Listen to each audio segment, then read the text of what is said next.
Chapter 871. Leon spent most of the morning in the village. At the same time, he had the villagers tell him about the injustices happening in the surrounding villages. He also ordered the villagers not to disclose his presence. This was to prevent the surrounding corrupt officials from getting wind of the situation and fleeing. But there's no such thing as a wall that's impenetrable, and the corrupt officials did get wind of it. But they saw Leon as merely a routine inspection. He had just arrested someone in the village because they run into him, and he believed Leon would give them a break. But some of the smarter ones were already preparing to flee. They packed their belongings and fled. They knew that if their scandalous deeds were exposed, they would face imprisonment. Rather than waiting for Leon and his men to arrest them, they decided to flee. After spending the entire morning in the village, the villagers no longer feared Leon. Instead, they began to tell him about their own hardships. Leon listened to everything, and the notebook he had brought with him was already filled. At one point, he even stopped writing altogether, asking the intelligence agent nearby to help him. How could the intelligence agent dare refuse? He simply picked up a pen and started writing. After a busy morning, Leon returned to the armored train. Lion was busy all morning, and so were Yun Qingqi and the others. Because Yun Li's IQ had now reached the level of a 5 or 6-year-old child, as a mother, Yun Qingqi naturally understood the principle of the early bird catches the worm. She also knew that intelligent children should study hard. Only then could they fully develop their intelligence and talents. So Yun Qingqi prepared a large pile of books for Yunli, and sat beside her like a teacher. He quietly watched his daughter do her homework. Yunli had never thought she would do her homework properly. Back when she was at the Duke's mansion, she always asked the other mothers to help her distract Yun Qingqi. But things were different now. With only 4 carriages, where could Yun Qingqi go? Yunli sat at the table all morning, doing her homework. She was on the verge of collapse. At first, Yunli was able to concentrate on her homework. But as she got further along, her mind was completely foggy. All she could think about was the air outside and the animals.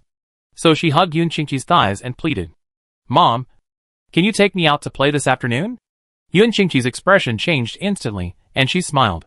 "Of course. Let Mom see how your homework is going." Yun Qingqi took the homework with a smile on her face. Her daughter had been working on it all morning, so it must be excellent, right? Since it's so good, let her relax this afternoon. But the next moment, Yun Qingqi looked at the homework in her hand, and her smile froze. The reason was simple. It wasn't homework at all.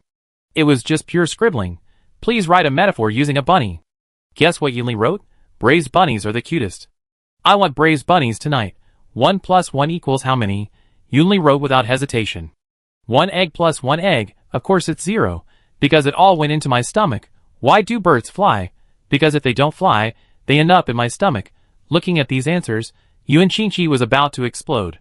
If you can't answer some of the questions, I can forgive you. But writing 1 plus 1 like this, what does that mean? Yun Qingqi erased the answers and slammed the homework in front of Yunli. She sat down beside him, like a loving mother guarding the center line. She watched Yunli do her homework, and whenever she made a mistake, she experienced love education. So, when Leon returned, he saw an incredibly interesting scene. The usually smiling Yun Qingqi was now stern. No, and the usually lively Yunli now looked distraught. What was going on? Leon was puzzled. Of the other 4 girls, except Shuangxing, who was still diligently working, the other 3 grabbed a deck of cards and started playing landlord. Originally, Leia had found a job as a teacher at Dine No. 1 Middle School. She had been teaching at the middle school for less than 2 weeks when Lion went on vacation. Since Lion was on vacation, Leia was naturally given the day off. With nothing else to do, Leia could only play with Heyu and Yunqin. She had originally wanted to teach Yunli, but Yun Qingqi had taken the lead today, leaving everyone baffled. And Heyu was a silly, cute dragon girl who never grew up. Besides playing, there was always more playing. Yunqin's condition didn't seem to be improving, but sometimes she would suddenly wake up. But after waking up, she would be in a trance for a long time. Mochi, seeing Yunli studying, was very considerate and refrained from interrupting her. Initially, he also wanted to study. But he found he couldn't seem to solve the problem. So he casually picked up a book and began to read. Less than a minute later, he fell asleep on the table. The group's life in the carriage was casual, but in reality, none of them were happy at the Duke's mansion. Leon was rarely seen, and Yun Qingqi was often busy dealing with Qingqi Kingdom state affairs. Shuangxing helped Leon plan his schedule every day and review the signed documents. If Leon made any mistakes, Shuangxing would be able to spot them. Since becoming a teacher, Leia has discovered that being a teacher is not easy. The students' abilities vary, and even their ages vary. This is similar to the students of previous generations. Age and intelligence will be the primary challenges facing these students. Leon uses an assessment-based admission system, and this system will remain unchanged for at least the next 2 to 3 years. Because only in the next 2 to 3 years will the first batch of elementary school graduates enter middle school. Only then will the Yan's education be properly regulated. Furthermore, Leia discovered that her beauty had caused her a lot of unnecessary trouble. Because she hadn't revealed her identity, she had attracted a swarm of suitors. Even many parents were interested in Leia. But their interest had Leon taking issue. Not a buddy? What's up? I hate minotaurs the most in my life, and you're trying to poach me, right? But Leon didn't have to do anything. The Intelligence Bureau had already taken action. After the Intelligence Bureau agents knocked on the door, they all surprisingly unanimously gave Leia a wide berth. Leia thus had some free time. But the exhaustion from work still lingered. Chapter 872. Upon hearing that Leon had returned, Yunli's eyes lit up, as if she had seen a savior. She hugged Leon fiercely. Dad! Help! Before Leon could ask what had happened, Yunli hugged him, sobbing. Leon looked at her pants and felt the urge to throw Yunli away. Yunli! Yunli! Who have you offended again? Seeing Leon's puzzled expression, Yunli decided to be the first to complain. She hugged Leon's thigh and spoke. Dad! Mom is bullying me. Yunli hugged Leon's thigh, her face aggrieved. As if she had suffered a great injustice. After hearing this, Leon looked at Yunqingqi, her anger surging. As if sensing Leon's gaze, Yunqingqi spread her homework book in front of Leon and spoke angrily. Take a look for yourself. This genius's homework. Leon picked up his water cup and sipped as he read. But before he could even look at it for 2 seconds, he erupted in laughter. It was too abstract. To Leon, the writing on the homework was simply beyond the reach of an ordinary person. Looking at Leon's strange gaze, Yunli looked guilty. Yunqingqi was about to offer a love lesson. When Yunli saw this, she closed her eyes and lowered her head, as if preparing for a beating. But a long moment passed, and Yunli didn't feel any movement. Did her mother let her go? Yunli opened her eyes, and saw Yunqingqi being restrained. Lion grabbed Yunqingqi with one hand. Yunli stared at Lion blankly. Why are you so angry? She's just a little kid. Lion shook his head helplessly, saying ingratiatingly. How could I not be angry? Who is she?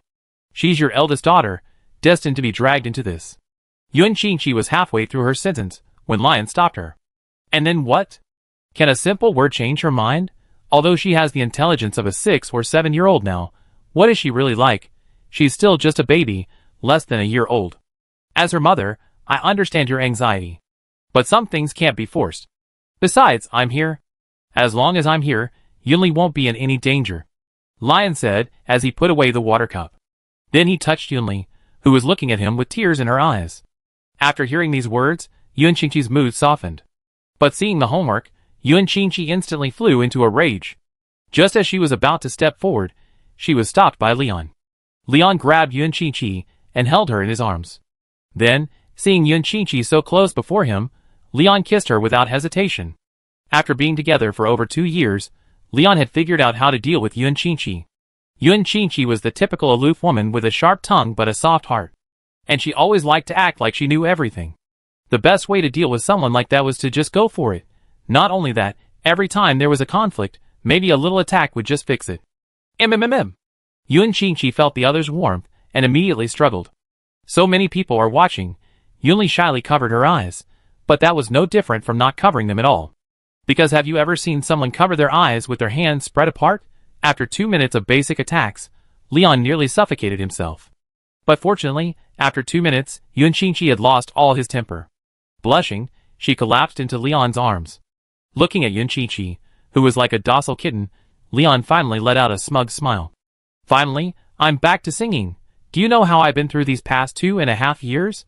After recovering in Leon's arms, Yunqingqi glanced provocatively at the women. The other women's expressions varied upon seeing this. Xuanqing snorted coldly and looked away. That's all? I don't want it at all. Hey you, sensing his gaze, felt a surge of disdain. It was just a basic attack, right? What's your deal? Who hasn't passed it? Hey you, furious, took out his playing cards. The next moment, Hey you stared at the 2 jokers in his hand, dumbfounded. Not a buddy? Hey you threw the cards in anger. I feel like I never been kissed this long before. Hey, you burst into tears. Why does the world treat me like this? Yunli's eyes sparkled. Looking at her once irritable mother, she instantly softened. A bold idea flashed through Yunli's mind. If it worked this time, why not next time? The next time mom bullies me, I go find dad and ask him to kiss her. I'm truly a little genius. Yunli pondered this idea for a moment, then realized it actually worked. Then her lips curled up slightly. As expected, I'm the smartest one in the family.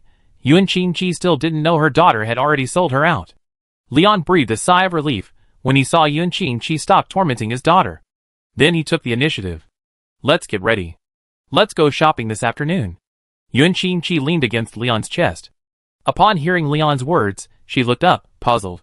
What? Bye. Leon was about to answer, but realized he had nothing to say. Because it seemed like there was nothing missing here. Yunli, knowing she could go out and play one afternoon, instantly wiped away her tears. She came directly in front of the two of them, hugged Yun Qingqi, and began to act coquettishly. Mom, my dear mom, my beautiful, gorgeous, charming, and understanding. Stop. Just say what you want to do, don't talk nonsense. Yun Qingqi knew the terrifying power of her daughter's sugar-coated attacks, so she stopped them at the source. I want to go out and play. The book says there are so many beautiful flowers here. Let's go on an autumn outing. Yunli gave orders like a princess. Leon touched his chin, a look of deep thought. Yun Qingqi, however, wanted to refuse, saying seriously, You haven't even finished your homework yet? You still want to go out and play? Looking at Yun Qingqi's serious face, Yunli silently lowered her head. Sure enough. Mom doesn't love me anymore. Sob. Leon pressed forward again. I haven't even spoken yet. Why are you rejecting it on my behalf? Can't you tell the difference between a great king and a little king? Yun Qingqi finally collapsed on the sofa, her face flushed, completely exhausted. Leon already had a plan. The family could go on an autumn outing, but more importantly, he had to help Balian. Because, if Leon remembered correctly, Balian's dwarves were buried in the Violet Province. Chapter 873. In the afternoon, Leon and his family drove to the Violet Sea. After more than 1,000 years of weathering, the Violet Sea remained unchanged, as beautiful as described in the books. But now it was October, and the violets were gradually withering. But the sheer size of the sea still left Leon and his family stunned. Both Leon and the others had heard of the Violet Sea in books and elsewhere. But what they heard in books was ultimately nothing like the grandeur they saw before their eyes. Leon and his family immediately set off for a picnic. They left Barian alone for a while. This was Barian's first time back in the Violet Sea in 1,000 years. Although Barian had previously traveled to Puchet, he had never dared to return. This had become a source of worry for Barian. Barian was powerful enough, so powerful that it was frightening. But what no one expected was that such a powerful man actually had a fatal weakness. That was the Sea of Violets. Here was buried Barian's youth, and everything he had. Barian arrived at a small mound. Although it was almost flat, Barian was certain it was Luina's grave. He had spent over a week there. Barian's memory of this location was etched into his bones. Arriving at the mound, Barian gently parted the dirt, revealing a tombstone within. After thousands of years, the stone remained unfazed. The inscription on it remained crystal clear. Yet the content was remarkably concise. The tomb of his beloved Luina. No birth date, no extraneous information. At first, the story of Luina and Balian was a popular topic. Luizina's tomb was visited by many, but most came to lay wreaths. And later, after Balian became the Violet Duke, he sent soldiers to guard Luina's tomb. He also issued countless restrictions. But as time passed, the later Violet Duke gradually forgot that there was a tomb here, and people gradually forgot about Luina. All that was known was that 1,000 years ago, a poignant story took place. The heroine was Luina, and the hero was none other than the Violet Knight Balian. Descendants hadn't bothered with Luina's tomb at all. Balian was unfazed by this. He had already placed the restrictions 1,000 years ago, and he had just checked and found them intact. That was why Balian was so relieved. If someone had actually violated the restrictions, Barian will definitely show everyone what it means to chase down and chop down an enemy. Just as Barian was sweeping Luina's grave, an old man shakily approached. Looking at Barian sweeping Luina's grave, he seemed to notice something, hurriedly rubbed his eyes, and then looked at Barian intently. Are you Grand Duke Barian? The old man recognized Barian. Barian looked at the old man and asked in surprise. You actually know me? The old man was instantly incoherent with excitement. He was already over 80 years old, and didn't live in that era. But this didn't stop him from admiring that era. The hero who had written the Violet legend was right before him. You are my idol, and I am also a descendant of the Great Keeper. But as time passed, I became the only Great Keeper left. My descendants also felt that there was no longer any need for me to stand guard here. But today, I saw you. The Great Keeper was about to continue when Baryan stopped him. He then approached him, and patted his shoulder. A trace of divine power flowed into the Great Keeper's body, curing his hidden illness. The Great Keeper had once been a Violet soldier, and had participated in Alexander's western expedition, fighting a desperate battle against the orcs. Though he had retired with honor, he was left with a host of ailments. Though he appeared healthy on the surface, the pain from his hidden illness flared up in rainy weather, leaving the old man in agony. Thank you, Grand Duke. The old man was overcome with emotion, and wanted to kneel before Baryan. But Baryan stopped him. You have contributed, too. This is what you deserve. Everyone has forgotten about this place, but you're the only one who's holding on. Baryan said apologetically. The old man shook his head, and said with certainty, It's not that everyone has forgotten, but I alone know that your heart is buried here. Baryan was speechless after hearing this. The old man tactfully left, leaving Baryan alone. Baryan stared at the tombstone, his thoughts drifting back 1,000 years. If he hadn't joined the army, would the outcome have been different? Perhaps Luna wouldn't have died. Would running away with her change things? This question, which Baryan had pondered countless times, resurfaced in his mind. But each time he pondered it, he came to no definitive conclusion. Because fate is so mysterious. Baryan had no regrets about dedicating himself to Kronberg's cause. Throughout his life, Baryan had left no blemish. His only regret was this grave before him. Leaning against the tombstone, Baryan looked at the young couple having a tryst in the distance, smiling broadly. I remember you always liked to call me Little Blacksmith, and I remember the first time you ate pancakes and cried. Baryan reminisced, gazing enviously at the young couples. These young people naturally knew the story of the Sea of Violets, and so they wanted to come here, to let the flowers bear witness to their unwavering love. A sudden thought struck Baryan, and he stroked the tombstone and spoke. You always laugh in the story, but I can tell you, those stories are pure fabrication. You don't laugh, you just act silly in front of me. Because you know, as long as you act silly, I won't abandon you. Baryan said this in a daze, listening to the chirping of insects in the wilderness, then lowered his head. But you won completely. I will never forget you in my entire life. Not just this life, but the next. After saying this, Baryan was silent for a long time before speaking. Just wait, I'd be with you soon, because I know I'm about to complete my final mission. Kronberg is right. Oftentimes, the ending is already predetermined. Our struggles only serve to help us live our true selves. Baryan pulled out the Violet Eternal, looked at its magnificent patterns, and recalled the past. Chapter 874. Baryan was contemplating life, and Leon began to think about it too. Because he realized, even though it was an autumn outing, why was he always the one doing the hard work? Because Leon realized he was being exploited by his wives again. Leon. Come and help me. Yun Chi-Chi, holding Yunli, glanced at the clutter on the floor, and said to Leon with a pitiful look. Leon, who had just laid down in a chair to rest, couldn't help but hold his head in his hand. After 2 seconds of contemplation, Leon finally stood up. There was nothing he could do. His wife was hurting herself. As soon as he approached, Heiyu beside him spoke up. Leon. My head is itchy. Can you scratch it? Leon, eh? At this moment, Xuanqing also spoke. Leon. Leon pondered, wondering if he was here on vacation. Why are you messing with me again? Do you guys really enjoy messing with me? Leon walked over, picked up Yunli and Machi, and ran off with his daughters, leaving everyone stunned. You want me to be a slave? Impossible, I won't surrender. Leon, holding a daughter in each hand, began to run across the wilderness. This stunned the women. They had expected Leon to calmly communicate with them as usual. But to their surprise, Leon simply ran off with his daughters, and without even a hint of regret. What's wrong with this plot? They exchanged glances, then quickly realized. Leon's running. Why are you still standing there? Chase after him. Leon and his daughter ran all the way to a stream. Taking a look at the beautiful scenery around them, they decided to stay there for a while. Everyone treated him like a slave. Weren't they being too shameless? Leon left them alone for a while, spending some time with his daughters and relaxing. But the next moment, Leon's high blood pressure shot up. Since Yunli saw the stream overflowing her, she didn't dare go down. So she stayed by the river, staring longingly at the fish. As a foodie, Yunli naturally wanted to try some of the fish. But she couldn't jump in and catch them, so she could only watch. Yunli suddenly thought of her sister, and then looked at Emochi beside her. Little Emochi, I'm good to you. How about doing me a favor? Yunli smiled a strange smile, as if tempting Emochi. Emochi, who was eating an apple, was stunned. Why is my sister looking at me like that?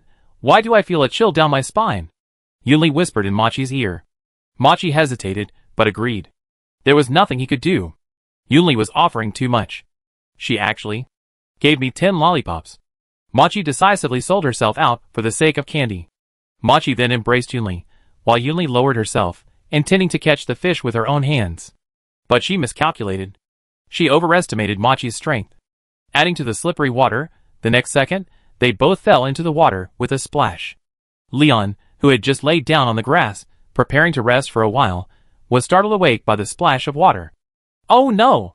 Something's going to happen. Finally, they saw 2 children falling into the water. Leon covered his eyes. You 2 are magicians after all. Don't say my name when you get out. Say your mother's name. I can't raise children like that. Leon finally returned with the 2 children to the group. Yun Qingqi and the others were stunned by the sight of the 2 children, drenched in sweat. After learning the whole story, the girls' anger instantly flared. The 2 children resorted to the most brutal means to avoid punishment. They simply chose to hide in their shells. Leon and the others saw this and gave up. Bored, the others immediately began looking for new entertainment. Yu, determined to avenge his previous humiliation, called everyone together and began his own performance. Let's play truth or dare, Yu said excitedly. Everyone had long seen through Yu's subtle intentions, but no one pointed them out. What child would cry all the time? What child would always lose? You should cheer her up a bit. Okay, since you suggested it, then you start, Yun Qingqi said with a smile. Yu impatiently flicked the bottle. The bottle pointed precisely at Leon.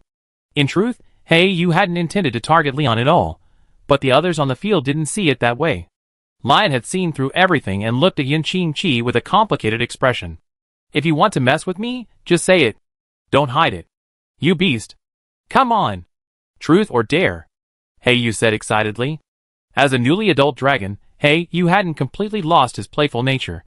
Deep down, he was still filled with curiosity. Of course. The truth. Leon was about to say dare, but suddenly thought, if he chose the dare, he probably wouldn't get out alive. Because they would definitely not let him off easily. Since you chose the dare, then tell me who your favorite person is? Yu pounced on Leon like a hungry tiger, throwing him onto the sea of flowers. Leon looked at the Lolita-like Kuroyu in his arms, his words stumbling for a moment. The key point was that Kuroyu clung to him like an octopus. He had no intention of getting off at all. Hurry up. Yu grabbed Leon's face, his expression serious. Leon was at a loss for words. Just as he was about to speak, he saw everyone's eyes fixed on him. Suddenly, he realized that this question seemed even more deadly than the dare. You're going to kill me alone, huh? Busting with a strong desire to survive, Leon spoke without hesitation. I like Yuli and Machi the most. Leon's words instantly set everyone's CPUs into overdrive. Yu, clinging to Leon, gaped, seemingly stunned by Leon's answer. Yun Qingqi also covered his mouth in surprise. Leon seemed to have gotten smarter, starting to avoid these questions. Looking at the stunned crowd, Leon said somewhat bewilderedly, "What's wrong? Am I wrong?" Yu fumed, turning his head away. "You're right. You're absolutely right." Leon shook his head, and then moved the bottle. He realized the bottle was about to point at him. Was this intentional? At this moment, Leon hurriedly used his Do Chi to influence the bottle. Yu, standing nearby, hurriedly used his magic power to intervene. The power of both sides converged on the bottle, causing it to crack.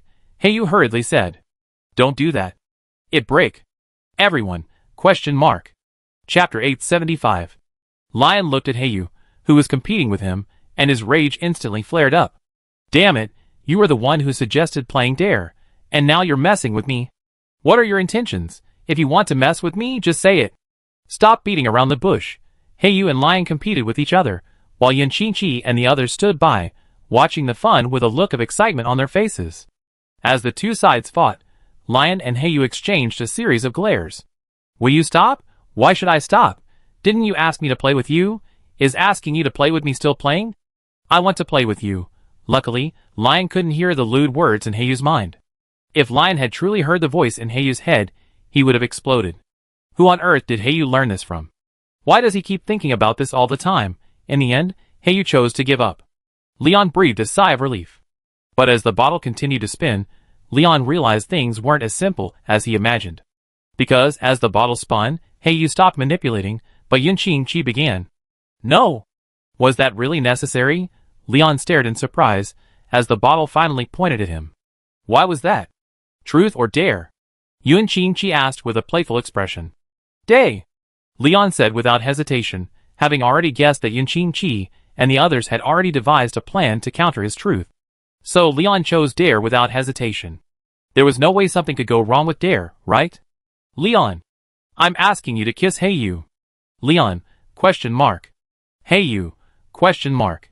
Both were stunned.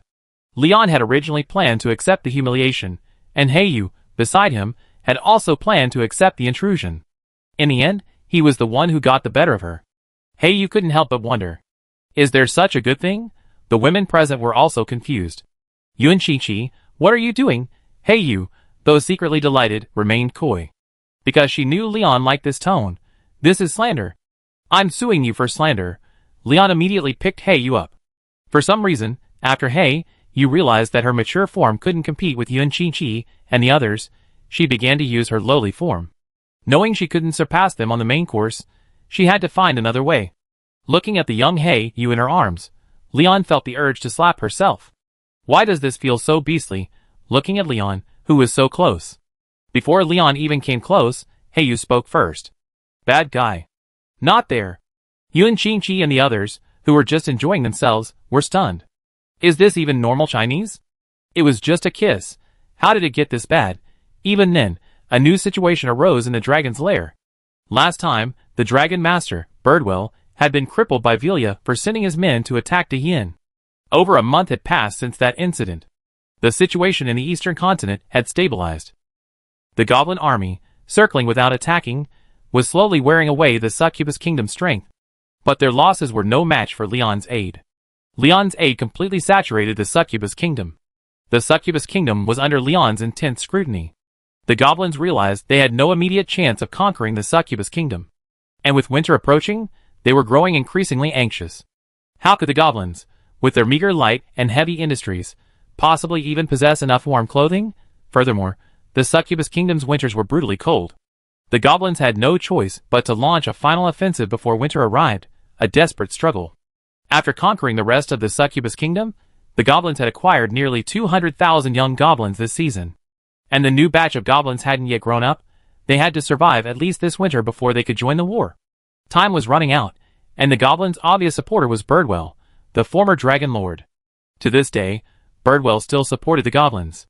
Having already invested so much, the greedy dragon wouldn't give up. Greed is their nature.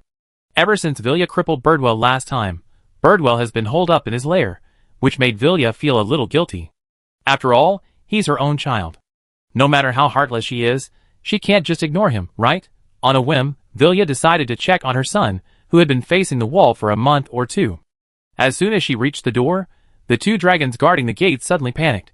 As a dragon with over 10,000 years of life, Velia naturally recognized Birdwell's absence from the dragon's lair.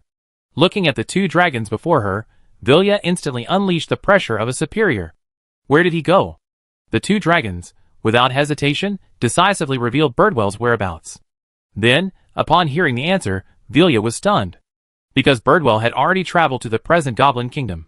Velia coldly ordered, "Notify the dragon enforcement team to capture Birdwell. If he refuses to return, execute him on the spot." Velia had originally hoped to save her son.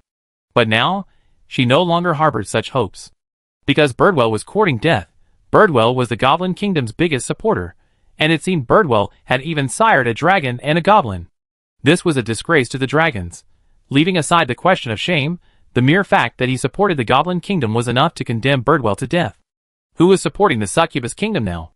Anyone with a discerning eye could tell.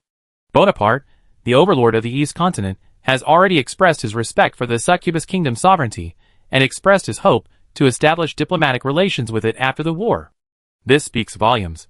At this critical juncture, who would be foolish enough to fight the Succubus Kingdom to the death? The other 3 human kingdoms on the eastern route have also chosen to play coward. Only the Goblin Kingdom refused to give up, determined to complete their Millennium Plan. So, when Birdwell approached, the Goblin Kingdom accepted Birdwell's tyrannical terms without hesitation. The Goblin Kingdom's capital. This capital was originally the capital of a small human nation, but it was annexed by the Goblin Kingdom decades ago.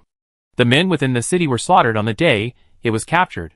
Decades later, only a handful of women remain. Over these decades, most women have endured inhuman torture, reduced to mere bones. Only a very few have been lucky enough to escape. This place has also become a paradise for goblins. Inside the royal palace, although the goblins have occupied this place and turned it into a paradise of pleasure, they continue to maintain the palace. In the main hall, Birdwell sat on the throne, looking calmly at the group of succubi kneeling below, his eyes filled with lust.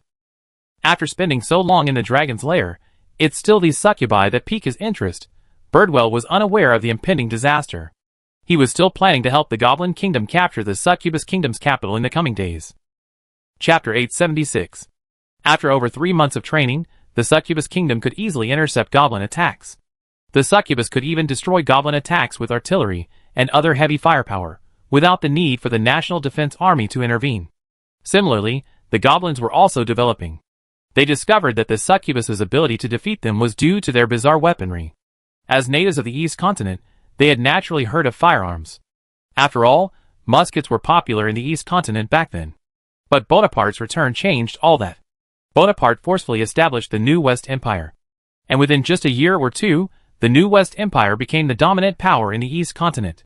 As a small nation on the East Continent, the goblins naturally sent envoys to the New West Empire. Although Bonaparte despised the goblins, the current situation in the New West Empire was not optimistic. Bonaparte's decision led to an increasingly strained relationship between the New West Empire and Great Yin. Although the two sides hadn't yet fallen out, both knew that the day of conflict was nigh. So, under Bonaparte's instructions, the New West Empire's research institutes began exhausting their resources in researching firearms. Following the lead, the New West Empire, by learning from Great Yin's experience, successfully developed their own weapons. And they weren't bolt-action rifles, but semi-automatic ones, and these weapons were of decent quality. However, with the advent of the AK-47, these semi-automatic rifles developed by the New West Empire became instantly obsolete. Initially, they also wanted to develop a weapon that surpassed the AK-47, but after much research, they realized that it was impossible to surpass the AK-47 on a low price. So, without hesitation, they chose to copy. They directly imitated the AK-47. However, due to the strict supervision of the Great Yin Intelligence Bureau, the New West Empire could only produce AK-47s in secret, so production was not very large. With these new weapons, the New West Empire naturally looked down upon the weapons that Great Yin had previously provided them. So, Bonaparte began to process these weapons, selling them as third-hand goods. But Bonaparte had a trick up his sleeve. He didn't restrict the seller's identity. Anyone who could afford it could buy these weapons. Not only rifles, but even artillery. This immediately set the small nations of the Eastern Continent ablaze. What did these small nations want? They simply wanted to strengthen their own nations. When they saw this batch of weapons, they chose to fight for them without hesitation. However, what no one expected was that the ultimate winner wasn't the human kingdoms, but the most insignificant goblins. However, both the goblins and the New West Empire chose a secretive method to trade these weapons. They both used middlemen. So many people suspected that these weapons had been purchased by a human faction. But in reality, these weapons would soon appear on the battlefield. Outside the Succubus Kingdom's capital, the seasons in the Eastern Continent are similar to those in the Central Plains. So, winter will soon arrive in the Eastern Continent. However, because the Succubus Kingdom lies closer to the north, their winter arrives earlier, and October is already quite cold. On the capital city wall, Fleischtam, dressed in a coat, sat on the wall, gazing at the goblin camp in the distance. Fleischtam had been in the Succubus Kingdom for over 3 months. He should have been beaming with joy after successfully training the Succubus Kingdom's army, but in reality, Fleischtam was gloomy. The reason was simple. These goblins were learning and evolving at an incredibly rapid pace. At first, they could only build simple tents. They didn't even have any engineering equipment. But as the goblins annexed other kingdoms, they began to learn their technology, acquiring not only comprehensive engineering equipment, but also their ability to set up camps, which improved several times. This frightened Fleischtam. So, Fleischham repeatedly petitioned headquarters for a counterattack. But at the time, the military wasn't interested in shattering their myth of invincibility. How could a single battalion of Wehrmacht soldiers possibly defeat hundreds of thousands of goblins? So the military immediately ordered a retreat. As a result, the goblins gradually grew stronger within the siege. Fleischham had already made a plan. If the military didn't provide any information within 3 days, he would call Leon directly. If he delayed any further, he feared the goblins would devour them. Although weapons and equipment were being shipped daily from the Northwind Harbor military base to the Succubus Kingdom's capital, but 1/6 sense can sometimes be quite accurate. Fleischham had a strange feeling, a sense of foreboding. It was as if countless eyes were watching them. Out of Fleischham's sight, 50,000 goblins were ready to go. If Fleischham saw these goblins here, he would be absolutely horrified. For these goblins were no longer goblins. Each one stood over 1.7 meters tall. They were all dressed in uniform, and on their backs were Mauser rifles. Wow, 50,000 soldiers armed with firearms, and these goblins were communicating with one another. They were not ordinary goblins, but the descendants of the dragon goblins. Over these long ages, the dragon goblins had naturally spawned offspring, but these offspring lacked the powerful bloodline of the dragon goblins. As their offspring multiplied, the dragon blood in these offspring became increasingly diluted. Until now, the bloodline only affected their size and brain power. It did not grant them any abnormal magical talents. But that was enough. 50,000 goblins capable of normal communication and armed with firearms was already a horror story. These goblins were awaiting orders, for they had already received the order to attack the capital of the Succubus Kingdom. This time, they were certain to capture the Succubus Kingdom's capital. Not only had they acquired advanced weapons, they had also summoned the strongest foreign aid. An unbearable sound emanated from a nearby tent. Inside the tent, several dragon-like men, transformed into humanoids, were toying with a dozen succubi. The succubi were subjected to inhuman torture, but the dragons refused to give in. They were Birdwell's men. Since they had aided the goblins must reward them. So, while they enjoyed themselves, they awaited Birdwell's orders. A conspiracy was brewing around the Succubus Kingdom's capital. Chapter 877. 2 days later, on the city wall, Fleischham looked at the goblin camp in the distance, his heart growing increasingly uneasy. Why was he feeling so uneasy? Should we fire a couple of heavy artillery strikes first? All fear stems from insufficient firepower. Just as Fleischham gazed into the distance, he heard soft footsteps behind him. A succubus with an exaggerated figure, but a very cold and beautiful face approached quietly. Fleischham? A cold, but slightly alluring voice rang out. Fleischham looked back and saw Thea standing not far behind him, looking at him quietly with a well-behaved expression. Thea? What's up? Fleischham lowered his binoculars and spoke with some confusion. Nothing. I just wanted to ask. How long will it take for you to return? Thea said with a hint of self-deprecation. Probably this winter. Fleischham was at a loss for words, because he guessed that Xia had come to him about something between them. Then, Xia hesitated, not knowing what to say. What's wrong? Don't you want me to leave? Fleischham asked jokingly. Xia, the aloof succubus, blushed slightly, then stammered. No. You're overthinking it. Really? Liars are not good people. Fleischham pressed on, seemingly forgetting that Xia before him was a serious high-level succubus. Then, the already reserved Xia felt Fleischham's presence. His entire brain raced, his CPU completely frying. Then, with one punch, he sent Fleischham flying. Of course, while this punch involved magical power, most of it enveloped Fleischham. So, on the surface, Fleischham appeared to be flying high into the sky. But in reality, his body wasn't seriously damaged. And at the anti-aircraft camp, in the Great Yin National Defense Army's anti-aircraft instructor was explaining to the succubi how to use anti-aircraft guns for air defense. Then, he gestured towards the sky. First, we must learn the most basic things, judging the enemy's distance with our naked eyes. Most fighter jets have fixed specifications, so we can determine their altitude and range based on their size at a distance. In addition, we can use other auxiliary sights to pinpoint the enemy aircraft's location. The National Defense Army instructor was speaking intently, but the little succubi were clearly distracted. Instructor, look! Is that a plane? A little succubus pointed at a black speck flying rapidly in the sky. At the same time, her eyes gleamed as she looked at the instructor. She hoped the instructor would teach her a lesson. The instructor followed her gaze, and, upon seeing the small black speck flying in the sky, was initially confused. What kind of fighter jet is this? I don't think we in the Yin have a fighter jet like this. But the next second, the anti-aircraft instructor's face suddenly changed. Because the instructor had already recognized it, it wasn't even a plane. This was Battalion Commander Fleischtam. Stop wasting time. Go save the commander. This is the commander.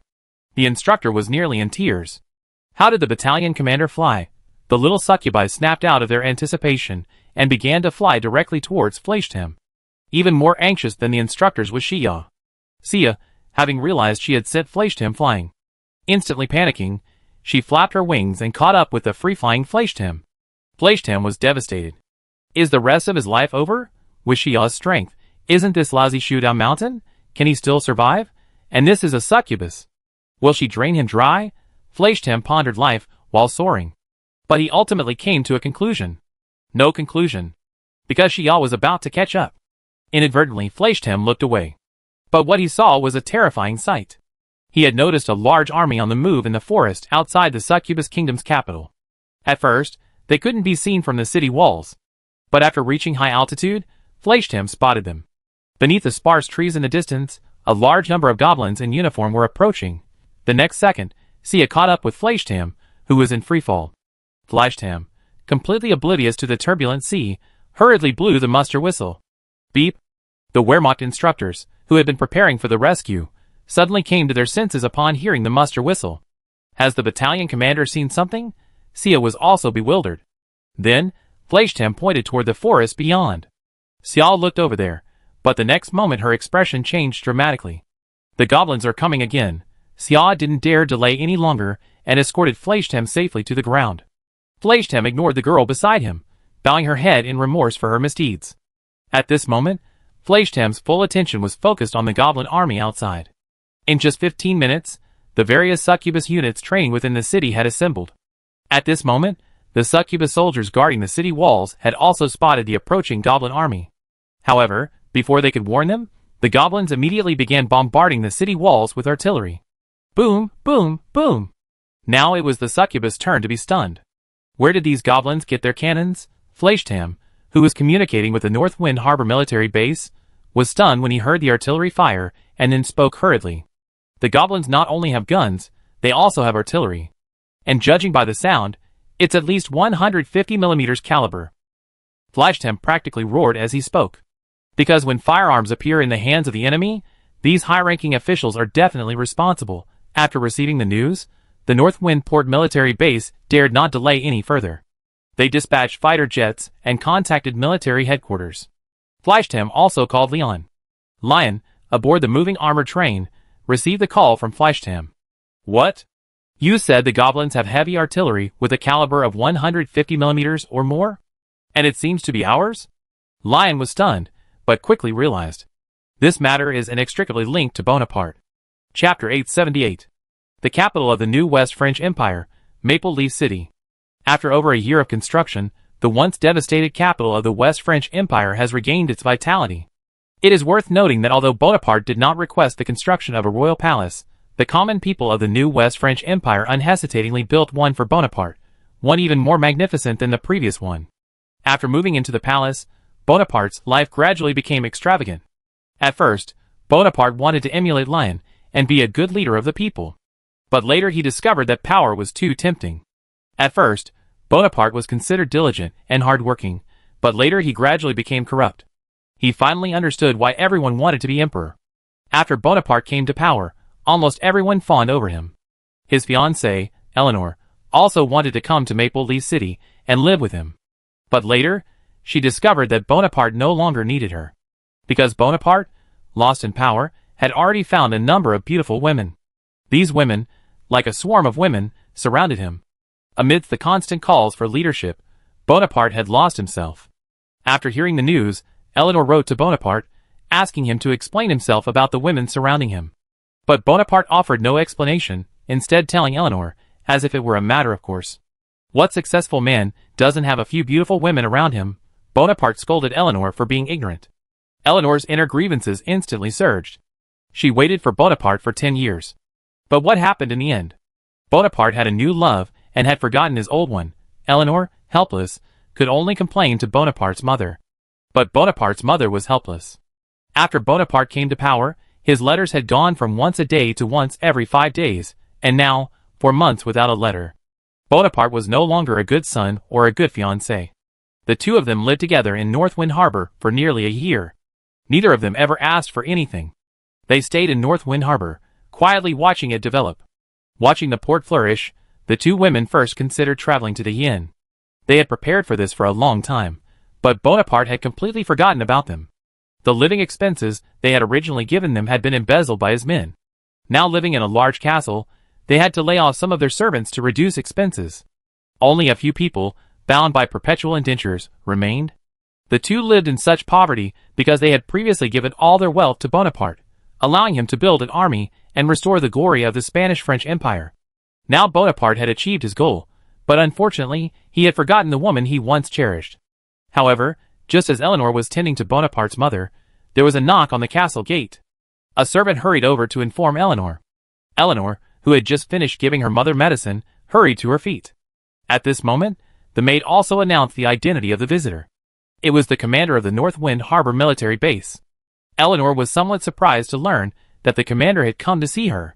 The commander had never visited them before. But this time, it seemed something had happened. Eleanor greeted the commander in the castle's reception room.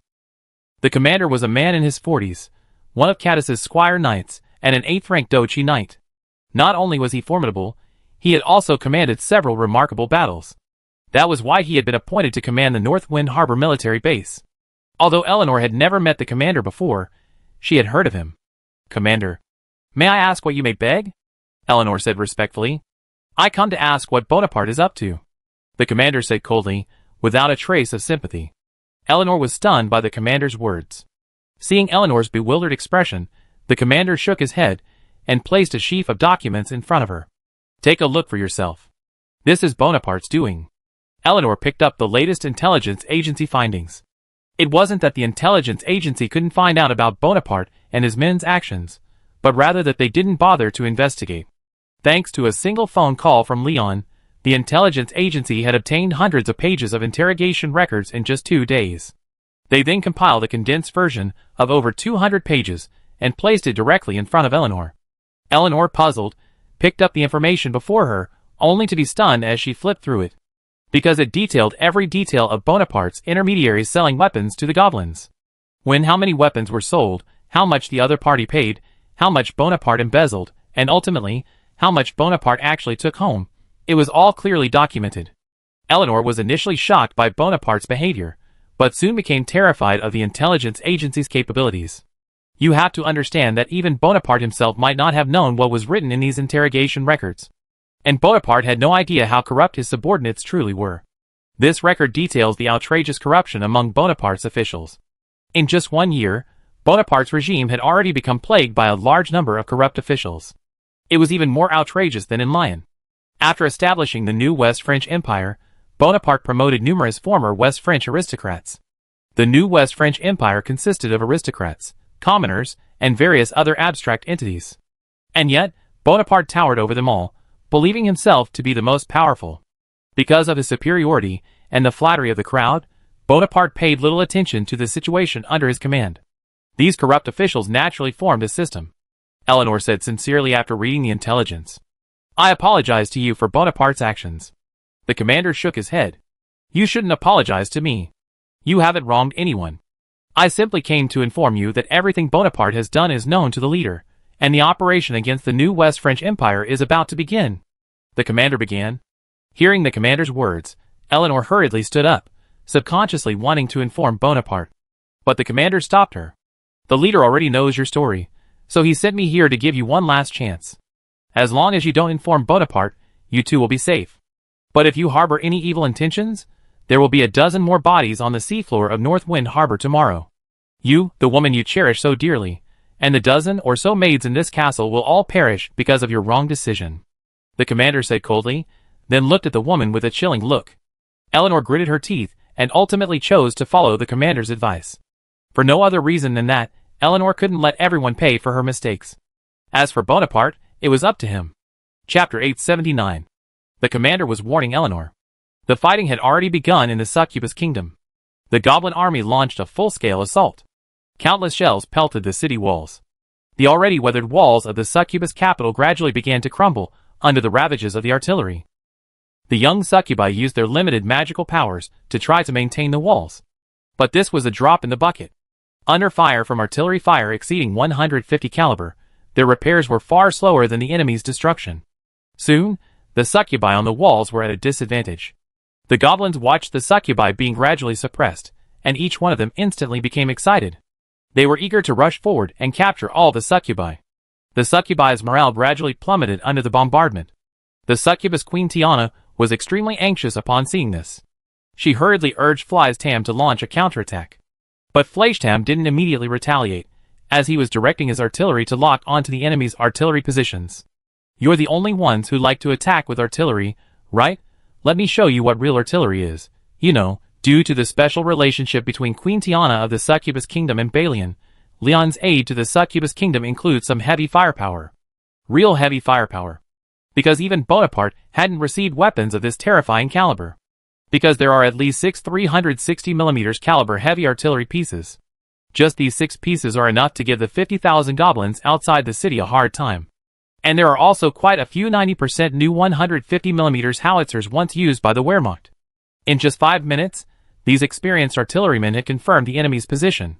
After reporting this to Fleischtam, the artillery commander unhesitatingly ordered the artillery to open fire. For a moment, the entire city was ablaze with artillery fire. This terrified the succubi within. They understood the power of artillery, and had experienced what it felt like to be bombarded. That was why they were so frightened now. Just by the sound, the artillery inside the city was far more formidable than outside. The shells streaked over the city walls, flying directly towards the goblin artillery positions that were pouring ammunition. The goblins waiting outside the city for the attack were dumbfounded. Why would the enemy have heavy artillery? Wait, why wouldn't the enemy have artillery? The goblins realized they were facing not just any other enemy, but the official Great Yin National Defense Army. Using National Defense Army artillery against the National Defense Army. Wasn't that just courting death? The goblins pouring ammunition from their artillery positions suddenly heard a whistling sound in the air. The goblin artillery commander reacted immediately, but before he could say anything, a shell struck them head-on. Only until their death did they realize that using the Yan's artillery against a Yin had virtually no chance of success. The succubi on the city walls were defending, bracing themselves for the onslaught. But after a while, the goblin artillery ceased its bombardment of the city walls. The little succubi dared to poke their heads out to observe. They discovered a violent explosion far behind the hillside. These goblins were quite clever.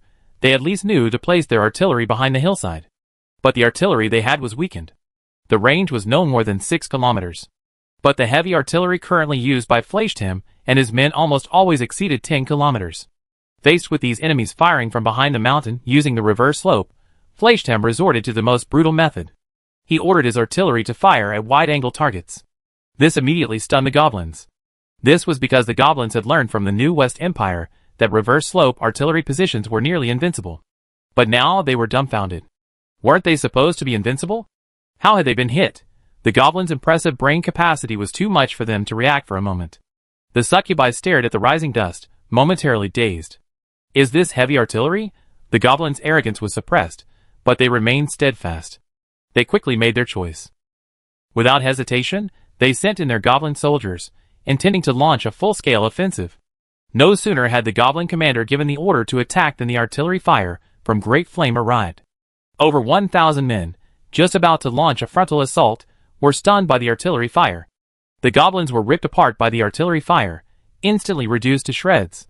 They flew off into the air in pieces. This made the little succubi tremble with fear. Although magic could achieve this, the current situation was a profound shock to the succubi. Fleischtam saw the attacking goblins, and continued his mini-artillery fire. The artillery would only cease fire when the goblins were driven away. The artillery commander was immediately enthused. This was even possible. He immediately ordered his men to fire with abandon. The goblins realized they had no chance of success under the heavy artillery fire. So they had no choice but to ask the Goblin King to ask Birdwell, the young dragon lord, to find a way to help them. Birdwell, upon hearing that the goblins hadn't successfully captured the Succubus Kingdom's capital, was instantly enraged. The reason was simple. The Goblin King had solemnly promised Birdwell that the goblins would capture the Succubus Kingdom's capital as quickly as possible. The result was truly legendary for speed. The attack was thwarted at the very beginning. Wasn't that the end? After a furious outburst, Birdwell finally had no choice but to send in the dragons. There was no other way. So much had been staked. Given the dragons' greed, they couldn't just let it go. So Birdwell unleashed his 12 dragons. With overwhelming force, they launched an attack on the Succubus Kingdom's capital. Fleischtam was observing the goblins' movements from the city walls. Roar! Suddenly, a dragon's roar was heard from the sky. 12 giant dragons flew toward the Succubus Kingdom's capital, Hydnia.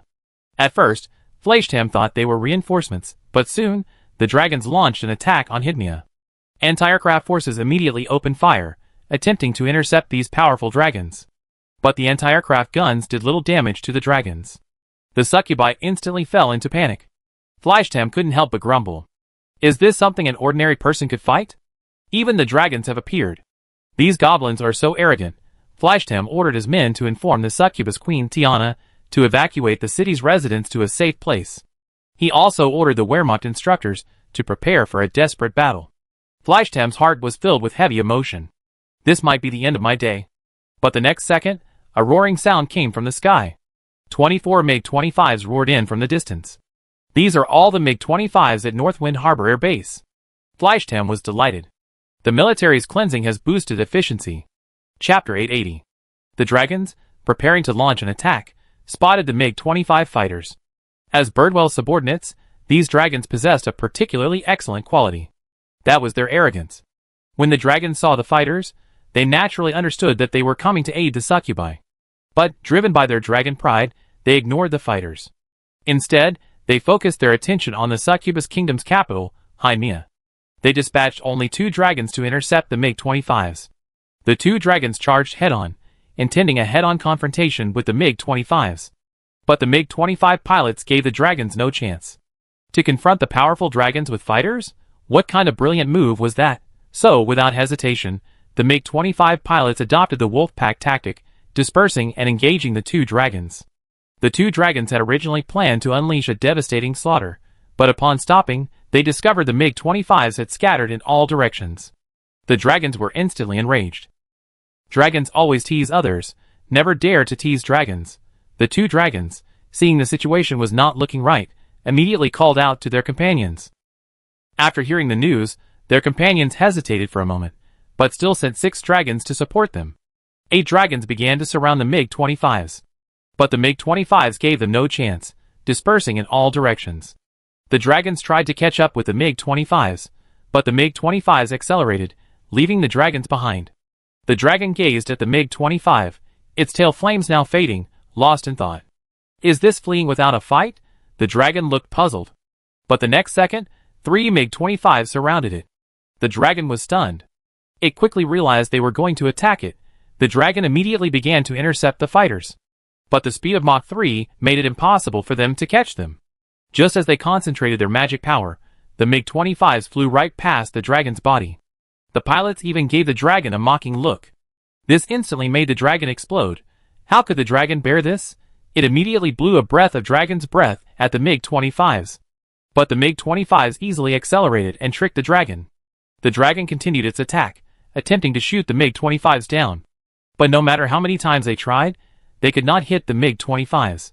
The MiG-25 pilots were not fooling around with the dragon. Instead, they were trying every possible way to deplete the dragon's magical energy. Although these dragons possessed immense magical reserves, each release of their breath consumed a significant amount of their magical energy. A swarm of ants could kill an elephant, let alone these powerful MiG-25s. The entire sky above Hydnia was filled with the roar of fighter jets and the furious roars of the dragons. Birdwell observed it all. But at this moment, Birdwell had no other recourse but to pin his hopes on these dragons. Because Birdwell himself couldn't possibly be dispatched. And by then, it would be troublesome. Seeing that these MiG-25s were elusive, the dragons unhesitatingly chose another approach. The 12 dragons abandoned their attack on the Succubus Kingdom's capital, and instead began coordinating with one another, gathering vast amounts of magical energy and subsequently forming domains. The MiG-25 was affected, finding it nearly impossible to escape the domain's control. Almost every adult dragon possesses its own unique domain, though these domains vary in size. A domain that is too small is rarely used, and the owners of larger domains rarely use them easily. This is why, Despite the Dragon Clan appearing incredibly powerful on paper, in reality, facing an unpredictable opponent like Yin, these lower-level dragons are completely helpless. The higher-level dragons support the Dragon Clan's on-paper strength, but in reality, only these lower-level dragons are working for them. Almost all the higher-level giants have gone into hiding. After all, after their defeat in the War of the Gods, the Dragon Clan has lost their right to immortality. These giant dragons, who had lived for thousands or even tens of thousands of years, had been suppressed by the divine realm. They could only slumber to avoid punishment. This led to the dragons' current situation. Even though they were incredibly powerful, the dragons could only deploy a limited number of combat forces, and against an enemy using ant-like tactics, they were completely unprepared. As their domains unfolded, the domains of the 12 dragons gradually merged together. They attempted to suppress the MiG-25 fighters through their domains. The MiG-25s were affected by the domain covering over 10 kilometers. The goblins below couldn't help but cheer upon seeing this, but the next second, a shell struck them. You just like cheering, right? I blow your head off. The succubi and soldiers, like Fleischtam, were sweating profusely. As an army battalion commander, Fleischtam naturally knew the power of the MiG-25. But he was even more worried about the MiG-25. The reason was simple. The dragon race existed only in myth. When a myth descends upon you, you will understand the profound shock these childhood memories brought. The succubi were no better, each praying for the Air Force.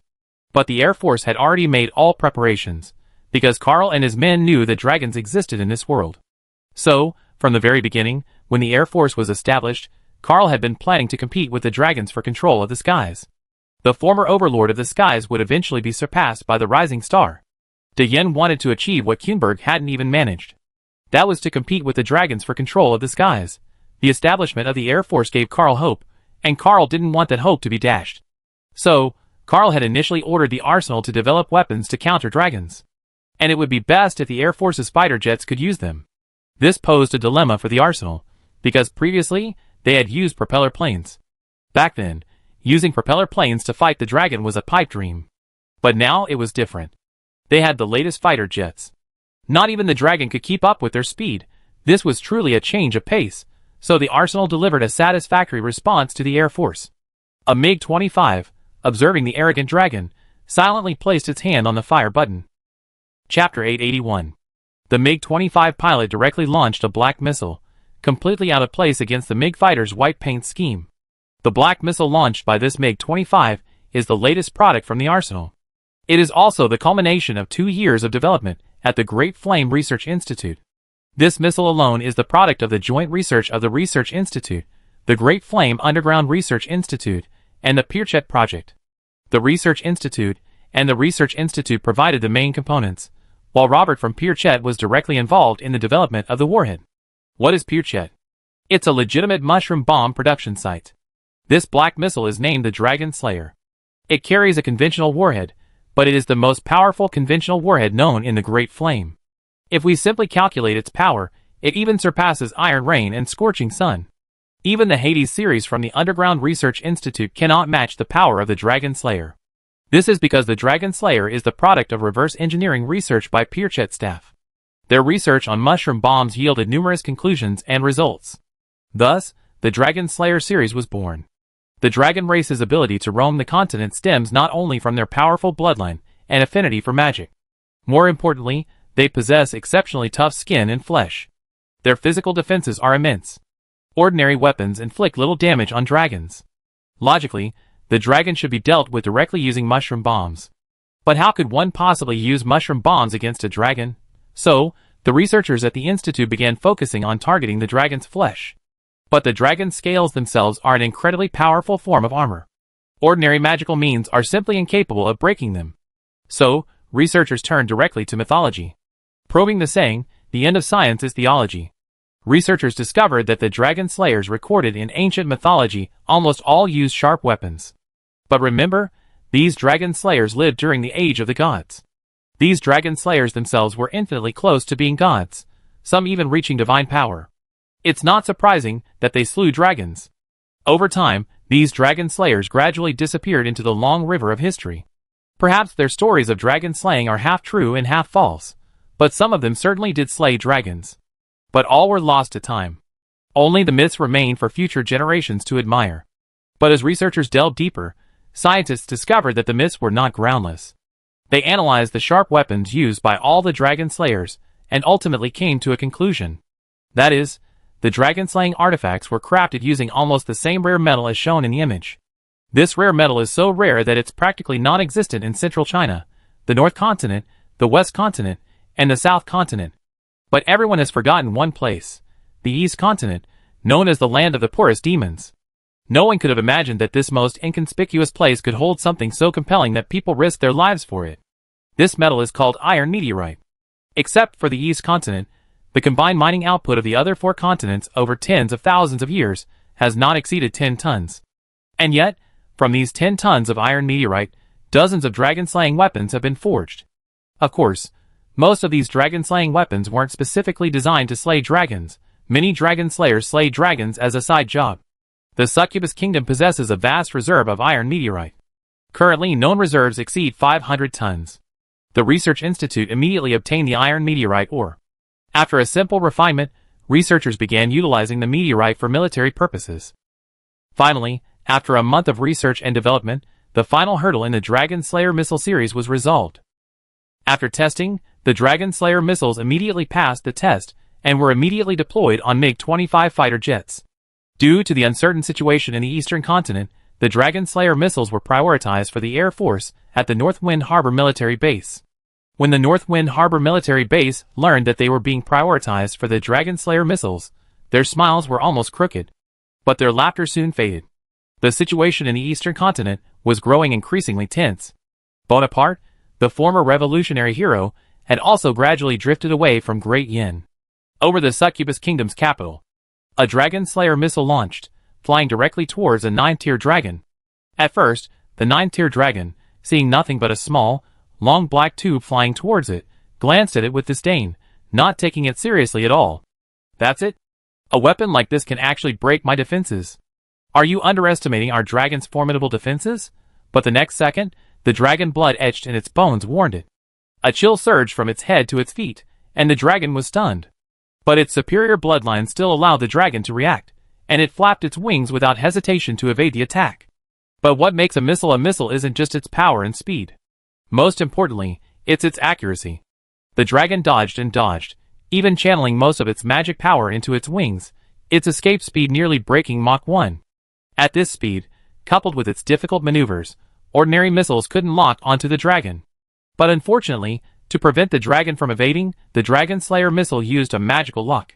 This means that as long as the dragon possessed magical power, the Dragon Slayer missile would lock onto it. Some might ask, could it lock onto the wrong target? Of course not, because to ensure accurate lock-on, the missile in the picture also used radar lock-on. This double lock-on instantly locked the dragon in place. No matter how the dragon flew, it could only watch helplessly as the missile flew towards it. The dragon wouldn't sit idly by and wait for death, immediately tapping into its own magical power. An incredibly powerful magical shield appeared around the dragon, and the dragon ignited its own blood essence, coating its surface with a layer of gold. The dragon used all its secrets, hoping to intercept the missile. But as the missile drew closer, the dragon's bloodline began to warn it. The dragon knew its bloodline was warning it, but what could it do now? The Dragon Slayer missile accurately struck the dragon. After impacting the surface shield, the Dragon Slayer missile exploded violently, then split into bullets. Easily piercing the magical shield, it accurately struck the dragon's body. The dragon breathed a sigh of relief. Although its defenses had been breached, it shouldn't be a big deal, right? But the next second, a hole was punched through the golden scales. The bullet in the cluster bomb exploded again. This time, however, the explosion was much less powerful than the previous one, but most of the force was concentrated in a single point. Coupled with the iron meteorite's special armor-piercing ability, the golden scales were pierced directly. The dragon instantly felt something enter the wound. This was Chapter 882. A giant dragon felt the bullet thrust into its body, momentarily unable to react. But soon, the bullet's fragmented bullets entered the dragon's body, rapidly absorbing dragon blood and reacting rapidly. A wave of small mushroom eggs exploded directly within the dragon's body. A massive hole was blasted through the dragon's chest. The dragon stared at the gaping hole in its chest, stunned. The golden scales had completely dimmed, the wound ripped, and it sensed a force flowing through the wound and into its body. The dragon panicked. But just as it tried to move, It discovered that the magic power coursing through its body had solidified. What on earth was this? The dragon's companions also noticed this, and immediately flew over, attempting to aid the dragon.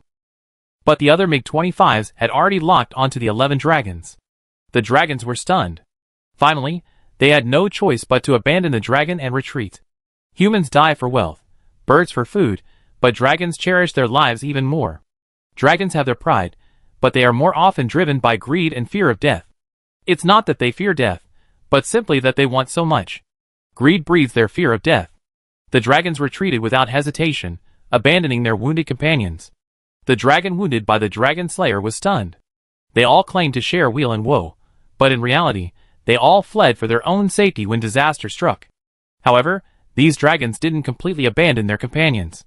They were on their way to Birdwell, leaving him to handle the matter.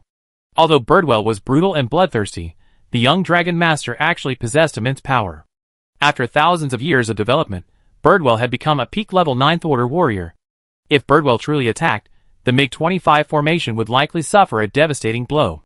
Although Dragon Slayer missiles could damage dragons, or even kill them, everyone knew that in the face of sheer power, these Dragon Slayer missiles seemed insignificant.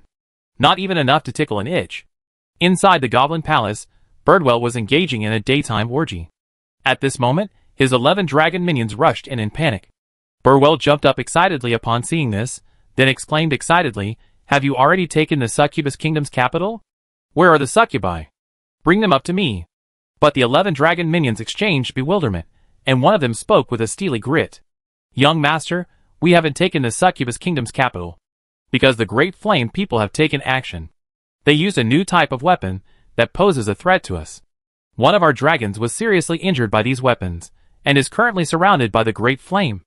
Not only did we fail to capture Hinea, we couldn't even rescue our own companions." The dragon's voice gradually faded, until it finally lowered its head. The other dragons also lowered their heads, not daring to even glance at the young dragon master's expression. They feared that if they continued to act stubbornly, they would likely be killed by the brutal Birdwell. Upon hearing this, Birdwell transformed into a master of desk cleaning, sweeping away everything on the table in front of him. "What a bunch of losers! Just because a comrade was injured, you're running away. Are you still dragons? Have you eaten the dragon blood in your bones?" A dragon muttered softly. "You say we're afraid of death, but aren't you the one who's most afraid of death?" Birdwell heard the muttering, but at this moment, Birdwell was helpless. Because his subordinate was telling the truth. Birdwell didn't get angry this time. Instead, he began to wander around, pondering how to rescue the dragon. After much deliberation, Birdwell finally decided to take action himself.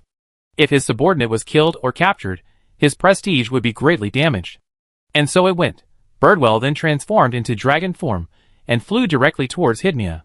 But the next second, 2 dragons with an incomparably terrifying aura appeared before them. Birdwell was stunned.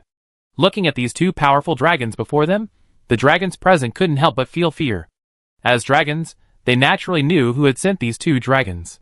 But they feared not the ones who had sent them, but the 2 dragons before them. The reason was simple. These 2 dragons were legitimate members of the Dragon Enforcement Squad. Tens of thousands of years ago, the dragons had already stood at the top of the continent, and so they began to pursue various pleasures. To control these dragons, the previous Dragon Lord established the Dragon Enforcement Squad to regulate their behavior. Thus, no matter which generation of dragons, they had heard of the Dragon Enforcement Squad's reputation, including the Dragon Master Birdwell. If the Dragon Enforcement team really came to blows, 10 Birdwells wouldn't be enough to defeat one of their members. "Birdwell, do you realize your mistake?" The leader of the enforcement team spoke directly. They just wanted a quick victory, to take Birdwell away as soon as possible. Because if they dragged on, the Great Flame would officially launch a soul-searching interrogation. By then, the sky would fall, and the earth would crack. After all, these enforcement team members had naturally learned of the Great Flame's terror from Velia. These insignificant ordinary people were beings that even the gods feared. Don't you have any idea of your own strength? If it were the dragons of the past, they would have considered it, but the dragons of today still think they're a piece of cake? Who do you think you are? You need to fully understand your own strength. What's wrong with me?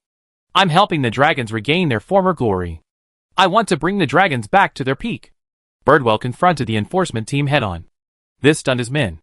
The law enforcement team laughed at this scene. This kid must be crazy.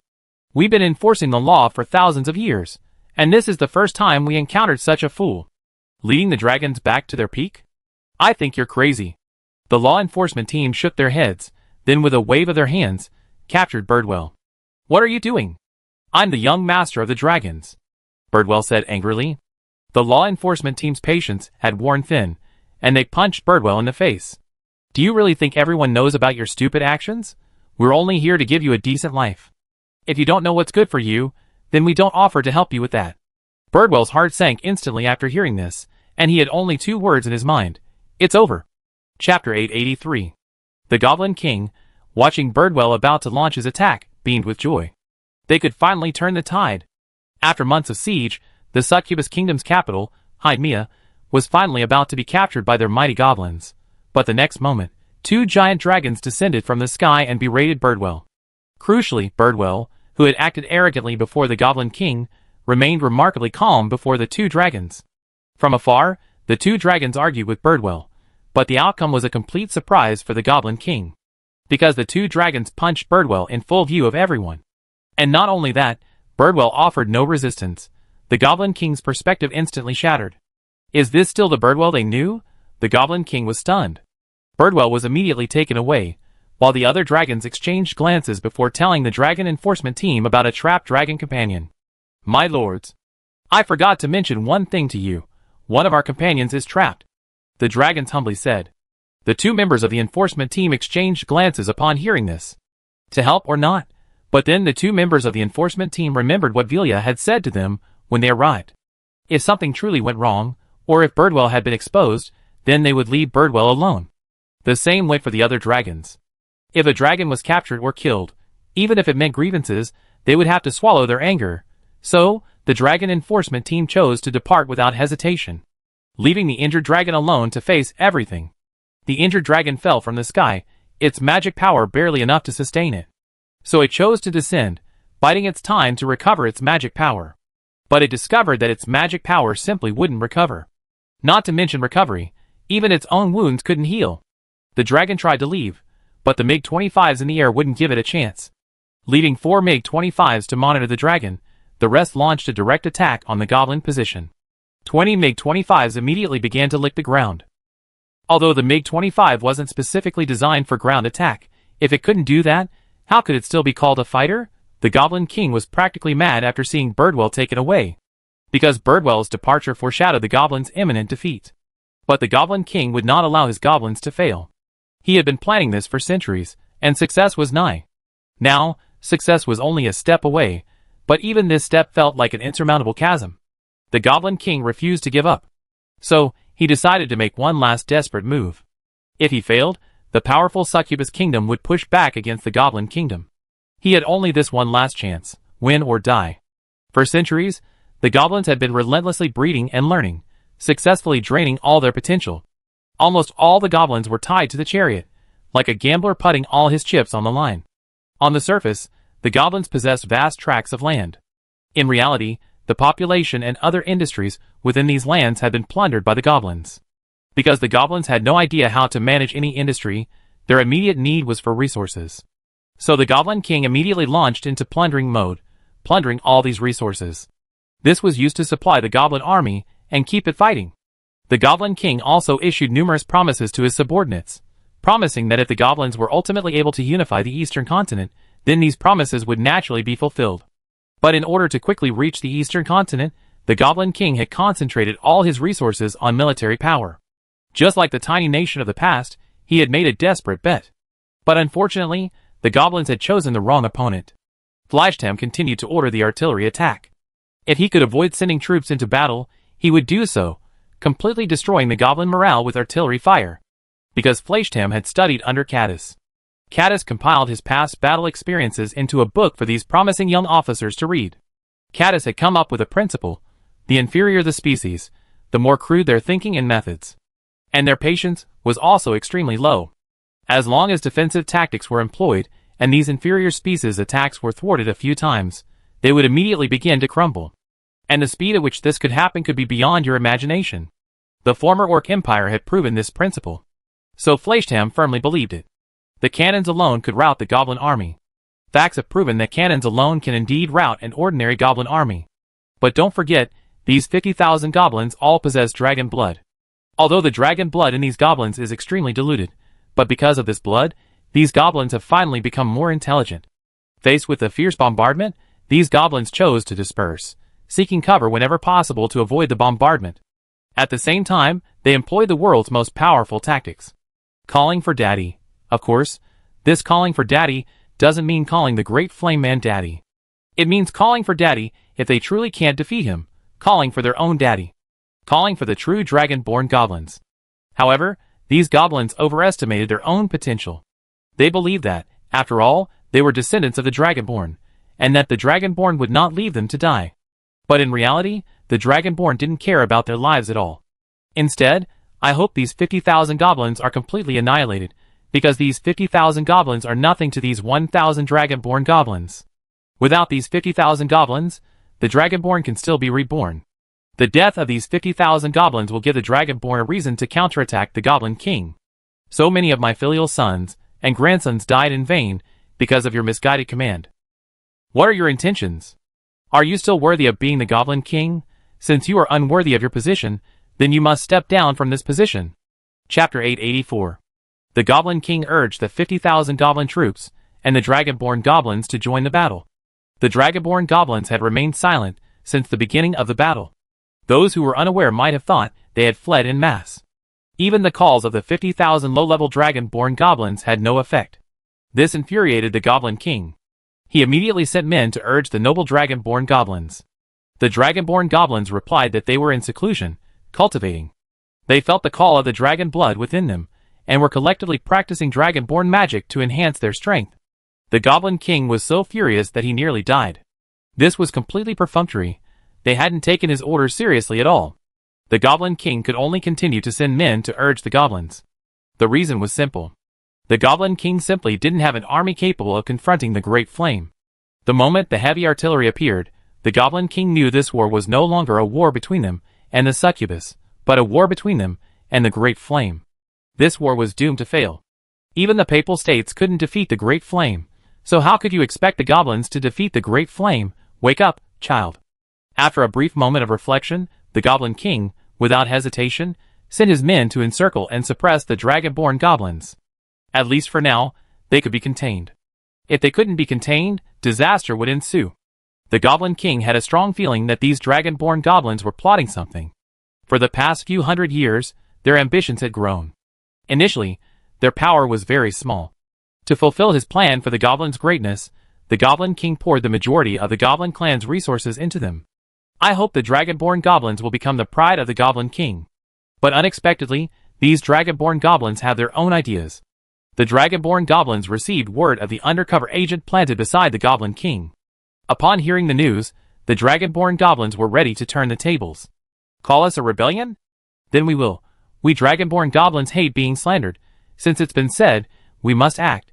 The war is intensifying, and the Air Force is flourishing. And yet, Pilot Allen, a legend in the Air Force, is currently oblivious to the world outside. For the past 6 months, Allen has seemingly vanished from public view. This Air Force legend has been absent from the public eye for a long time. This isn't because he's involved in some top-secret project. For most of the past 6 months, Allen has been training new pilots. But in the past month, Carl has given Allen several months' leave. The reason is simple. Vi is pregnant. Allen is going to be a father. When Allen heard the news, he was still at the Air Force Base training pilots on nighttime emergency landings. After hearing the news, he immediately took leave and rushed back to Leningrad overnight. Allen was so excited. At first, Allen thought Vi might have just gotten pregnant, but when the doctor handed Allen the results, he was completely stunned. Because Vi was already 4 months pregnant, the baby was due in just over 5 months. At first, Vi hadn't noticed anything. She thought it was just normal vomiting, but then she noticed something was wrong with her stomach. Had she gained weight? She hadn't had her period yet, but Vi didn't take it seriously at first. But as her belly grew larger, Vi realized something was amiss. The doctor examined her and told her directly, "You're pregnant." Then the scene unfolded. Vi's father-in-law and mother-in-law surrounded her like a star. Vi's status in the family had skyrocketed. She no longer had to cook. Her parents had simply taken over all of Vi's duties. Vi had experienced firsthand the treatment of a noble lady. The reason her father-in-law and mother-in-law were so enthusiastic was because of the elves' impressive fertility and pregnancy rates. Their unwillingness to have children, coupled with their extremely low conception rates, meant that this long-lived race of elves took tens of thousands of years to reach over 100 million people. Even during the most glorious era of the elves, the total population was only 200 million. This clearly demonstrates how low the elves' fertility rate is. So, Vaya's pregnancy was devastating news for her family. Alan looked at his wife in bed, unable to help but pace back and forth. Seeing Alan like this, Vaya couldn't help but cover her mouth with her hands and chuckle. "Who's pregnant, you or me?" Vaya jokingly asked. Alan's face was filled with emotion, and then he spoke. "Honey, shouldn't I be nervous when you say that? This is my first time being a father. How can I not be nervous?" Looking at Alan's panic, Vaya got out of bed, then cupped Alan's face, and said seriously, "Does your panic change anything? It doesn't change the fact that you're the father, and I like the calm and handsome version of you. Do you understand? My dear husband, get back on your feet, or I won't kiss you." After saying this, Vaya pouted and gestured to Alan. Alan, seeing Vaya's expression, spoke directly. "Vaya, have I given you too much sunshine? How dare you talk to me like that? You won't let me kiss you." "Well, I will." Alan forcefully kissed her, then lifted Vaya up and gently laid her on the bed. He rolled over, pinning Vaya beneath him, face to face, demanding, "Tell me, have you learned bad habits from your colleagues at the hospital? Tomorrow, I have a serious talk with your boss at your workplace." Alan, like a wolf oppressing a little white rabbit, gradually approached Vaya. Vaya, a reserved spirit, was extremely sensitive to physical contact, especially the feeling of heat against her face.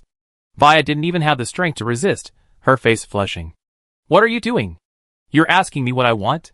Vaya, I can't believe you become like this. I never expected it." Alan's knowing expression made Vaya furious. "Alan, you jerk. You know what I'm talking about. You're still bullying me. Are you doing this on purpose?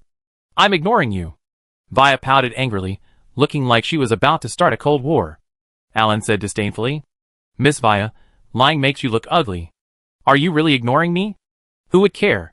Vaya said with a guilty look on her face, then looked at Alan, who was serious, and whispered, pausing her chest with 2 index fingers, as if admitting her mistake. "Have I really become ugly? I won't lie next time. Ha ha ha."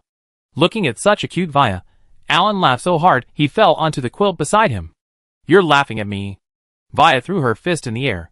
"I'm not laughing. I just think you're right about me being a jerk, but I think you're also a little idiot." Vaya was initially relieved to hear Alan admit it, but the next second, her defenses were broken. "What does this mean? I'm a little idiot?" Vaya rolled over and pinned Alan down. "What are you doing?" Alan looked at Vaya, her eyes gleaming with love, a little guilty. "Why are you asking me? You invited me, so I have to show you who's the head of the family." Vaya licked her lips. "Alan, this is too much." Chapter 885. Alan hadn't expected the usually reserved Vaya to launch an offensive against him. She seemed to possess a wealth of theoretical knowledge, but aside from kissing him, she hadn't shown any practical application. Alan, watching Vaya, acting in a show of authority, instantly came up with a plan. He simply lay down on the bed, letting Vaya manipulate him. This made Vaya anxious. Because the books only taught this much, Vaya and Alan had sex, but at that time, Alan was almost always the one in control. Wanting to help Alan, Vaya secretly borrowed a large number of books from her colleagues. Then she absorbed the forbidden knowledge. At first, Vaya glanced at the information in the books, then at the illustrations. Vaya's face instantly turned red as a monkey's, but because this was too exciting for the cold and reserved elf. But to make Alan feel more comfortable, I had to approach my studies with the mindset of a scholar. I was going there to learn, not to read. Only those with dirty minds would feel shy. I absolutely couldn't be shy. And then, Vaya read these things every day. From shyness at first to indifference now. And now, every time she read, she was fascinated. There were even times when she couldn't help but lick her tongue. But this was only when she was alone. As soon as a colleague came in, Vaya would immediately revert to her aloof persona. In Vaya's own words, she could only show this to her beloved Alan. No one else was allowed to see a single thing. If Alan knew, he would definitely ask, "Is this a good thing or a bad thing?" But now, Alan, looking at Vaya, who was lying on top of him, had only one thought in his mind. Is there such a good thing? This is definitely a good thing. And it's a huge good thing. Alan was secretly delighted. Finally, he wouldn't have to toil alone anymore. But what Alan didn't know was that if Vaya really started to work hard, he would be completely helpless. Vaya? Wait! Hey, you want more? No! Alan's voice rang out in rejection. No! Give it to me! The next day, Alan simply leaned against the wall and left. Although Vaya was pregnant, Alan hadn't expected Vaya to be so frivolous now.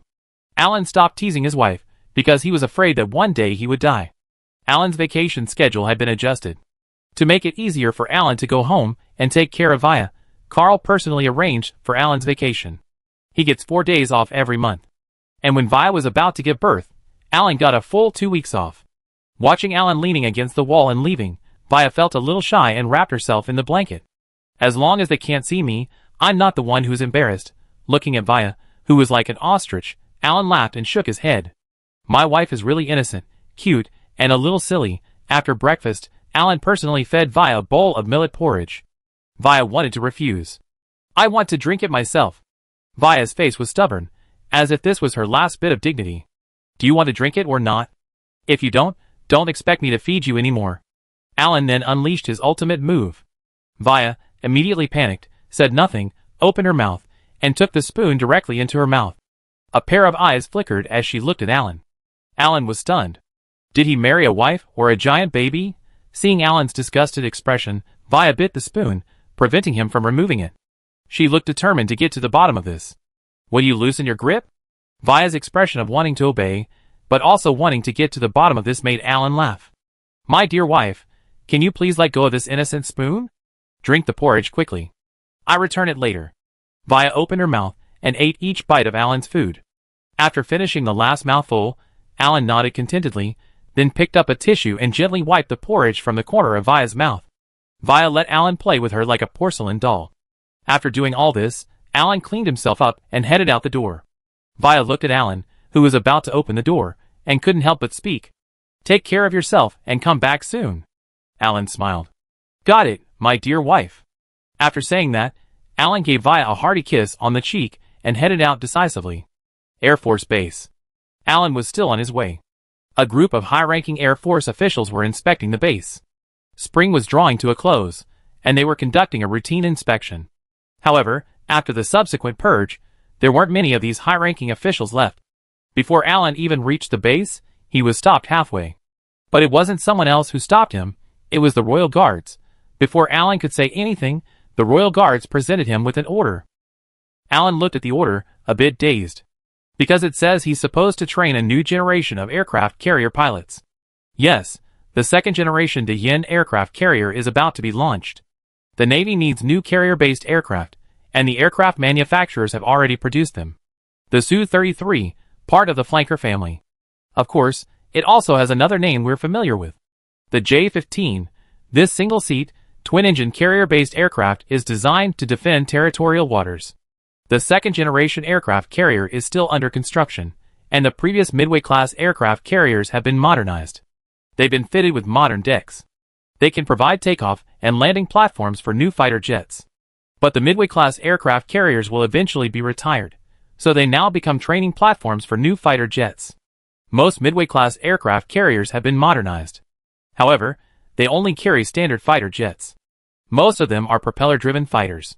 Because the aircraft manufacturers haven't yet developed jet fighters for aircraft carriers. It took over a year of refinement to finally produce the Su-33. And it was the Air Force's request to produce the Su-27. The manufacturer also produced the Su-33. Since the advent of the Tu-95 and its missiles, the Navy's status has gradually declined. Because everything the Navy could do, the Air Force had already done. This indirectly contributed to the current situation of the Air Force Command, where a group of people were arrogant and conceited. But fortunately, these people have been removed in the purge. To be honest, in wartime, purges are indeed the only way to deal with these weaklings. Alan arrived at the air base, where two Su-33 trainers were parked on the runway. To ensure that the Navy pilots could pass the test quickly, the Navy directly seized two Su-33 trainers from the aircraft manufacturer. Alan and another ace pilot were assigned to provide one-on-one instruction. This allowed these Navy pilots to quickly improve. And now it was the Air Force's turn to watch anxiously. Because their Su-27 was still on the production line, not even a single aircraft had been put into operation. The Air Force still has the MiG-25 as a backup, but what about the Navy? They don't even have a single carrier-based jet. Let the Navy suffer. Let the Army bear the brunt of the blame. Army? ? Chapter 886. What do you mean by the Air Force suffers while the Army takes the blame? You Navy and Air Force are both filthy rich, but does our Army eat your money, or even use it? You just curse our Army every day, but you ungrateful bastards. The moment you take the military funds, you throw the blame. Our Army hasn't even started working, and you two are already throwing the blame. Is there justice in this? Is there still law? Leon, I am the law. Although the Army has always been treated as inhumane, in reality, even within the Army, they don't treat themselves as human beings. Because they realize their glory days are gone. They used to be able to call the shots. Now, they can't get any response from heaven or earth. When they call for air support, the Air Force masters have to think for a long time before deciding to send fighter jets. The Navy is better off. They respond quickly to calls for support. This reminds the Army of the past, when the Air Force followed them 24 hours a day. Brother, where are we going? We fight wherever you say. Recalling his past, Lu Jun said he didn't shed tears easily. Alan was having a good time, but Fleischham was having a hard time. Due to the clash between the Goblin King and the Dragonborn Goblins, the Goblin army on the front lines was leaderless. The Goblins at the front spontaneously formed their own battle formations, and almost all of them were filled by capable individuals. Because these Goblins knew that if they wanted to survive, they had to rely on themselves. So, they had to choose a qualified commander. Although this qualified commander had been chosen, the conflict between the Goblin King and the Dragonborn Goblins still affected them. Caught in the middle of this conflict were the ordinary goblins themselves. As the goblins fought, they discovered they were out of ammunition. This was a catastrophe for them. They had relied on these weapons to launch their attack on Edmea. And now you tell me, we're out of ammunition? It's not that the rear didn't have ammunition, it's simply that the ammunition hadn't been delivered. The logistic support had also joined the conflict between the Goblin King and the Dragonborn Goblins.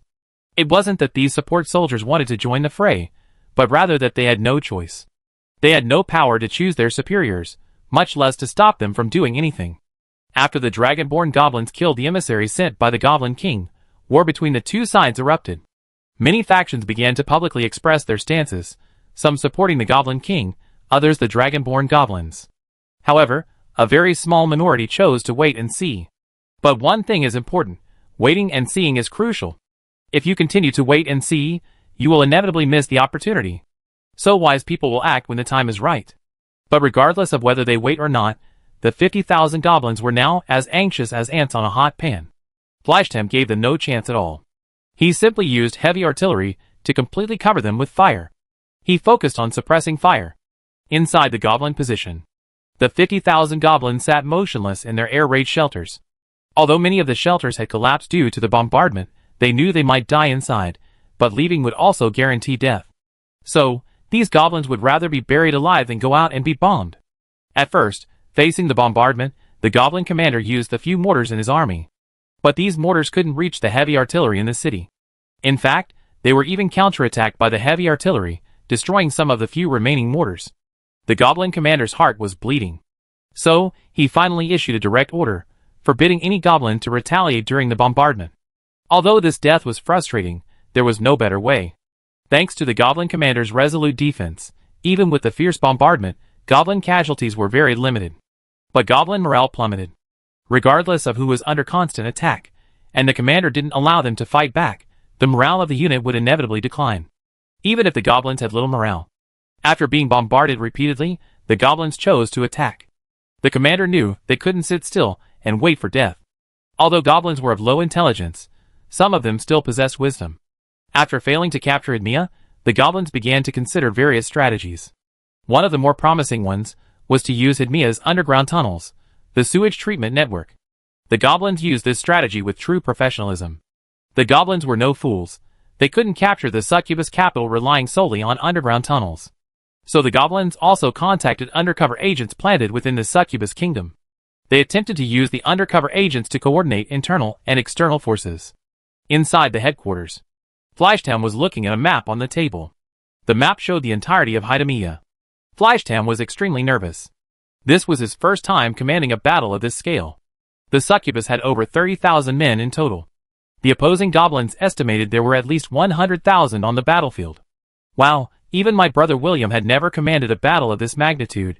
Had I surpassed my brother William in some way? Fleischtam rubbed his chin. I'm such a genius, but he wasn't particularly happy. Hidemia was huge. So huge that 30,000 succubus wouldn't be able to control it. Although Hidemia was only accessible from the west, Fleischtam felt a nagging sense of unease. Last time, the uneasiness was confirmed, and this time. Fleischtam summoned Sia and asked her if there were any other passages connecting Sidmaya to the outside world. Sia pondered for a long time, but couldn't think of any way to enter Sidmaya.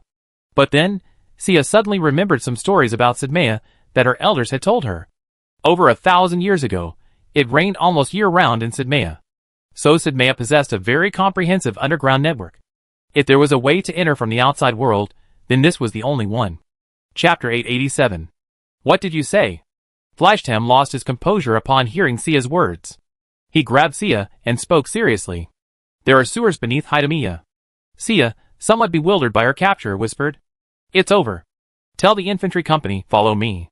Fleischtam didn't count on the succubus, and simply called on the Wehrmacht infantry company. This Wehrmacht infantry company was originally assigned to protect the instructor camp. But now, Fleischtam couldn't care less. If Hidemia fell, not only would the succubus, but the instructors themselves would be doomed too. The goblins didn't care about hostages. Every time they captured a city, the men inside were slaughtered, and the women were used as playthings. Sia looked at Fleischtam with a serious expression, her heart filled with questions. Why was Fleischtam so nervous? Isn't it just an ordinary sewer network? But looking at Hidemia on the map, Sia finally realized. This is going to be bad. In the sewers. Thousands of goblins were sneaking in from outside the city through the sewers. In ancient times, Hidemia wasn't in the hands of the mask, but of humans. The humans who governed Hidemia at that time built a comprehensive drainage system to protect Hidemia, a low-lying area, from flooding. The succubus kingdom later copied this, and expanded upon it. And because the materials used by humans at the time were plentiful and high quality, even after thousands of years, these underground drainage systems remain intact. The goblins swam slowly forward through the sewage in the sewers. The goblins were extremely nervous because their commander had warned them before they arrived that the Wehrmacht was likely waiting for them in the sewers. But after they entered the sewers and marched for over an hour, the Wehrmacht still hadn't appeared, and they had successfully entered the city of Hidemia. This filled them with disdain for the Wehrmacht. What Wehrmacht?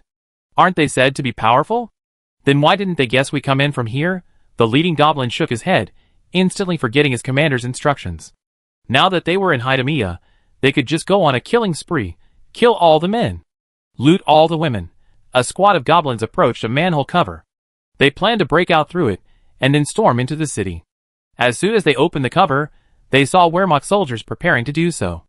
The Wehrmacht soldiers' movements were so slow. The goblins and the Wehrmacht soldiers exchanged a brief stare. The next second, both sides reacted. The goblins hurriedly climbed up the stairs, attempting to rush out and kill the Wehrmacht soldiers.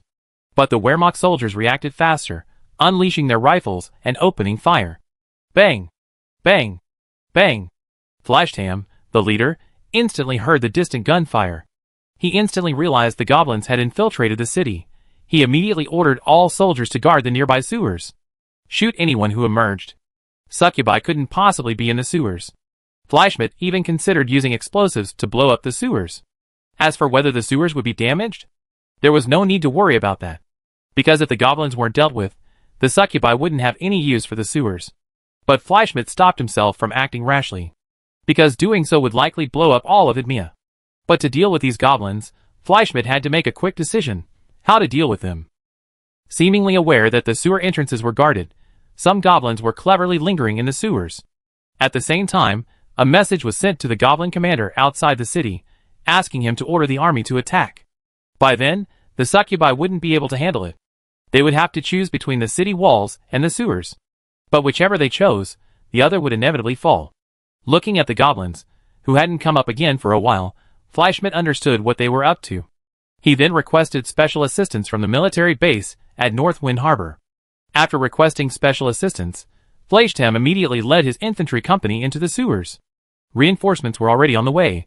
If they delayed any further, the goblin commander would surely launch an attack. If he proactively attacked to clear the goblins in the sewers, there was a high chance they would misinform the commander, causing the goblin commander to hesitate. Every second the Goblin commander hesitated, the more likely military assistance from Northwind Harbor would arrive in time. Fleischtam led his infantry company down into the sewers. Then, looking at the pitch-black sewers, he shuddered. Since they were heading to the Succubus Kingdom for training, they hadn't brought much military equipment. Most of their weapons and equipment were secondhand, many even the same as those used by the new West Empire soldiers. Forget night vision goggles. The infantry company's only weapons and equipment were the AK-47s they had brought with them. It's not that the Mauser rifles were difficult to use, it's just that once you're used to fully automatic rifles, bolt-action rifles just don't feel right. Without night vision goggles, the infantry company was completely blind once they entered the sewers. Fleischtam ordered all soldiers to hold their ground, guarding both sides of the sewers, shining their flashlights, and shooting any goblins without hesitation. Fleischtam wouldn't order his soldiers to advance. If they had night vision goggles, he might have considered advancing. But now, let alone night vision goggles, even the infantry's basic equipment is patchy. How can they advance? Fleischmidt planned to wait it out. But everyone felt very uncomfortable in the dark sewers, and many soldiers were even nervous. A Wehrmacht soldier sniffed the air. As expected of a sewer, the stench was truly unbearable. Fleischmidt found the odor somewhat unbearable. But suddenly, Fleischmidt caught sight of a floating object beside him. Instinctively, he glanced over and nearly jumped. For the floating object was none other than a corpse, the pale corpse of a succubus. How could a succubus's body be here? Fleischmidt immediately ordered his soldiers to shine their flashlights. He wanted to confirm whether the corpse was from within the city or from outside. But when Fleischtam saw the succubus's attire, he flew into a rage.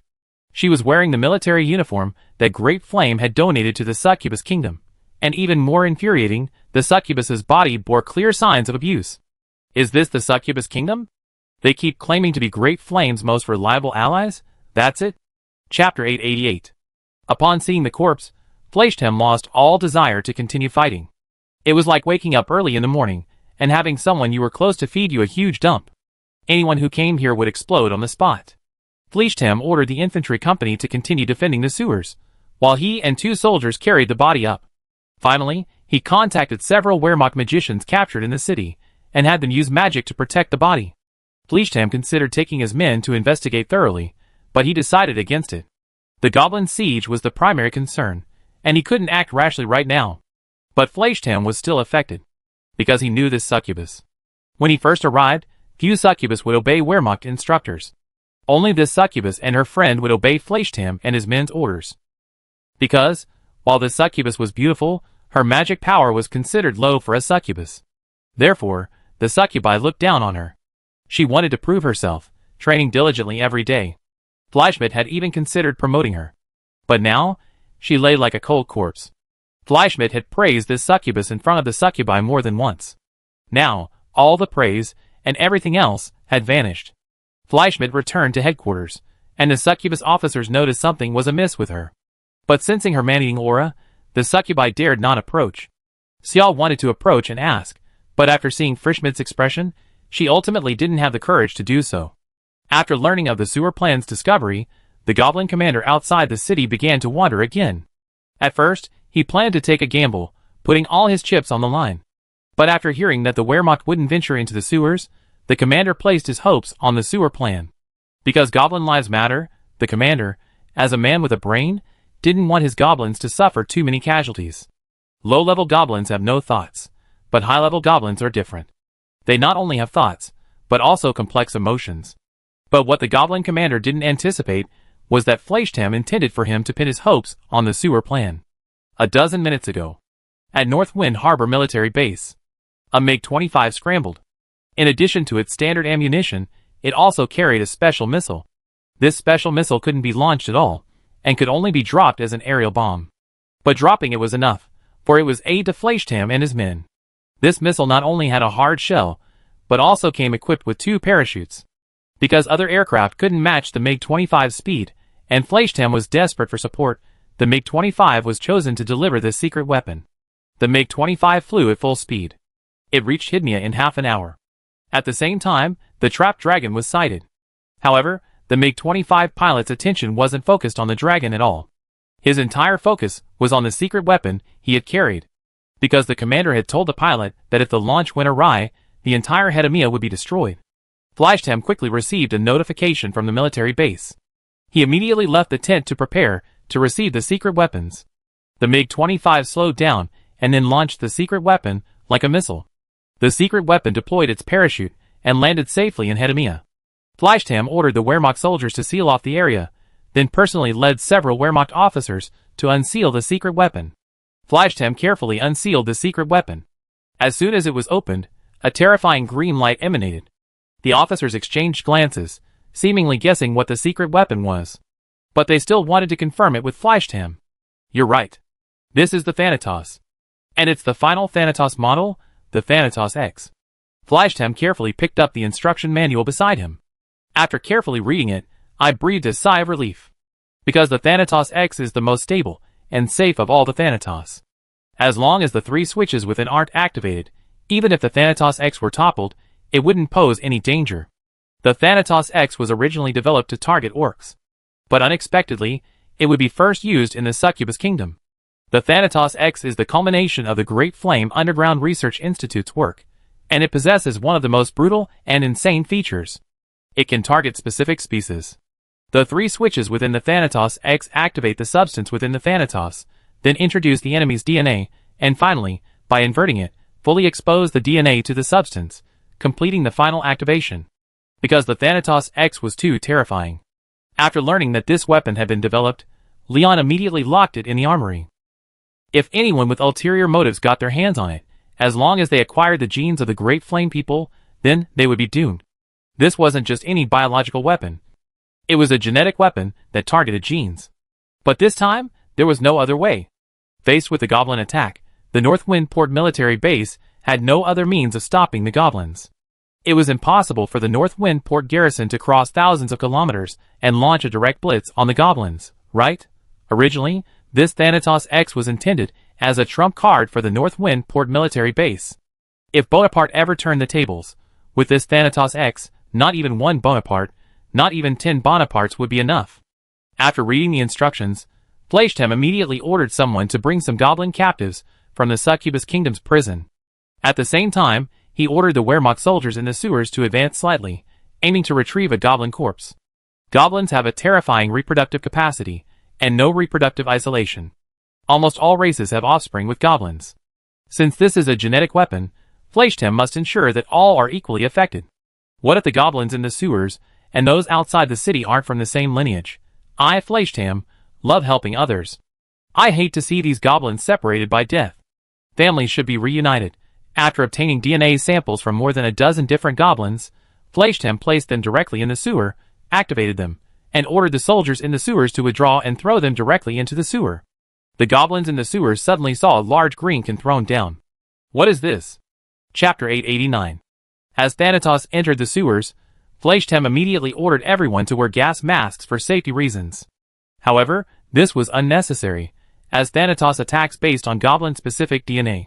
If you're a human or a succubus, you don't possess goblin-specific DNA. So, the goblins will be the ones suffering from this. Of course, if some succubi in the city possess some goblin genes, they might also die. Wehrmacht soldiers are unaffected by Thanatos. Before using it, Flashtam had confirmed from the instructions that there was no connection between the Great Flame people and goblins. Some might ask, why no connection? How did the Underground Research Institute know? Of course, the Underground Research Institute knew that Teresa and other researchers were working on something, and everything they created was lethal. The Underground Research Institute was equipped with top-tier military forces. No goblins for research.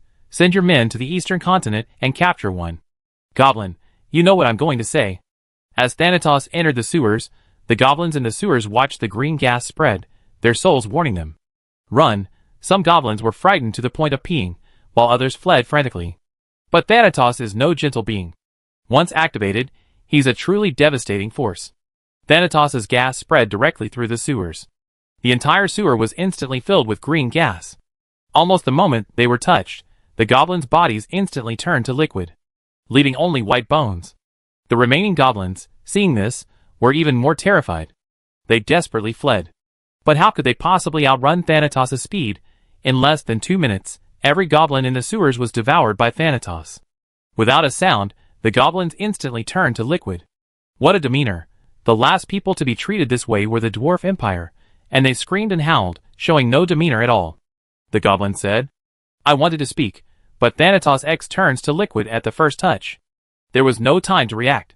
Thanatos entered the city through the sewers. Many succubi covered their mouths and noses in fear, but could only watch helplessly as the gas touched them. But what they didn't expect was that they remained completely unharmed after being exposed to the gas, especially the prison guards, who watched the goblins in their cells turn to blood. And yet, they themselves remained completely unharmed, but not all succubi escaped unscathed. The gates of Hydmia. The succubus soldiers guarding this area were on high alert, their gaze fixed intently. Beside them were their most trusted comrades, handpicked by the succubus queen. Absolute loyalty. The wind of Thanatos finally reached the gates, and the succubi instinctively raised their hands to block it. But they discovered that the gas seemed to pose no threat to them. Just as they were about to relax, however, some of their companions screamed in agony. This left them bewildered. They could only watch helplessly as their companions dissolved into a pool of blood. Panicked, they reported the situation. Upon hearing this news, Fleischtam was instantly shocked. Why would the succubus die? They clearly only targeted goblins, so why would the succubus? Wait, Fleischtam suddenly realized something and immediately led the Wehrmacht to the city gate. According to the gate guards, their companions were tortured to death bit by bit. They were not instantly killed by Thanatos like the goblins. So these succubi must be the offspring of succubi and goblins. And they were deliberately sent in by the goblins as undercover agents. And it seemed these succubi had been lurking for a long time. If it weren't for Thanatos, it's very likely that these succubi would have remained dormant. Until the goblins, utterly engulfed in the siege, finally opened the gate at the most crucial moment. Fleischtam shook his head suddenly after thinking this. I can't think about it anymore. This is simply too horrific. The goblins in the sewers were utterly annihilated. Thanatos' gas even blew outward. The goblin commander finally gave up and ordered a retreat. The sewer plan had failed. They couldn't possibly take Hydmia. Unless the dragon-born goblins and the Goblin King intervened. But was that even possible? Watching the goblins retreat, Fleischtam finally felt relieved. But his joy quickly vanished. Because he thought of that corpse. That afternoon, the young succubi in the city were preparing for a celebration. Succubus Queen Tiana personally captured the injured dragon. She was eventually imprisoned, awaiting Leon's latest instructions. But at this moment, Fleischtam wasn't basking in the joy of victory like the others. He was reporting the situation to Leon, word for word. He also reported the incident with the corpse. Leon, who was on vacation, received Fleischtam's direct report. After reading it, Leon remained unmoved. It wasn't that Leon wasn't angry, but rather that Leon had seen so much that he naturally remained calm. Leon quickly gave Fleischtam his latest orders. He ordered him to address the matter. Because Leon knew that if this matter wasn't thoroughly investigated, such incidents would recur within the succubus army. For an army to truly become a strong force, it must maintain a good work ethic. This situation has reached a point where this army must undergo a transformation. The young succubi were celebrating, while some were summoned for questioning by the Wehrmacht. After a short interrogation, Fleischtam finally identified over a dozen people with knowledge of the situation. He planned to find a breakthrough among these 10 or so insiders. To find out the truth about this body. In the interrogation room, several friends of the succubus, who had been tortured to death, were being questioned separately. The succubus herself had few friends, and after the first round of interrogation, it was confirmed that these few were hiding something. Hence, the second round of interrogation began. Chapter 890. The interrogation began in Fleischtam. And Leon had a new idea. After a week of patrols, Leon had almost covered the entire Violet province. As his investigation deepened, Leon grew increasingly uneasy. Leon discovered that corruption was rampant in almost every part of Violet province. There were false charges and wrongful convictions everywhere. There were even more people who could no longer speak. Because someone silenced them, they would never see the light of day again. After a week of patrols, Leon naturally heard about the young man who had attained enlightenment in Longchong. So he asked Baryan to bring him here. Just as Eric was about to settle down with Karencina, a handsome young man appeared at his home early in the morning. Before he could react, he was dragged from his bed. Subconsciously, he was about to take him away. But seeing that Eric was only wearing a pair of shorts, he immediately gave him time to get dressed. Karencina, standing by, looked at Baryan nervously. She clutched Eric tightly, fearing something might happen to him. Baryan looked at the pair and said, "Don't worry, nothing will happen. It's even possible that your man will experience tremendous wealth." Eric, who was getting dressed, was stunned. Since his enlightenment in Longchong, Eric had fought his way through the prison. Then he went straight to rescue Kalansina. But the local government had put Eric on the run. To avoid implicating Kalansina, Eric planned to flee. But Kalansina didn't despise Eric, and the two eloped. They fled to the deep mountains and forests, where they lived a peaceful yet warm life. The two had originally thought their lives would continue in peace. But the appearance of Baryan shattered their tranquility. But hearing Baryan's words, Eric was stunned. What did unparalleled wealth mean? Where did such wealth come from these days? Wasn't all the wealth in the hands of those officials? Wait, could it be? Eric, who had just put on his clothes, suddenly had an idea. But before he could say it, Baryan took him away. Eric didn't have time to say anything more, only giving Kalansina a reassuring look. Then, in a flash of white light, the two appeared in a train car. Eric surveyed the car's decor. He noticed it wasn't ornate, but rather solemn and elegant. Eric quickly noticed the man sitting in front of him. The man was no more than 20 years old, looking remarkably youthful, not much older than himself. But those eyes of his filled Eric with fear. He sensed a unique aura in those eyes, a unique aura he had only seen on a statue. It was an aura that seemed to dominate everything. Seeing Eric's confusion and nervousness, Leon took the initiative and spoke. "Young man, don't be nervous. I'm not looking for you because you're wanted. I'm looking for you because you killed someone." Eric was stunned when he heard this. Looking for me because I killed someone? Then I'm doomed? Am I going to end up in jail? No. My Kalansina is still waiting for me. I have to fight my way back to her. Just as Eric was about to attack, he saw Baryan, smiling beside him. I can't defeat him. Just then, Yun Qingqi entered with a fruit plate. What's this? Originally planning to reward Leon, Yun Qingqi was surprised to see the sudden appearance of this young man. Qingqi? You're... Or does my wife love me? Leon didn't react at first, but then he saw the fruit plate in Yun Qingqi's hands, and a smile instantly lit up. Having a wife is good. When Eric first saw Yun Qingqi, he felt as if he had fallen into an icy cave. Because he had released a hint of murderous intent, he was about to attack. And then Yun Qingqi entered.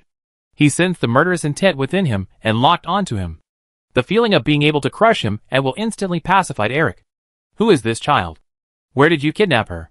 Yun Qingqi looked at Eric with a smile, as if she were truly a kind and amiable woman. Eric forced a smile. If her aura hadn't been so oppressive to Eric, perhaps Yun Qingqi would have been a truly amiable woman. His name is Eric, the young man who attained enlightenment in Longchong earlier. Leon took the fruit plate and immediately picked up the apple and began to bite into it. Yun Qingqi, upon hearing this, looked at Eric with approval. Eric lowered his head somewhat embarrassedly. After taking 2 bites, Leon asked slowly, Eric, I want to ask you, what are your thoughts on the Great Yin government? Leon asked his first question directly. Eric was a little confused. Aren't you here to call me to task? Why are you speaking so elegantly? Pickling up his spirits, Eric began to answer. Dian? I think Dian is just a hollow shell now. Those people at the top don't care about the lives of those at the bottom, especially that leader. I think his name is Leon? Maybe he was a good leader in the past, but now, have the policies he talked about been implemented? Maybe they've been implemented near Leondler, but nowhere else, because they're all manipulated by local officials. Eric spoke these words rapidly. He didn't notice Leon's face gradually hardening.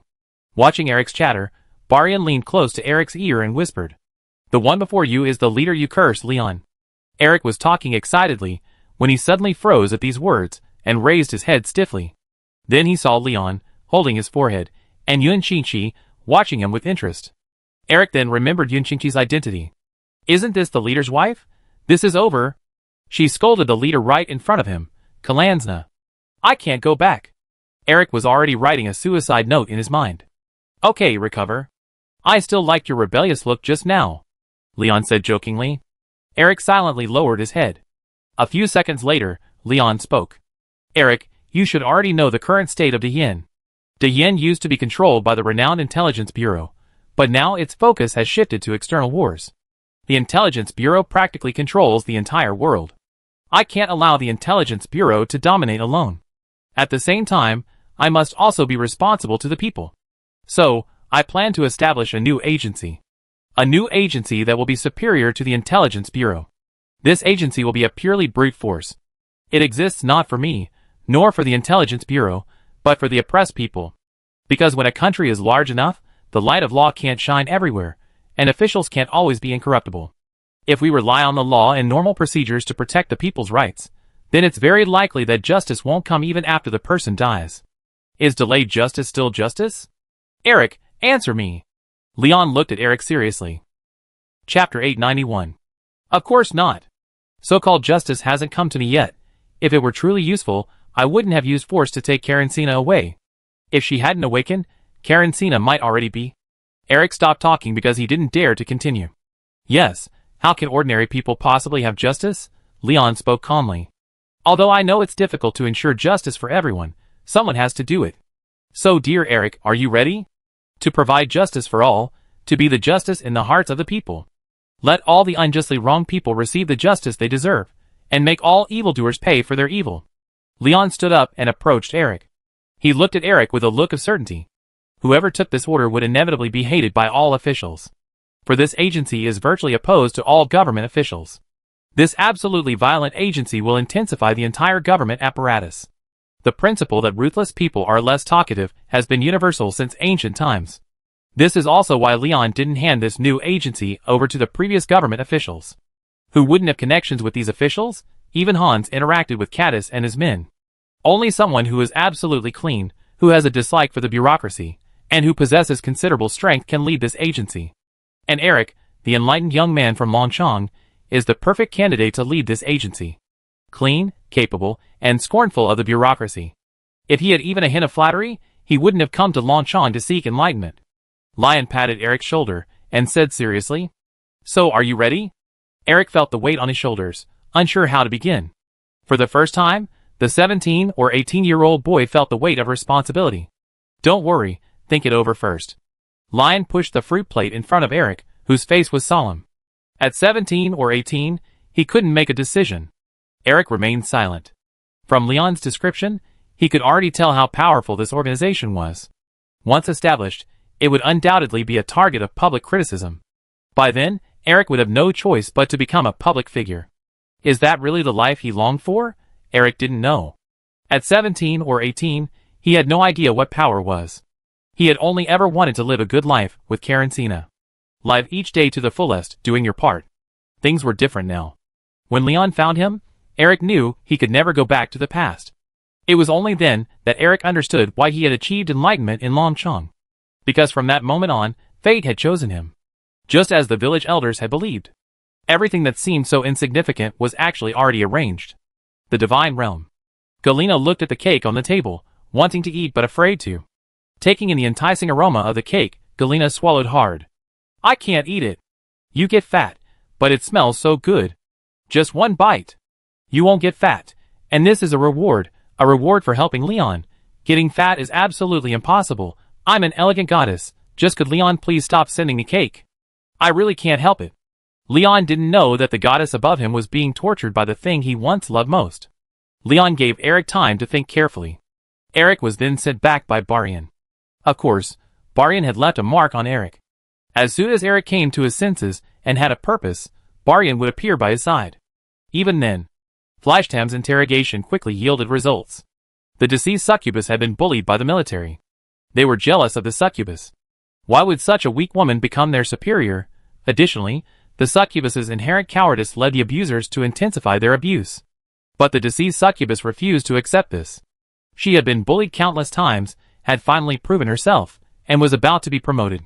So she confronted the abusers head-on, only to have them accidentally kill her. The interrogation took less than half an hour, and the truth was revealed. That evening, the succubi were enjoying a celebration banquet. But halfway through, they saw Wehrmacht soldiers surrounding them. Succubus Queen Tiana was also somewhat puzzled by Flashtam's actions. While Flashtam had someone tell the succubus Queen Tiana the truth, he had the body brought up. The deceased succubus's makeup had been tidied, but having been submerged in the water for so long, the corpse had begun to rot. Many succubi covered their noses at the stench of decay. But those who got closer were stunned. The body was undeniably that of a succubus. Flashtam simply grabbed a megaphone. This succubus didn't die in the war with the goblins. She suffered inhuman torture and ultimately died a painful death, but the enemy isn't the goblins, it's you succubi. The murderer is among you. Flashtam tossed the microphone away. The Wehrmacht soldiers decisively loaded their weapons. Now it was the succubi's turn to be stunned. Succubus Queen Tiana was furious upon hearing this news. The succubi were already extremely rare, and now they were fighting among themselves. There was even bullying within the military. Tiana was furious. Fleischtam was even more furious. He was mad at his own soldiers for being so abstract. Bullying was practically non-existent in the Wehrmacht. Thanks to the presence of instructors and political commissars, and Leon's daily indoctrination, they naturally avoided such abstractions. Because if they did, the instructors and political commissars would show them what true abstraction meant. The kind where you get 100 consecutive draws just by logging in. Although Fleischtam hadn't experienced such a thing, he deeply detested it. Because it not only harmed the victims, it also changed the entire military's morale. If left unchecked, violence would become the norm. It could even become a common occurrence. This wasn't just an ordinary soldier, he had to strike hard. Chapter 892. The succubi, looking at the furious succubus queen, instantly became obedient. Not only that, the succubus queen called on her men. They began arresting people named in the interrogation report of the insider. Soon, 5 or 6 succubi were caught red-handed. They had all participated in the military bullying. At first, they weren't afraid, until they saw Fleischtam loading his weapons. The succubus queen had a sharp tongue but a soft heart. But Fleischtam was different. He was a serious, tough officer. His name was known throughout the Wehrmacht. The succubi, who had been with him for several months, naturally understood Fleischtam's formidable nature. During normal training, if you were injured, Fleischtam would take good care of you. Even if you slacked off a little, Fleischtam wouldn't say anything. But if you crossed the red line, you have to plan your own death, Fleischtam said. He's good at nothing but bringing up old scores. The 6-fingered succubus was brought before the crowd. The membranes of one of its limbs were filled with fear, and it kept muttering to itself, "I'm sorry. I was wrong." The other 2 succubi, on the other hand, looked as if they were dead pigs that weren't afraid of boiling water. Fleischtam looked at Tiana. After all, these succubi were Tiana's subjects. If he truly wanted to execute them, he should at least ask Tiana. After all, she was the succubus queen. As if noticing Fleischtam's gaze, Tiana shook her head and spoke. "You can do whatever you want with these people. Don't worry about my reputation," Tiana said, and then she left. She was utterly disappointed with these succubi. She no longer cared whether their execution would affect her reputation. Meanwhile, the 6 violent succubi were instantly panicked. Because Tiana was gone, the queen was their last straw. They knew that as long as the queen was around, she wouldn't bother them over a dead person. After all, they had 6 lives to worry about, but now it was different. Tiana had handed everything over to Fleischtam. The succubi were truly panicked. The 4 timid succubi knelt down, staring at Fleischtam with horror. "Commander, we were wrong. Please let us go. We'd do anything, and we're fine. If you let us go, we—" The succubi chattered on, but before they could finish, Fleischtam stopped them. Fleischtam's gaze shifted to the 2 stubborn succubi. Because from the beginning until now, these 2 succubi hadn't uttered a single word of begging for mercy. They were simply too stubborn. This focused Fleischtam's attention squarely on the 2 succubi. "You're so righteous after killing someone. Who do you think you are?" Fleischtam approached the 2 defiant succubi and spoke. "Do you think you're in the right with those looks on your faces?" The 2 succubi turned their heads away in disdain, speaking casually. "The strong prey on the weak, understand? This has been our succubus's tradition for thousands of years. Survival of the fittest? A centuries-old tradition?" Fleischmidt nearly burst out laughing when he heard this. Seeing Fleischmidt in this state, the 2 succubi grew enraged. "What are you laughing at? You're insulting us. You're trampling on the dignity of us succubi. Thousands of years of tradition may be true, but can it save you? This so-called tradition you believe in has ultimately led you to retreat here. If it weren't for us, would you have survived until now? The strong prey on the weak? Is the equality I taught you these days just empty talk? Perhaps in your mind, the weak have no right to survive. But do the weak want to come into this world? They can't choose to come into this world, but they want to live too. As fellow creatures, even compatriots, you won't protect the weak, but instead bully them. Do you know the biggest difference between intelligent creatures and those beasts? Because intelligent creatures unite, they coordinate their efforts to hunt. That's why they stand at the top of the continent." Fleischtam finished, circling the 6 succubi before addressing the audience. "You see De Yen as the world's hegemon, but only we know the hardships we endured along the way. We faced 2 powerful enemies right after our founding. We finally developed, and now the Papal States is targeting us again. What do we have in De Yen? The most powerful weapon we De Yen people possess is unity. We won't bully the weak, because we experience being bullied ourselves. That's why we're here to help you. But what about you? Have you listened to our teachings? The succubi all lowered their heads upon hearing this, because what Fleischtam said was true. They had indeed betrayed Diane's trust. Diane had originally offered them a shortcut, a path that would have made them stronger. It would have saved them from countless detours. But now, they had turned a deaf ear to Fleischtam and his men's advice. Although the Wehrmacht has been plagued by scandals lately, the Wehrmacht's ability to sweep across the continent wasn't solely due to its powerful weaponry. The Wehrmacht's unity was its most powerful weapon. Do you think you're right? Fleischtam demanded. The 6 succubi had already lowered their heads as low as they could, because any lower, their heads would touch the ground. The succubi remained silent, as if trying to escape this way. But Fleischtam would not let them off the hook and spoke directly. Your judgment will be decided by your queen, but don't be too happy. As the saying goes, blood debts must be paid with blood. Fleischtam then went to discuss matters with the succubus Queen Tiana. He could have easily killed all 6 of them on the spot, but this was the succubus kingdom after all. He had to consider not only the succubus Queen Tiana, but also Barian. Both of them were top-tier experts. Don't be fooled by the succubus Queen Tiana's delicate appearance. In reality, based on Barian's description, it's very likely that she's already taken that step. That would be a terrifying story. Chapter 893. Tiana finally agreed to execute the 6 succubi, because they had severely impacted morale. Meanwhile, while Leon was on patrol, he was also preparing to establish a new organization. Leon's life had become more and more regular. He would sleep until he woke naturally during the day, then rush off to patrol. After his patrol, he would enjoy a delicious meal at a local restaurant. Originally Leon, who was nearly 1.8 meters tall, weighed only 120 kilograms after more than 3 years of intense work. After this meal, Leon's weight had returned to 140 kilograms. He was finally no longer the toothpick boy he once was. There was no other way. When Leon was still an ordinary person, he had to work at least 14 hours a day. And this intense work every day was not only mentally, but also physically demanding. He was almost always anxious. Back then, Great Yin was constantly at war. Unlike today, even if a local war broke out, it would not affect the lives of the people of Great Yin. At most, it would become a topic of conversation after dinner. For the people of the Yin, war was no longer a distant concept.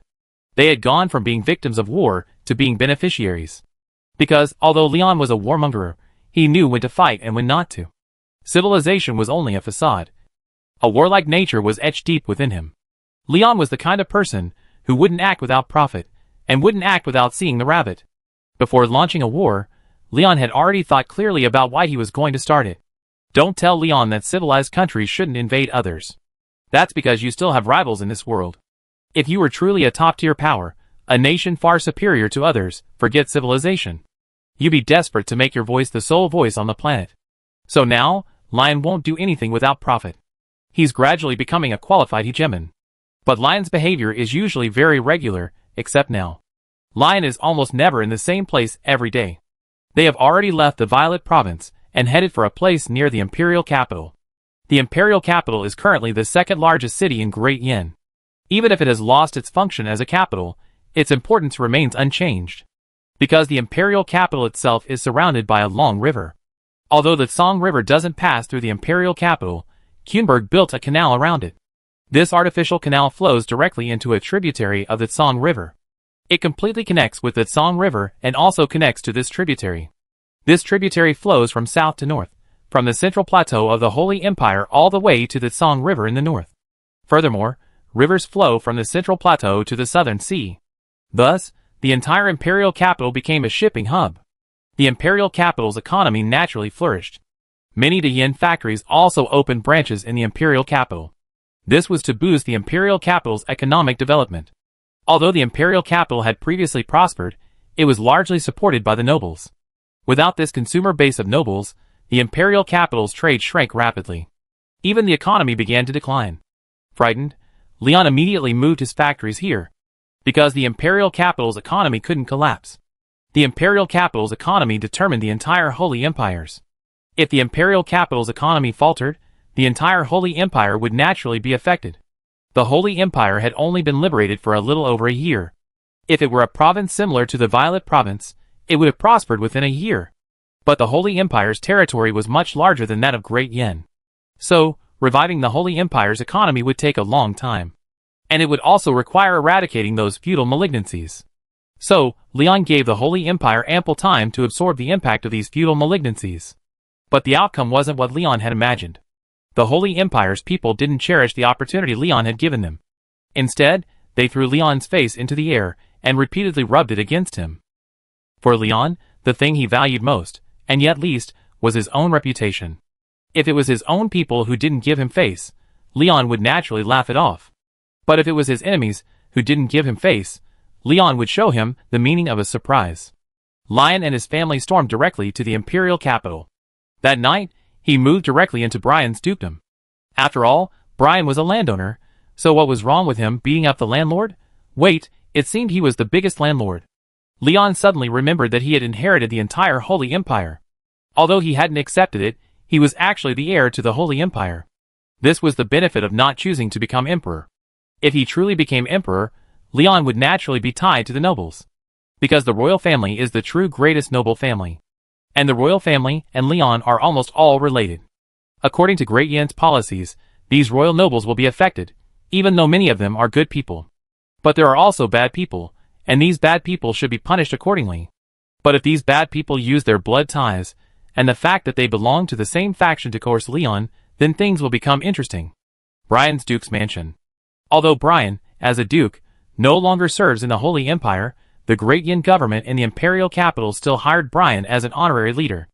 After all, there are not many top-level experts alive these days.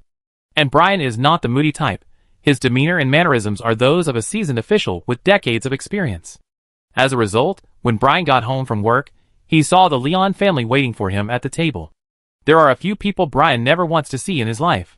Caddis and Chester, these two pillars of the empire, were the people Brian least wanted to see. Because Brian had wronged them back then. Although they had reconciled now, seeing each other was still awkward. Besides these two, the person Brian least wanted to see was Leon. Because Brian had wanted to use force to nominate Leon as the new emperor. But Leon had flatly rejected his proposal. Although Brian didn't understand why Leon did this at the time, he now understood. If Leon had chosen to become emperor, the purge of the nobility would definitely not have been as decisive as it was now. Brian twitched his lips, looking helplessly at Leon's family seated at the table. And his granddaughter, Sylvia, had just returned from the Great Yan Defense Army's Imperial Capital Military Academy. Dressed in her military uniform, she looked at Leon with sparkling eyes. And like a bee, she buzzed around Leon, chattering endlessly about everything about Gudry. Now it was Leon's turn to be dumbfounded. Why does Gudry still have a little fangirl? Chapter 894. Leader, can you tell me about Gudry's story? Sylvia looked at Leon with shining eyes. Leon's eyes widened as he stared at Sylvia before him. Of course, this wasn't out of lust, but because Sylvia's life was truly stunning. Although the Wehrmacht had completed its uniform change, the Holy Empire still used the previous Wehrmacht uniforms. Since so many Wehrmacht uniforms had been produced, many brand new, unopened ones were still in storage. In the spirit of avoiding waste, these uniforms naturally went to the Holy Empire's frontline. As a branch of the Great Yan Military Academy within the Holy Empire, the academy naturally had regular uniforms. Sylvia was wearing a female officer's uniform. Leon was truly amazed. She should have been a rather cold female officer, but her admiring gaze struck a chord with Leon. But Leon knew that the beautiful girl before him had a crush on Gudry. Leon was simply astonished. Looking at the inquisitive Sylvia before him, Leon carefully recounted the story of Gudry. Ever since Gudry rescued Sylvia from the bandit den, her heart instantly drifted to Gudry. Every day, she lost her appetite, her mind filled with Gudry's image. Grandpa Brian, unable to bear it any longer, ultimately had no choice but to send his precious granddaughter to military school. Because he couldn't possibly let his precious granddaughter see Gudry. What's the difference between this and giving his granddaughter to a yellow-haired guy? Gudry, old ding. What do you mean? You're calling me a yellow-haired guy? Just wait. I drive EP871 right up to your house. So Brian resorted to the simplest, yet most foolish, deception. My dear granddaughter, Gudry has been transferred to Leon. If you want to see him, you have to work hard on your own. I already sent you to the military academy. It all depends on your luck. When Sylvia heard that she had the chance to see Gudry if she got in, her inner sanctum exploded. She was like a jack of all trades at the academy. Not only did her grades rank among the best, she even became a model student. This overwhelmed Brian. So Brian urgently contacted the principal and used his connections.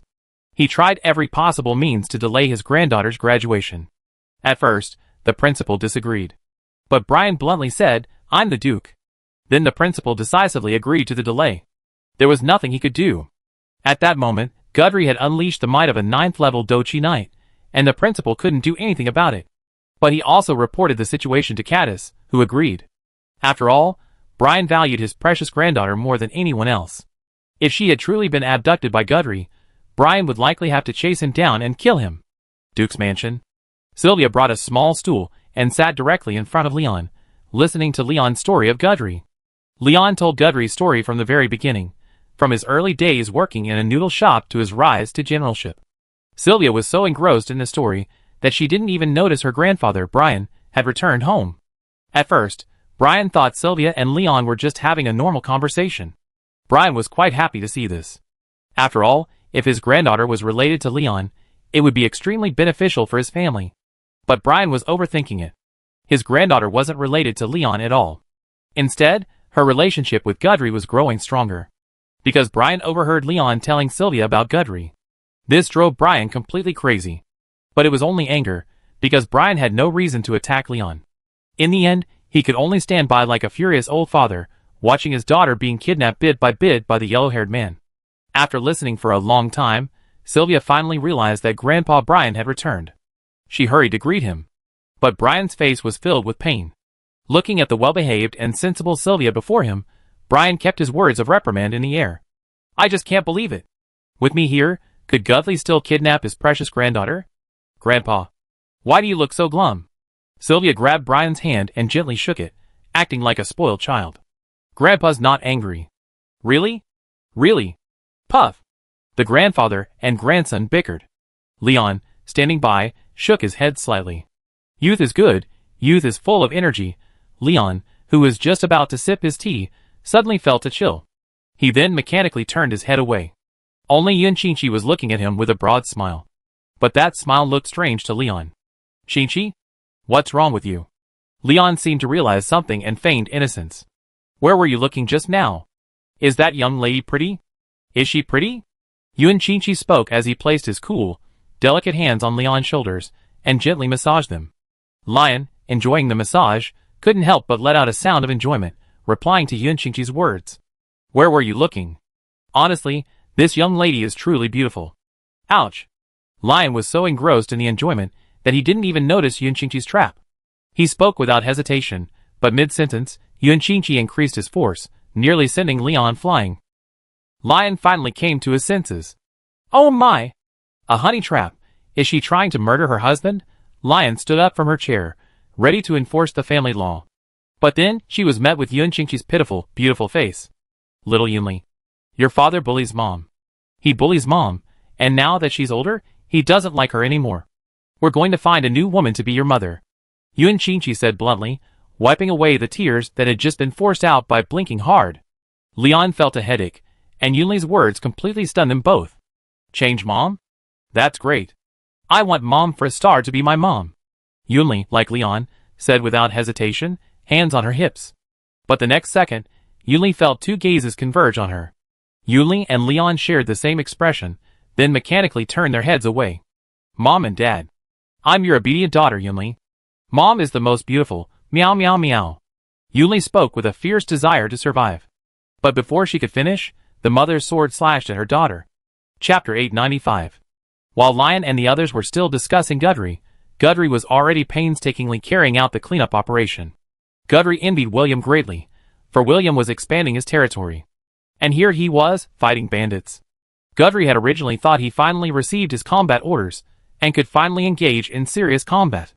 In the end, it was still just fighting bandits. Although these rebels were called rebels, in reality, their combat skills were no different from those of bandits. Gudry led the 1st Armored Division from west to east. He encountered no one capable of fighting along the way. Almost all the enemies he encountered collapsed at the first contact. This left Gudry bewildered.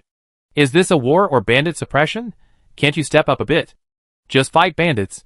Don't make it sound so grandiose. Facts proved that these rebels were not bandits. This was mainly due to the huge disparity in equipment between the two sides. The weapons and equipment of the 1st Panzer Division of the Wehrmacht's 1st Panzer Army, led by Guderian, had already reached the end of the Cold War. The Holy Empire's fronts, on the other hand, were still equipped with weapons from the end of World War II and the beginning of the Cold War. The difference in weaponry between the two sides wasn't simply a 40-year gap.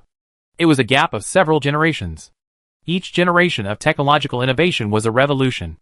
Under the thundering offensive of Guderian's 1st Panzer Division, nearly half of the Holy Empire's rebel forces were wiped out. Many rebels were even left without any resistance. Guderian's 1st Panzer Division could attack them from a distance of over 10 kilometers. Air Force reconnaissance planes never descended from the sky. As soon as they spotted the enemy's position, they would report it immediately. And the 1st Armored Division's self-propelled artillery and heavy howitzers would rain down their shells on the enemy in just 2 minutes. How could this be possible? In the central and eastern regions of the Holy Empire, the 1st Armored Division's headquarters was located in a mountainous area. Gudry was leisurely sipping tea from his cup. In less than a month, Gudry had nearly completed the rally around the Holy Empire with the 1st Armored Division. Gudry and his men were now left with only a 50,000-man rebel force entrenched in the eastern coastal areas. But Gudry was not in a hurry to encircle and annihilate these 50,000 men. This 50,000 men had already prepared sufficient ships. If Gudry and his men launched an attack, these 50,000 men would flee immediately. They would simply break up into small groups and go pirate at sea.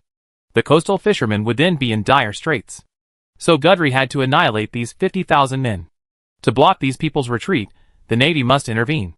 The closest force to these 50,000 people is the Great Yin High Seas Fleet, stationed in the northeastern port of the Holy Empire. Currently, the Great Yin Navy has 2 complete fleets and 1 fleet under construction.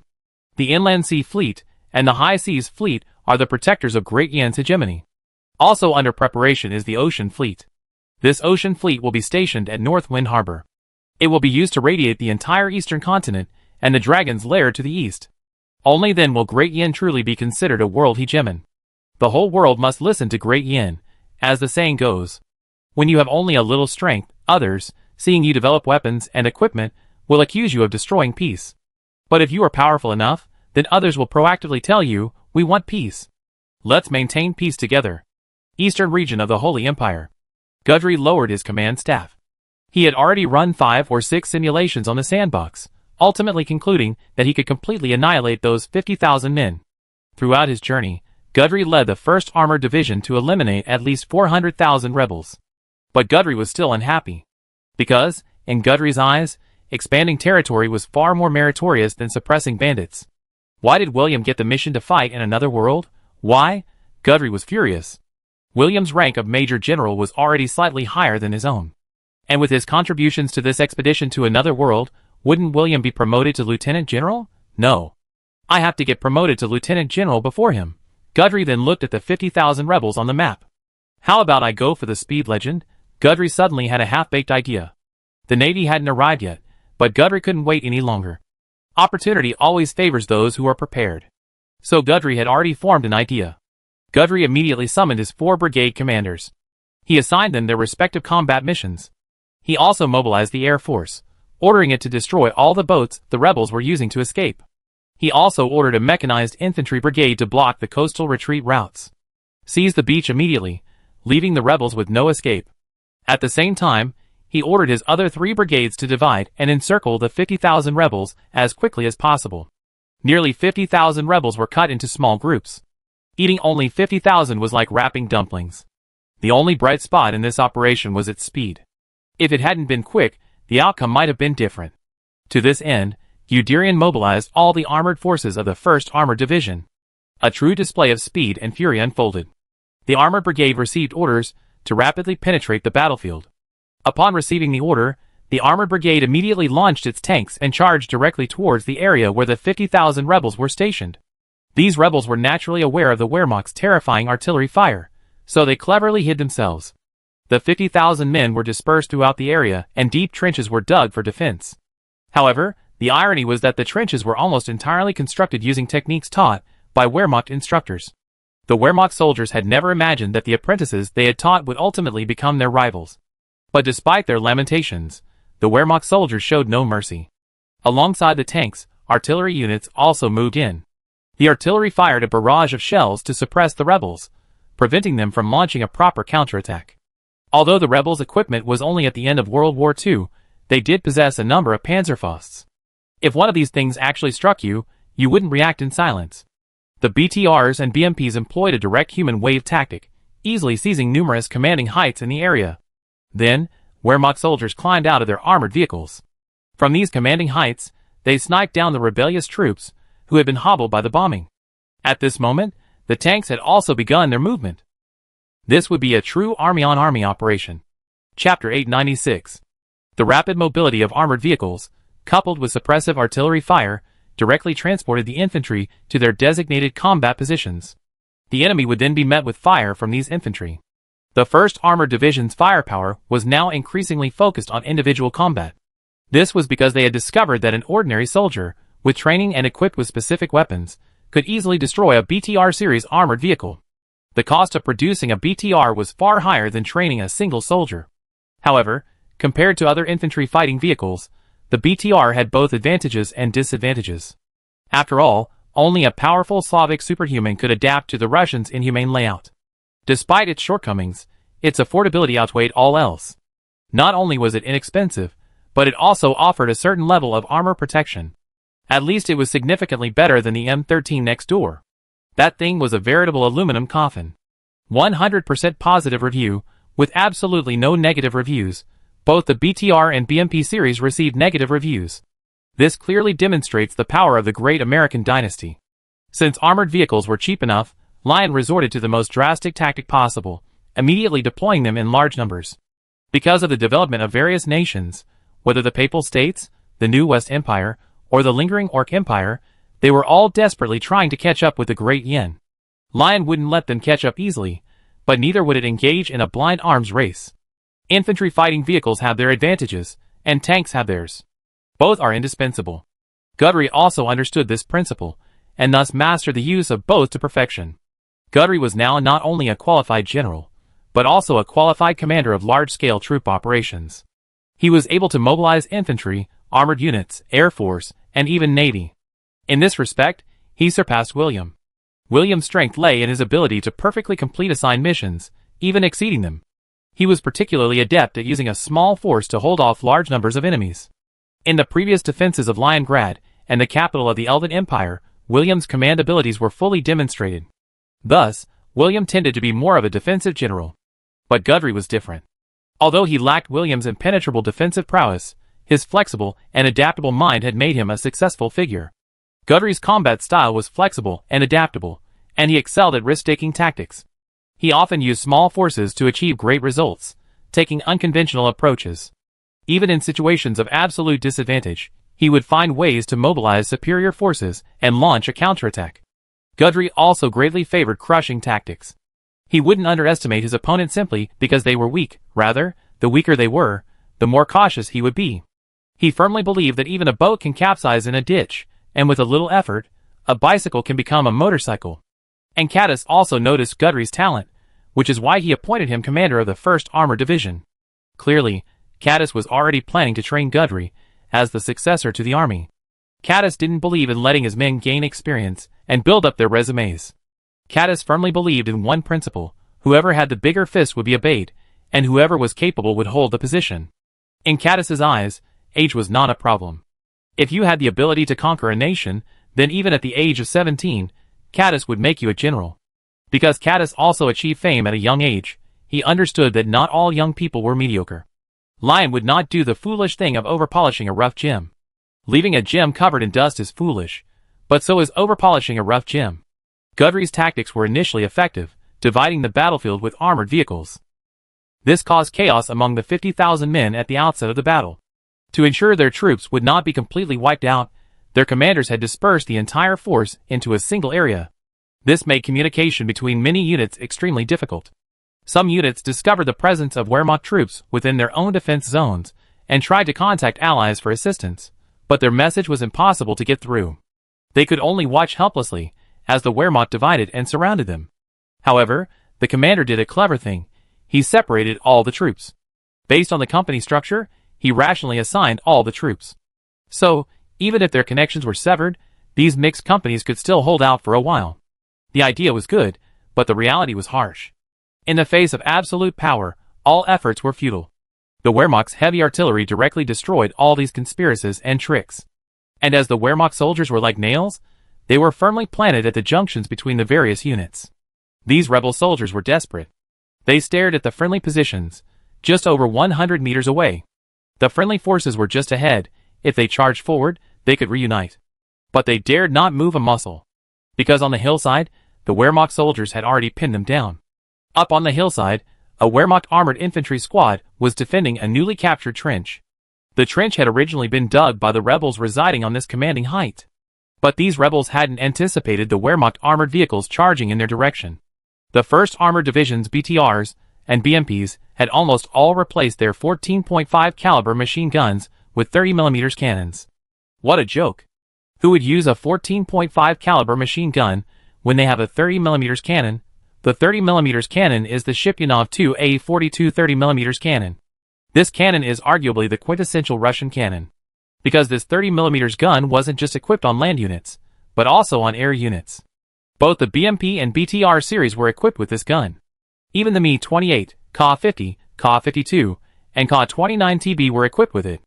And this gun had been battle-tested countless times. True to the Russian tradition, cheap, durable, and reliable, the 30mm gun allowed these armored vehicles to show their true strength. An armored infantry squad was hiding in the trenches, avoiding a counterattack from rebel soldiers. The BMP-2 armored vehicles transporting them didn't retreat, but instead used their 30mm guns to scoop up chips. Everywhere the 30mm gun passed, nearly every rebel soldier was shattered to pieces. You know, this thing is designed to destroy vehicles. However, using it to destroy infantry wouldn't be a great way to go.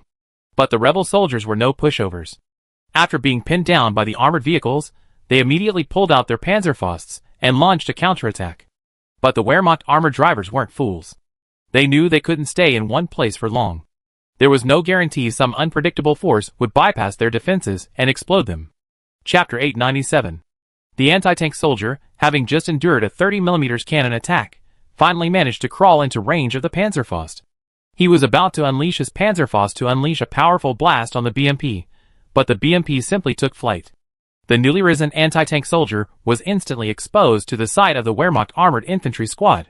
The Wehrmacht armored infantry squad still consisted of 14 men, but a BMP could only carry a maximum of 10, 3 of whom were crew members. This meant it could only carry 7 ordinary soldiers. So, a Wehrmacht infantry squad was split into 2 groups, each equipped with 2 BMP-2 armored vehicles. While this was a bit lavish, it greatly increased the squad's firepower. 2 BMP-2s, especially equipped with a 30mm cannon, and an armored infantry squad meant they could withstand even a tank, and the armored infantry squad's firepower was enough to make the rebels weep with envy.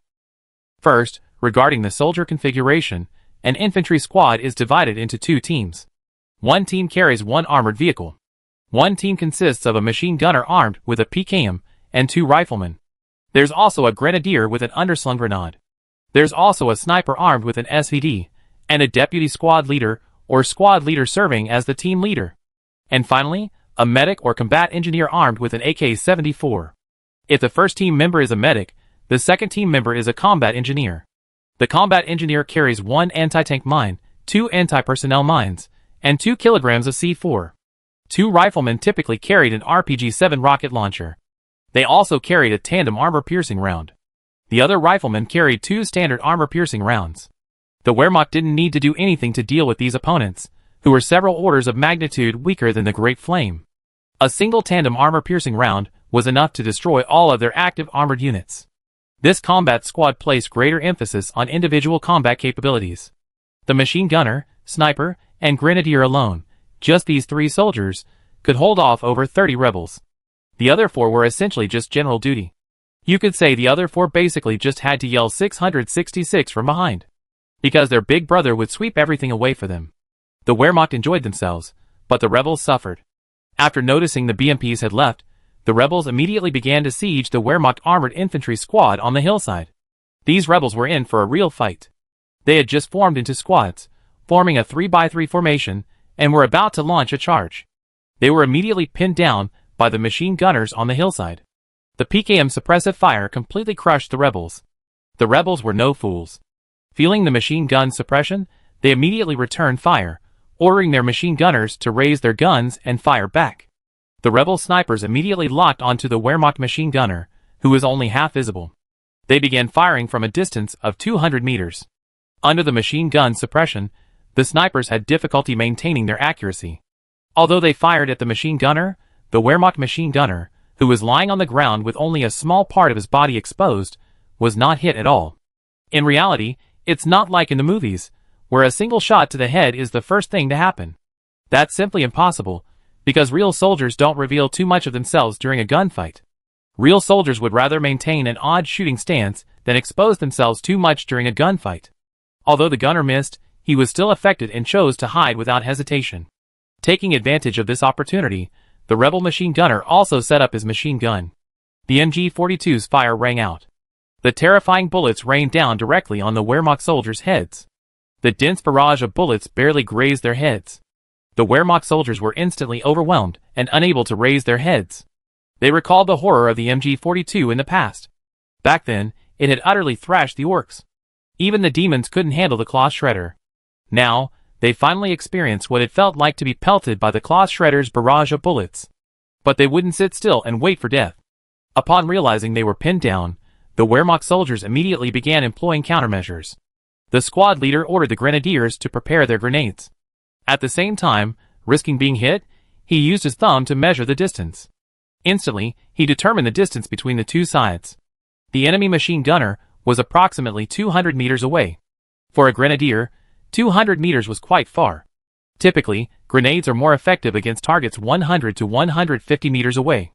But for a Wehrmacht Superman, a mere 200 meters was enough. That was it. Look at the Wehrmacht soldier he pinned down, and a surge of pride welled up in his heart. It turns out the Wehrmacht isn't superhuman. Once pinned down, they'd be worn down like ordinary men, but what the machine gunner didn't know was that his own doom was imminent. The grenadier cursed, feeling the bullets fly overhead. Damn it! Do you really think I'm easy to bully? The grenadier estimated the distance and fired a grenade. It hit the enemy machine gunner near the spot. The enemy machine gunner was instantly injured. But the rebels had more than one machine gunner. Although the Holy Empire front was underprivileged, the Wehrmacht still equipped each squad with a depowered version of the MG-42. The rate of fire was reduced to a very reasonable 660 to 800 rounds per minute. This reduced rate of fire allowed the machine gunner to better control the gun and reduced ammunition consumption. In reality, if you use a machine gun with an 800 round rate of fire and a 1,200 round rate of fire against the same target if the enemy is armored, then both of you are useless. But if the enemy is infantry, they generally fall to the ground if hit by bullets. And the machine gun's primary purpose is suppression, unless you're using it against a boss and relying on damage to win. And most importantly, the Holy Empire front's logistical capabilities are far inferior to the Wehrmacht's.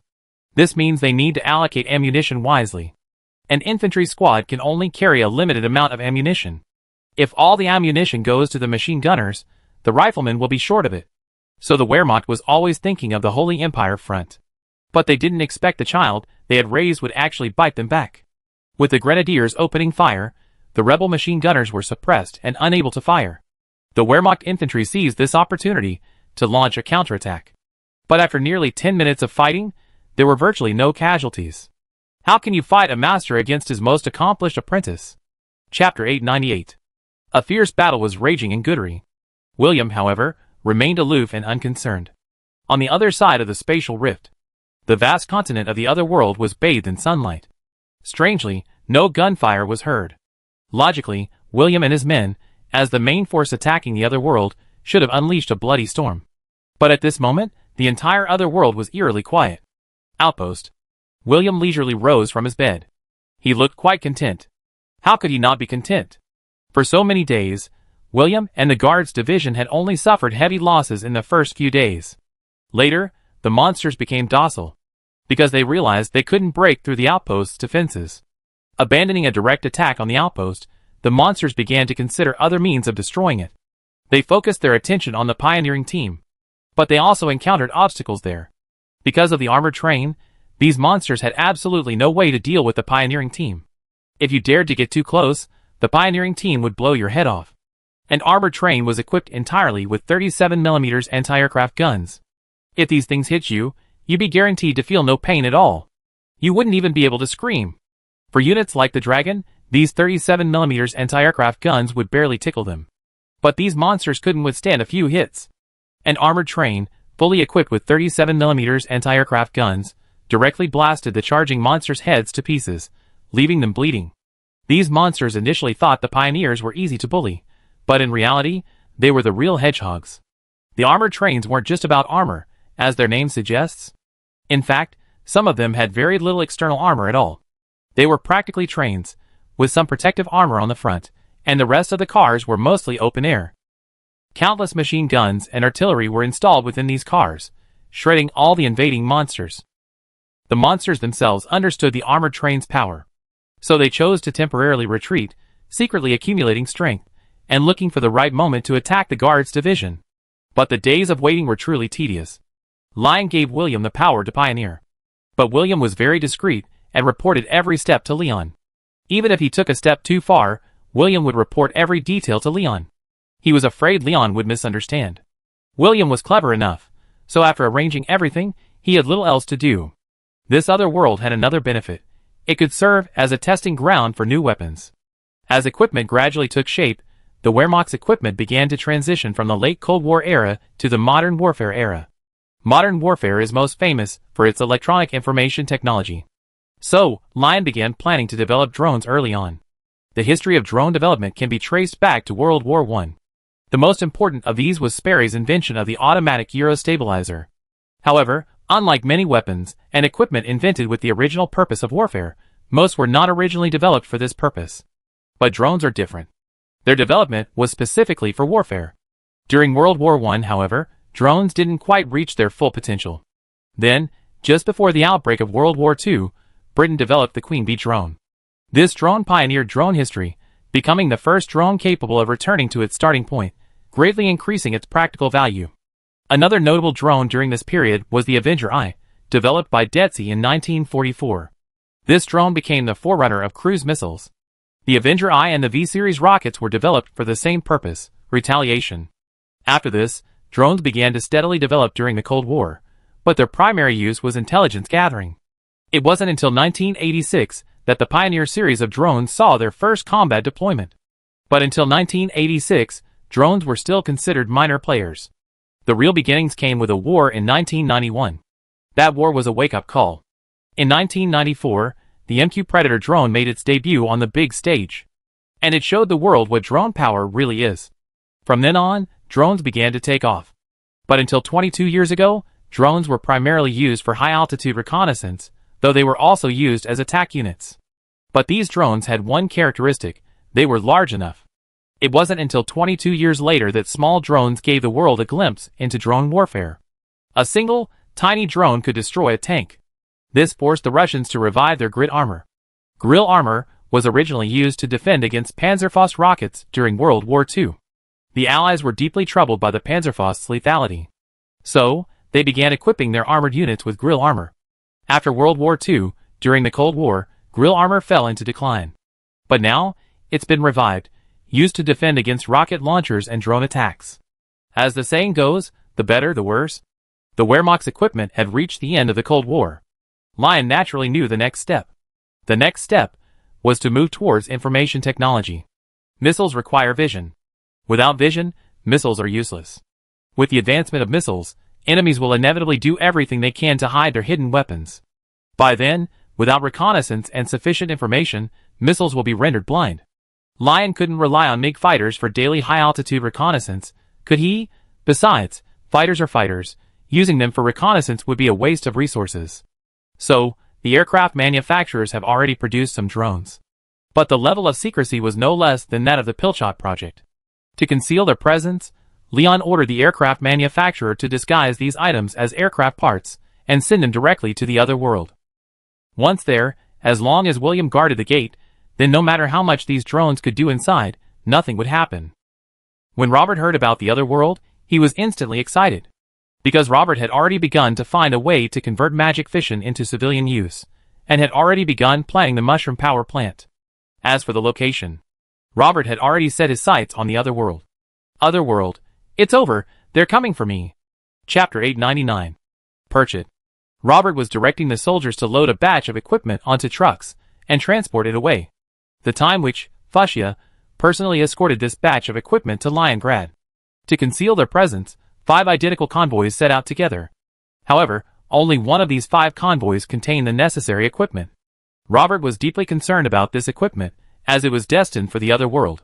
Dime would establish the first magic power plant in the other world. Magic fission was initially difficult to master. But compared to fusion, fission was relatively easy to master. For a true chain reactor, it only required the use of specific materials to absorb neutrons during the fission reaction, thus controlling the fission reaction rate. But Robert initially didn't know what material to use to absorb the magic factor. Because the magic factor was so active, once the super-concentrated magic crystal block was activated, it was almost impossible to stop the reaction. To stop the reaction, the entire super-concentrated membrane crystal block had to be activated and consumed. Robert initially placed all his hopes on special metal materials, attempting to intercept the factors. But he later discovered that almost all metals could not withstand the impact of the magic factors. The seemingly powerless magic factors, empowered by magic fission, were imbued with powerful kinetic energy. With terrifying force, they penetrated even the hardest alloys into yin. With interception methods failing, Robert began to seek ways to absorb the factors. But Robert initially set his sights on metal again. Once again, metal disappointed Robert. Few metals can store magical factors. In fact, the main reason is that they can't contain the energized magical factors. After all, these factors can even penetrate metal, so trying to contain them is practically a pipe dream.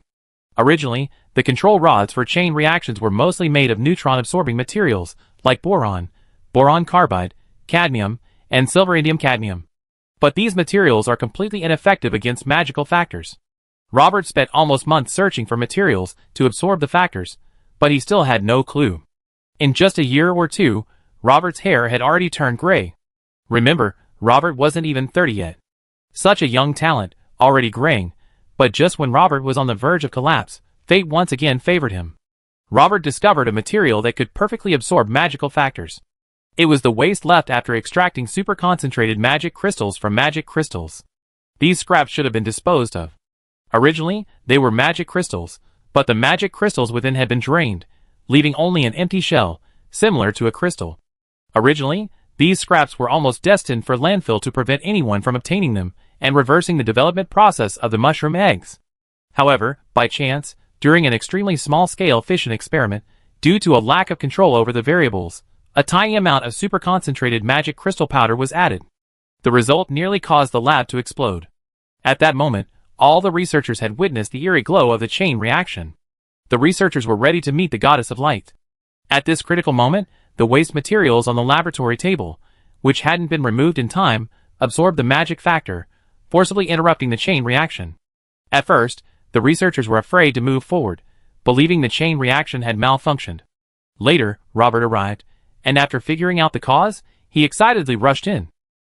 As the person in charge, Robert naturally understood that once a chain reaction started, it couldn't be stopped. The only way to stop the reaction was to throw and control materials.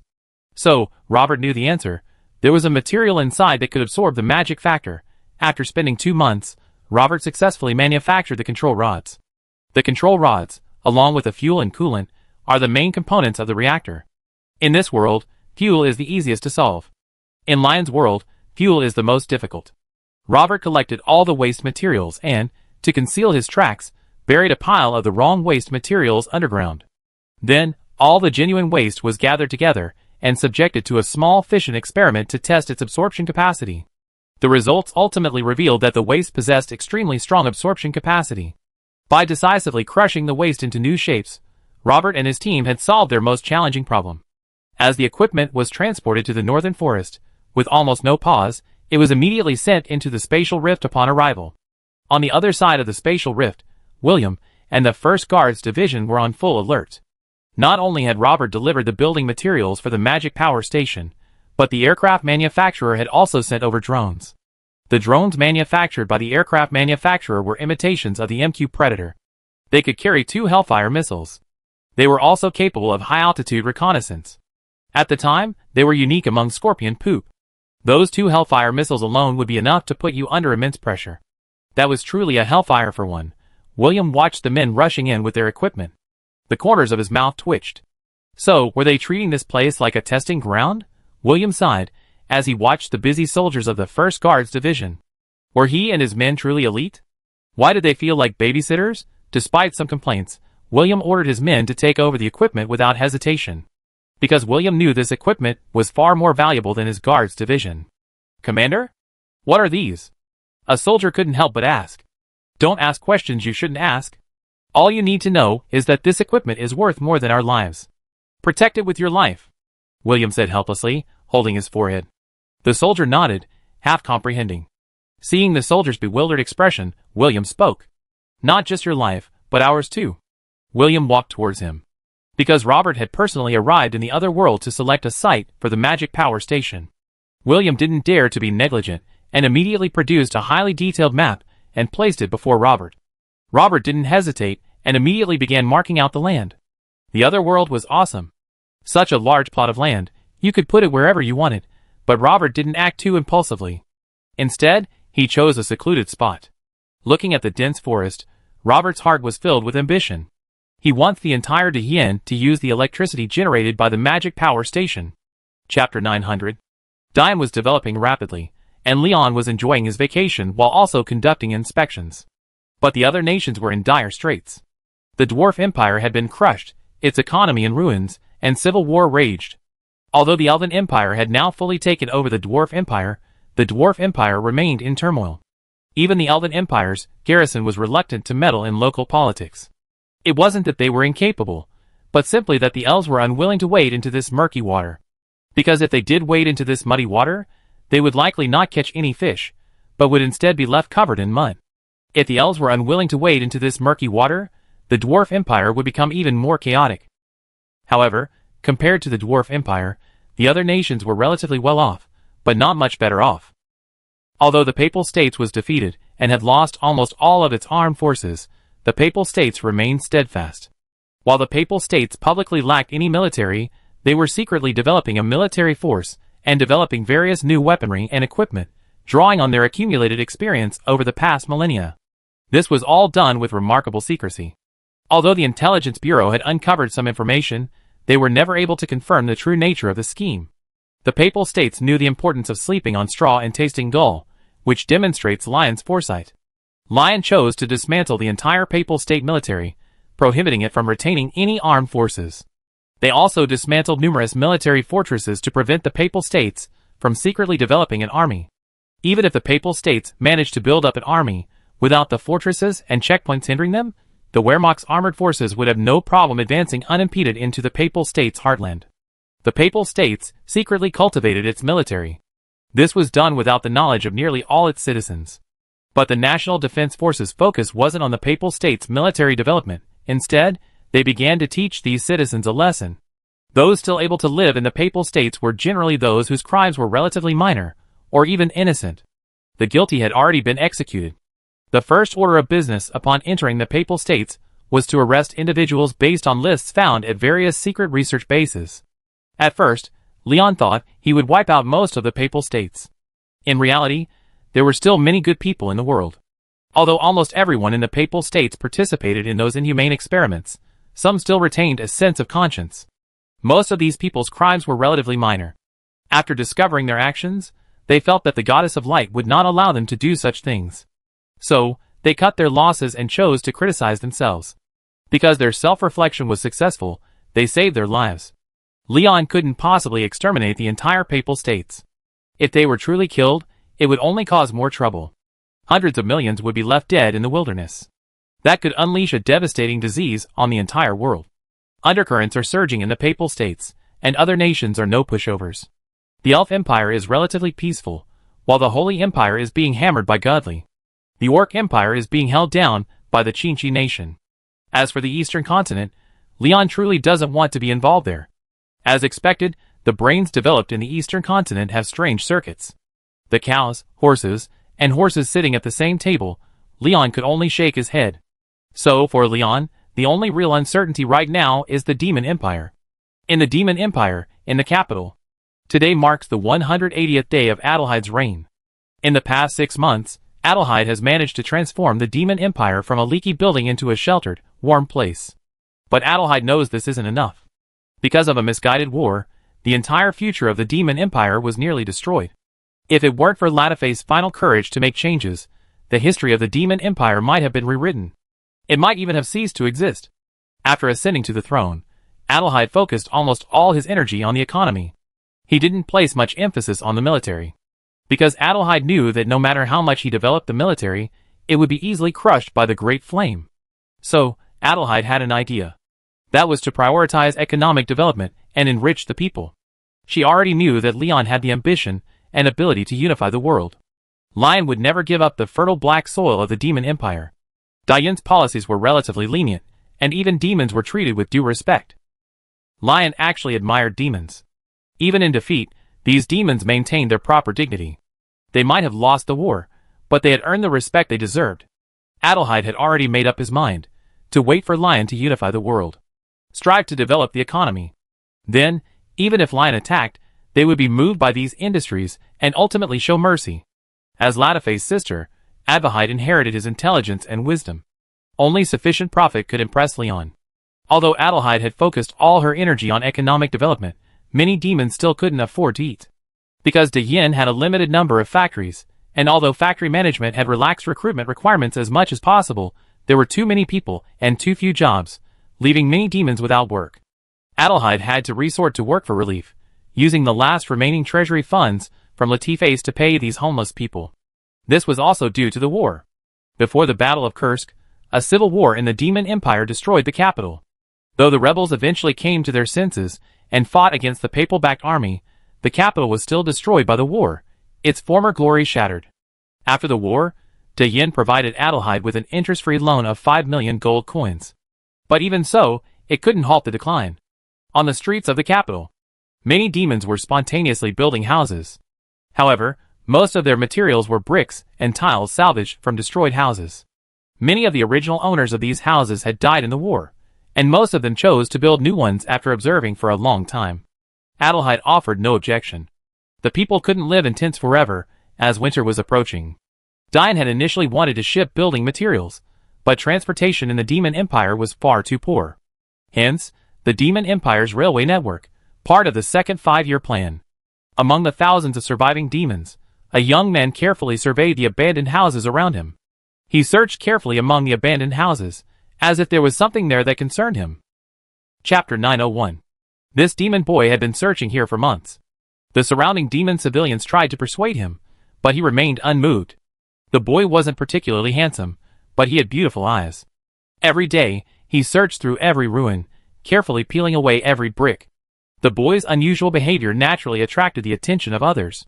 Many reported the situation to the demon security team responsible for maintaining law and order.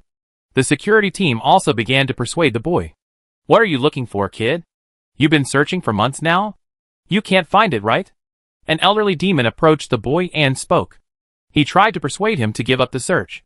Although the demon didn't know what the boy was looking for, it was likely that he knew what he was looking for had been destroyed by the war. For the past 6 months, hundreds of people, like the boy, had frantically searched the ruins for something. The demon boy was stunned by the demon's advice. Seeing this, the nearby demon, believing his persuasion had worked, was about to step forward when he saw the boy staring motionlessly at the ruins before him. He couldn't help but lean closer. The boy looked at the photo frame he had just unearthed, then anxiously scraped it out. The boy's hands were covered in wounds, some new and some old, but they didn't belong to a teenager. He picked up the frame, gently poured out the broken glass, and then gently touched the photo. The photo was of no one else, but a graceful demon girl. The demon security officer nearby looked at the photo and began to ponder. The demon security officer seemed to have seen this girl before. It wasn't that the security officer knew her, but rather that she was of a very prominent status. The security officer fell into thought, while the young man took out the photo and placed it in his breast pocket like a treasure, fearing he would damage it. The security officer hesitated for a long time before suddenly realizing something and clapped his hands.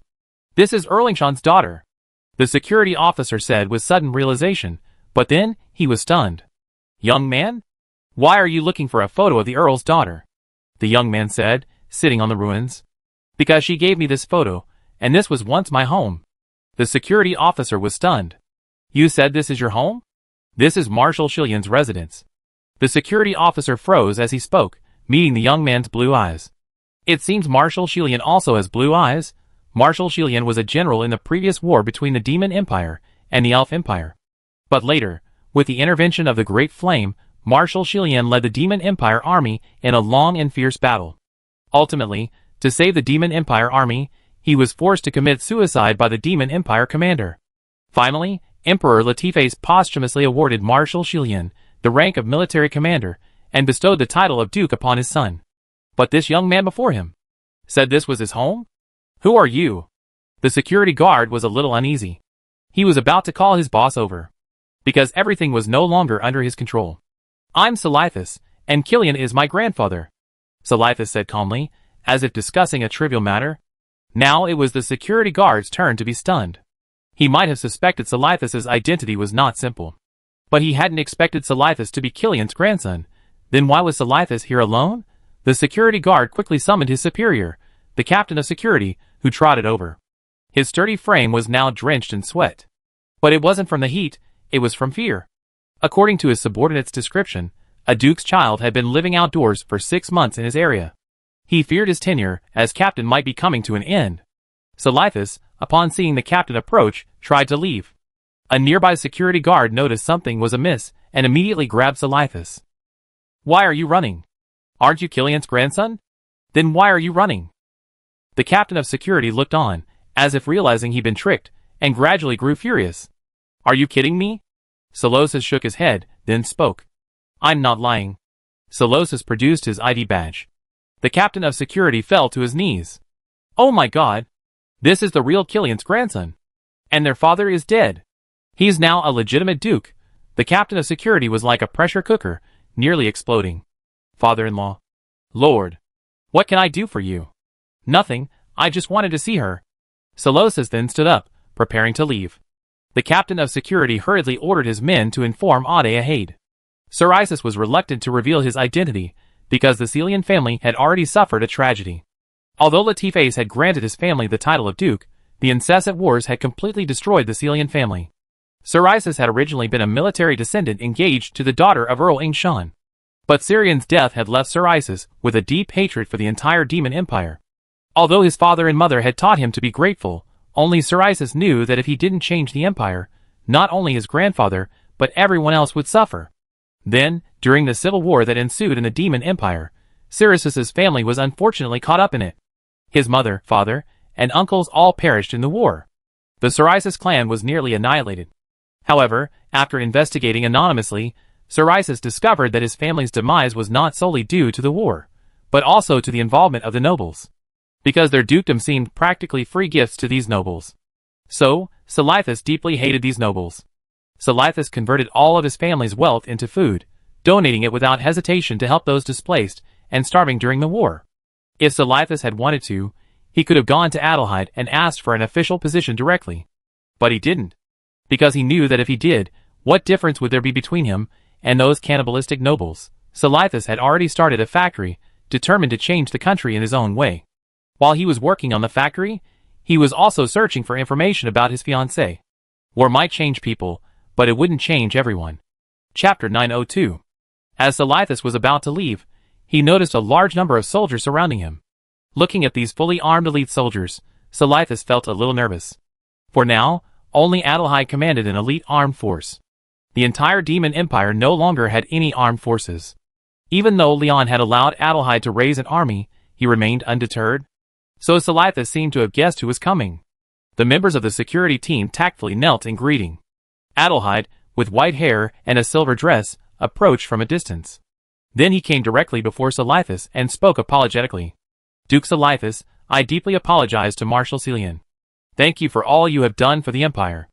The Empire is in need of personnel now, and I implore you to serve as an Imperial official. Adelheid was very humble. Everyone present gasped upon seeing this scene.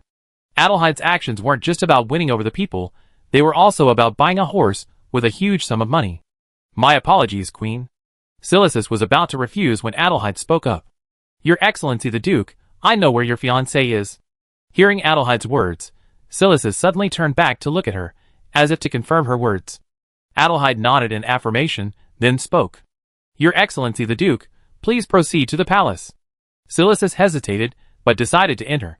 Adelheid walked ahead, but no one noticed the curled corner of her mouth. I have to obey my orders once I enter the palace, Silicis. What a talent. I must find a way to recruit him. Inside the palace, although only 17 or 18 years old, Silicis held the composure of a seasoned official with decades of experience. The officials looked at Silicis with curiosity. How could this young man, dressed in rags, possibly have gotten past the palace guards? So someone must have brought him in. Soon, Adelheid, freshly dressed, arrived before Silicis. Silicis was originally where the ministers conducted government affairs. Because the Demon Empire was still quite chaotic, Adelheid had established his office within the palace to protect the ministers. All the halls had been converted into offices. Seeing Adelheid's arrival, everyone bowed. Although somewhat reluctant, Silicis still feigned a formal greeting. Adelheid then walked directly to Silicis, grasped his hand, and spoke eagerly.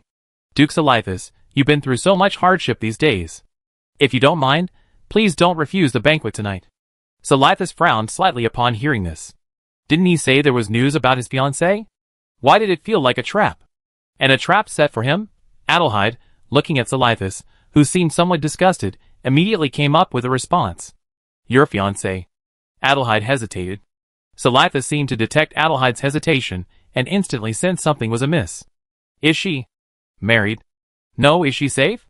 Cereces initially wanted to know the answer, but suddenly realized something and could only say this. She's safe, but she married the cabinet minister's son. She met the minister's son during the war and heard about the massacre of the duke's family. So, they fell in love and eventually got married. Adelheid couldn't continue. If he continued, Cereces might have snapped. But what Adelheid didn't expect was that she expected Cereces to fly into a rage. Cereces remained calm and said, in that case, let her be. Though heartbroken, Cereces wouldn't try to tear them apart. They were already deeply in love. Rather than continue to cling to each other, it was better to let go. Cereces, having come to terms with it, said goodbye to Adelheid. Your Majesty, I will take my leave. Silicis said, and was about to leave. The ministers began to criticize him. Silicis was being too unreasonable. But Adelheid was unfazed and spoke instead. Where are you going, Your Excellency the Duke? Your ducal robes appear to have been destroyed. And as far as I know, you don't have a single copper on you. Adelheid said with a sly grin. Silicis looked at Adelheid, as if realizing he had walked into a dangerous situation. What do you mean, Your Majesty? Silicis, I admire you, and I know you want to save this country, but you can't do it alone. How could the power of one person possibly shake an entire nation? Lion, ? Have you ever heard of a certain man named Huang? Silicis shook his head after hearing this, then spoke calmly. That's true, but that's not true either. Your Majesty, do you truly believe the current Demon Empire is truly good? Although you have indeed worked tirelessly and diligently, is he still your subordinate? The prosperity you see among the people today is inseparable from Great Yin. And the profits from the factories you opened have almost all flowed into the pockets of corrupt officials. Ordinary workers don't even follow the Great Yin standard 8-hour workday. A worker must work at least 14 hours a day to earn half the salary of a Great Yin factory worker. Silicis spoke. Adelheid clenched his fists. And the ministers bowed their heads as low as they could. Now it's not our Demon Empire that's saving itself. It's Great Yin using their money to patch our holes. Leader Leon once said something that reflects the current state of affairs in various countries. The poorer and more barren a place is, the more likely it is to have corrupt officials. We're still the capital, at the feet of Her Majesty the Queen. I know I can't save the country alone. Even if I give away all my wealth, I can't save the people, but as for being an official, judging by the current climate, the entire Demon Empire's bureaucracy is rotten to the core. Cereces spoke his mind. Ever since his grandfather's suicide, Silicis has understood all this clearly. If the Demon Empire is to become strong, these malignant tumors must be eradicated. The National Defense Force's previous passage had already violently eradicated some of them. But if we only treat the symptoms and not the root cause, what's the point? Adelheid was stunned upon hearing this. Yes, he had always focused all his attention on the people, but little did he realize that the very people who were causing them harm were the very people he had personally promoted. Adelheid was silent for a long time. Suddenly, he raised his head, disregarding his dignity, and knelt before Silicis. In that case, I beg you to lend me a hand. Silicis was stunned. What's going on? Chapter 903. Silicis stared at Adelheid in bewilderment. What was he trying to do? The surrounding ministers watched, pointing and muttering. Young Silicis, naturally displeased with this spectacle, spoke up. Your Majesty, why are you doing this? Silicis began to lift Adelheid to her feet. But Adelheid resorted to scoundrel tactics. No matter what Silicis said, she wouldn't get up until he agreed. Trading that so-called dignity for a very capable minister. Even a fool knew what to choose. Your Majesty. Adelheid remained unmoved. Your Majesty. Unmoved. Watching Silicis's growing anxiety, Adelheid's lips curled inwardly. Isn't this a simple matter? Seeing this, Silicis understood that Adelheid was throwing a tantrum. Then, without hesitation, he knelt before Adelheid. Now it was Adelheid's turn to be stunned. What are you doing, Silicis? If you kneel, I kneel too. Let's see whose knees are stronger. As long as I'm not embarrassed, it's others who will be embarrassed. Adelheid was stunned, and her ministers were dumbfounded. This is outrageous? One minister stammered. The others discussed in hushed tones. Silicis, realizing something was amiss, bowed deeply. Knelt before Adelheid. He immediately silenced the crowd. Adelheid's face flushed red. She was simply furious. I thought I was shameless enough, but I didn't expect Silicis to be even more shameless. Silicis looked at the enraged Adelheid and instantly gained the upper hand. Little brat? Fighting me? Why don't you ask who was the king of our street back then? I always been the one to blackmail others, never me. Adelheid was clearly furious, and then an idea struck him. He closed his eyes and collapsed to the ground. This pressure put Silicis under immense pressure. Your Majesty. Don't try to extort money. Silicis was terrified. But Adelheid's men didn't care. They knew Adelheid was acting to tie Silicis to the chariot. Although many of them were mediocre, after 6 months of officialdom, they had long since mastered the imperial will. Then he gave the order for the palace guards to arrest Silicis. Looking at the weapons at his neck, Silicis was dumbfounded. Not Her Majesty? Was that even necessary? Silicis was immediately led away. Adelheid, who had just been carried to a nearby chair and cared for by a maid, smiled triumphantly. You little brat? Fighting me? The rain has stopped. Look up. Howl to the heavens. Silicis clutched the bars with both hands, a look of grief and indignation on his face. The jailer beside him spoke impatiently. Stop laughing. We laugh if you keep laughing. I heard it was you who pissed off Her Majesty, the jailer said with a fierce look on his face. Silicis's mouth twitched when he heard this. What do you mean by pissing off Her Majesty? Don't I know what she's up to? Isn't this just abduction? Is there any justice in this? Is there any law in this? Wait, the law seems to be Adelheid. Thinking of this, Silicis couldn't help but slap himself. Why did he believe Adelheid's lies back then? When he realized something was wrong, he should have run. Is it okay now? He's already dead. Silicis leaned against the bars, a look of grief and indignation on his face. The jailers, seeing this, stifled laughter, because they had received notices from the ministers, instructing them to take good care of Silicis. If Silicis lost even a hair, these jailers would be punished. So the jailers just teased, because they also wanted to know what kind of person Silicis was that would make Her Majesty spare her own pride and keep him. Silicis continued to recite the poems he had read from the Dian textbook with grief and indignation. I've been holding my sword. Gurgle. Before Silicis could finish, his stomach growled. Ha ha! The jailers burst into laughter. Silicis then spoke.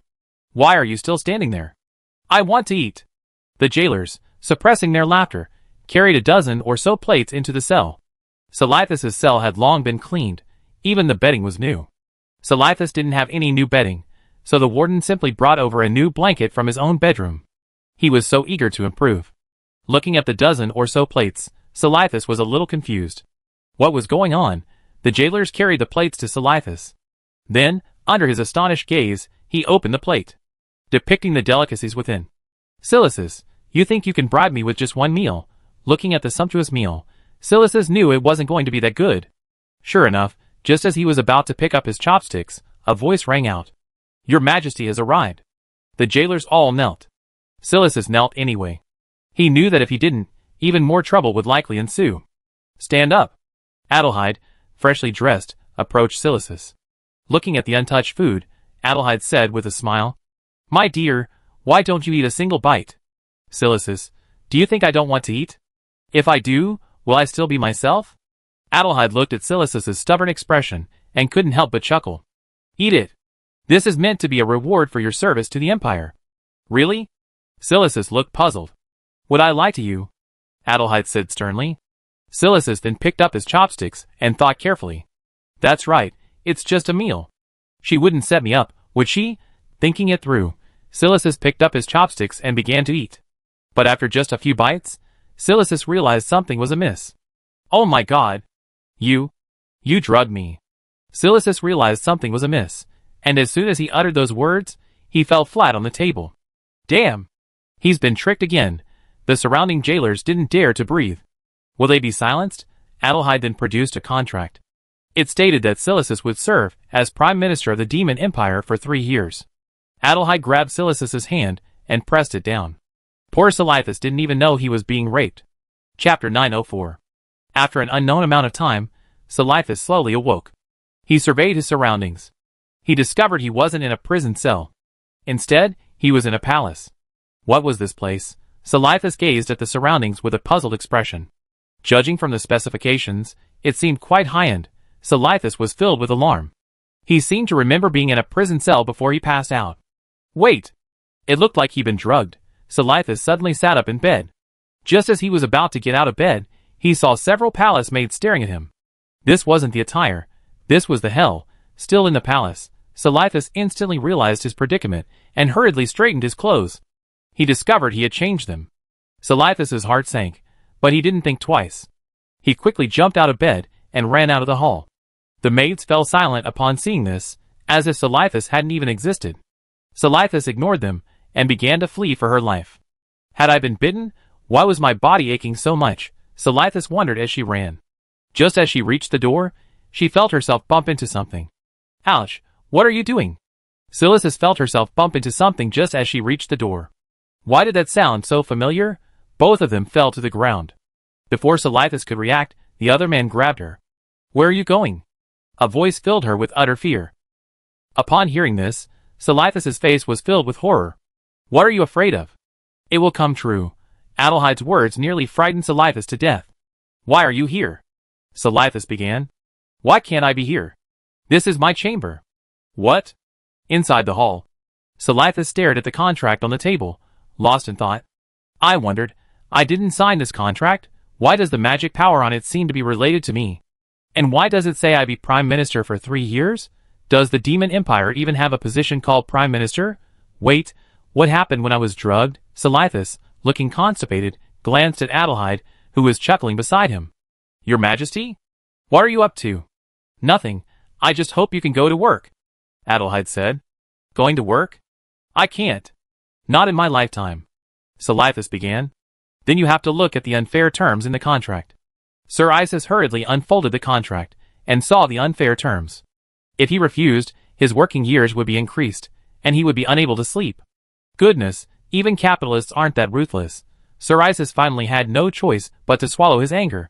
A pure young virgin, fresh out of society, was being raped by a mature older woman. Sir Isis felt like dying. He collapsed to the ground. Beast! Come on! Even on the other side. As autumn drew to a close, the farmers of Dian had already completed the harvest. A large amount of wheat had been stored in the warehouse. But there are 2 types of granaries. One is a special granary accounted for separately, and the other is the granary that appears on Dian's books. The special granary has been established for over 2 years. Every autumn harvest, grain is shipped there, and during normal times, grain is also purchased from various countries. The special granary is another trump card for Lion. Because the previous war had taught Lion that food was the lifeblood of the Wehrmacht. Aside from the Battle of Kursk, the remaining battles were fought with belt-tightening. At that time, the Wehrmacht's rations were contributed by the people. Few families had excess food. Lion's inspections were not only to investigate corrupt officials, but also to check the grain production situation in various regions. Lion would rather see excess grain rot in the warehouse than see a situation where only enough food is consumed. Because you never know when food will be in short supply. And there will always be natural disasters and man-made calamities. The news that the Demon Empire had a new chancellor spread quickly. On the train, Lion also received the latest news from the Intelligence Bureau. When Leon read the news about the Demon Empire, his interest in Silasys instantly peaked. Less than 10 minutes later, a second telegram arrived. The Intelligence Bureau relayed all the news about Silasys. Leon read this telegram with great interest. It contained everything about Silasys. Seleuthus was Shilion's grandson. But 2 years ago, after the Demon Empire's defeat, Seleuthus had come to Dian to study. And to Leon's surprise, Seleuthus had completed his elementary and high school education in just a year and a half. Although he only got a passing score on the exam, it was still terrifying enough. Lion seriously suspected that Seleuthus was hiding some special ability. Because it was the eve of the Battle of Kursk, the entire Demon Empire was in turmoil. Seleuthus must have been summoned by someone and returned to the Demon Empire. But there's no such thing as dropping out at Dian Academy. There are only 2 ways to leave. One is to commit a serious offense and be expelled. The other is to pass the exam, which is the only way to graduate. The consequences of expulsion in the former case are extremely serious, as it would make it virtually impossible for you to move forward in Dian. The latter, as long as you get a passing score, you can graduate. Because this is for older students. After all, they entered the academy in their 20s. You can't expect them to study for over a decade, right? This isn't just for them, but also for those geniuses. Seleuthus was clearly a genius. Because the third telegram had delivered Seleuthus's exam paper. Looking at the answers, Leon smiled. Some of the answers were very neat, while others were very arbitrary. It was as if he was clearly telling the examiner, I don't want any marks for this question. What Sorichis hadn't expected was that Leon would actually notice him. Lion carefully calculated the score and realized that if Sorichis had answered the entire paper, he would likely have scored above 95.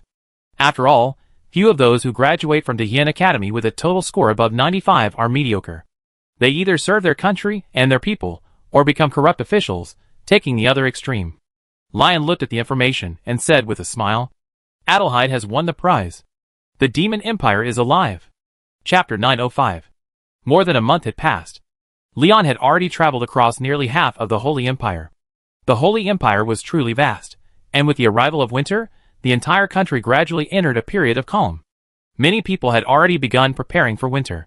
Although Dian had already established numerous factories in the Holy Empire, the Holy Empire's population reached over 100 million.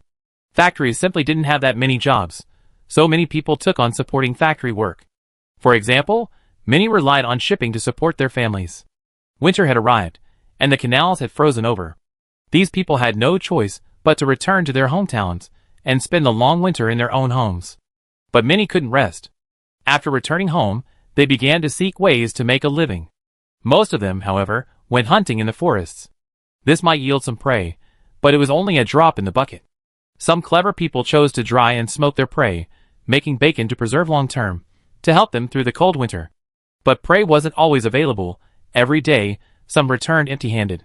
That evening, in a remote village, a group of women waited eagerly, for their husbands were returning from the mountains. As the sky darkened, in the distance, where the sun was setting, a group of men slowly returned, carrying prey in their hands. When they saw the men, the women, who had been waiting for so long, cheered, for they had finally seen their husbands return. But today, an unusual person had arrived in the village. A plain-looking man arrived in the village with 5 beautiful women and 2 little girls, who looked like porcelain dolls. After explaining the situation to the village chief, he accepted the group without hesitation. The women carefully noticed that there were suddenly many strangers around the village. However, these strangers had no intention of entering the village. Instead, they lingered nearby. Some women were very perceptive and noticed that these strangers seemed to be deliberately keeping their distance from the village, but their eyes were more protective. Because most of them were guarding the periphery, they had almost never entered the village. What kind of existence were this man and those women? Because the women noticed that today alone, different groups of men in black had appeared outside the village. The women pointed at them. There were 7 or 8 groups. These were agents from the Intelligence Bureau, whose mission was to protect Leon. The women greeted the returning men and took their prey from them. However, some women were slightly taken aback by the men who had returned empty-handed. After a brief pause, the women quickly regained their smiles. So what if they didn't catch any prey? As long as their husbands returned alive and unharmed, that was the greatest gift. At the village chief's house, Lion sat by the campfire, holding a copy of the Continental Chronicle. The village chief's ancestors were considered local gentry, and their family had inherited 4 or 5 houses. One of these was specifically used for winter warming. The village chief didn't dare neglect them. Upon learning of Leon's identity, he quickly invited Leon and his companions into his room for warmth, and served them delicious food and drinks. They even brought a lot of New Year snacks. The Holy Empire also has New Year customs, but these aren't ancient. They were passed down by Kuenberg. This story begins with Kuenberg's siege of the Elven Empire. Kuenberg once led the Holy Empire's armies across the continent. He fought battles almost year-round. The entire continent was rife with war. When Kuenberg led the Holy Empire's army to attack the Elven Empire's capital, it was winter. The two sides engaged in a desperate battle outside the Elven capital. After more than half a month of fighting, both elves and humans suffered heavy casualties. And the bitter cold began to consume everything. But the elves, already at the end of their strength, still held on to the Elven Empire's capital. As if defending their last bit of dignity, Kuenberg was moved, and at the same time, he remembered the bloodshed he had wrought during his years of conquest. So, Kuenberg decided to mark that day as a day of truce. No matter who was involved, war was forbidden on Armistice Day. Armistice Day soon spread to other nations. But in the Holy Empire, it became a traditional holiday. This was because nearly every citizen of the Holy Empire had participated in the massive war of unification. Nearly every family had someone enlisted, and most had lost loved ones in the war. Thus, they hated war. This hatred of war made Armistice Day extremely important. On that day, they would choose to display their happiest moments. No matter who they were, they had to be happy on that day. This traditional holiday has survived. Leon had actually wanted to celebrate this festival before, but it was a strange coincidence. His first New Year's celebration coincided with the winter of divine punishment, and his second coincided with the Battle of Kursk. And what about before Leon arrived in the territory of sin? Leon, a neglected child, could only support himself with his mother, Irina, and share a reunion dinner together. So Leon longed for the lives of ordinary people. Yunli and Machi, two foodies, devoured the snacks sent by the village chief. Although the village chief's daughter-in-law was somewhat reluctant, she decided to give the two children their New Year's gifts. Because the two children were so adorable. The daughter-in-law wanted a child herself, but she and her husband had only been married for less than a year. Leon naturally saw the family's awkwardness. So he gave some of his money to the village chief to compensate the villagers. For now, only the village chief knew Leon's true identity. Leon wandered around the village all day, witnessing the efforts these ordinary people made to survive the winter. The village chief's son rushed back excitedly. He was clutching two rabbits he just shot today. But as soon as he opened the door, he was met with a room full of people. What was going on? The village chief's son was stunned. Leon, holding his book, smiled at the village chief's son. Looking at Leon and the five beauties surrounding him, the village chief's son swallowed hard, then looked at his father. Who were these people? The village chief didn't try to clear his son's mind. Because knowing too much isn't a good thing. If he truly knew their identities, the village chief's son would likely be dragged into this. The village chief's son ignored all that and rushed directly to his wife, hugging her. Wife, do you know? I shot 3 rabbits today. I gave one to another fellow because he came back empty-handed, and his wife caught a cold. How can she recover without some meat? The man lowered his head as he spoke, for he also understood how difficult life was at home. It's okay. We're all from the same village. Let's help if we can. The woman brushed the snow off her man's head. Leon quietly watched this peaceful and tranquil scene from the side. Chapter 906. Leon didn't spend the night on the train, choosing instead to stay at the village chief's house. The village chief initially wanted to give up his main house to Leon, but Leon refused. Leon instead sent Yunchi and the others back to the train and lived alone in the thatched hut. At first, the women tried to persuade Leon, but he refused, wanting to be alone. Seeing this, Yunchi and the others had no choice but to take their 2 children and stay on the train. That evening, Leon listened to the village chief's family whispering. The village chief didn't tell his family about Leon's identity, avoiding the topic as much as possible. His son and daughter-in-law were discussing the day. Father, how much food do we have left? The son asked. The village chief shook his head and was about to speak, but his daughter-in-law spoke first. It's not enough. Because our father always lends his own grain to other villagers. We have to find a way to get some more food back. Hearing his daughter-in-law's words, the son and the village chief both lowered their heads. Originally, the daughter-in-law had married into the family, expecting to enjoy a comfortable life. After all, the village chief's family had been wealthy. But unexpectedly, after her arrival, she became the one who worked the hardest for the family. She rose early and worked late every day, cooking and washing clothes for the village chief and his son. You know, in the neighboring village, the daughter-in-law was considered a village beauty.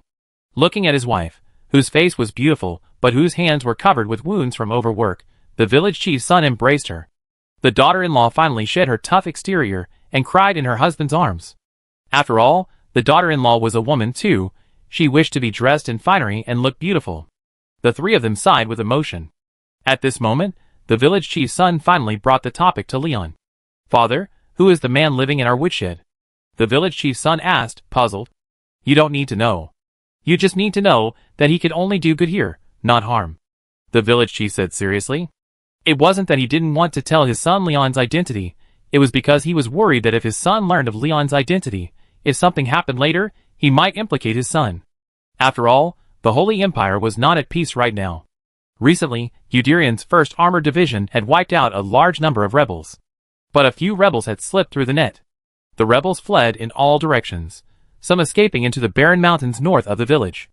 The village chief explained the situation to Leon as soon as his group arrived. But Leon was unimpressed. What a joke! How many rebels could there be? There were over 100 CIA agents stationed near the village alone. That's not even counting the thousands of soldiers stationed outside. If a real fight broke out, they'd probably be able to rip those rebels' heads off. But the village chief didn't know any of this. He was deeply worried that Leon would be ambushed by these rebels. Then the entire village could be in utter devastation. So the fewer people who knew, the harder it would be for news of Leon's presence to spread. Leon not only listened to the conversations between the village chief and his family, but also to the situations of other families in the village. Of course, Leon was a gentleman, blocking out the unsightly scenes. As a scholar, how could he peek? If he wanted to see, he should have done so openly. Of course, Leon's attention wasn't on these things. Instead, he focused entirely on the problems that were making life difficult for the people. Although Leon had now issued a policy that citizens of the Holy Empire didn't have to pay much tax, how could he transform a poor and backward country in such a short period of time? This was a superpower, with a population and territory several times larger than that of Great Yin. This journey hadn't cured Leon's illness, but had only made him more exhausted. As a leader, he sat in his office and Leon read every day, gazing at the prosperous scene outside the window, filled with pride. But upon arriving in these remote villages of the Holy Empire, the disparity in his heart was hard for Leon to accept. It felt like a huge rock was pressing against Leon's chest. It made it hard for Leon to breathe. The Holy Empire was already changing, but nothing could happen overnight. Without the Great Flame, many people in the Holy Empire might have starved to death this winter. But even with the Great Flame's aid, there was a high probability of starvation this winter. Leon had already sent people to transport food from the secret granaries. He had also ordered the public granaries to bring in food. But Leon didn't believe that transporting food himself would solve the immediate crisis. Because some things could never be completely killed. Although the Holy Empire had seen a number of corrupt officials after several purges, Leon couldn't overestimate human nature. Greed can drive people to do the wrong thing. Leon tossed and turned in bed, unable to sleep. Outside the village, others were also unable to sleep. Leon's arrival had attracted the attention of the villagers. There were also spies from the rebels in the village.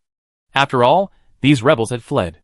They hadn't brought much food for the winter, so upon arriving, they immediately bribed spies in the village to monitor everything. These deserters had already considered the village their granary. So, after Leon and his group checked in, the deserters quickly received the news. That same night, they sent someone to gather information. In the woods outside the village, 2 deserter spies watched the peaceful village. Didn't they say some important figure was coming? Yeah, why aren't there any guards? The 2 spies chatted back and forth. But suddenly, one of them reacted. Oh no! Run! The spy suddenly remembered that the informants, who had come in earlier in the day, had said there were many mysterious individuals patrolling outside the village. But now, there wasn't a single person to be seen outside the village.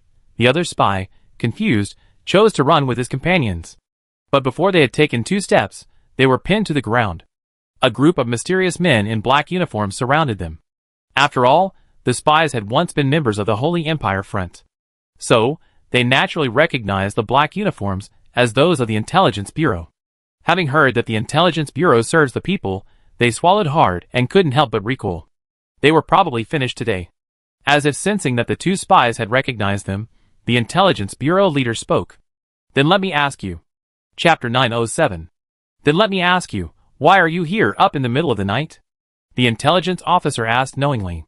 The 2 spies exchanged glances, debating whether to tell the truth. The Intelligence Bureau couldn't possibly let them off. Or rather, their little tricks were nothing to the Intelligence Bureau.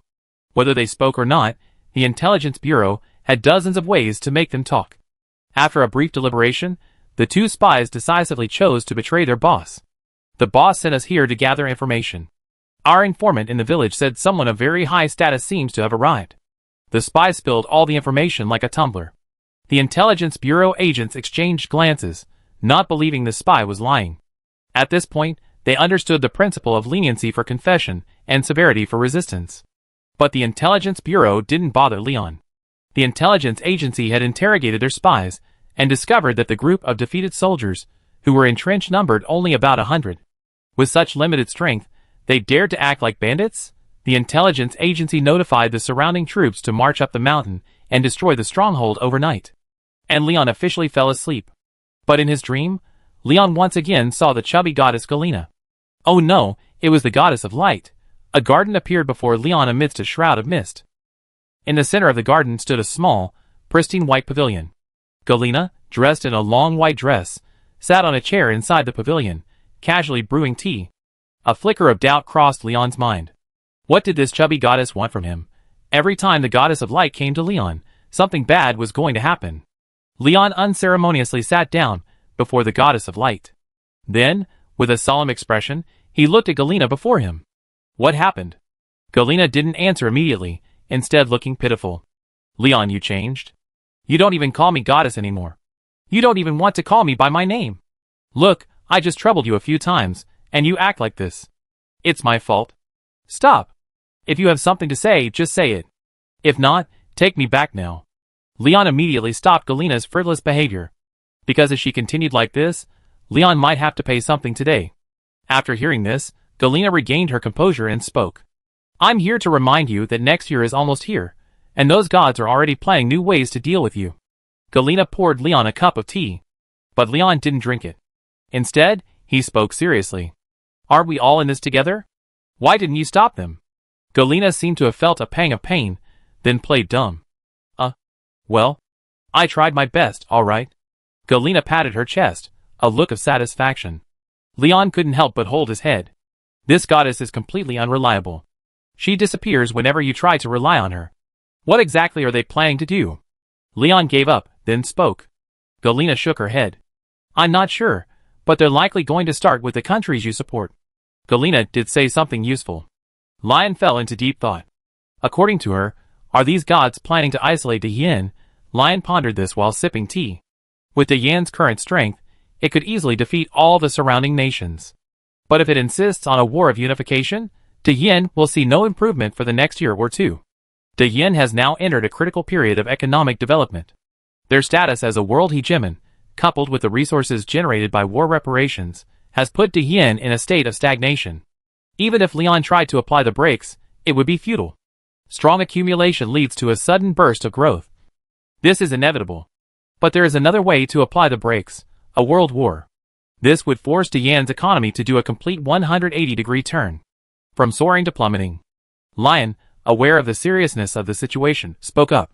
Do you have a solution? Or could you help? Galena looked troubled, then shook her head. I want to help, but my power is still limited.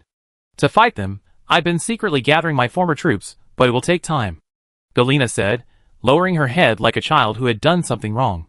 Leon donned a mask of pain and covered his face, a look of pain on his face. The goddess of light is useless, and just as the two were talking, a group of uninvited guests arrived. Isn't this our leader, Leon? A sinister voice echoed, and the evil god Irina approached with a group of sinister demons and monsters. With every step forward, the plants in the garden withered a little. Leon's eyes narrowed slightly at this sight. Then he glanced at Galena with a hint of surprise. This is your back garden? People just walked in. Galena felt Leon's gaze and shrugged, indicating she had no other options. Irina sat down in a chair with a familiar air, then took Leon's teacup without disdain and downed the remaining tea. My sister's tea is still the best, Irina said with emotion. Not so bad, not as good as yours.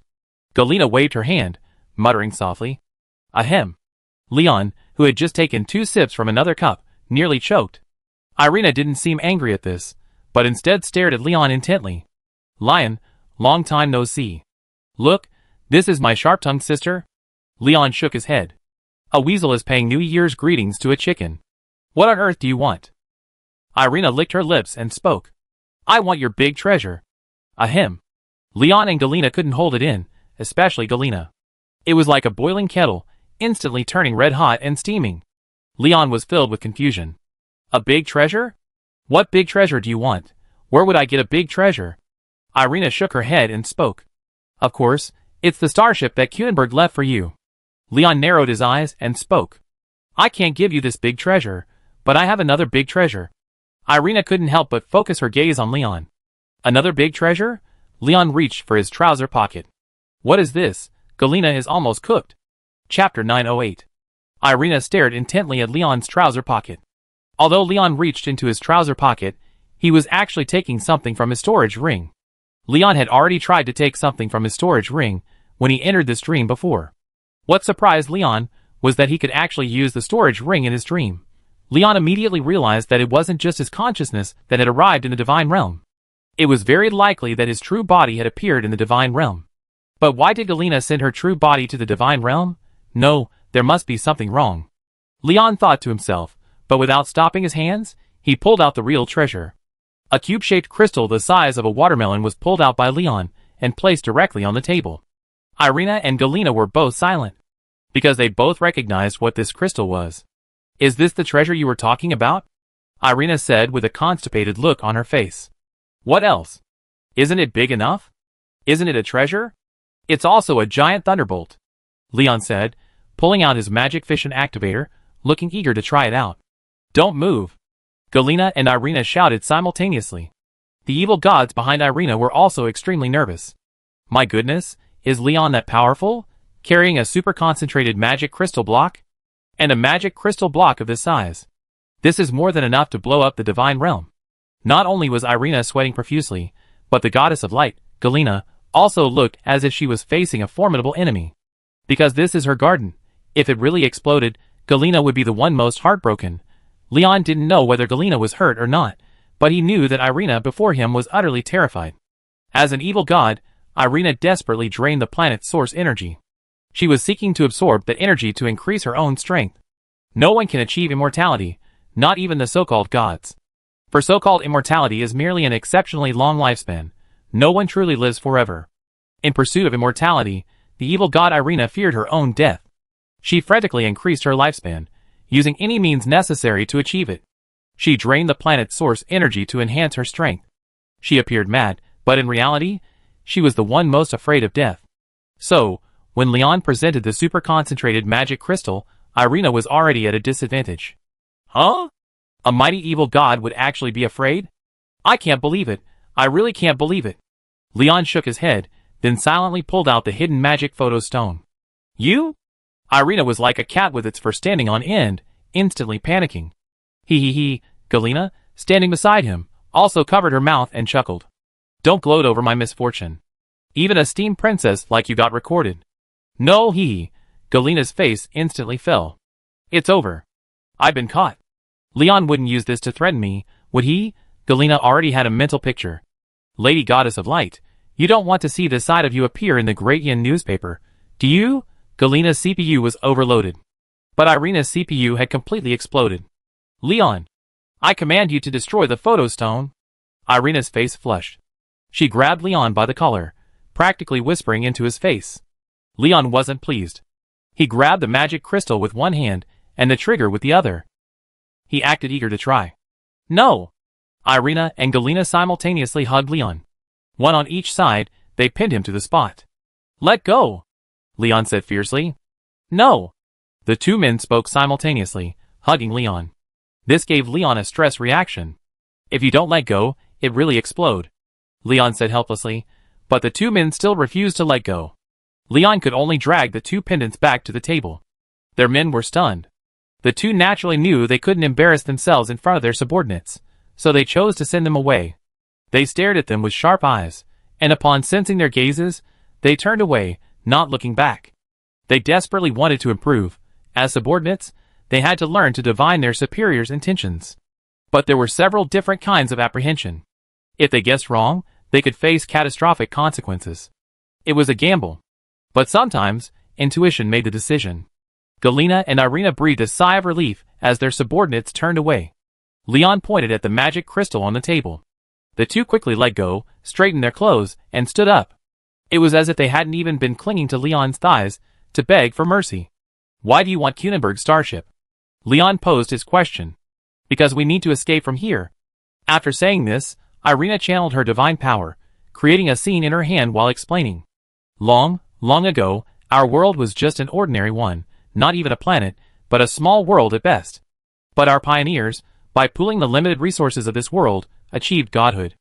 And these people are the first gods. The first gods nearly drained this world's resources, but their descendants reappeared in this world. So, they were forced to turn their attention to space, to this vast universe. They began to explore their surroundings, but fate favored them. As soon as they left, they ran into your planet. Your planet. The strife among the myriad races has diluted the resources of that world, resulting in a rare appearance of gods. This is primarily due to the planetary will, which is peaceful and gentle. Otherwise, they wouldn't have supported the dragon clan to maintain balance. But the first gods took a fancy to your planet and chose to seize its resources. Thus, the War of the Gods began. However, the puppets and bribed individuals supported by the first gods have, for countless years, relentlessly told those around them our elaborate stories. We tricked you into thinking we are your gods, not invaders. Irina glanced at Leon as she spoke. But Leon remained expressionless. Irina continued. Because of your presence, we can't take over your world anytime soon, so we plan to leave. The resources of the divine realm are rapidly depleting. Leon glanced at Galena after hearing this. Galena nodded in agreement. Only then did Leon realize the gravity of the situation. At the same time, I remembered what Kunberg had said earlier. The gods' greed will ultimately destroy them. The planet's will has finally taken hold. Chapter 909. The supreme will of this planet had already struggled when these outsiders arrived. It dispatched its leader, commanding the Dragon Clan to resist the outsiders. But the Dragon Clan was clearly no match for these outsiders. They could only watch helplessly as these outsiders took control of the planet. After defeating the Dragon Clan, the outsiders began to target the planet's energy. The supreme will could not materialize. There was no way to stop these outsiders' rampage. So, the supreme will devised a solution. It manipulated the entire planet's energy. Even if these outsiders extracted a significant amount, they could actually utilize very little. It was like the supreme will had locked up this energy. These greedy outsiders could utilize less than 5%. The vast majority of the energy was stored within the divine realm, but in a different form. The supreme will silence this energy, making it completely invisible to the greedy outsiders. Therefore, the current divine realm is much larger than Leon and his companion's planet. But the gods are completely unaware of it. If the divine realm was originally a balloon filled with air, then now it's a balloon filled with solid matter. The gods can only watch helplessly as their divine realm declines. Because 5% of their energy is lost, not only can they not return energy to the divine realm, but their own survival is threatened. This is why the divine realm's population is dwindling. The vast majority of gods are unwilling to reproduce. Because if every 2 gods had a child, the pressure on the entire planet would increase by an additional 50%. Then it would really explode. The gods are merely top-tier beings, who have reached a certain level of cultivation. Essentially, they haven't transcended the realm of humans. Therefore, they can't travel in space for extended periods. After thousands of years of effort, they remain confined to this small corner of the world. Because they have explored their surroundings, they have discovered that the nearest planet is the enormous sun. Their 2 planets are in a safe zone, while further out lie the giant planets. However, these giant planets, due to their sheer size, remain in distant orbits. The larger a planet is, the closer it gets to its star, and the more likely it is to be sucked in. If there were a superplanet in a solar-like system, it would be located at a considerable distance from its star. Of course, if you could perform a duet with a star, that's perfectly acceptable. That's provided your celestial body is dense enough to withstand the star's gravity. The gods believe that these distant giant planets hold countless resources. So, they are eager to reach them. But they simply can't fly there. For thousands of years, they had been training themselves, attempting to reach the starship through the power of their mortal bodies. But without exception, they had failed. Until 1,000 years ago, Kunberg's space fleet plan gave the gods hope. But the plan fell through because Kunberg failed to achieve fission. The plan was aborted. So the gods naturally knew of the existence of starships, but with Kunberg dead, those starships naturally became scrap metal. But Leon's appearance reignited the gods' hope. That's why they chose to let Leon develop early on. Kunberg had developed initially, but they crushed him too quickly. Kunberg hadn't yet reached full strength, so naturally, he couldn't withstand the gods' ravages. But Cuber guessed what the gods were up to. So, before dying, he buried all his achievements, waiting for Leon's rebirth. Thinking of this, Leon finally understood why he hadn't been targeted by the gods in the early stages. Because the gods were afraid, they feared he would extinguish their flames of hope with his own hands. Leon smiled. Standing by, Irina and Galina were both bewildered.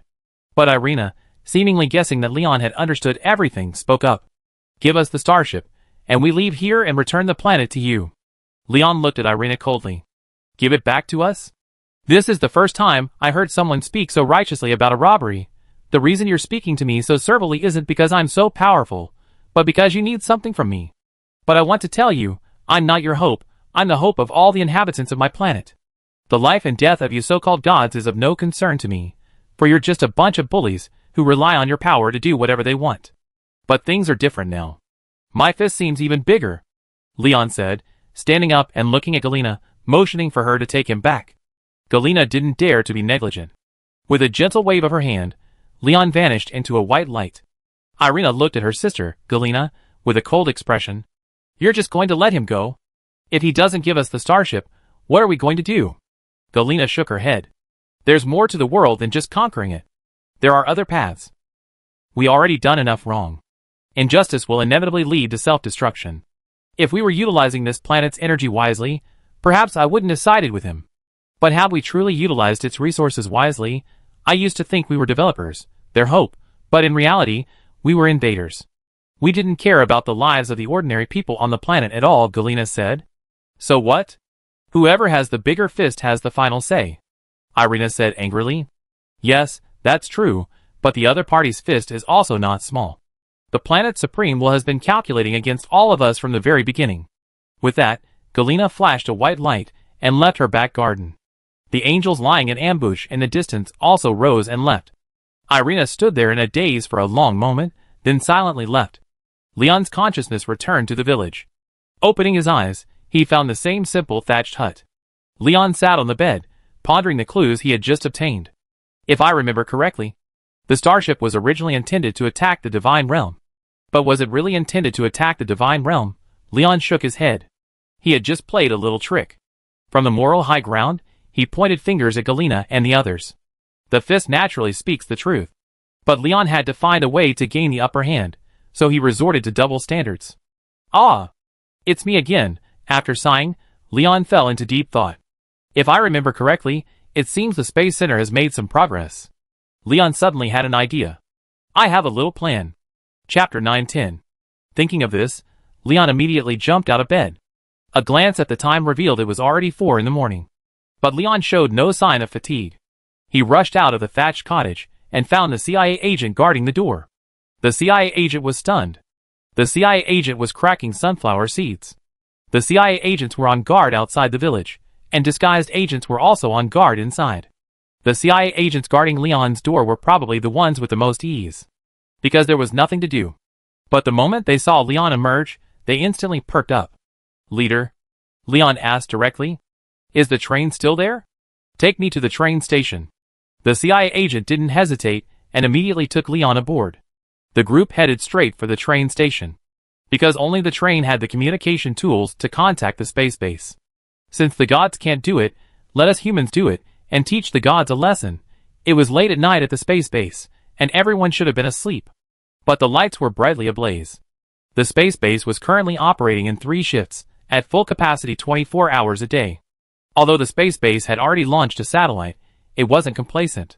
They humbly continued their research, having recently launched their 2nd, 3rd, and 4th satellites. But this wasn't enough. For the space base, these satellites would only become the 5th and 6th. People only remember the first person, not the ones who came after. The same is true for space flight. So, the space base began to focus on manned spacecraft, and they already had a rough outline. They came up with 2 approaches for manned spacecraft. One was a rocket-powered spacecraft similar to a missile. The other was a spacecraft similar to a fighter jet. Initially, both were developed simultaneously, but neither showed much progress. Lion brought the idea of a staged rocket to the Space Center. Because, for a space venture starting from scratch, if you want to achieve manned space flight, the most suitable option for beginners is a staged rocket. In theory, you can stack rocket stages infinitely. But in reality, A typical rocket only has 3 or 4 stages. More stages would affect the overall performance of the rocket. Although the staged rocket is disposable, it is powerful and durable. So, after receiving this idea, the Space Center began frantic research.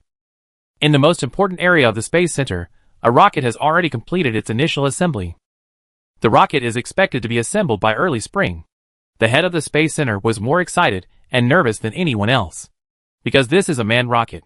Currently, the rocket is undergoing engine testing. The head of the Space Center hadn't slept for 2 days and 2 nights, yet he remained steadfast at his post. Just then Leon called. The head of the Space Center answered. Leader? How long will it take for the manned rocket to be ready? Leon didn't beat around the bush and asked directly. That's uncertain. Although the rocket will be assembled soon, we still haven't selected the right astronauts. The head of the Space Center spoke. Lion began to wander around after hearing this. Yes, he had gotten a little impatient and actually forgotten the most important thing. The rocket is important, but the most important thing is qualified astronauts. Manned spaceflight requires humans to be considered manned spaceflight. Lion couldn't help but feel a little apprehensive. I have a little plan. Suddenly, Leon remembered that this was a magical world. Can people in the magical world be considered human? Native. Aren't you human? Of course, Leon didn't mean that. Lion meant that we shouldn't look at these locals the same way we look at ordinary people. These locals' physical fitness, enhanced by fighting spirit and magic power, has become little superhumans. But manned spaceflight is something for ordinary people. If we send 2 top-tier experts up, wouldn't that be a bit redundant? Lion knew that sending 2 top-tier experts up would be the same as not sending them at all. Because 2 top-tier experts could probably fly up on their own.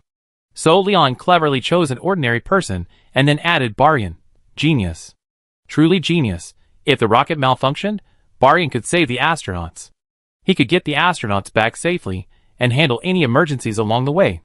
But this situation was a bit strained on Barian. Before, Barian was a noun, but now it's probably a quantifier. Before, Leon always mentioned Caddis, and whenever he was in doubt, he turned to him. But things were different now. Whenever he was undecided, he went to Barian. Barian always got it done for you, even things you couldn't imagine. Resting in another compartment, Barian suddenly sneezed. Then he sat up abruptly in bed. Why am I feeling this way again? Who's trying to harm me? Barian was a little nervous. But then, he remembered that every time he got nervous, Leon would find him and assign him a bunch of strange tasks. Leon. Lion, who was discussing his plan with the director of the Space Center, was startled. Why do I feel like someone's calling me? Leon muttered quietly. When the director of the Space Center heard about this plan, his eyes lit up. Because Leon's initial target was to send ordinary people into space. The staff and director of the Space Center couldn't easily change Leon's target. They might have considered this plan, but they didn't dare to change Leon's target, so the matter was left unresolved. But now, Leon had openly proposed it. This gave the researchers more ideas. Leon briefly told the director of the Space Center his ideas. Then he became a hands-off manager. Leave professional matters to professionals. That's what professionalism is. After finishing his call, Leon checked the time. It was almost 6 o'clock. Leon quietly opened the door of a nearby carriage, wanting to go back to bed. But looking at Yunli sleeping soundly, Leon sighed, and quietly fell asleep on the sofa. It was better not to disturb his daughter's sleep. But Leon hadn't fallen asleep for long when Yun Chi quietly came over and covered her with a blanket. You're always like this. Yun Chi touched Leon's forehead and said with a smile. Leon, feeling the warmth of the blanket, shrank back. Chapter 9:11. The first snow had just fallen into Yin. On the eastern continent, heavy snow was already falling. Ever since the Succubus Kingdom thwarted the Goblin attack, the Goblin Kingdom was in turmoil. Birdwell was taken back. The Goblin King and the Dragonborn Goblins fought a desperate battle. However, to everyone's surprise, the Dragonborn Goblin Giant, who had been scheming for centuries, fell at the hands of the Goblin King. The Goblin King, with a powerful stance, directly suppressed the Dragonborn Goblin Rebellion. And with a thunderous force, he annihilated the entire Dragonborn Goblin clan. At first, the people of the Succubus Kingdom wanted to take advantage of the situation and kill the Goblin King. But to their surprise, the Goblin King himself died. Yes, you heard correctly. Before the Succubi could even make a move, the Goblin King died. Because the Goblin King suffered severe internal injuries during his battle with the Dragonborn Goblins. After returning to the palace, the Goblin King died suddenly before he had time to recover. However, the Goblin King's sudden death was quite strange, As the very next day, the goblin shaman became the new goblin king. The speed of his death caught the people of the succubus kingdom off guard. What caught Fleischham and his men even more off guard was the goblin kingdom's response. Because the goblin kingdom immediately and directly requested peace with the succubus kingdom. Yes, you heard correctly. The goblin kingdom, having conquered 90% of the succubus kingdom's territory, chose to sue for peace. There was no other choice but to seek peace. The goblin king was dead, and so were the entire dragonborn goblin clan. The only ones the goblin kingdom could use to fight were the few goblin mages under the command of the goblin shaman. As for those low-level dragonborn goblins, the 50,000-man army now had less than 20,000 left. Over 30,000 were directly killed by Thanatos X. The remaining 20,000 were terrified and, for a moment, dared not move. Especially after learning that the dragonborn goblins were also dead. These low-level dragonborn were even more terrified, like frightened birds, ready to collapse at any moment. Because they were the only creatures to have witnessed Thanatos' survival. When Thanatos first engaged in combat, the Great Flame Fleet stayed dozens of kilometers away from Sucrus, fearing that Thanatos might accidentally injure them. Of these 20,000 goblins, 5,000 had already gone insane.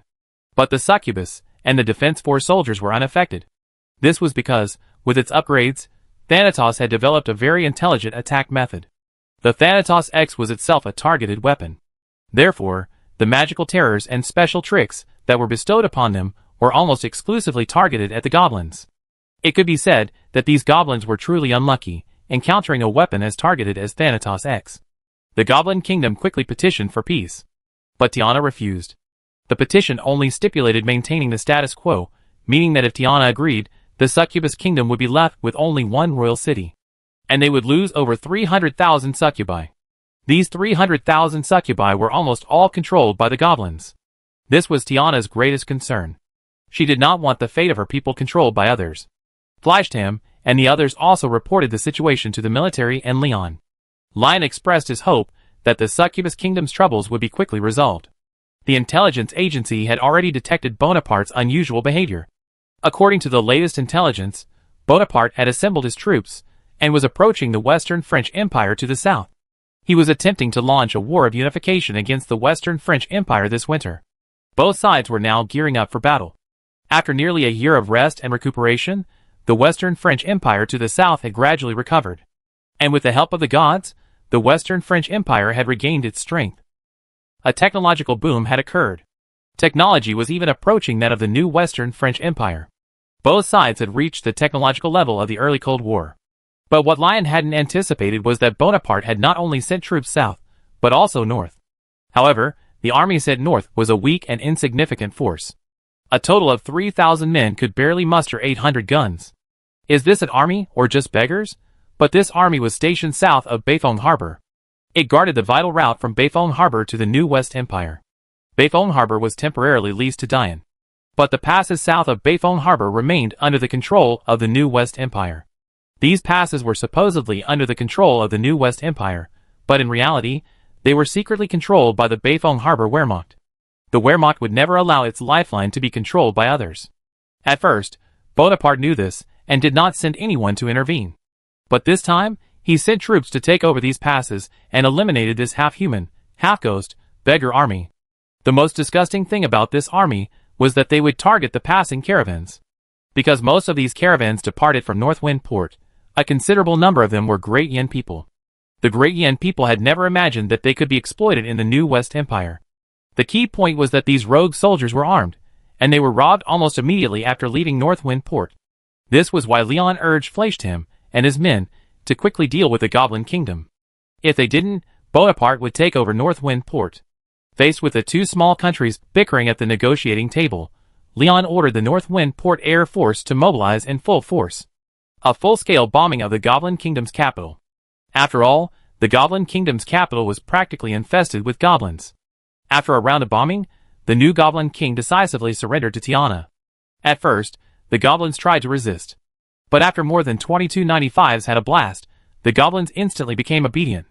The Goblin Kingdom submitted a letter of surrender to Tiana. All imprisoned succubi were released, and the lands due to the Succubus Kingdom were returned. However, the Goblin Kingdom did not pay any compensation. Lion did not want the Goblin Kingdom to actually pay compensation to the Succubus Kingdom. That would only lead the succubus kingdom astray. Lion finally understood that providing timely assistance is not as good as adding icing on the cake. Bonaparte is a prime example. Faced with Bonaparte's provocative behavior, Lion, without hesitation, dispatched the great Yin inland sea fleet. It marched majestically towards Northwind Harbor. At the same time, he ordered all the warships and soldiers in Northwind Harbor to prepare for battle. Lion would not fight this winter, but if Bonaparte wanted to, then Lion wouldn't mind giving the ignorant Bonaparte a hard time. Chapter 9:12. With the appearance of a beggar army around Beifongshan Port, tensions gradually grew throughout Beifongshan Port. Beifongshan Port was not just a port, it encompassed the city on the shore. The entire city was leased to De Yin according to the agreement. In fact, if the agreement had been followed, the entire Beifongshan Port would have been ceded to De Yin for 99 years. De Yin could easily have expelled the indigenous people of Beifongshan Port. Here, Lion chose not to do so, because it wasn't simply out of pity for the local indigenous people. If the indigenous people had been expelled, the population would have had to be transported here, which would have been even more troublesome. So, Lion chose to retain these indigenous people, not only to obtain cheap labor, but also to gain a good reputation. Over a year ago, Beifongshan Port was just getting started. Before that, Bonaparte hadn't yet launched his army. De Yin, with Beifongshan Port as its destination, shipped a large amount of weapons and equipment to Bonaparte. That was how Bonaparte finally conquered the Western French Empire. But what Leon hadn't anticipated was that, after conquering half of the country, Bonaparte had practically forgotten Northwind Harbor. Although Northwind Harbor had been ceded to Great Yin, it still held a large population of indigenous people, all of whom were Bonaparte's subjects, yet Bonaparte paid no heed. He focused solely on the Western Empire to the south. Until recently, when Bonaparte was struggling to raise military funds, he considered the fertile Northwind Harbor. Over half a year ago, Northwind Harbor became the wealthiest city in the new Western Empire, and indeed in the entire Eastern continent. The GDP of this city alone even surpassed that of the current new Western Empire. The new West French Empire was devastated by the war, and after more than a year of development, it barely managed to catch its breath. This period should have been the most critical for its development. But Bonaparte's ambitions began to grow. He wanted to march south and unify the entire West French Empire. But both military expansion and war required one thing: massive military spending. As soon as the economy began to improve, Bonaparte began to find ways to expand the military. He also invested some of the funds in weapons research. The private slogan of Bonaparte and his men was, "Surpass De Yin. Become the overlord." When they had this perverse idea, they had already sown the seeds of their failure. Although Bonaparte's ambitions were rapidly growing, he still had some sense. He did not allow the military expansion to affect the spring plowing. The normal progress of the spring plowing ensured that the people of the new West French Empire would not starve to death. Coupled with the favorable weather this year, the grain harvest was successfully completed in the autumn. But that was all he could do. The people of the new West French Empire were merely saved from starvation. Wanting to eat their fill is practically a pipe dream. The Western Empire to the south has been preparing for war for the past year, practically draining its resources. From the outset, the winds of war have never reached the south. Thus, the area controlled by the Western Empire remains almost peaceful. Although the Western Empire has assembled an army of 800,000, it's a pittance compared to the prosperous Jiangnan region. Even in the so-called feudal era, the people of Jiangnan could still eat only about 60% full. On the other hand, in the new Western Empire to the north, eating only 30% full was the limit.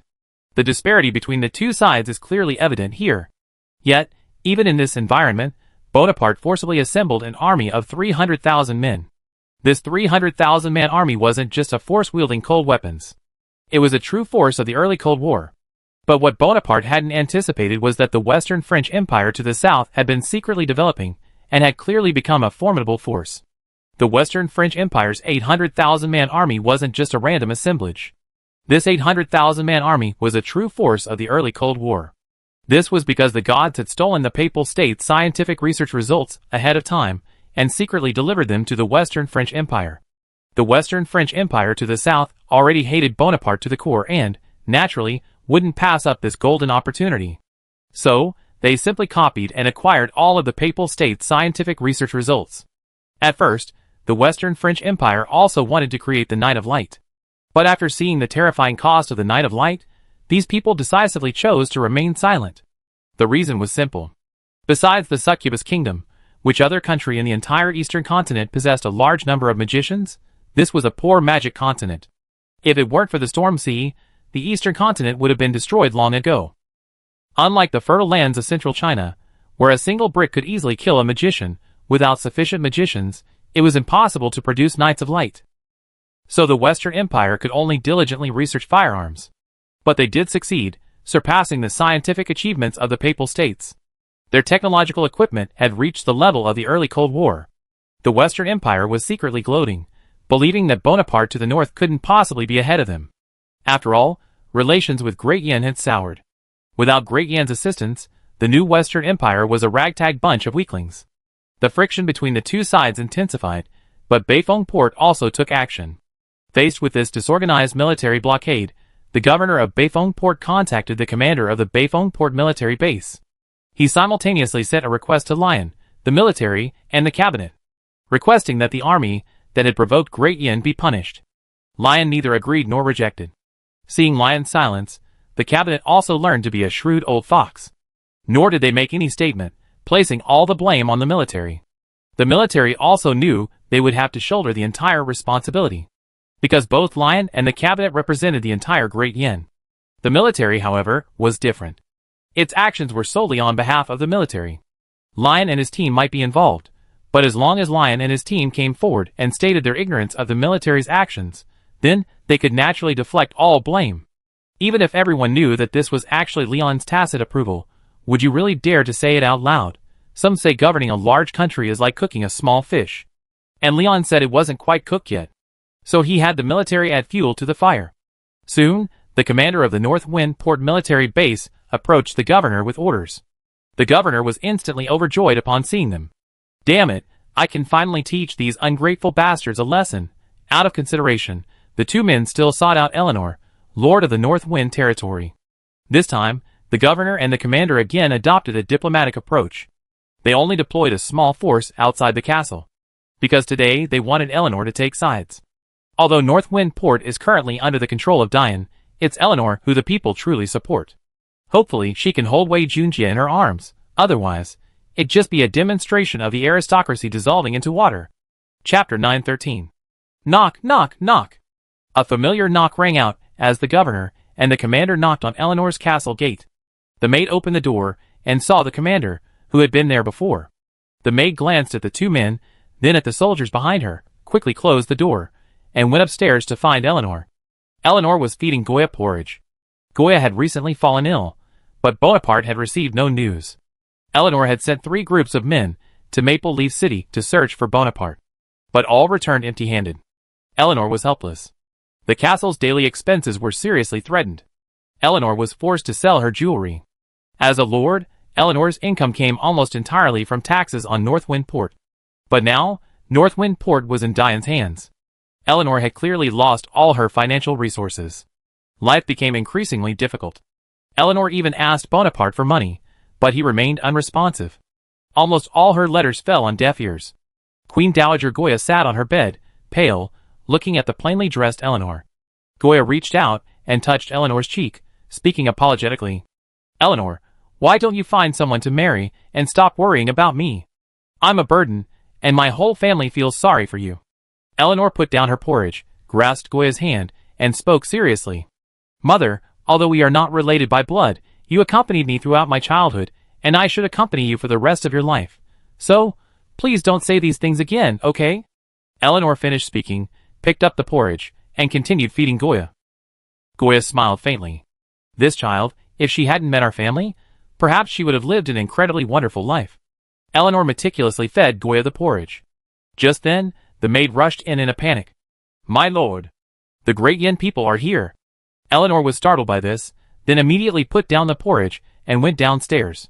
Behind her, Goya stretched out his hand and opened his mouth, wanting to say something, but ultimately chose to keep his mouth shut and put his hand down. Eleanor reached the castle gate and ordered her men to open it. There were only 5 people inside, a maid, a butler, a squire, and the 2 of them. My lord, how are you? The governor and the commander saluted Eleanor. Eleanor, without missing a beat, spoke. Come in, you 2. Eleanor led the 2 into the castle. The reception room. The 2 smiled slightly at the somewhat inferior tea leaves in their hands. They naturally knew of Eleanor's situation, But she was Bonaparte's woman after all. As officials of the Great Yin, they couldn't possibly have any contact with her. But the Intelligence Bureau was monitoring her every move. They naturally knew how simple the lives of these two poor women were. Lady Eleanor, although you expressed your position during our last visit, it didn't seem to matter, the commander said. Eleanor looked puzzled. What did this mean? Lady Eleanor, Bonaparte has sent an army to besiege North Wind Harbor. Almost all the caravans that leave will be fleeced. It's only a small portion, but it's a slap in our face. The governor began to explain, while the commander beside him leisurely sipped his tea. Is there such a thing? Bonaparte wouldn't do that, would he? The New West Empire's army is the people's army. Eleanor continued to defend Bonaparte. But the governor shook his head, and then produced a large pile of evidence and placed it before Eleanor. My lord, please see for yourself. Eleanor then held up the pile of photos. Watching these New West Empire troops reaching out to the caravan, Eleanor's face turned purple. This was practically a slap in the face. She had just said that the New West Empire's army was the people's army. But she hadn't expected that these photos were taken when these troops were attacking the caravan. The Intelligence Bureau had been following these caravans, hoping to find evidence against the New West Empire.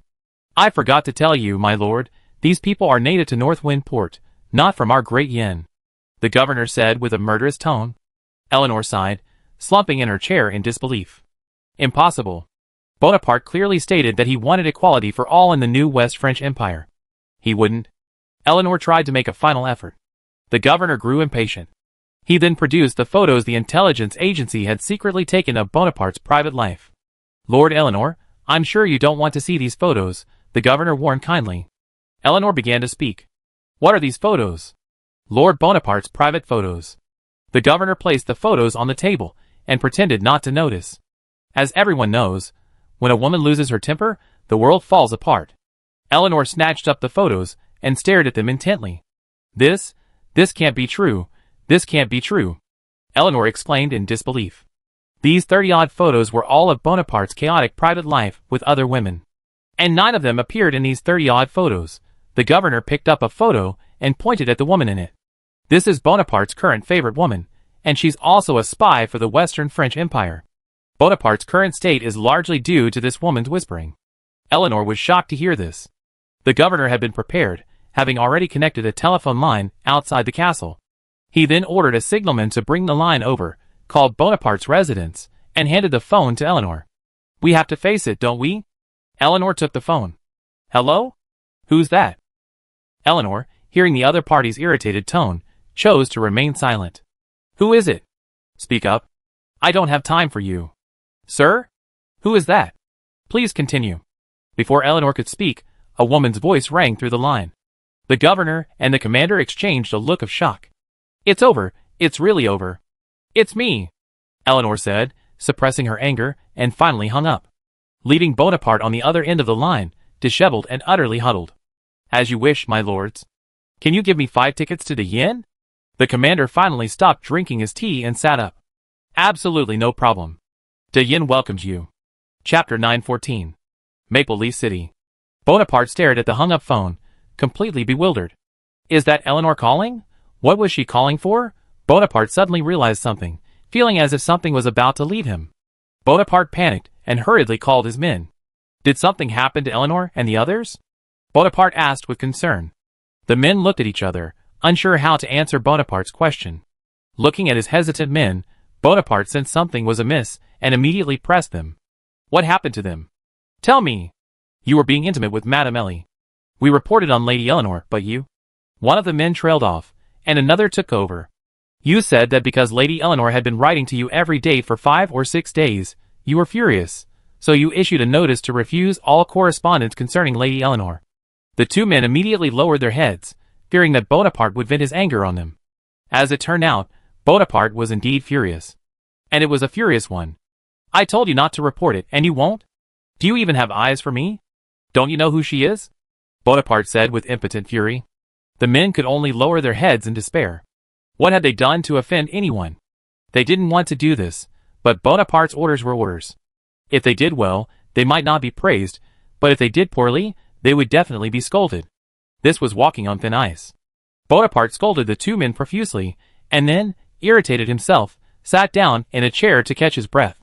The alluring woman at the side immediately seized the opportunity, swaying her graceful body and leaning forward.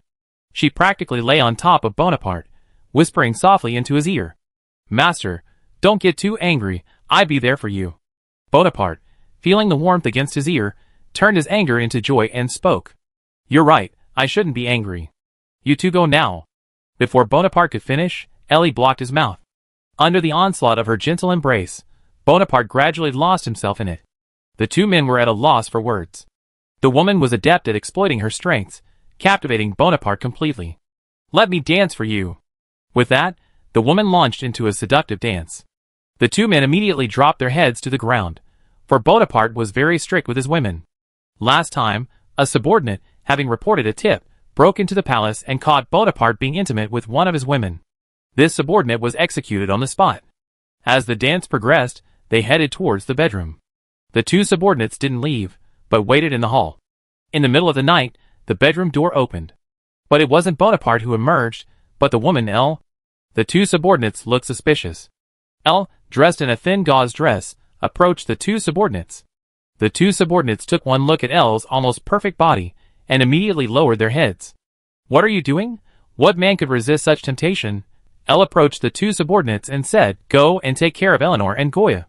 Upon hearing this, the two men suddenly looked up and exchanged glances, their eyes filled with disbelief. One of them spoke. "Without the leader's orders, we—" Ellie directly produced Bonaparte's token. The two men were momentarily stunned by the token before them. Ellie approached them, leaning forward, revealing a faint trace of her figure, and spoke seductively. "With the token, you can finally do what you want, right? And even if he blames you, he won't say anything." The two men were Bonaparte's trusted confidants, so even then, they were only slightly shaken. This matter was truly enormous. Ellie looked at these two loyal men, and had a second idea in mind. She tore the veil from her body, and said to them, "If I yell molest now, what will happen to you?" The two men finally gave in to Ellie. Midnight, inside the castle. Eleanor was ordering the servants to pack up, while simultaneously sharing her thoughts with Goya. Goya initially expressed his desire to stay, but Eleanor firmly refused. "Mother, you have no chance of survival here. But De Yen has a large number of magicians, and a comprehensive medical system. Perhaps we can cure your illness if we go there." Eleanor lied, not saying she was leaving out of despair. As someone who had experienced this, Goya seemed to guess what Eleanor was thinking and spoke up. "Are you hiding something from me? Has Bonaparte bullied you again?" Eleanor then spoke. "No, mother, I just want to take you to see the world and cure your illness at the same time." Eleanor said this and dived directly into Goya's arms. Looking at Eleanor sobbing in his arms, Goya was stunned. She guessed Eleanor must have been wronged, but she didn't know how to comfort her at this moment. Because she was wrong because of her son. Looking at Eleanor, who had cared for him for 10 years, Goya's eyes also reddened. "Okay, mother promises you, we go to dine together." Eleanor was surprised to hear this, and quickly rose from Goya's arms and spoke. "Really? Really? Long live mother." Eleanor embraced Goya with joy. She clung to him tightly, like a child. Goya caressed Eleanor's head lovingly. "It be fine, kid." Early the next morning, Eleanor, Goya, and 3 of their men boarded an ocean ferry bound for Great Yen. Because of Eleanor and Goya's presence, the governor and commander of North Wind Port attached great importance to this ocean ferry. Fearing the ferry might be in danger, they dispatched a destroyer to escort it. The East Continental people on the ferry were dumbfounded. Why would Great Yen send a warship? Only Eleanor understood that the warship had been dispatched because of them. Looking at the silver-white warship beside her, Eleanor glanced at North Wind Port and the East Continent, which were receding in the distance. Will I ever come back? Eleanor asked herself this question in her heart. Just as Eleanor was lost in thought, Goya grabbed her hand. Don't be afraid, kid. I'm here. You always be my proudest child, Goya said tenderly. Eleanor smiled. Yes, wherever Goya is, that's home for her. After opening her heart, Eleanor couldn't help but yearn for De Yen. What kind of place is De Yen? But unbeknownst to Eleanor, danger is already creeping in. Chapter 9:15. Because those two subordinates were controlled by Ellie, they had no choice but to dispatch their men to eliminate Eleanor and Goya. But the devil is always stronger than the good. Ellie and her two subordinates' every move had long been fully understood. The Intelligence Bureau had been implanting numerous agents and spies within the Bonaparte regime for over a year, because Lion would not allow any country to escape its control. The new Westerly Empire was Diane's most important strategic move in the eastern continent. At least, before the Succubus Kingdom, it was indeed the most important strategic move. But Bonaparte's gradual escaping of control put Lion in a difficult position. At first, Lion planned to bide his time and see what Bonaparte would do. Lion believed that Bonaparte would break with him after a decisive battle with the Westerly Empire to the south. But according to the latest news from the Intelligence Bureau agents, Bonaparte was planning to attack Eleanor. This really put Lion at a loss. I waited 10 years for you, and now you want to kill me? What the hell is going on? Before Leon could give the order, Hans had already ordered the CIA agents to protect Eleanor and Goya, and to monitor Bonaparte's every move. But Bonaparte didn't know that Eleanor had secretly ordered the deaths of Eleanor and her mother, Goya. If Bonaparte had known, he would have exploded. But the crisis had already arrived. The assassins had already boarded the ferry. It was too late. On the ferry, Eleanor looked at the delicious food in the cabin dining room, unsure of what to do. Goya, standing nearby, was also shocked.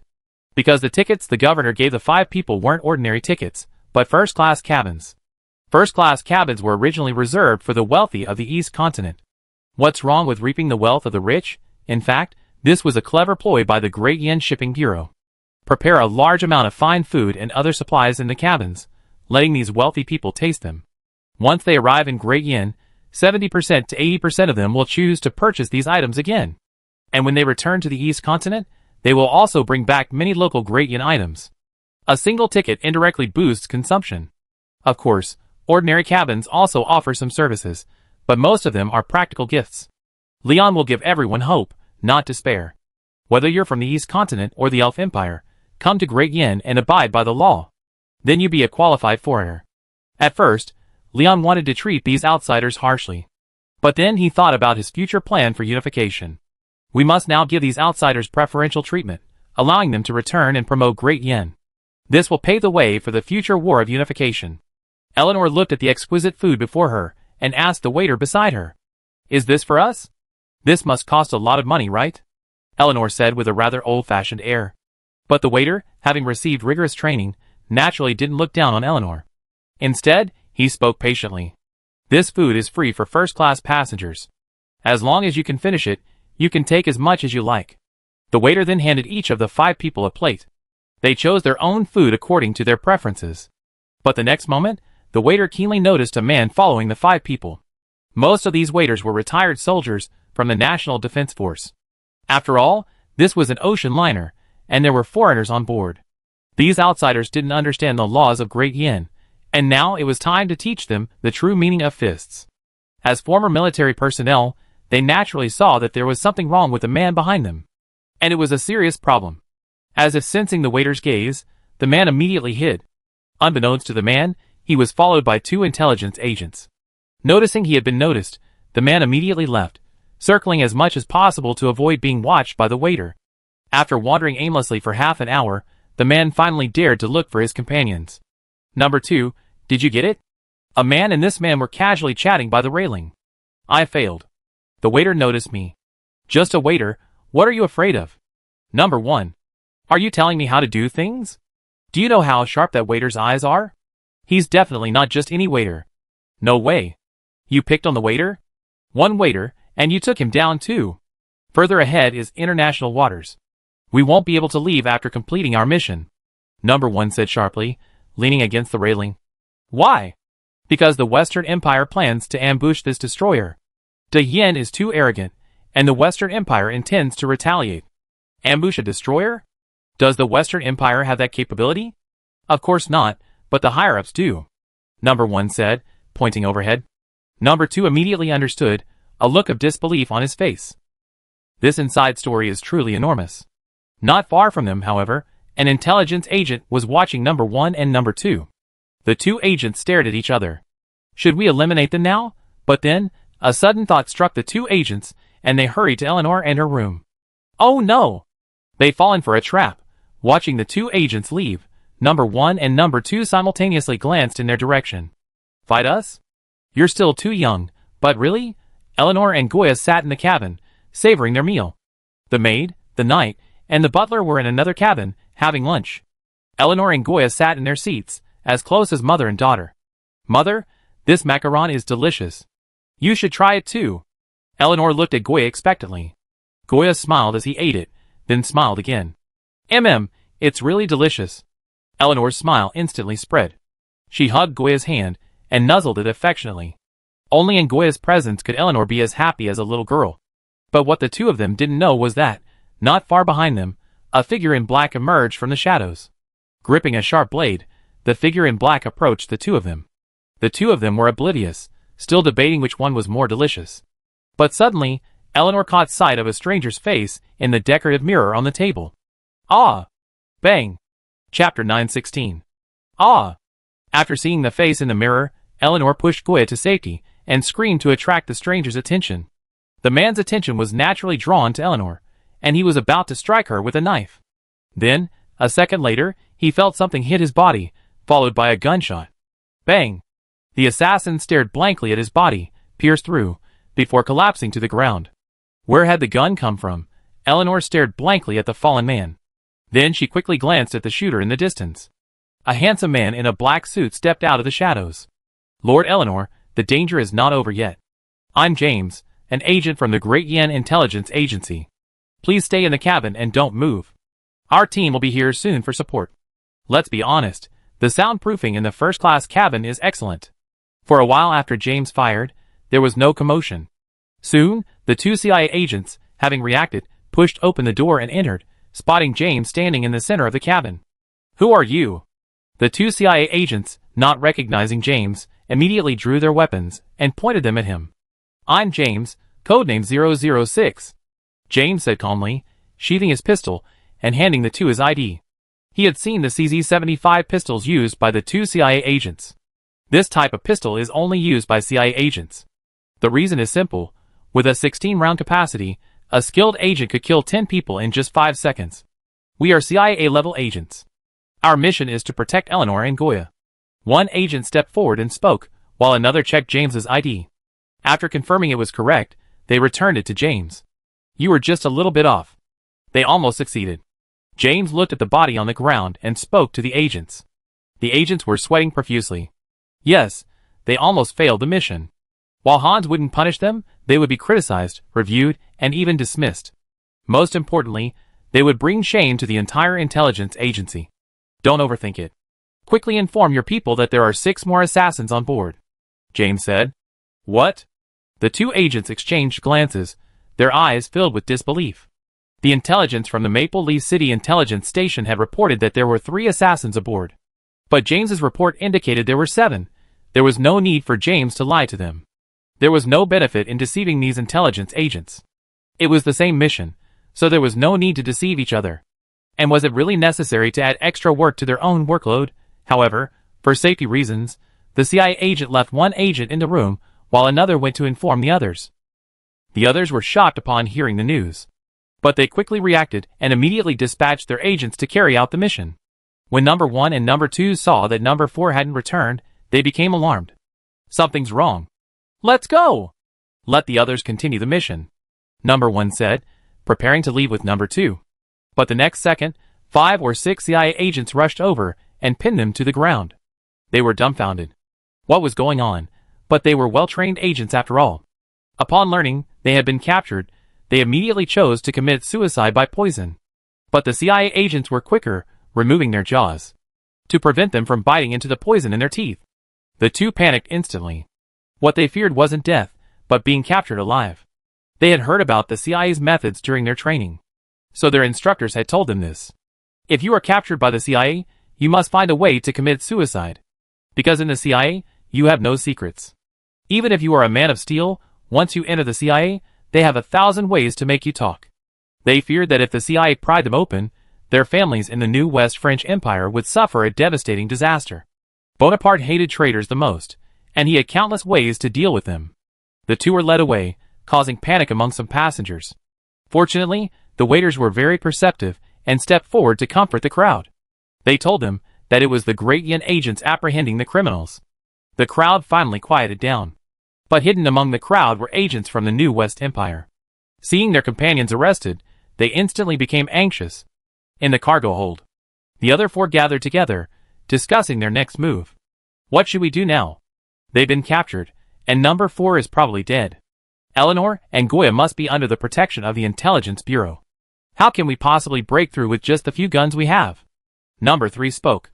The other 3 looked at each other, unsure what to do. Do you naively think we can return alive even if our mission fails? Number 3 spoke, immediately dispelling the other 3's thoughts of abandoning the mission. In fact, Number 3 had forgotten to mention that, regardless of whether they succeeded or not, they would not return alive. Because someone was already waiting for them on the shore. As soon as they reached land, they would be killed on the spot. The 2 men threatened by Ellie would not allow them to return alive. Anyone who knew about this would die. Just as the 4 were pondering their next move, an alarm blared throughout the ferry. Ding-ling-ling. All passengers, please return to the cabins immediately. All passengers, please return to the cabins immediately. Naturally, he looked out the small window. In the distance, he saw a wooden sailboat. But it was a shabby ship, its hull made almost entirely of rotten wood, and even the sails were tattered. But this wooden sailboat opened fire on the warship. Balls from the black powder cannon flew towards the warship. Ordinarily, the distance of over 1,000 meters would have been beyond the range of the black powder cannon. But these projectiles strangely impacted the sea surface near the destroyer. What kind of ship was this? The captain immediately sounded the battle alarm. At the same time, they watched the strange sailboat with alarm. Some passengers on the ferry cried out in fear. It's them. The Storm Blackwater ship. It's a ghost ship. Chapter 9:17. Watching the approaching wooden sailing ship, the destroyer captain ordered all personnel to prepare for battle. This destroyer was the newest addition to the Great Yen Navy. Before this, the Navy consisted of only cruisers, battleships, and aircraft carriers. Destroyers are designed to counter submarines, but no nation possesses a submarine force. The role of destroyers was naturally reduced. However, to pave the way for subsequent naval development, the destroyer program was successfully implemented. And it will ultimately end with the Type 052. Because the naval shipyard's technological level was already approaching that of the end of the Cold War, the naval shipyards choose not to manufacture destroyers from the early Cold War era. Although there were many excellent destroyers from the early Cold War, the current naval shipyards simply don't value these early destroyers. So, the shipyards chose to manufacture the Type 051 destroyer. Displacement, 3,250 tons. Full load displacement, 3,670 tons. Main dimensions, 132 meters long, 12.8 meters wide, 4.6 meters deep. This is a first-generation guided missile destroyer. This destroyer was modeled after the Kotland destroyer. It's practically a step up from the Kotland destroyer. Only 2 Type 051 destroyers have been launched so far, and both are deployed with the High Seas Fleet. They are used to intimidate the entire eastern continent. The captain originally thought they were essentially empty shells, mascots. But what he didn't expect was that less than 2 months after launching, they would already be in combat. The first batch of Type 051 destroyers was equipped with only a single 100mm main gun. This panicked the captain. As a former dreadnought captain, he certainly believed in the principle that caliber equals justice. But now, it seemed, their justice was a bit weak. Captain? Should we use naval guns? The officer asked. Because the 051 destroyer also had 2 37mm machine guns. While these were small in caliber, they could still silence a person. Why use small caliber guns? I'm justice. Bomb them hard. The captain threw his hat aside, instantly transforming into a messenger of justice. He had been captain for 2.5 years, and had witnessed the Navy's evolution from a small ship to its current aircraft carrier fleet. As a naval captain, he naturally had his pride. So when he saw this scene, his face flushed. For the past 2.5 years, with the exception of the reckless Dwarf Empire, no one had dared to challenge the Great Yen Navy. No one. The news of the destroyer's encounter quickly reached the Northwind Harbor military base. The commander of the Northern Port military base was puzzled upon hearing this news. A rotting wooden ship, why does it sound so much like a local ghost story? In his spare time, the commander would learn about the customs and practices of the Eastern continent. So of course, he knew some of the Eastern continent's ghost stories. So, when the commander heard about the rotting wooden sailboat, a story came to mind.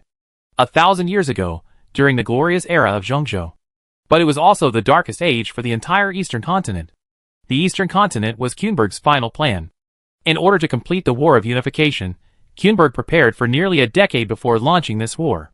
Because Kuenberg had already sensed that the gods were turning against him, he was extremely cautious. But Kuenberg's caution didn't bring him much good results. The predecessor of the Western Empire, the entire dynasty, ruined its own future by summoning the Storm Banshee. She immediately shattered Kuenberg's expeditionary fleet. But within this vast story, the events of the Storm Sea are almost impossible to describe. The combined fleet assembled by the Eastern continent and Kuenberg's own fleet totaled over 5,000 warships. Of course, 4,800 of these were wooden warships. The appearance of the Storm Banshee immediately created the Storm Sea, which ripped apart both fleets. But luck always favors some. As luck would have it, one of the wooden warships from the Eastern continent survived. And it survived almost intact. Everyone on board the warship rejoiced upon learning they had escaped the Storm Sea unscathed. They were all thankful to have survived. They had originally thought it was a blessing from heaven, but little did they know that their misfortune had only just begun. The Storm Sea was so called because of the existence of the Storm Banshee. It's important to remember that Chester nearly died at the hands of the Storm Banshee. What about these ordinary people aboard this East Continent warship? When fate lays a ladder for you, you must understand that it's not always stable.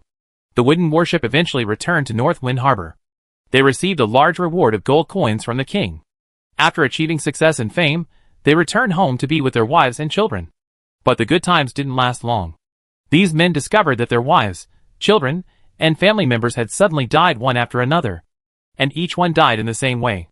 Everyone's eyes had turned unusually dark, and the whites of their eyes had turned black, as if cursed.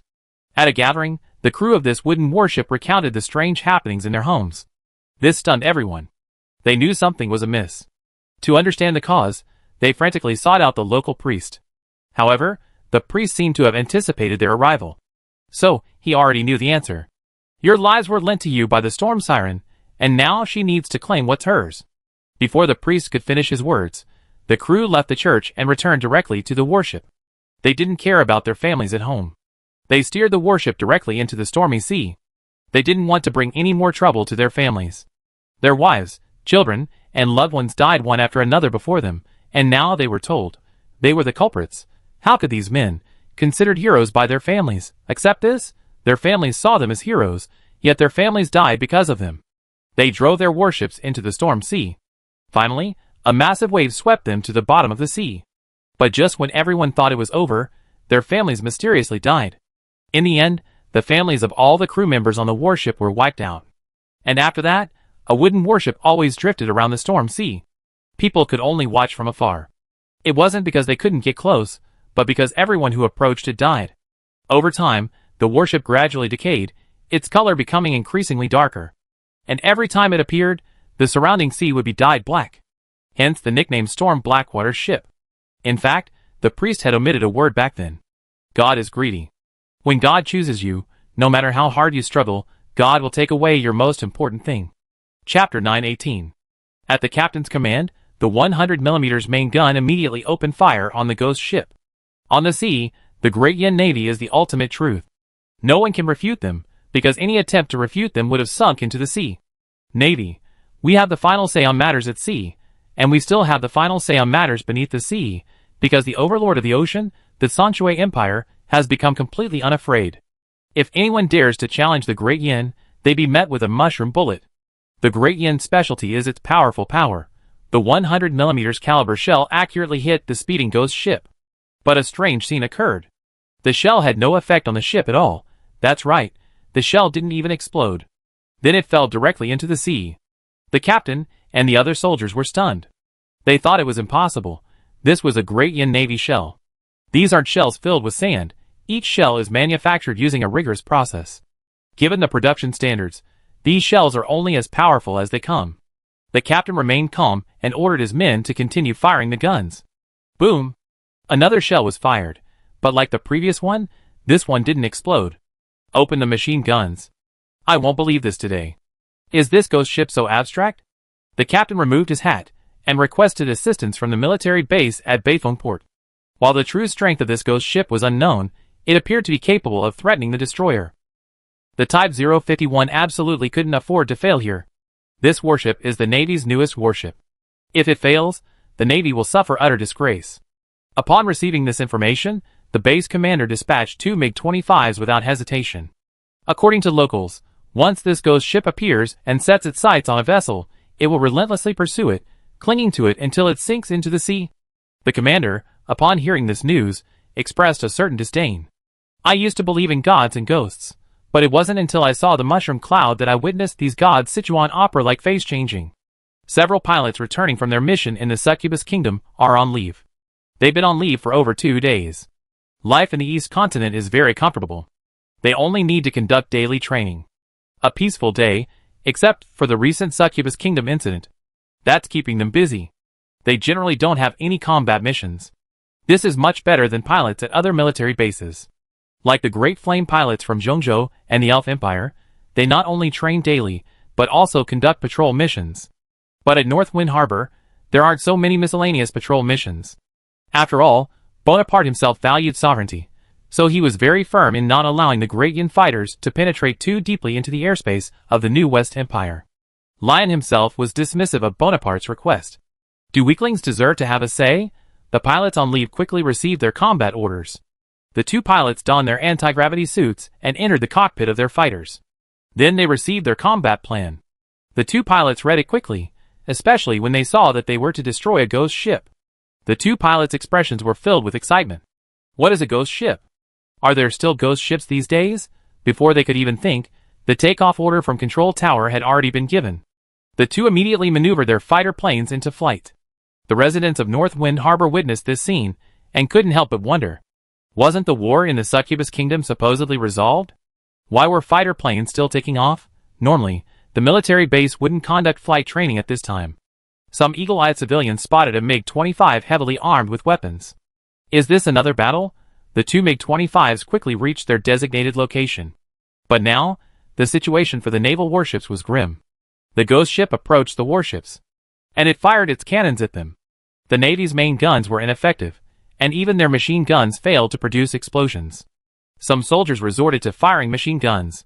But to their surprise, they discovered that the guns actually worked. They could easily penetrate the ghost ship's planks. But no matter how hard the machine guns fired, the ship wouldn't sink. The captain quickly gathered all this information and ultimately came to a conclusion. It seemed the ghost ship was resistant to explosions. Or rather, explosions couldn't harm it at all. There must be some kind of enchantment on its hull that made it immune to explosions. But did that really stop them from counterattacking? The captain immediately ordered all soldiers to draw their weapons and prepare for battle. Although the ghost ship was immune to explosions, it couldn't effectively damage the warship. Their black powder cannons barely scratched the warship.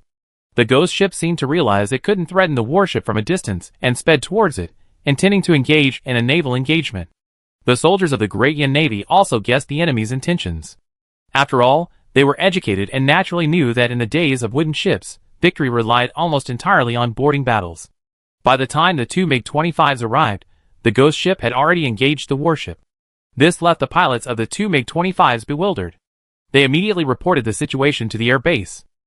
The Beifoong Port Naval Base also dispatched several warships for reinforcement.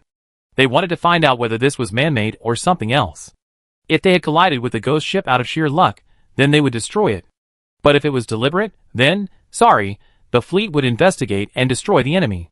As the ghost ship approached, both sides saw each other clearly.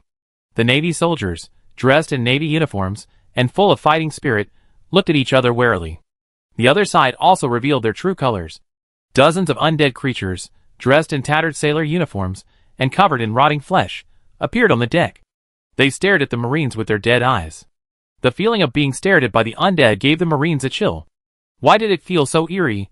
The captain drew his command knife. He looked at an undead creature wearing a captain's hat standing at the front of the ghost ship's deck. The creature, dressed in a tattered windbreaker, looked at the captain expressionlessly. Shoot! The next second, the captain gave the order to open fire. The Marines, armed with MP40s, began to fire at the opposing wooden ship. Since close combat was rare in the Navy, their weaponry naturally didn't emphasize individual weaponry. Marine, why do we feel like we're the biggest beasts of burden? The undead creatures on the other side also began their actions. They leaped directly onto the warship and engaged in close combat. Chapter 919. Although the Navy wasn't equipped with AK-47s, the military, in order to ensure the Navy's close combat capabilities, replaced all of its Mauser rifles with MP40s. This would greatly enhance the soldiers' close combat capabilities. But the soldiers simply laughed at this, because they didn't believe anyone would actually engage in close combat with them. But now, their fate was shattered by the speed of light. Two MiG-25s watched the battle unfold below, their pilots terrified. How could they get down to help them? The soldiers on the warships also began to engage these undead creatures. The MP40 bullets pelted the decaying bodies of the undead creatures. Instantly, strange black blood flowers bloomed. The first 30 or so undead creatures to arrive were completely saturated with bullets. Almost every undead creature took nearly 50 bullets. But these undead creatures continued to charge forward as if nothing had happened. This left the Navy soldiers dumbfounded. Some Marines decisively shot at the head, hoping to kill the undead creatures. But even if they blew their heads off, it still didn't do anything. One Marine took out his Mauser rifle and blew the head off an undead creature at close range. But even without its head, the undead plant remained unaffected. Instead, it charged toward the Marines with even greater ferocity. As the undead creatures approached, the Marines were forced to engage them with melee weapons. No one can be unlucky forever. The same was true for the Marines. When their sharp blades collided with the rusted weapons of the undead creatures, the weapons shattered instantly. Both sides froze for a second. Then, the undead creature attacked, biting one of the Marines. He threw him to the deck. Another soldier, quick-witted and quick-handed, kicked the undead creature down and pulled his comrade to his feet. "Are you all right?" the soldier asked with concern. The newly pulled soldier shook his head, as if he were fine. Then, watching the undead creatures pour in, everyone was overwhelmed. What should they do? How could they stop these undead creatures? It seemed bullets weren't going to do much. Just then, a sturdy soldier approached, carrying an M2 machine gun. "Deshachan, what are you doing?" The soldier, as imposing as a mountain, fired his M2 from the hip. Bang, bang, bang. The Marines were stunned. The undead creatures were also stunned. The 12.7 caliber bullets ripped them apart. They were barely able to stand up again. The undead creatures charging along the corridor suffered a devastating blow. The Laogan mob bullets gave these undead creatures a taste of the troubles of large caliber weapons. Some soldiers, seeing the potential for large caliber weapons, immediately went down to the armory to search for them. The Marines' hipfire Laogan mob shot shocked everyone. It was also too much for him. In just 5 seconds, the soldier, breathless, lowered his M2 heavy machine gun. The other soldiers nearby, after a brief moment of shock, quickly brought some things. It served as a makeshift stand, allowing the super soldier to continue firing. The super soldier didn't hesitate, using the makeshift stand to continue firing. Although there was still considerable recoil, it was much better than carrying it directly just now. The soldiers who went downstairs to search for weapons and equipment also found what they wanted. Those with shotguns took them, while those without took blunt instruments like maces. These weapons were originally obtained from the pirate raids. Since they hadn't had time to dispose of them, they had accumulated in the armory. What they hadn't expected was that today, these weapons would actually come in handy. The Marines took up their maces and smashed them directly into the faces of the undead creatures. One blow of the blow blew out their brains. A large amount of black blood also erupted. With one blow, one undead creature's torso was completely severed. It was clear how much force the Marines had used. The other Marines, seeing this, also attacked the undead creatures around them. The leader of the undead creatures, the one wearing a captain's hat, grew restless after seeing his men beaten so badly. He hurriedly called for more men to intensify the attack. The undead leader began to ponder. This action wasn't haphazard. It was directed by the Storm Banshee. Though they hated the Storm Banshee, they were cursed. So, despite their hatred, the curse forced them to obey the Storm Banshee's orders. They had been obeying her for centuries. But the Storm Banshee didn't command them constantly. She only thought of them every few decades. And most of the time, the Storm Banshee would only act when she received instructions from the Divine Realm. This time was no exception. The Storm Banshee also received guidance from the Divine Realm before issuing commands to the undead creatures. The reason the Storm Banshee received divine orders was closely related to the Shifa Empire. Since the gods supported the Shifa Empire, they naturally did not want to see the Great Flame grow stronger. Their attack on this warship was primarily due to the ferry. As long as Eleanor was gone, Bonaparte would inevitably be furious. He might even break with the Great Flame. At that point, it would be the perfect time for the Shifa Empire to march north to reclaim its lost territory. So the Storm Banshee dispatched her most prized creation, the Ghost Ship. Although it seemed the Navy had the upper hand, the nightmare was only just beginning. For the Ghost Ship possessed other terrifying abilities. Though they had sent more undead creatures aboard to engage, their impact was minimal. Looking at the beautiful warship before him, the captain finally made up his mind, and used the ghost ship's abilities. The ghost ship clung directly to the warship, its hull then fused seamlessly into it. The captain was stunned. He could feel the entire ship vibrating violently. This was a warship weighing over 3,000 tons. How could a small wooden boat shake it? Without further thought, the captain flipped a nearby switch. In the magical world, everything is magical. The naval shipyard had naturally taken into account the unpredictable conditions at sea. So, a special device had been installed on the warship. Chapter 920. As the captain pressed the button, a protective shield instantly appeared across the entire destroyer's hull. This was originally intended to protect the warship, activated only when it suffered a fatal blow during naval battle. It was also a one-time device. Once activated, it would require repair. But now the captain could no longer care. If they waited any longer, they would be defeated by a wooden ship. The appearance of the shield brought the wooden ships devouring to an abrupt halt. The undead leader was stunned. How could their invincible devouring skill fail here? You know, they had once used this method to directly destroy a Western Empire warship. The Western Empire's warships weren't simply wooden sailing ships, but wooden warships covered in iron. Back then, these wooden and iron warships were larger than their ghost ships. But they still devoured them. But at this point, their skills failed. The undead leader immediately fell into deep thought, and for a moment, he stopped directing the undead creatures to attack.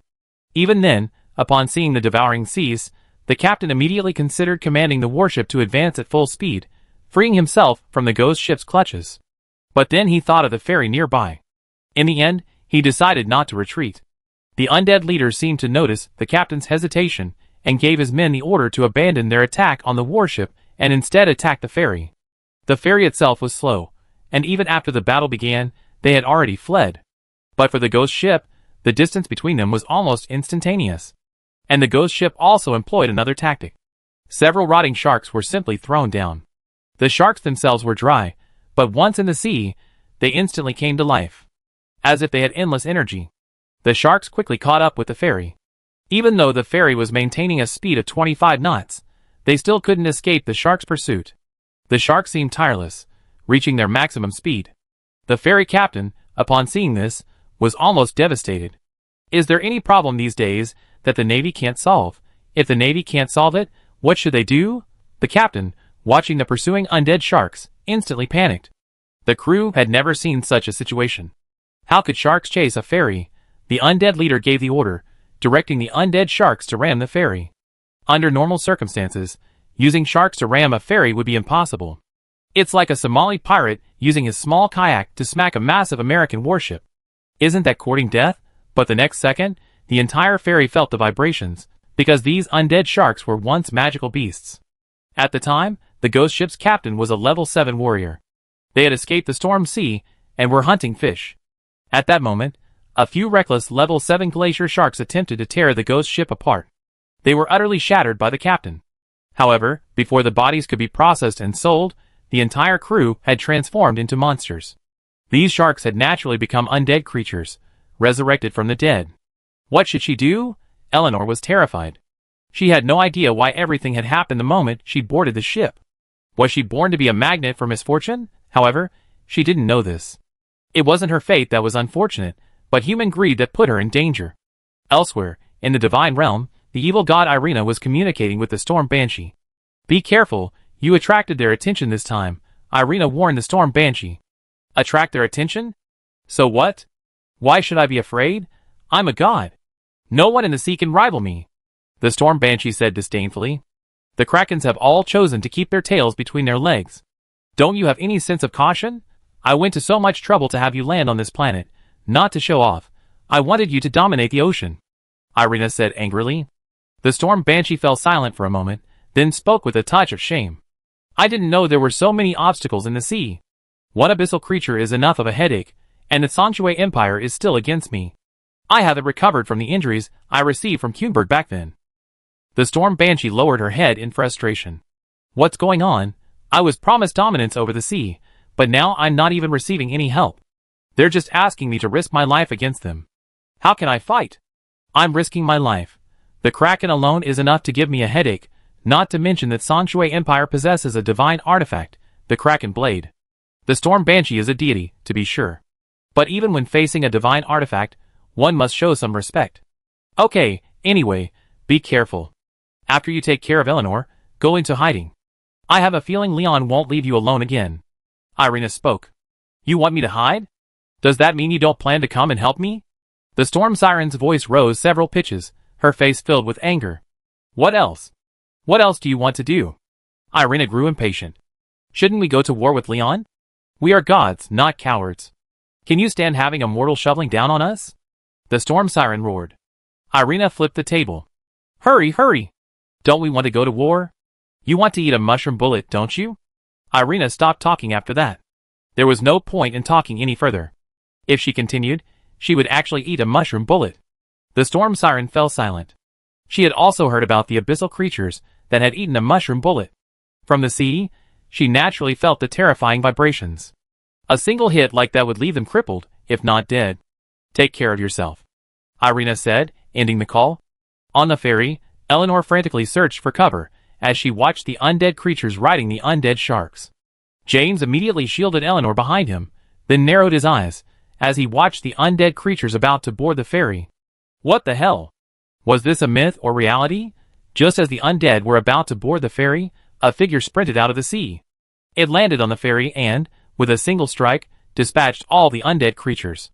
Miss Eleanor, I am Grand Admiral Chester of the Great Yin Navy. Are you all right? A man in golden armor, holding a golden trident, appeared before Eleanor. James saluted immediately. Marshal. Although James was Agent Codename 006, he had never met the Marshal in person. James straightened his back as he saw this Marshal, his body covered in medals, appear before him. Sacrificial heroes are common, but living legends are rare. Chapter 921. Chester? Duke Chester? Eleanor repeated the name, then spoke with a look of surprise. James nodded. He should be the Chester you heard about when you were a child. Chester also looked at Eleanor with interest. The reason was simple. Lion personally found Chester and asked him to rescue Eleanor. At first, Chester thought Lion was having an affair.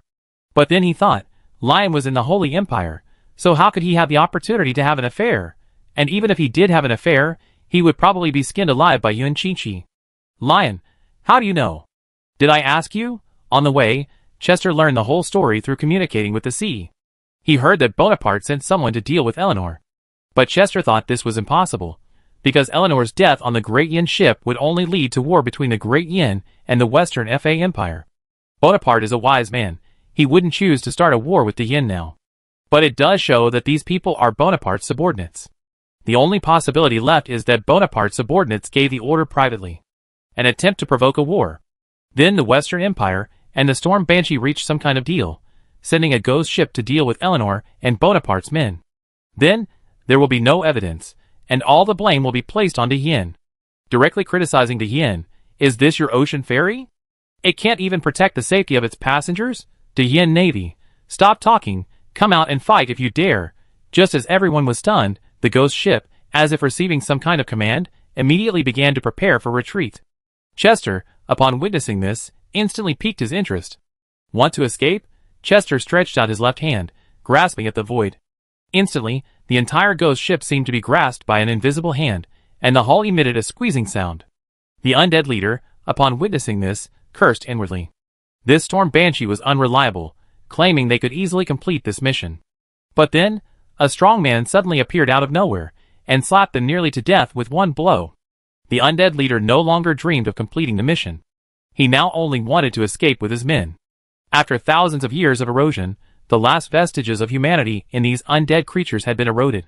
Over these long years, their humanity gradually vanished, and they became obsessed with bloodlust, ultimately losing themselves completely to the cycle of slaughter, becoming an undead creature that revels in killing. After the ghost ship was captured, the undead leader immediately contacted the Storm Banshee, asking her to find a way to take them away. The undead leader had originally been a 7th level powerhouse, but after transforming into an undead creature, he was blessed by the Storm Banshee. He instantly became a 9th level powerhouse. Instinctively wielding dominance on the seas, the undead leader now sensed an incomparably terrifying aura from the golden armored man in the distance. It felt like being targeted by a monstrous beast. The undead leader's call finally worked. To save the ghost ship, the Storm Banshee even used her divine power, attempting to transport it away through spatial magic. Chester also noticed something strange about the ghost ship. Then he sensed that familiar aura. After 21 years, they finally met again, Storm Banshee, let's settle old scores and new grudges together. Without hesitation, Chester swung the trident of Poseidon. With a single blow, the sea split open. Instantly, the ghost ship transformed from a surface unit into an air unit. And the fish controlled by the Storm Banshee instantly appeared in the air. The Storm Banshee used these fish as a medium to cast spatial magic, moving the ghost ship away. But she had miscalculated. Chester had long seen through her little trick, and had simply moved the seawater away, preventing her from finding a medium. The passengers on the ferry were stunned by this scene. Is this the ultimate powerhouse, splitting the sea directly? The undead leader panicked. After so long of dominating the sea, this was their first defeat. To think they run into such a ruthless person, someone who moved the sea just because they were trying to escape. The storm siren's face flushed red, as she realized her connection had been severed. Chester. It doesn't matter if you're Chester or Poseidon. If we don't eliminate you now, you become a serious threat in the future.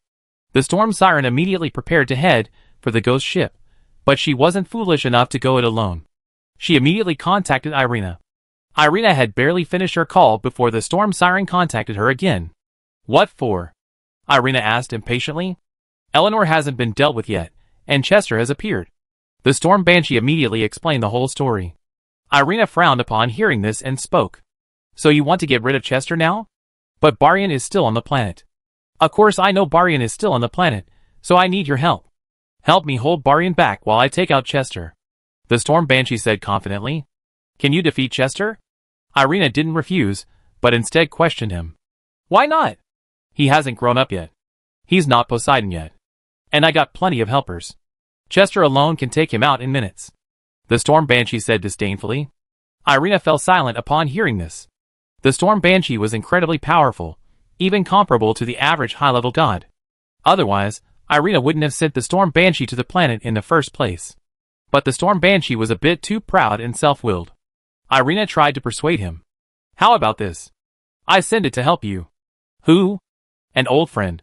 On the sea. A space shattered, and the Storm Banshee appeared before everyone. Chester immediately used his divine power to protect the ferry and the people aboard the warship, because any creature who looked directly at the Storm Banshee would be cursed. Chester had been struck by this very curse, instantly becoming a cripple. Chester, it's been 21 years, and you still don't know what to do. The Storm Banshee said disdainfully. I don't know what to do. Who is the one who doesn't know what to do?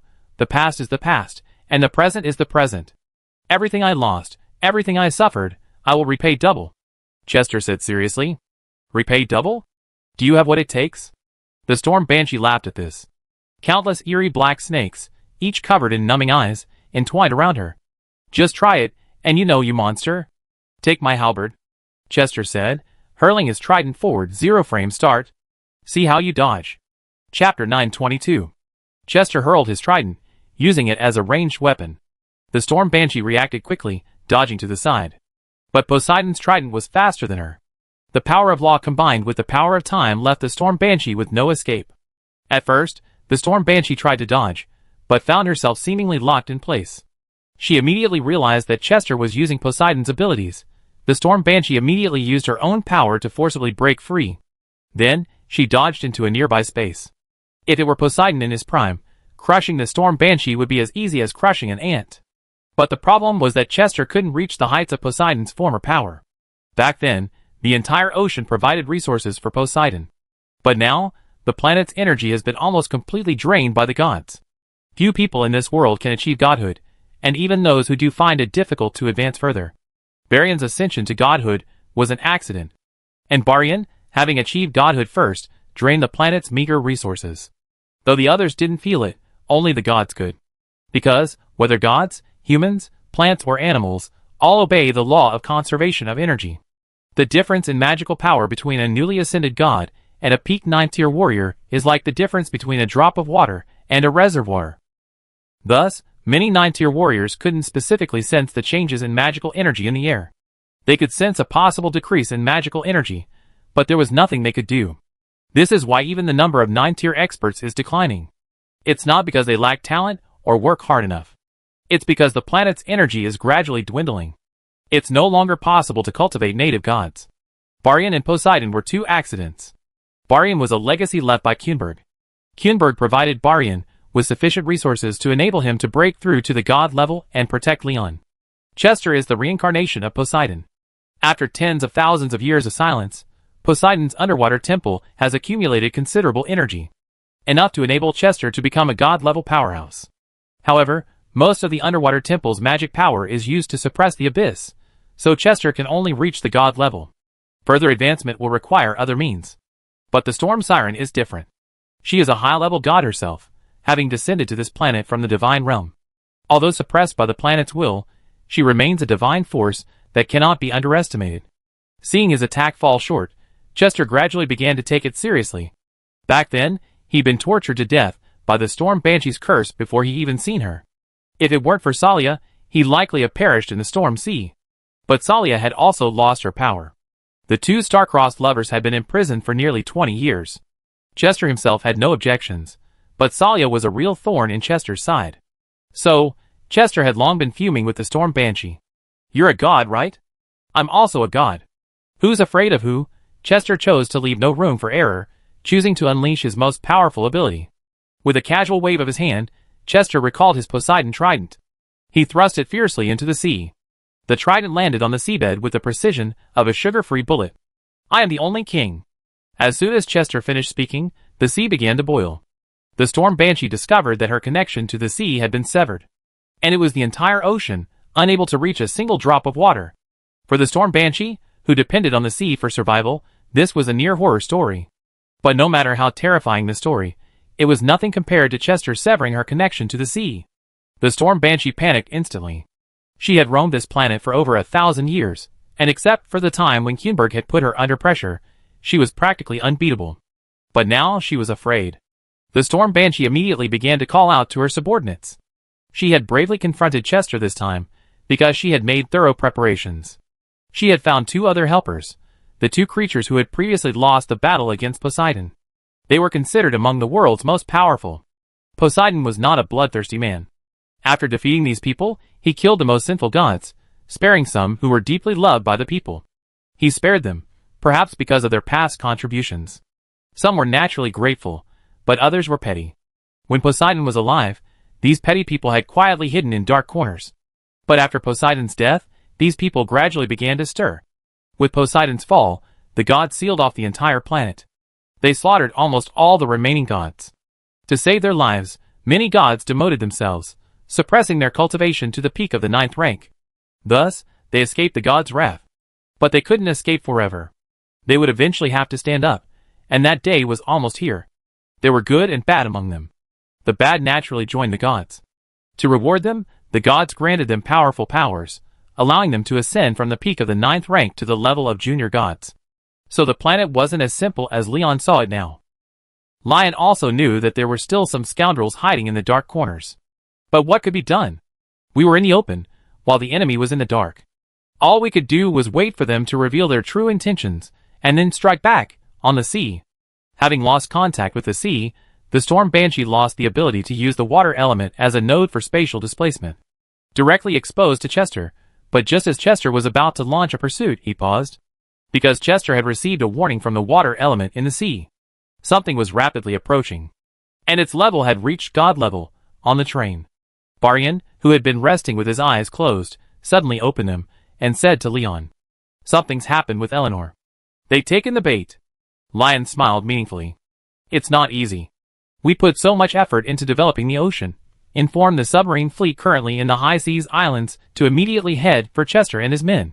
It's time for the Navy's ultimate weapon to close the net." Chapter 923. The High Seas Islands. Having been hit by a mushroom bomb, the High Seas Islands were lucky after the attack, because one or two small islands still remained. It must be said that the High Seas Islands were incredibly lucky. These two islands would have been razed to the ground. But fortunately, the abyssal creatures were kind. Their channels absorbed almost all of the damage, directly sucking it all into the abyssal plane. Such kind people are rare these days. I'm crying. The abyssal plane absorbed most of the firepower, leaving the two islands alone. Why say alone? Because the two islands are at least 150 kilometers apart. The southernmost island is less than 800 kilometers from Beifeng Port on Dongda Road. This island was also named Yuanwang Island by the Navy. It means that from here, One can see the eastern continent from afar. 700 kilometers south of Yuanwan Island, beneath the surface of the sea, a black submarine waited, silent and ghostly, like a ghost. They were originally part of the submarine force stationed on Yuanwan Island. They were also a secret unit that De Yin had hidden for over 6 months. The Air Force and the Army had both entered the Cold War era. The Navy was no exception. Moreover, Pirchit's nuclear project, as soon as it was completed, immediately reached a cooperation agreement with the Navy. That's right, the nuclear project had already been converted to military use before it was transferred to civilian use. While the Air Force and Army were still in the dark, the Navy was quietly making a fortune. They had directly applied nuclear technology to naval vessels. However, due to the complexity of nuclear-powered aircraft carriers, the naval shipyards were unable to produce them immediately. Therefore, the Navy settled for the next best option and chose to focus nuclear engineering on submarines. It was in this environment that nuclear submarines were secretly created. Even the gods were unaware, for they hadn't noticed that a witch had vanished. That witch was the Witch of Sin, who had long since received Leon's request to take command of Far Lookout Island, shielding them from the gods' prying eyes. As a result, the gods hadn't noticed the emergence of a weapons even more terrifying than the shroom bomb. And it came with a submarine-launched missile. And this submarine-launched missile wasn't just any ordinary missile. It was a submarine-launched missile equipped with super-concentrated magic crystals. In other words, a shroom bomb. The first batch of nuclear submarines was classified as the Glacier class. Currently, there are only 2 Glacier-class nuclear submarines. One of them is already lurking in the waters 100 kilometers outside Northwind Harbor, waiting for the enemy to take the bait. Due to the terrifying power of the mushroom bomb, the Navy fearfully developed submarine-launched ground-to-surface missiles. Why fear? Because they feared their power was too great, the Navy did not develop overly powerful submarine-launched ground-to-surface missiles. They only developed one type of submarine-launched ground-to-surface missile, the Eclipse. The Eclipse submarine-launched ground-to-surface missile was small and much less powerful than other mushroom bombs with warheads. It was even less powerful than the mushroom bomb used on the Kursk plane. It was only about 2/3 as powerful as the previous one. This power was incredibly small for the mushroom bomb family. The original explosion radius was only about 10 kilometers.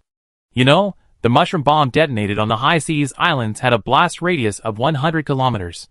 It nearly blew the Tsanshui Trench below sky high. After all, without radiation, if the mushroom bomb is to become the ultimate weapon, it must be powerful. And this 100-kilometer explosion radius isn't even the limit. You know, Leon has a super-concentrated magic crystal, 1 cubic decimeter in his possession. If that thing explodes, it could cause a massive explosion with a radius of 1 or 2,000 kilometers. The planet might be gone then. Supreme Will, I told you to use this thing against the gods, not against me. Are you kidding me, brother? The Glacier-class nuclear submarine is hidden underwater. A 6th-level magician skilled in illusions observes the situation on the surface. This avoids the use of a periscope, allowing for long-term underwater concealment. Furthermore, the surgical materials of the Glacier-class nuclear submarine are made of magic-forbidden materials. This also prevents detection by magic. It also prevents detection by ordinary radar, becoming a true ghost nuclear submarine. This is why the Type 051 destroyer's radar didn't detect this nuclear submarine. The nuclear submarine was hidden 20 kilometers from the ferry. They had spotted the ghost ship early on, but didn't make any move. They simply watched the battle between the ghost ship and the destroyer in silence. Because they knew the ghost ship was just an appetizer, a single missile attack would likely scare the gods away. The unfortunate Storm Banshee didn't realize she had summoned 2 helpers, but was actually serving the yin a meal. Still gloating, Chester sensed 2 auras in the sea and hurriedly recalled the Poseidon Trident, holding it in front of him for protection. But the next second, 2 figures leaped from the sea. They ripped the ferry in 2. Hundreds of passengers flew into the air. The moment the 2 figures launched their attack, Chester leaped to protect everyone. Then, with a solemn expression, he gazed at the 2 figures on the sea. Poseidon, long time no see. Pamsidiva? Chester said unconsciously. The memory of Poseidon in his mind instantly allowed Chester to recognize the 2 figures before him. No, to be more precise, 2 monsters. The gods of the divine realm wouldn't be so kind as to support these 2 local gods. They actually discriminated against native gods like Baryan. But people like Pam insisted on approaching them, begging the gods of the divine realm to intervene. They believed these gods were the greatest. But in reality, once these gods tore off their hypocritical facades, their true forms would immediately be revealed. To discuss the two native gods, Irina granted them power, but it was evil power. Pam and the others accepted the power from the evil god and immediately ascended to godhood, but a side effect occurred. The two gods were transformed into half-human, half-ghost beings, one transformed into a giant spider, and the other into a centaur. They had lost their status as humans. Facing the two half-human, half-ghost gods, Chester showed no mercy. He directly took on three of them, overwhelming the others. The two monsters glanced at the storm banshee, and the three immediately began to attack Chester. While fighting the three, Chester transported all the passengers to the destroyer. The destroyer's captain suddenly received an order from the Navy. It was to flee the scene with everyone. Although the Navy captain was somewhat puzzled, he obeyed without hesitation. After watching the destroyer depart, the captain of the Glacier-class nuclear submarine immediately ordered the submarine to enter combat mode. An Eclipse submarine-launched missile loaded with super-concentrated magic crystals is ready. Chapter 924. Upon receiving the order, the destroyers immediately began to evacuate the current area. The carrier group, having received the support order, was also ordered to remain in place and wait. This puzzled the entire Navy. However, this order wasn't issued solely by Naval Command. It was issued jointly to these ships by the military, Lion, and Naval Command. The captains and the carrier group commander immediately realized the seriousness of the situation. For if the situation wasn't serious, this wouldn't have happened. Could it be that they were leaving to get Chester room to shine? Chester, stop flattering me. I'm not the protagonist today. The Glacier-class nuclear submarine entered combat readiness. But it didn't immediately launch its submarine-launched missiles. Instead, it waited for the destroyers to withdraw. Chester watched the slowly departing destroyer, feeling a surge of anxiety. If he were to fight the Tempest Banshee one-on-one, he'd be able to defeat her easily. But now, things were different. He had to fight three of them alone. The Storm Banshee and the other two monsters believed Chester was buying time for the destroyer's evacuation, so they intensified their attack. Chester didn't hesitate, throwing his trident into the sea again. He then took control of the water, becoming the master of the sea. He harnessed the power of nature to confront the three gods. Waterspouts swirled overhead, and countless underwater whirlpools paralyzed the three gods. The Storm Banshee saw Chester unleashing his ultimate move. She also revealed her own trump card. Chester, I was able to destroy you then, and I can do the same today. The Storm Banshee began to chant, and Chester could tell she was chanting an ancient script.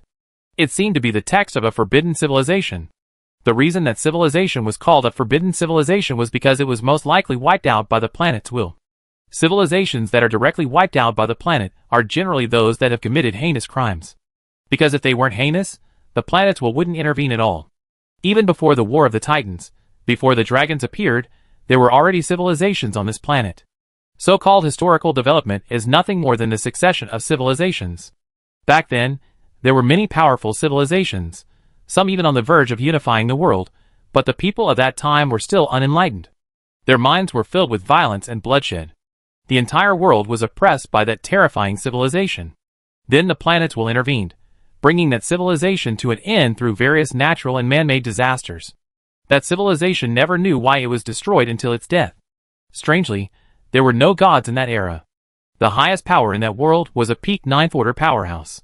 This puzzled some later historians. Logically, during this prehistoric period, the planet's energy was abundant, and it could be said that god-level powerhouses were as numerous as dogs. But strangely, there were almost no gods at that time. This is completely unscientific, for a planet of this size. It was not uncommon for tens of thousands of gods to appear during the prehistoric period. But why? Chester didn't know, but Poseidon's memory told him. The Storm Banshee seemed to have a connection to that forbidden civilization. As the Storm Banshee chanted, the water beneath her feet grew pitch black. And her once beautiful eyes darkened as well. Just like the members of the West French Empire Navy, who had been cursed and died earlier. From afar, the sight was chilling. The water element in the sea also warned Chester to be careful, as it seemed the Storm Banshee was about to attack him. Chester glanced at the destroyer, which had just sailed a kilometer or two behind him, and a surge of anxiety filled his heart. Without thinking twice, he manipulated the water, aiding the destroyer in a sea race. Modern destroyers almost all have sealed compartments. Even if the ship capsized, as long as the main hatches were closed, then this ship would be almost impossible to sink. It might just be floating in a strange position at sea. But these days, there aren't many waves big enough to capsize a warship. But some brothers, like Chester, Chester directly created a massive wave, protecting the destroyer, allowing the wave to carry it away from the battlefield. After watching the destroyer quickly depart, the captain of the Glacier-class nuclear submarine immediately ordered the launch of the Eclipse submarine-launched missile. A missile blasted directly from the submerged submarine. It broke through the water, then flew in a graceful arc into the sky, and rapidly headed towards Chester and his men. This scene was naturally witnessed by the gods of the divine realm. Irina immediately focused her gaze, but she realized she hadn't been able to locate the nuclear submarine the first time. After a careful investigation, they finally found a clue. Is this their submarine? Isn't this just an ordinary underwater wreck? Why did it make them feel a little uneasy? The Eclipse missile flew towards its intended target. Soon, Storm Banshee and the other two spotted the incoming missile. But at first, they dismissed it as unimportant, because the Eclipse missile also used a special shell, and the ultra-concentrated magic crystals inside couldn't be detected immediately. At least, they couldn't see it before it was activated. After seeing this, Chester immediately considered escaping. As a naval marshal, Chester naturally knew what was inside the missile. To be honest, he should be able to withstand this hit, but if he did, he would probably be paralyzed for life. Because he was only a junior god, having just entered the godhood. Although the divine realm hadn't suppressed Chester, further advancement in his cultivation would be almost impossible.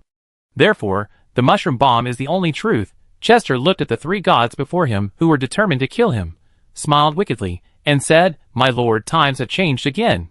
With that, Chester clasped his hands together, forming a cage.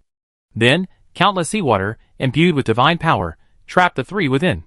With the help of Poseidon's trident, Chester successfully used his divine power to temporarily control the three. The three immediately began to exert their own strength to break free from the cage. The spell he had just chanted struck the cage directly. The cage nearly exploded. Chester couldn't help but shudder, and spat out a mouthful of blood. Judging from the three men's struggles, the cage wouldn't hold for long. But just a minute would be enough. Watching the incoming missiles, Chester simply patted his butt and walked away. "Goodbye, you." The Storm Banshee and the other two gods were puzzled. Why was Chester running away? But they quickly noticed the missiles flying towards them. What is this? The next second, the world fell silent. Chapter 925. A solar eclipse exploded before the three of them. The next second, they lost consciousness. It was as if the entire world had fallen silent. The captain, observing from the submarine, also subconsciously closed his eyes, but he had put on sunglasses from the start. The people evacuating from the destroyer, inadvertently looking back, witnessed a scene they would never forget. A bright light suddenly blazed where the ferry wreckage had once been, followed by a mushroom cloud rising from the spot. This deeply shocked these ordinary people. They had never witnessed such a terrifying explosion. Not only the bright light and the mushroom cloud, but most importantly, the shock wave that followed. Although the mushroom bomb had a blast radius of only 10 kilometers, the shock wave could reach out to areas 20 to 30 kilometers away. The fleeing destroyer was directly shaken by the shock wave. The entire destroyer, struck by the shock wave in the sea, began to sway. The captain immediately ordered a full-speed departure. As a soldier, and more importantly, a captain, he naturally knew that a massive explosion at sea would be followed by either an earthquake or a tsunami. Sure enough, after the shockwave, a massive wave tens of meters high appeared behind the destroyer. This wave was bearing down on the destroyer. Under the captain's command, the destroyer sped away. But it couldn't outrun the wave.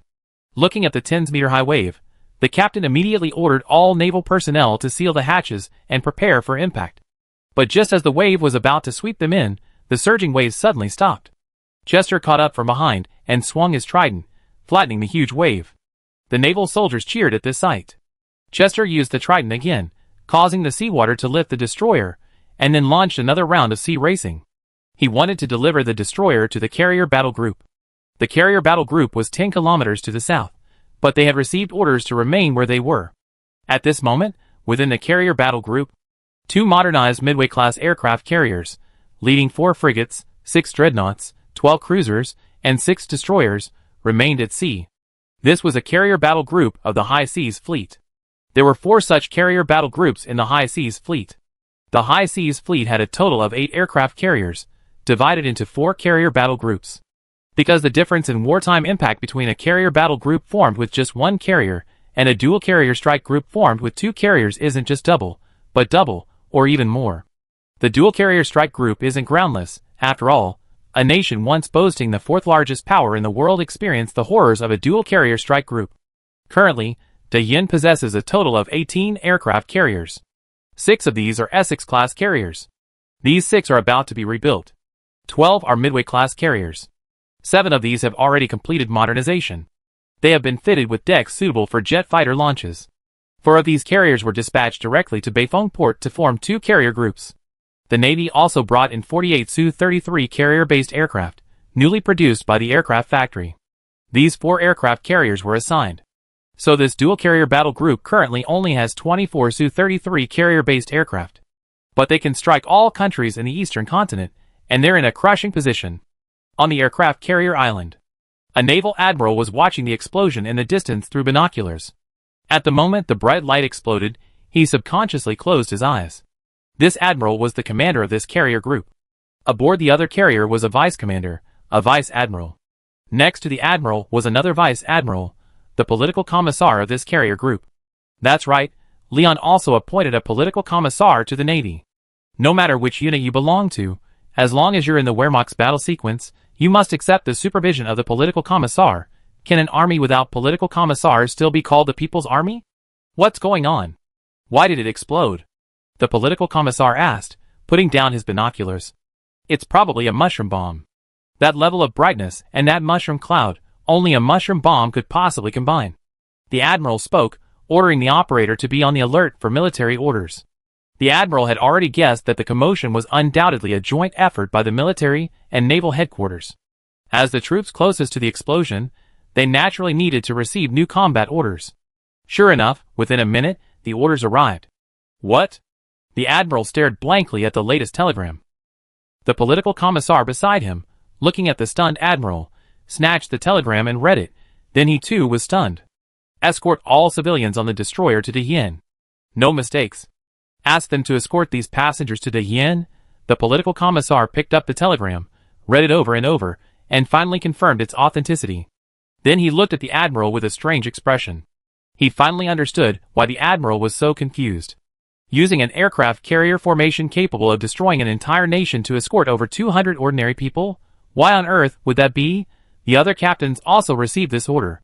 The entire aircraft carrier formation was collectively stunned. And at the center of the explosion, 3 figures still stood. But none of them was in good condition. The Storm Banshee's limbs were intact, but almost her entire surface had been blasted to shreds.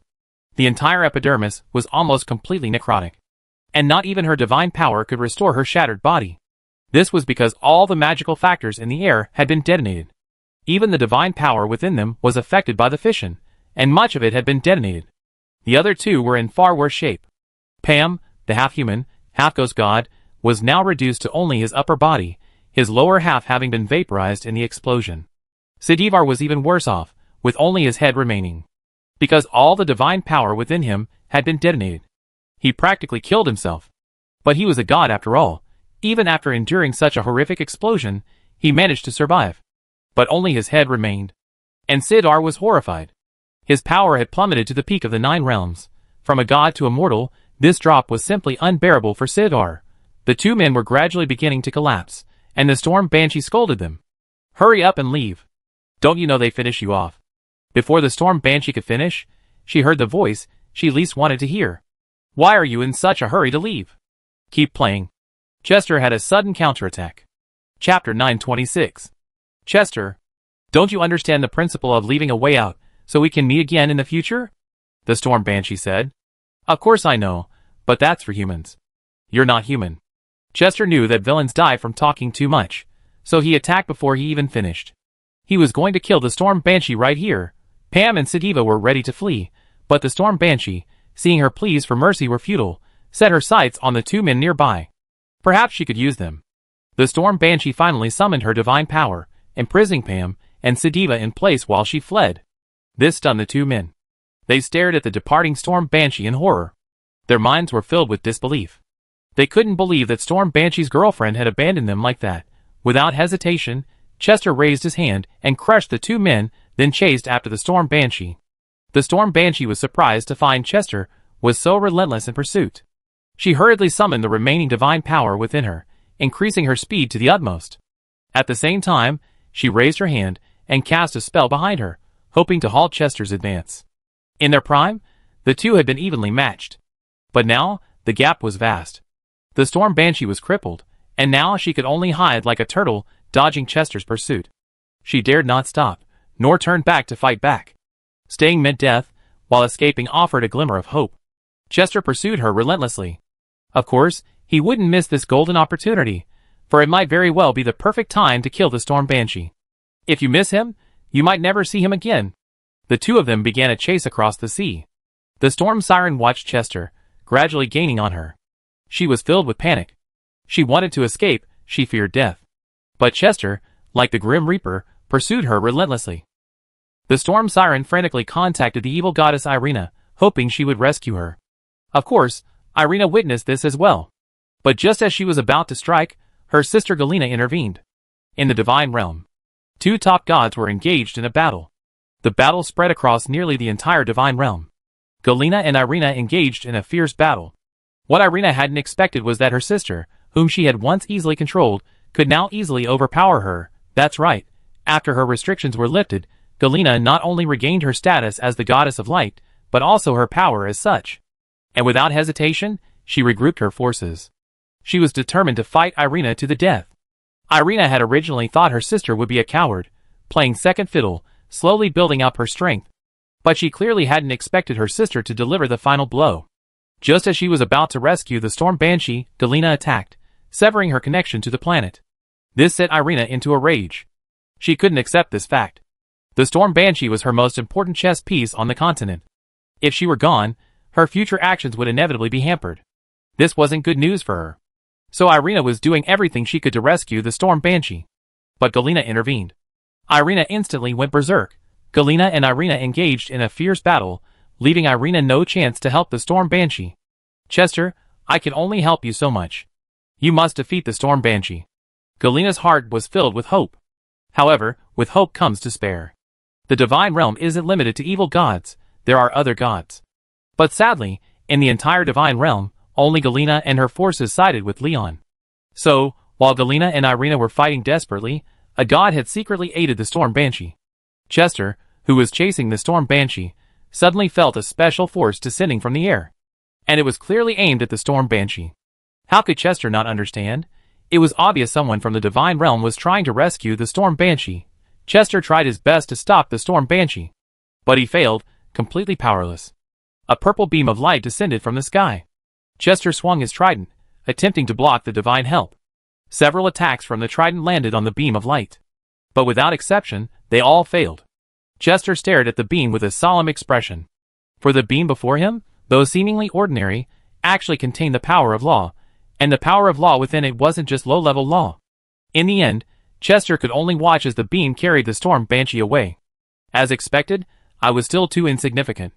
If I were a little stronger, would the ending be different? With the departure of the Storm Banshee, the sea gradually calmed. Chester stared at the spot where the beam of light had just left, unable to recover for a long time. No one knew what he was thinking. Even on the other side, the aircraft carrier formation. The destroyer successfully entered the carrier formation's control area.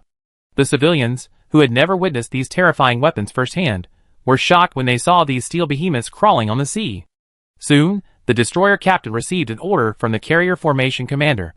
The destroyer was to join the carrier formation's battle formation, and then accompany the carrier formation to Dayin. At first, the carrier formation commander told the captain that they were only sending them to Dayin. But the commander finally told the captain the truth. It was Leon who personally ordered the fleet to protect these 200+ people. This puzzled the captain. Could it be that someone above them could be putting pressure on Lion? But that wasn't the case. Lion wasn't under pressure. Instead, Lion was protecting Eleanor. If Eleanor died, it would be very detrimental to Dayin. Conversely, the better Eleanor's situation in Dayin, the better for Dayin's future. Because the citizens of the entire New Westpha Empire regarded Eleanor as the mother of their nation. Because the people of North Wind Harbor often sang the story of Eleanor's 10 years of chastity for Bonaparte. For the more traditional New Westpha Empire, this was a truly beautiful story. For this reason, this story spread widely throughout the New Westpha Empire. So many people believed that Eleanor would become the mother of the nation. But there are always unexpected events. The unexpected event was Eleanor's appearance on a Navy ship. Eleanor gazed at these steel behemoths, her heart filled with shock for a long time. Is this Yin? Dawn was rising over the distant sea. The carrier formation slowly advanced. Two beautiful Su-33s took off, facing the rising sun. This scene left an indelible impression on Eleanor. Chapter 927. Across the boundless ocean, a massive fleet was advancing in one direction. From afar, over 30 warships could be seen sailing on the surface. The pristine white paintwork added a touch of beauty to these steel behemoths. Aboard the aircraft carrier, Eleanor and her mother, Goya, gazed into the distance. Goya and Eleanor had already learned the full story from Agent James. Goya was disappointed in his son. Although James and his team had analyzed the situation, Bonaparte had no reason to eliminate them. The Intelligence Bureau concluded that the order must have come from spies within the Western French Empire. The Intelligence Bureau actively counseled Goya and Eleanor, hoping they would understand Bonaparte. This wasn't because they were saintly, but because if a rift truly broke out, without these two cards, Bonaparte would be a formidable opponent in his attack on the eastern continent. But now, Eleanor and Goya are still alive, and if they still have any feelings for Bonaparte, then that would be an absolute trump card. It might be disgusting to do this, but those who are not of our kind must have different hearts. Lion will show no mercy to those of other races. If he shows mercy, then Leon must be harboring some evil intentions. Lion started out as a sunny and cheerful boy. But later, Leon gradually began to darken. Eleanor might be worthy of sympathy, but Leon still took advantage of her. Everything is driven by profit. That is the nature of the world. If you see someone disregarding profit, then that person is either a fool or a saint. But how many saints are there in the world? Most are just people seeking fame and reputation. Lion is different. Lion never said he was a good person on the aircraft carrier deck. Eleanor, why don't you find a good family to marry? You're 30 now. It's time to think about the rest of your life. Goya grabbed Eleanor's hand and spoke earnestly. Mother, I don't want to get married. I want to be with you forever. Eleanor shook her head and spoke firmly. Goya patted Eleanor's head. Silly child, why are you doing this? Eleanor tried to get away with it and hugged Goya. No, no, mother, are you sending me away? Eleanor's eyes welled with tears as she spoke. That resentful look completely irritated Goya. Eleanor wasn't usually like this. Why was she like this now? Looking at Eleanor acting coquettishly in his arms, Goya finally gave in. There was no other way. If he didn't give in, Eleanor would probably cling to him all day. As the mother and daughter were having a friendly conversation, the Navy also began their normal training. Although their primary mission this time was to protect Eleanor and her daughter, that didn't prevent them from conducting their daily training. Escorting was only a secondary task. They were actually conducting sea trials. Any aircraft carrier undergoes sea trials after launching. But Yin didn't have the time or energy for such trials. What aircraft carrier launched? Bring it to you. As soon as the aircraft carrier was launched, it was towed directly to sea, where it underwent daily training and sea trials. The main point was a two-way flow. While the aircraft carrier was completing sea trials, the naval pilots were also able to complete their daily training. Daily training at the base and on the aircraft carrier were clearly two completely different situations. Although Eleanor and the other two had found an inconspicuous corner, they still attracted the attention of the soldiers.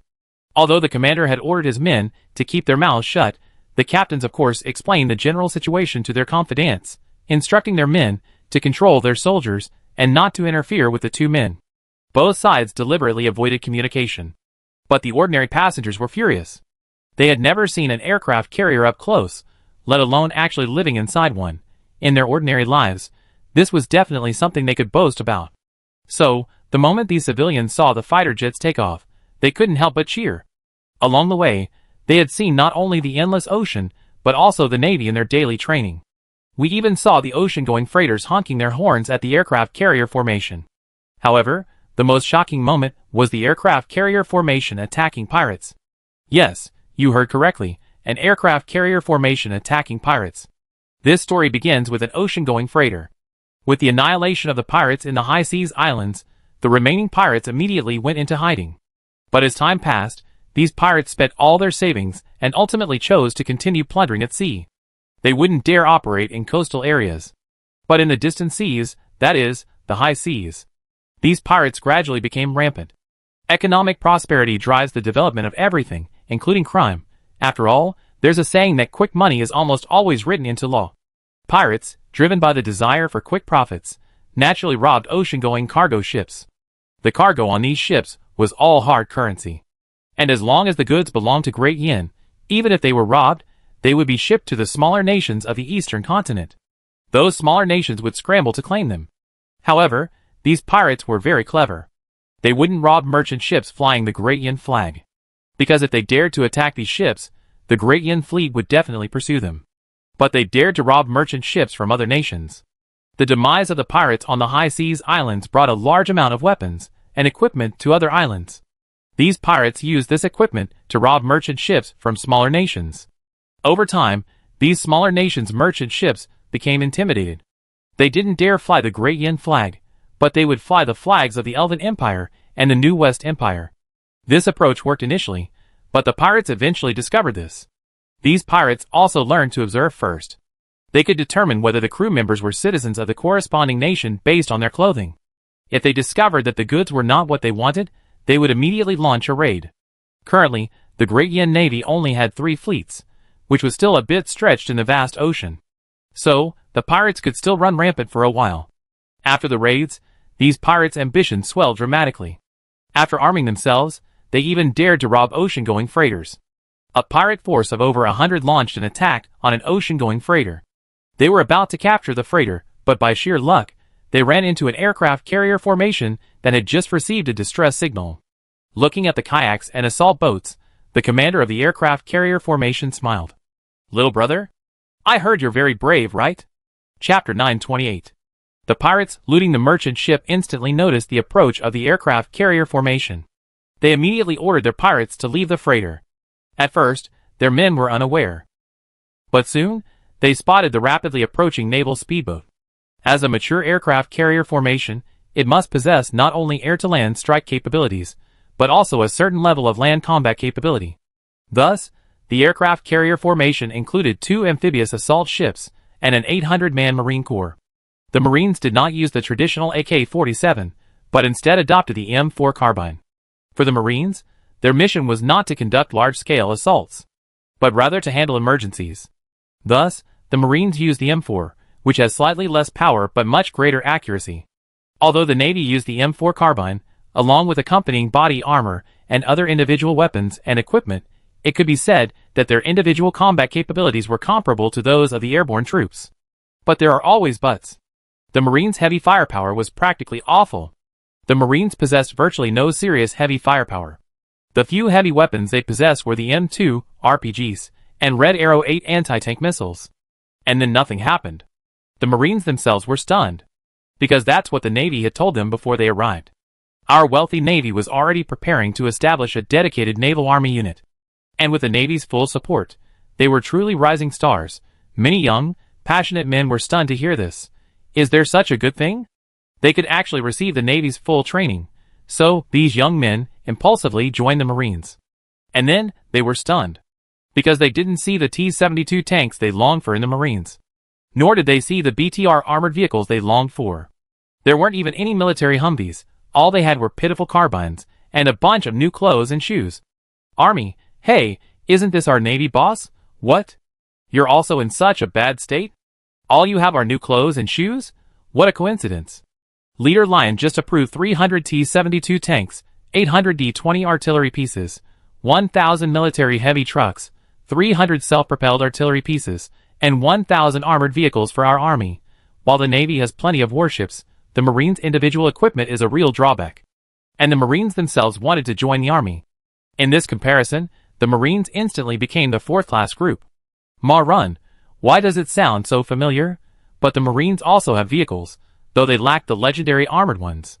But the Navy was very considerate, equipping them with speedboats and some landing craft. Marine, damn! I'm crying. Just as the pirates were preparing to evacuate, the Marines quickly approached in a dozen speedboats. Cruisers and destroyers also began to deploy siege tactics from both flanks, attempting to intercept the pirates. Some of the more shrewd and resourceful pirates had already returned to their small boats. Not caring how much cargo was still on board, they fled without a backward glance. But some greedy pirates, unwilling to part with their haul, sought to snatch more. But greed became their undoing. Those pirates, who scuttled quickly, left the warships surrounding them behind. Looking at these bulky warships, the pirates couldn't help but smile with a sense of triumph. So what if it was the Great Yin Navy? So what if it was the world's hegemon? Aren't they still under our control? As expected, we pirates are. Boom! Before the pirate could finish his words, a cannonball blasted directly into the moving speedboat. The pirates, their ship, and the cargo they had just looted were all blasted to pieces. Some pirates survived immediately, but as they gradually lost consciousness, they finally realized that there were some things they couldn't touch. The naval vessels responded to these desperate pirates with violence. All manner of weapons were recklessly hurled at the speedboats. But one or two, fortunately, managed to escape the encirclement and interception. Even the commander of the carrier group, watching the scene through binoculars, couldn't help but be amazed. This is a prime candidate for a ship's crew. If their luck could continue, they'd definitely be rounded up, sent to labor reform, and finally loaded onto a ship. But their luck ended there, because Su-33 carrier-based aircraft had already taken off, and were speeding towards the fleeing speedboats. The pirates on the speedboats watched the aircraft pursue them, their faces uglier than tears. "Brother, I only stole a silicone doll. What's the big deal?" a pirate said painfully. But all he was greeted with was a single missile. Boom! Boom! Boom! A series of explosions ripped the fleeing pirates to smithereens. The pirates, who had just launched their speedboats, were stunned. At this moment, the ships under the Navy's carrier group had already surrounded them. They looked at the pirates as if they were monkeys. The pirates froze in their tracks. They didn't know what to do next, because the Navy had already surrounded them. They looked as pale and powerless as the surrounded rats. "Rat! I'm going to die again! Everyone, put your hands on your heads! Throw your weapons aboard!" The Marine speedboats quickly approached the pirates' speedboats. As the Marines' voices rang out, the pirates quickly dropped their weapons and put their hands on their heads. Because some pirates had previously attempted to resist the Navy, only to be shot dead by the Marines. Perhaps being a pirate is understandable, but how can you be without blood on your hands? Even if you're not, you're still dissenting from us. That's disrespectful to us. So you're shot, what? You're saying this is disrespecting human rights? Sorry, human rights belong to the people of Dahien. Do pirates have human rights? We operate warships built with the taxpayers' money. We must protect the human rights of our citizens. As expected, all of these pirates were captured. Of course, there were one or two troublemakers who were shot. Afterward, these pirates knelt on the deck of the aircraft carrier, their faces bruised and swollen. To give them justice, the Navy had the political commissar of the carrier group personally interrogate them. What? Good guys? Sent to labor reform. What? Heinous crimes? Shot and thrown into the sea. Chapter 929. Eleanor will arrive in Dahien soon. At this time, the entire central continent is already blanketed in snow. As the new year approaches, heavy snow blankets the entire central continent. The people of Dahien have already prepared for the cold. They have already begun shopping for New Year's goods, hoping to enjoy the winter. But other places are not so lucky. Under Sif's leadership, the Elven Empire has undergone some changes. And the elves are located almost entirely near the equator. Thus, only the northern regions experience significant cold, while the vast majority of elves reside in the central region of the Elven Empire. Here, it's like spring year-round. And the capital of the Elven Empire is in the northern region. This explains why the battle for the Elven capital was so arduous for both sides. Severe cold is the most lethal factor in war. Throughout history, countless armies have suffered crushing defeats due to the cold. Napoleon, who are you talking about behind my back? Most of the elves in the northern region of the Elven Empire have been properly resettled. Queen Sif inquired almost daily about whether the northern elves had sufficient winter clothing. Although the northern elves only accounted for 15% of the nation's population, 80% of the Elven Empire's 2.3 million man army were from the northern region. Now that the war was over, the Elven Empire had begun a major military reduction. Most of the troops had been disbanded, and they were consolidated into division-level combat units. A single Elven division had approximately 15,000 members. The Elven Empire currently only retains 60 divisions, and one aviation division. The total number of troops was approximately 950,000. Sif strictly limited the number of troops, not allowing them to exceed 1 million. Because the Elven Empire currently had no wars to fight. Those who love war will perish, those who forget war will be in danger. Sif naturally understood this. Thus, only 1 million troops were reserved for special circumstances. Of these 950,000 troops, 650,000 were stationed on the northwestern border of the Elven Empire, near the Papal States. Of the remaining 300,000, 150,000 were stationed in key military towns within the Dwarven Empire. Sif adopted a free-range approach to the Dwarven Empire. The Dwarven Empire itself was a deformed state. Rather than fighting these goo worms, it was better to let them fight among themselves. The Elven Empire acted as a goo breeder. Why didn't you, Leon, take over this mess? It's already a mess, so why would Leon take it over? Then take over and take care of these impoverished people? Diane's finances were already stretched to the limit. The vast Holy Empire was already straining the Great Yan's finances. So, handing it over to the Elven Empire was the best solution. By merging the Elven Empire directly into the fold, everything would be effortlessly resolved. Perhaps Sif understood Leon's intentions. But did she have any choice? She had no choice. At this time in the Holy Empire, the entire northern region was covered in snow. Almost all government officials had received orders to visit their villages to assess winter conditions. Initially, these orders came from the cabinet. At first, these Great Yan officials were at a loss. Some lazy officials didn't take it seriously at all. But some truly good officials braved the blizzard and headed for the villages under their jurisdiction. The blizzard plunged the entire Holy Empire into a freezing winter. At first, the lazy officials mocked those heading to the disaster area. They thought they were wasting their time. Who were they doing this for? Were they doing it for their own conscience? But soon, their laughter faded. Because the order from Leon had reached them, they were terrified and drove to their villages on the spot. It didn't matter if it was just a show or not, they had to go through this.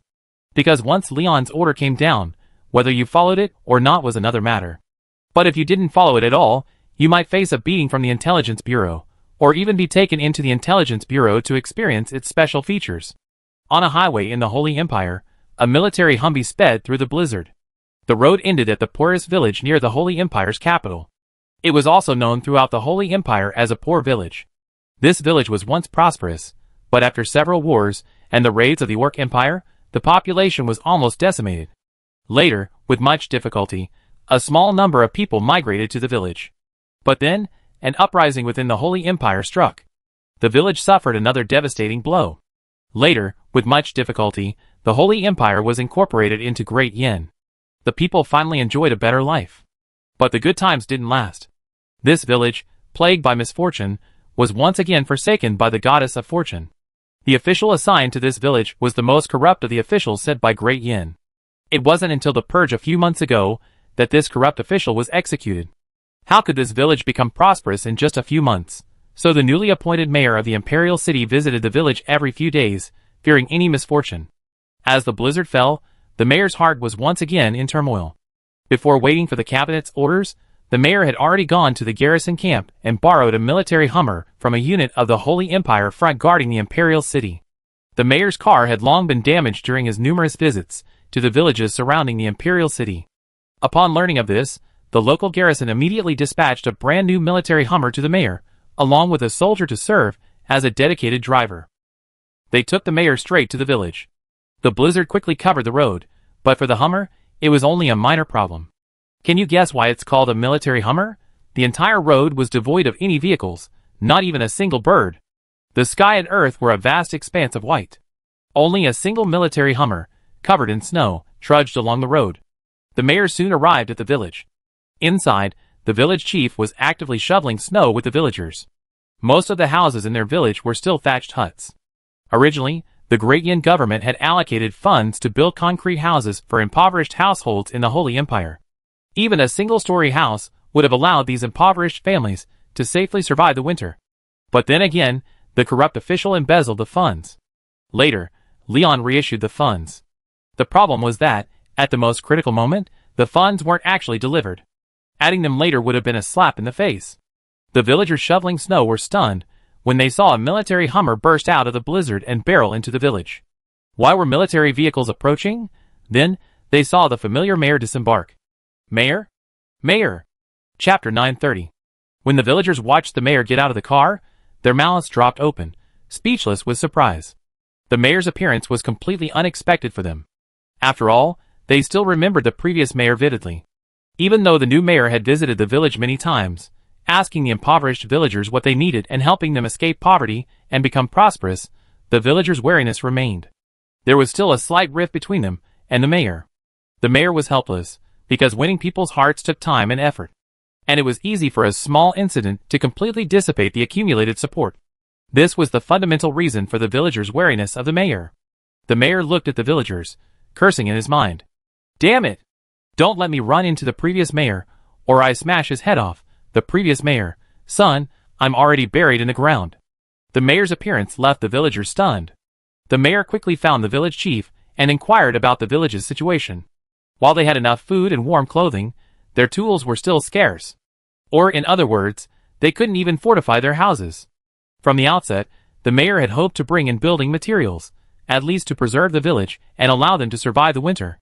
But he soon realized that the cause of the village's poverty wasn't the people within, nor the village itself, but the road leading to the outside world. The village was nestled deep in the mountains. Although they could live off the land and the water, they lived off the land. But their roads are truly terrible. Last time, not a single military truck managed to bring up supplies. The mayor, upon learning of this, was distraught. The blizzard was intensifying. It was only 8 o'clock in the morning, but if things continued unchecked, by tonight, most of the thatched houses in the village would likely have collapsed. The mayor, without hesitation, pulled out a satellite phone. This satellite phone is a recent development. The Space Center has launched several satellites, including one specifically for phone calls. The first batch of satellite phones was originally intended for military use. But a number were also delivered to high-ranking officials in the Holy Empire.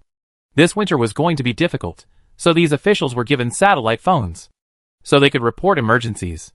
After all, some high-ranking officials weren't magicians and couldn't use magical communication.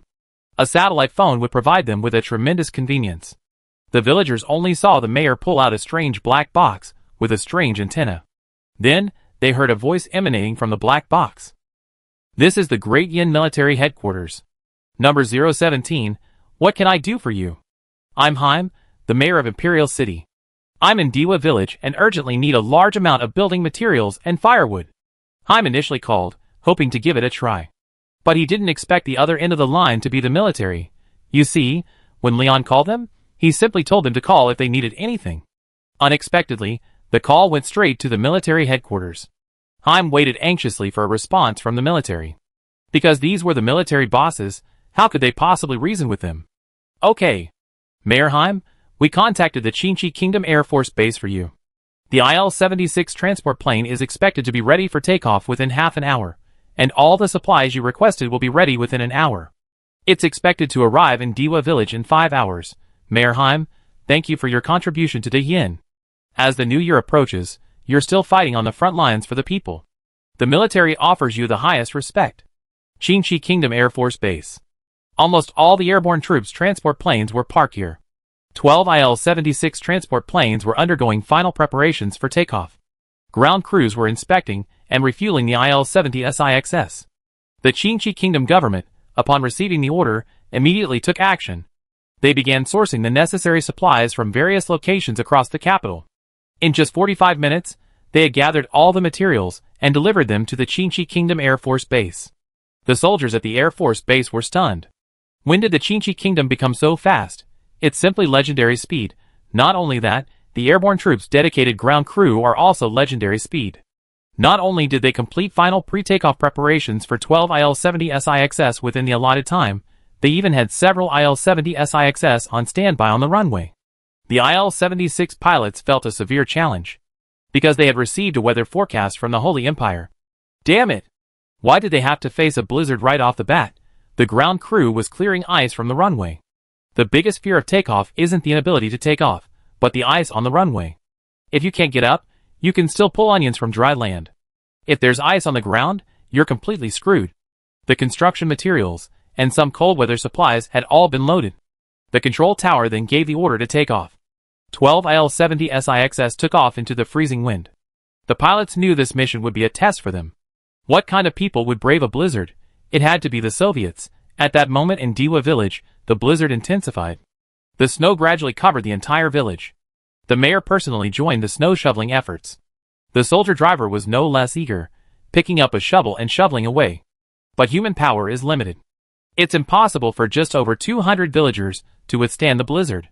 However, at this critical moment, Haim's satellite phone rang again. Mayor Haim, the Air Force's airdrop supplies are about to arrive. Please use flares to illuminate their direction. The mayor was stunned. Where did he get the flares? But the soldier nearby, upon hearing this, immediately reacted. He then entered the Humvee and pulled out several flares. The mayor looked at the soldier with a puzzled expression. Where did you get the flares? In the car. Didn't you see them? The soldier asked, as if he had seen something. The two stared at each other, but the mayor quickly realized what was happening. He then took the flares and fired them into the sky. The IL-76 pilots, awaiting the flare light, circled near Dewa village. Since the flare light hadn't appeared for a long time, the pilots were afraid to proceed with the drop mission. As the flare light faded in the blizzard, the transport pilots chose to drop the supplies without hesitation. As the hatch opened, a large amount of supplies rained down. The special red umbrellas stood out against the blizzard. I hope they all receive them.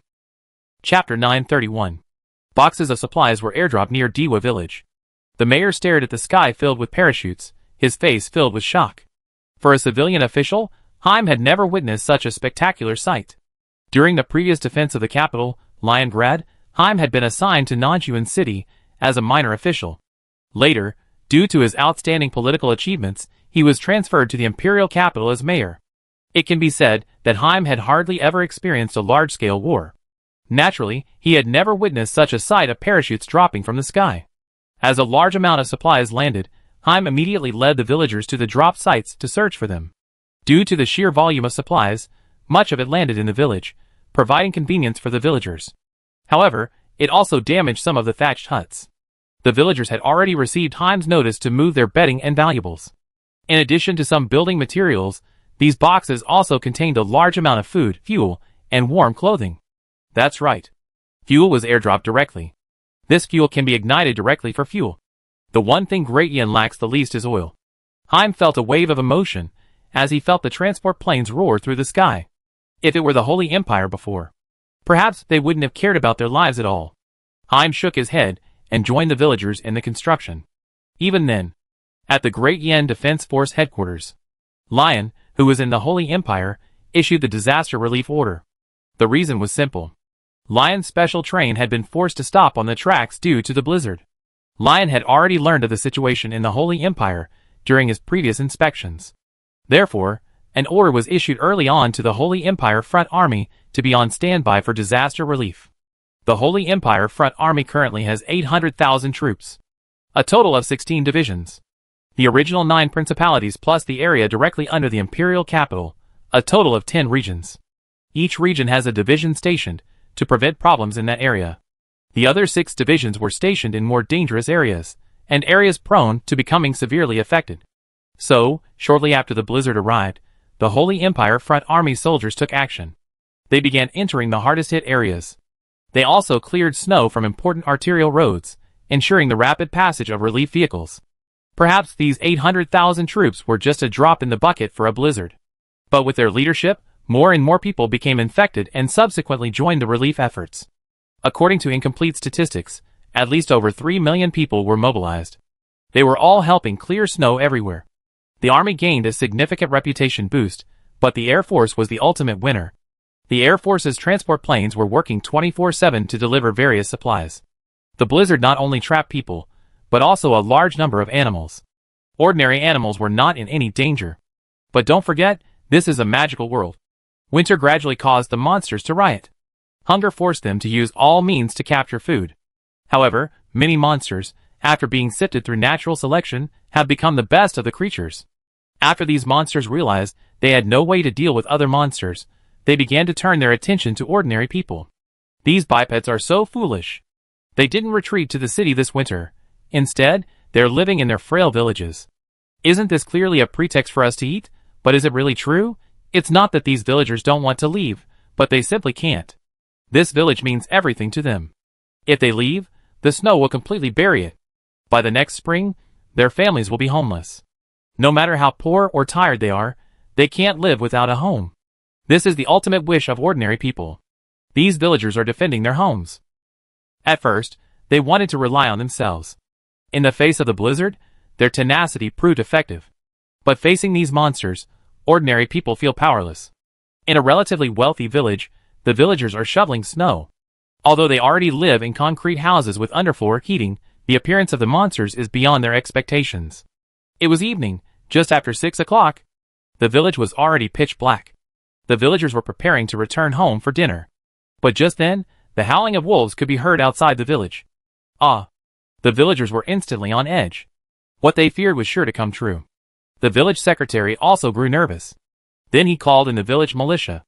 Each village in the Holy Empire was equipped with a militia squad of a dozen or so men. Most of these militiamen were selected from the villagers. They had only undergone basic training and were prepared to handle emergencies. Although they were militiamen, the Georgian National Defense Army still equipped them with Mauser rifles. Each militia squad was equipped with an MG42. The militia was armed according to the original Wehrmacht infantry squad's firepower configuration. These monsters had no idea what they were about to face. At first, the militiamen were eager to fight, but after seeing the dense swarm of green eyes outside the village, they collectively exploded. Not brothers? So many? The wolf pack was densely packed. A rough calculation showed at least 200 wolves.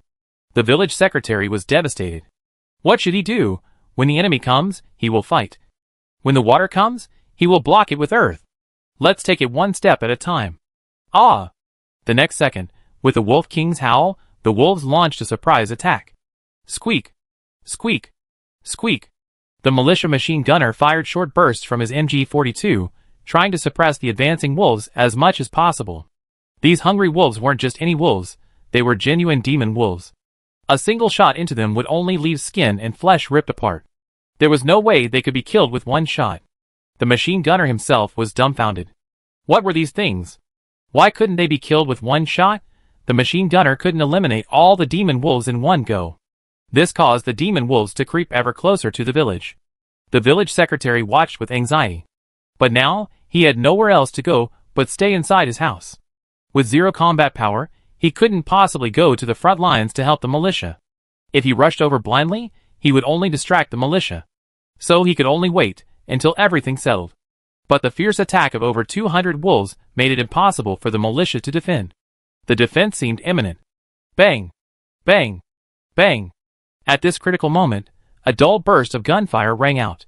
The demonic wolves that had just leaped up were immediately turned into a bloody mist in midair. Chapter 932. At the critical moment, a sudden burst of gunfire woke everyone up. Many people were still unaware of what had happened. There was only a burst of gunfire, and then the demon wolves were directly split in half midair. The militiamen then saw a large number of headlights in the distance. As the headlights approached, the militiamen could clearly see who was coming. A military Humvee led the charge. A large number of military trucks followed behind. Judging from the number of trucks, there was probably a company of soldiers. What were these people doing? The old woman on the Humvee fired wildly at the demon wolves. A single shot of 12.7 caliber bullets pierced the demon wolves, splitting them in two. The Humvee rushed straight into the village. Not only that, a large number of soldiers immediately disembarked from the military trucks following in the village. They spontaneously joined the battle. The village militiamen were dumbfounded. Judging from their uniforms, they were legitimate Holy Empire frontier troops. How could these soldiers help them in battle? But soon, the militiamen were surprised to discover that these soldiers' firepower was even greater than theirs. With their arrival, the demon wolves were instantly suppressed. A single demon wolf might face a barrage of fire from 1 or 2 AK-47s. It was impossible for them to even approach the village. As one demon wolf after another fell, the Wolf King realized the heavy casualties he had suffered. So he ultimately ordered his men to retreat. Because if the battle continued, he would be left alone. A wolf pack has only one leader, but under him are countless lesser leaders. The Wolf King is not only powerful but also commands the greatest number of demon wolves. But if the number of magic wolves under the Wolf King plummeted, even to the point of being fewer than those under the command of some of the lesser leaders, then these lesser leaders might plot to seize the throne of Wolf King. Woo! With the Wolf King's command, the remaining 80 or so magic wolves immediately fled, their tails between their legs. These magic wolves possessed wisdom. They had witnessed the deaths of their companions. So, upon receiving the order to retreat, they chose to do so without hesitation. If the fighting had continued, they would likely have lost their lives. If the Wolf King were a good leader, they would naturally fight for him. But as the Wolf King grew older, he began to prioritize his own interests. He no longer focused so much on the interests of the pack. Otherwise, he wouldn't have come up with such a foolish idea as attacking the village. The Holy Empire today is no longer the Holy Empire under Edward III. In the beginning, the Holy Empire under Edward III was still thriving. But after dismantling Alexander the Great's legacy, the Holy Empire is on the decline, having lost its former glory. All that remains is the territory conquered by generations of ancestors. But Edward III barely managed to hold on to the empire his ancestors conquered. But Leon is no Edward III. He is a land grabber, an oil king, a ruthless businessman, a cunning and treacherous man. Naturally, he values the Holy Empire's vast base more than anyone else. 800,000 Holy Empire frontier soldiers are engaged in intensive operations. During the day, they clear the snow, and at night, they take up arms to protect the people. Lion, waiting on a special train for snow removal, was receiving reports from various municipal governments across the Holy Empire. Almost all the cities had carried out their orders. Of course, there were one or two fools who initially disobeyed. Then, at Lion's instruction, the Intelligence Bureau went directly to help replace a mayor. This city was much faster than the others. "Citizen, is there such a good thing?" Inside the village. The village secretary looked on in shock at the Holy Empire frontier soldiers, who had driven off the monsters. The company commander of this unit approached the village secretary and explained the orders they had received. Their division commander was a native of the Holy Empire. He naturally knew that every winter in the Holy Empire, monsters would siege villages. So, a division of 50,000 men was split into smaller units, each consisting of a company. These small units were deployed in batches to villages across the country, protecting the local people, ensuring they could safely survive the winter. Other division commanders followed his example. He dispersed all his soldiers. The entire Holy Empire was heading in a positive direction. But where there is light, there is darkness. Due to the vastness of Great Yan's base, many areas remained undeveloped. Only a cursory exploration was conducted, and then the work was hastily concluded. This winter was a difficult time for ordinary people. But for some, it was a different kind of revelry. In a snowy plain in the Violet province of Great Yan, a group of a dozen or so people trudged through the snow. The equipment these dozen or so men carried wasn't guns or ammunition, but shovels, pickaxes, and explosives. They arrived at an open snowy area, then took out their shovels, pickaxes, and explosives and began digging. What were they doing? They quickly dug a large pit and buried the explosives inside. Boom! With a loud explosion, a massive hole was blasted into the ground. It was the kind of hole you couldn't see the bottom of. It had just been a pit, but after the explosion, it instantly became a bottomless pit. They seemed prepared. They took out a very strong hemp rope and threw it down. A dozen or so people climbed down along the rope. A younger man asked, "Boss, is there really treasure down there?" "Of course not. I saw with my own eyes a large number of Wehrmacht soldiers busy here for months. They must be burying some kind of treasure," the leader exclaimed. A dozen or so men quickly descended to the bottom of the pit. As they lit the torches, the entire cavern was revealed. The crowd finally made out a massive wall in the distance. It was made of concrete, adorned with a single, large red five-pointed star.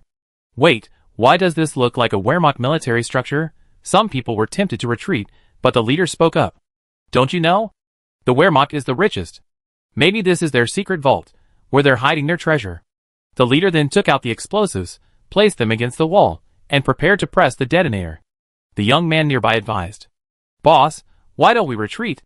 If this thing blows up, we'd probably end up in jail." "You know shit. We're already in jail."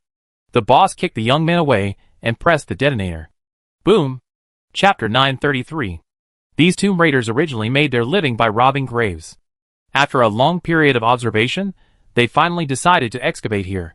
Because they firmly believed that the Wehrmacht would not waste its efforts, they were certain that there must be treasure within.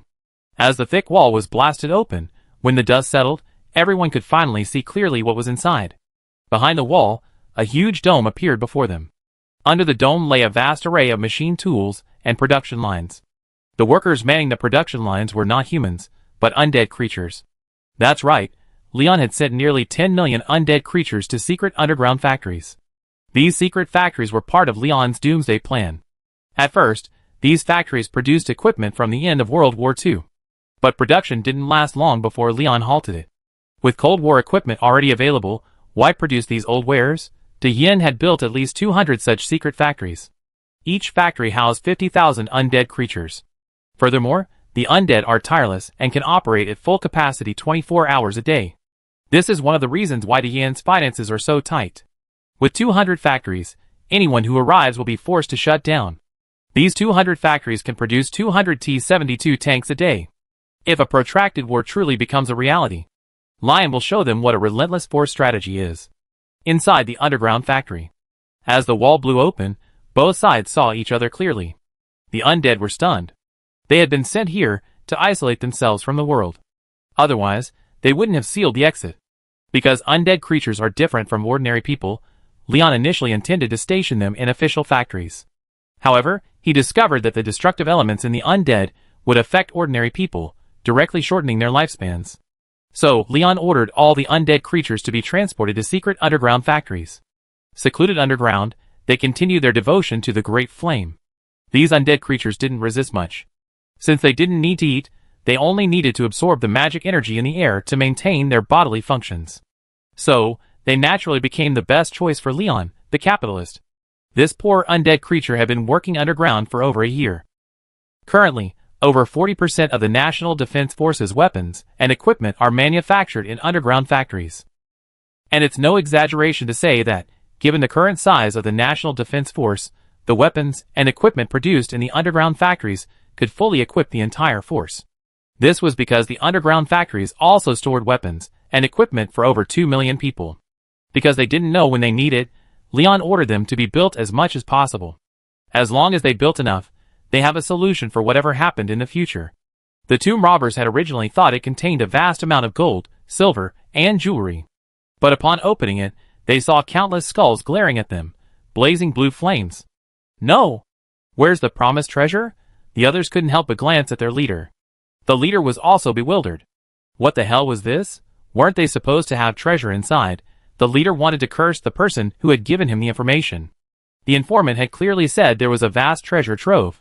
Tricked, the undead creatures didn't recognize them at first glance. Is this a living person? But they quickly realized what was happening. Where could a living person come from? A thief. The undead creatures instantly went from stunned to ferocious.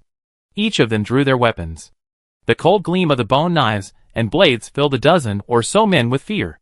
Damn it, what should we do? The dozen or so tomb robbers exchanged glances. Run! The tomb robber leader roared, then personally led the charge, leading his men in a frenzy. Finding the ropes, they began to climb. 3 ropes had been dropped, but they couldn't support the weight of 3 or 4 people at once. So they had to climb one by one. But who would be the first? Who would be the last? The leader, without a second thought, simply grabbed a rope and climbed. Seeing this, the other men didn't dare object and could only go looking for the other 2 ropes. But they started arguing among themselves. Some wanted to be first up, while others didn't want to be last. So they started fighting. The fight escalated into a rage. Just as one man was about to climb up, he was pulled down by his teammate behind him. This teammate then grabbed the rope and started to climb up. The rest of the teammate was immediately furious. What do you mean? You rather die than die with your friend, right? Come down. Aside from the leader, who was halfway up, the other 2 ropes didn't move at all. It wasn't that they didn't want to climb, but if one person did, the others would pull him down. The young man couldn't stand it any longer and spoke up. Stop arguing. The undead have already burst through the wall. Hurry and find a way to escape the undead. When Leon assigned these undead creatures to work here, he had already issued a death order. Anyone who attempted to invade, and who wasn't from the National Defense Force, would be killed on the spot. So, when these undead creatures saw these tomb robbers, their eyes blazed with blue fire. Damn it! After a year of working in darkness here, finally seeing a living person. What do you say? Who goes first? An older, burly man spoke up. He had 2 children at home, and he desperately wanted to leave. Because only by leaving could he go home to be with his children. In fact, when the leader was planting the bomb just now, the burly man wanted to stop him. But then he thought, what if there really was treasure out there? Could he then change his children's poverty? I'm right. I just want them to have a better life. The strong man didn't realize that greed was the final straw that broke the camel's back. If he hadn't been greedy and had left earlier, how could he have ended up in this situation?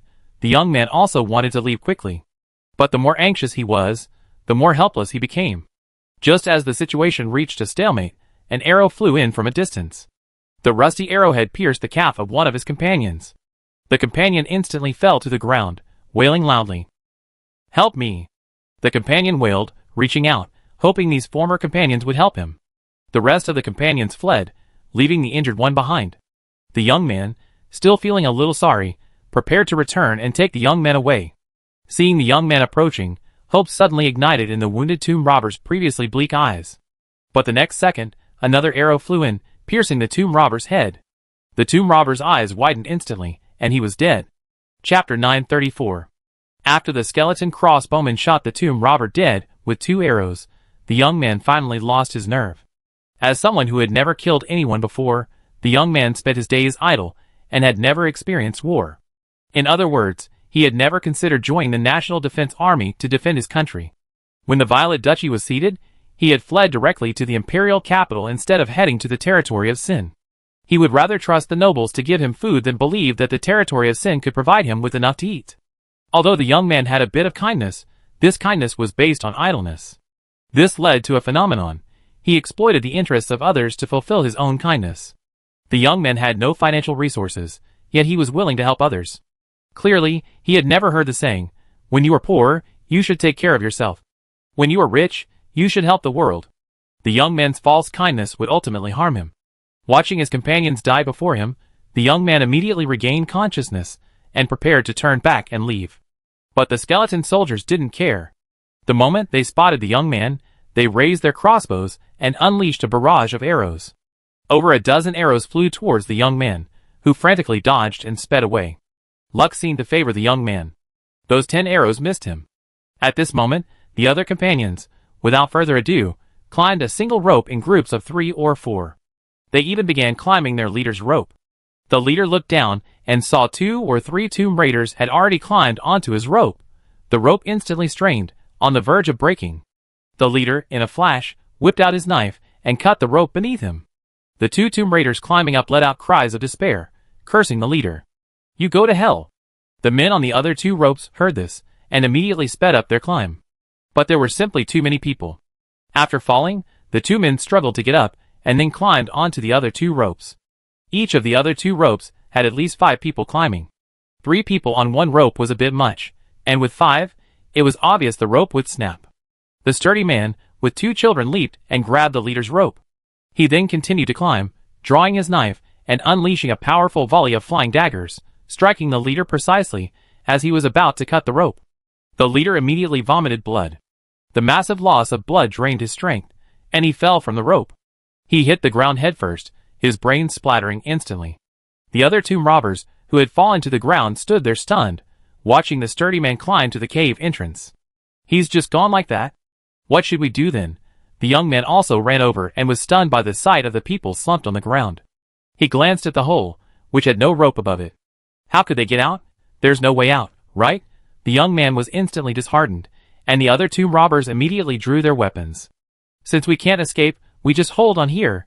The 2 tomb raiders, who had fallen to the ground after their ropes were cut, walked directly to the leader's corpse. They kicked it hard several times. "I told you to cut the rope. Now you're done, right? You're dead, right? No one can get up." After venting their anger, the 2 men turned their attention to the pursuing undead creatures. The skeleton soldiers were stunned when they saw these humans standing still. Why weren't they running? But soon, their ferocity took over. No matter if they run or not, just kill them. The skeleton soldiers rushed forward, hacking the dozen or so tomb raiders into pieces. The only strong man who escaped, without a backward glance, left the place and returned to his home. Opening the door, he saw 2 hungry little girls staring at him. "Dad, I'm hungry." In fact, this strong man wasn't originally a tomb robber. He was a hard-working worker who had finally amassed some savings. But he was swindled out of everything by someone with ulterior motives. Because this strong man wanted a better life for his 2 daughters, a relative approached him about going into business with him. The relative claimed he had connections who could ship goods to the East Continent. Determined to provide a better life for his daughters, the strong man chose to invest in his relative. It turned out to be a scam. With the end of the year approaching, this incident completely destroyed the strong man. That's why he took the risk and followed the leader on a tomb raid. But on his first tomb raid, he encountered Diane's secret underground factory. He almost stayed there forever. Looking at his 2 daughters, the sturdy man couldn't stop the tears from flowing. "Dad is useless. I made you suffer." But the next second, there was a knock on the courtyard door. "Knock, knock, knock. Is that the Thompsons?" "We're from the Great Yen Intelligence Agency." A cold voice rang out. Thompson's eyes widened instantly upon hearing this. If he had done nothing wrong, he wouldn't be afraid of the intelligence agency. But the problem was, he had done something wrong. "Here they are." Thompson patted his two daughters' heads, and then pushed open the door. Standing at the door were two intelligence agency agents, one holding a document, the other an envelope. "Mr. Thompson, we're sorry to bother you, but we have good news for you," the agent holding the document said. Thompson was puzzled. "What's the matter?" "We recovered the 2 gold coins you were scammed out of. Your relative has also been executed." The leader said that fraudsters also kidnap children and sell hallucinogens, and anyone caught will be shot. "Have a happy new year." The intelligence agent said this, and then asked a teammate to hand the envelope to Thompson. Thompson took the envelope with trembling hands, then gazed at the 2 gold certificates inside, each worth a gold coin, lost in thought. He then turned to the 2 daughters, looking at them with a complex expression. Thompson stopped the 2 intelligence agents as they were about to leave. "Wait!" Chapter 935. The 2 intelligence agents looked back at Thompson, their eyes filled with confusion. "Why did he stop us?" Thompson said with a firm face. "I committed a crime." "Huh?" The 2 agents gaped in disbelief. They had investigated Thompson, and he was a perfectly honest man. How could he possibly have committed a crime? The 2 agents were puzzled. Thompson spoke. "I did commit a crime. Just follow me." Thompson led the 2 agents to the newly exploded hole. After seeing the hole, the 2 agents immediately contacted their superiors. They tentatively glanced down. The dense mass of skeleton soldiers below nearly terrified them. The entire pit was practically filled with skeletons. Just one look at it could give you claustrophobia. Soon, the intelligence chief in charge of this area also received a message from his subordinates. Although ordinary intelligence agents didn't know what lay beneath the surface, the head of the agency knew something. The undead creatures in the region had all vanished. Yet, they had now reappeared here. There must be some connection, and it was likely connected to the leader. The head of the agency quickly reported the situation to headquarters. Hans quickly ordered the arrest of Thompson. 2 intelligence agents then looked at Thompson. "Headquarters has issued an order to arrest you." "But I can't believe you. Such an honest man would do such a thing." An intelligence agent spoke up. As the person in charge of this area, the agent naturally knew Thompson's character. Thompson would never do such a sneaky thing. Looking at the agent before him, Thompson simply smiled, not attempting to defend himself. A crime is a crime, no excuses. Just because you're handsome and rich won't let you escape justice. Because this is the Yin, not some other corrupt empire. The 2 agents then questioned Thompson about the whole story. After listening to Thompson's explanation, they finally had a full understanding of what was going on. It seemed to be a secret factory down there, and Thompson and the 2 raiders had accidentally blown it up. As a result, they were surrounded by skeletons, but Thompson miraculously escaped. The 2 agents escorted Thompson back to his home, unsure of what kind of trial Thompson would face. So the 2 intelligence agents allowed Thompson to see his daughters one last time.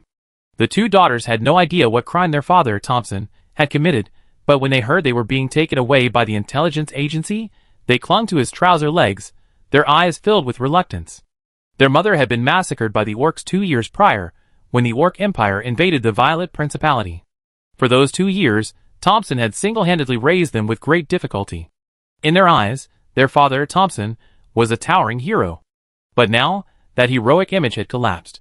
The rest of the village was pointing fingers at Thompson. Only a handful of people were willing to speak up for him. Some even slightly related relatives were planning to seize the 2 gold coins. After all, they were all from the same village. So when the intelligence agents arrived to return Thompson's savings, most of the village knew about the situation. Looking at these villagers with ulterior motives, the intelligence agents were embarrassed. They believed Thompson was a good man. After committing a crime, anyone who voluntarily surrenders himself still has a shred of conscience. Even more so for someone with 2 daughters. While they didn't know what the law would rule, the intelligence agents believed it would at least result in a lighter sentence. Laws are laws, and morality is morality. Morality cannot override the law, and neither can the law override morality. What is permitted by law, but not by morality, remains unacceptable. What is permitted by law, but not by morality, requires consideration of the implications of the matter. Laws are more about constraints and rules, but morality stems from the heart. A truly powerful nation isn't judged by how enlightened or perfect its laws are, but rather, it's judged by its moral standards. Thompson eventually left. But the local intelligence agency sent a female agent to care for Thompson's 2 daughters. At least until the dust settles, the 2 daughters will be under the agency's care. Thompson provided the agency with very useful information. There were others who were also targeting these underground factories. Because Thompson had learned about the underground factories from their leader, who had also heard about them from others. Before them, others had already known about the existence of underground factories, and they were underground factories in other places. So it's very likely that someone had already started excavating these underground factories. This wasn't a good thing for De Yin, but a catastrophic disaster. In just a few days, the verdict on Thompson's trial came out. Sabotaging military facilities should have been punishable by 3 to 10 years in prison. However, because Thompson voluntarily surrendered, his actions were extenuating, and he had provided intelligence, a sentence of 2 years was decided. Since Thompson has 2 young daughters, the Intelligence Bureau will take care of the girls. Also, to give Thompson an opportunity to redeem himself for his crimes, he was assigned to the North Wind Harbor military base. There, he was to serve in the National Defense Forces and try to get a sentence reduction, because only this way could Thompson complete his sentence. As for the dozen or so people who died, their families received death notices. Almost everyone couldn't believe their family would do such a thing. But the facts were what they were. Everything had already happened. These ordinary people could only accept this outcome. At the same time, the Intelligence Bureau launched an operation to find more tomb robbers. Because all signs indicated that these tomb robbers seemed to be being used as pawns. They were actively destroying these underground factories. Leon, trapped in the blizzard, also received this news and ordered the Intelligence Bureau to conduct a thorough investigation of those involved. Leon hated being remembered the most. I always been the only one who remembered others. No one dared to remember me, God realm. Ha! Galena was savoring the latest delicious cake when she suddenly sneezed. The god sneeze blew the entire cake away. Galena's smile, once bright and full, faded. Chapter 936. The days passed one by one. The end of the year was approaching. Things had stabilized in the Holy Empire. As the new year drew closer, Leon began to think about returning to Leongrad. After all, his mother, Irina, was still there. As for how to get back? Of course, that was a bit of a burden for Baryan. Inside the train car. Senior Baryan, I have a favor to ask of you, Leon said with a smile. Baryan looked suspicious, warily observing Leon. If someone shows unwarranted kindness, they're either a traitor or a thief. Every time Leon found him and smiled, it was likely to cost him time and effort. Behind Leon were the 5 women and the 2 lazy gluttons. The 7 of them also smiled at Baryan. Baryan seemed to have guessed something, then a look of sudden realization crossed his face. Oh no! They're coming for me. 5 minutes later. Balian, looking constipated, opened a space tunnel. Let Leon and his family return to Leongrad, the Duke's mansion at this moment. Since she thought Leon wouldn't return, Irina took the initiative and had her maids decorate the mansion. Looking at the dilapidated mansion, Irina couldn't help but hold her forehead. This Congress is really stingy. The Duke's mansion where the leader lives is a bit shabby. How do these subordinates manage to hold their positions? Luckily, the congressman didn't hear. If they had, they would definitely cry out in injustice. It's not that Congress didn't approve the money, but that Leon didn't want it. According to the budget provided by Congress, renovating the mansion would cost at least 20,000 gold coins. Wow, that's enough to build 200 T-72 tanks. A T-72 tank costs about 100 gold coins. But in reality, including various later installed weapons and maintenance, a T-72, without any combat experience, would require at least 200 gold coins to be ready for use. The tank factory has already begun modifying the T-72. Because the research institute's work progresses rapidly, weaponry can be easily upgraded. Now that the T-72 has been released, modifications are necessary to keep up with the times. If you don't, you might end up like the M60, a lost cause. With the new year approaching, Leongrad has gradually quieted down. Most factories have closed for the holidays, though a few key ones remain operational. Ordinary people may have taken the day off, but many still haven't. The security forces remain at their posts. Remiad looked at the somewhat deserted streets, his heart unmoved. It had been almost a year since he joined the security forces. Remiad had long understood his duties. When everyone else was resting, they were at their busiest. Inside the Humvee, Remiad pulled out a family photo he had just developed from the photo studio. The studio was about to close, but remembering that Remiad had taken the family photo there, they waited until Remiad came on patrol before handing him the photos and closing the shop. Everyone in the area knew Ramayat as a public security officer. He had protected the interests of many people, and was a well-known figure in the community. The family photo showed 6 people: Ramayat's parents, his wife, and their son and daughter. Watching Ramayat examine the photos, a comrade nearby couldn't help but ask, "Captain, your baby's grown up so much. Your sister-in-law is so beautiful." Ramayat looked back at his newly transferred comrade, then put away the photo and spoke. "It's okay. I met your sister-in-law when I was still in the National Defense Force. If I hadn't joined the National Defense Force, I might still be single," Ramayat joked. Because that's the truth. He was one of the first to join the National Defense Force. Almost all of his comrades from the same batch have become battalion-level and regimental-level officers. Only he became the captain of a small security squad.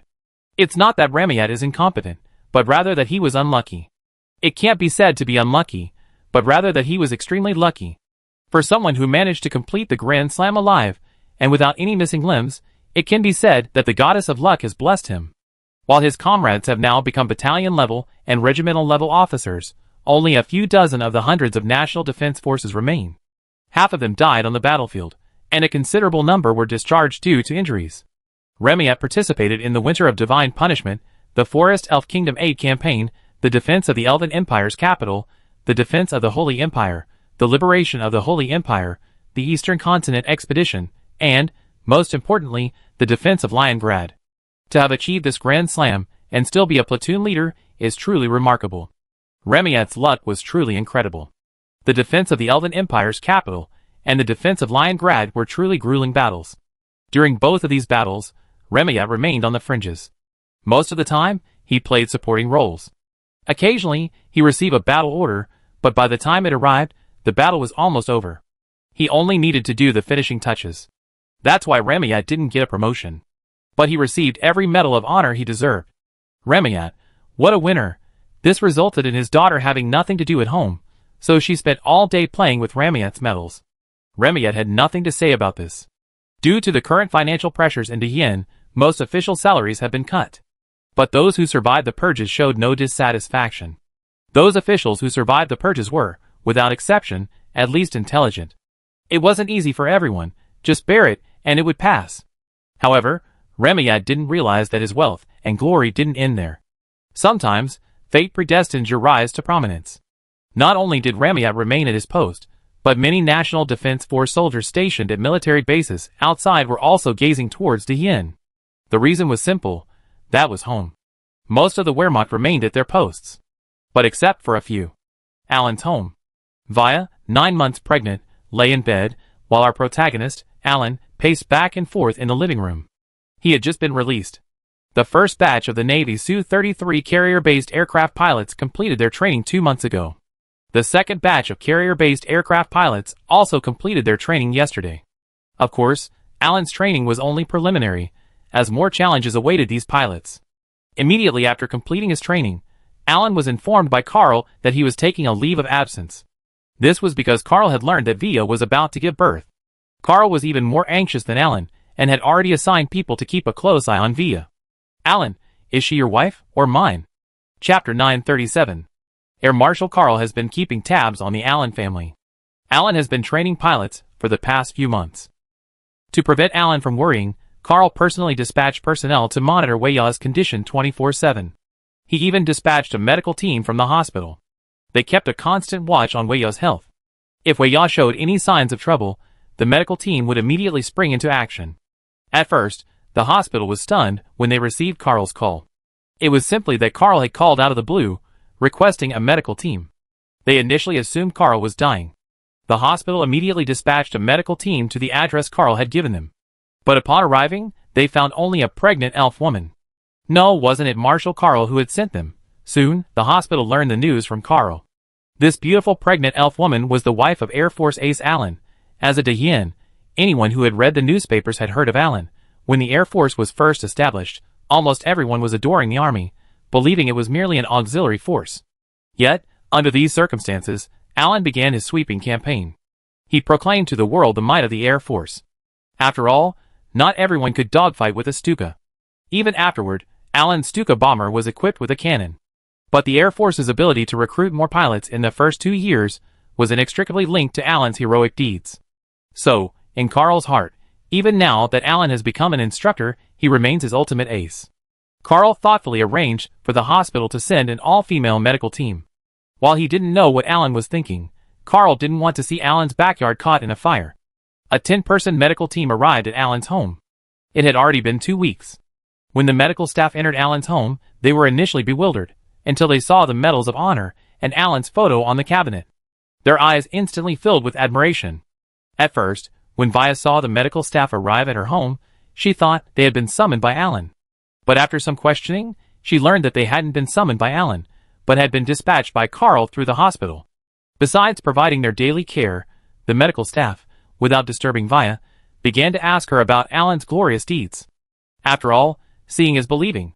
Although Alan's glorious achievements had been reported in the newspapers, they still hoped to hear a positive response from Via. Via would also chat with them.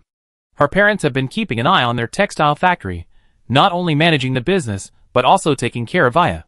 But now, with the arrival of medical staff from the hospital, Via's parents can fully devote themselves to their work. Because the quality of Via's textile factory far surpasses that of other factories, they have received a large number of orders. Even the Elven Empire military has placed an order for 400,000 sets of military uniforms with Via's parents' textile factory. Via's parents' textile factory doesn't just produce textiles, it also handles other business operations, from textiles to garments, all in one place. Via's parents initially marveled at the strength of their textile factory. But what they didn't realize was that their success was inseparable from their son-in-law, Alan. Carl had always, intentionally or unintentionally, given Via's parents textile factory orders. Of course, this wasn't abusing his power for personal gain. Via's parents' textile factory was technologically advanced enough to participate in military bidding. So it wasn't surprising that they were given some military orders. But the most outrageous thing was the Elven Empire military. Why would they go all the way to place an order with a textile factory in Liongrad? This all started with Via's younger brother Lehman. The Elven Empire military, of course, knew that Lehman's sister Via was Alan's wife. So they did a favor. And so, the 400,000 sets of Elven Empire military uniforms order came about. Via's parents were initially thrilled, but later realized that almost all of this was thanks to their son-in-law. This made them increasingly satisfied with him.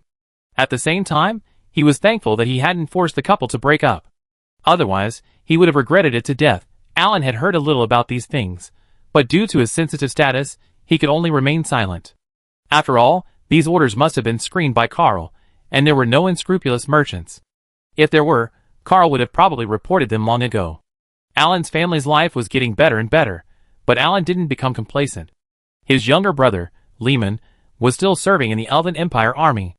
And because of my brother-in-law is Alan, he had attracted the attention of the Elven Empire army, and his rank had skyrocketed several levels. From a small private to a major now. Remember, this wasn't a major before the military downsizing, but a major after it. The difference in value is far from trivial. Besides this well-connected individual, the Elven Empire's military has seen the emergence of many rising stars. Among them is a young man named Diablo. This young elf will reach adulthood this winter. But surprisingly, he's already been promoted to captain. He's not even 18 yet, and he's already a captain. Diablo's promotion to captain wasn't based on connections, because he doesn't have any. His promotion to captain was also due to his style, his achievements, and his immense wealth. Diablo made outstanding contributions in the war between the Elven Empire and the Dwarven Empire. In the Elven Empire's southern fortress, his unit withstood several Dwarven attacks, resulting in the death of their company commander. In the end, the entire company was reduced to fewer than 60 men. And so, Diablo became acting company commander.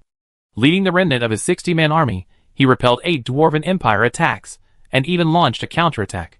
This crushed the Dwarven Empire's attempt to exploit their position as a breakthrough point. This indirectly accelerated the Dwarven Empire's defeat on the front lines.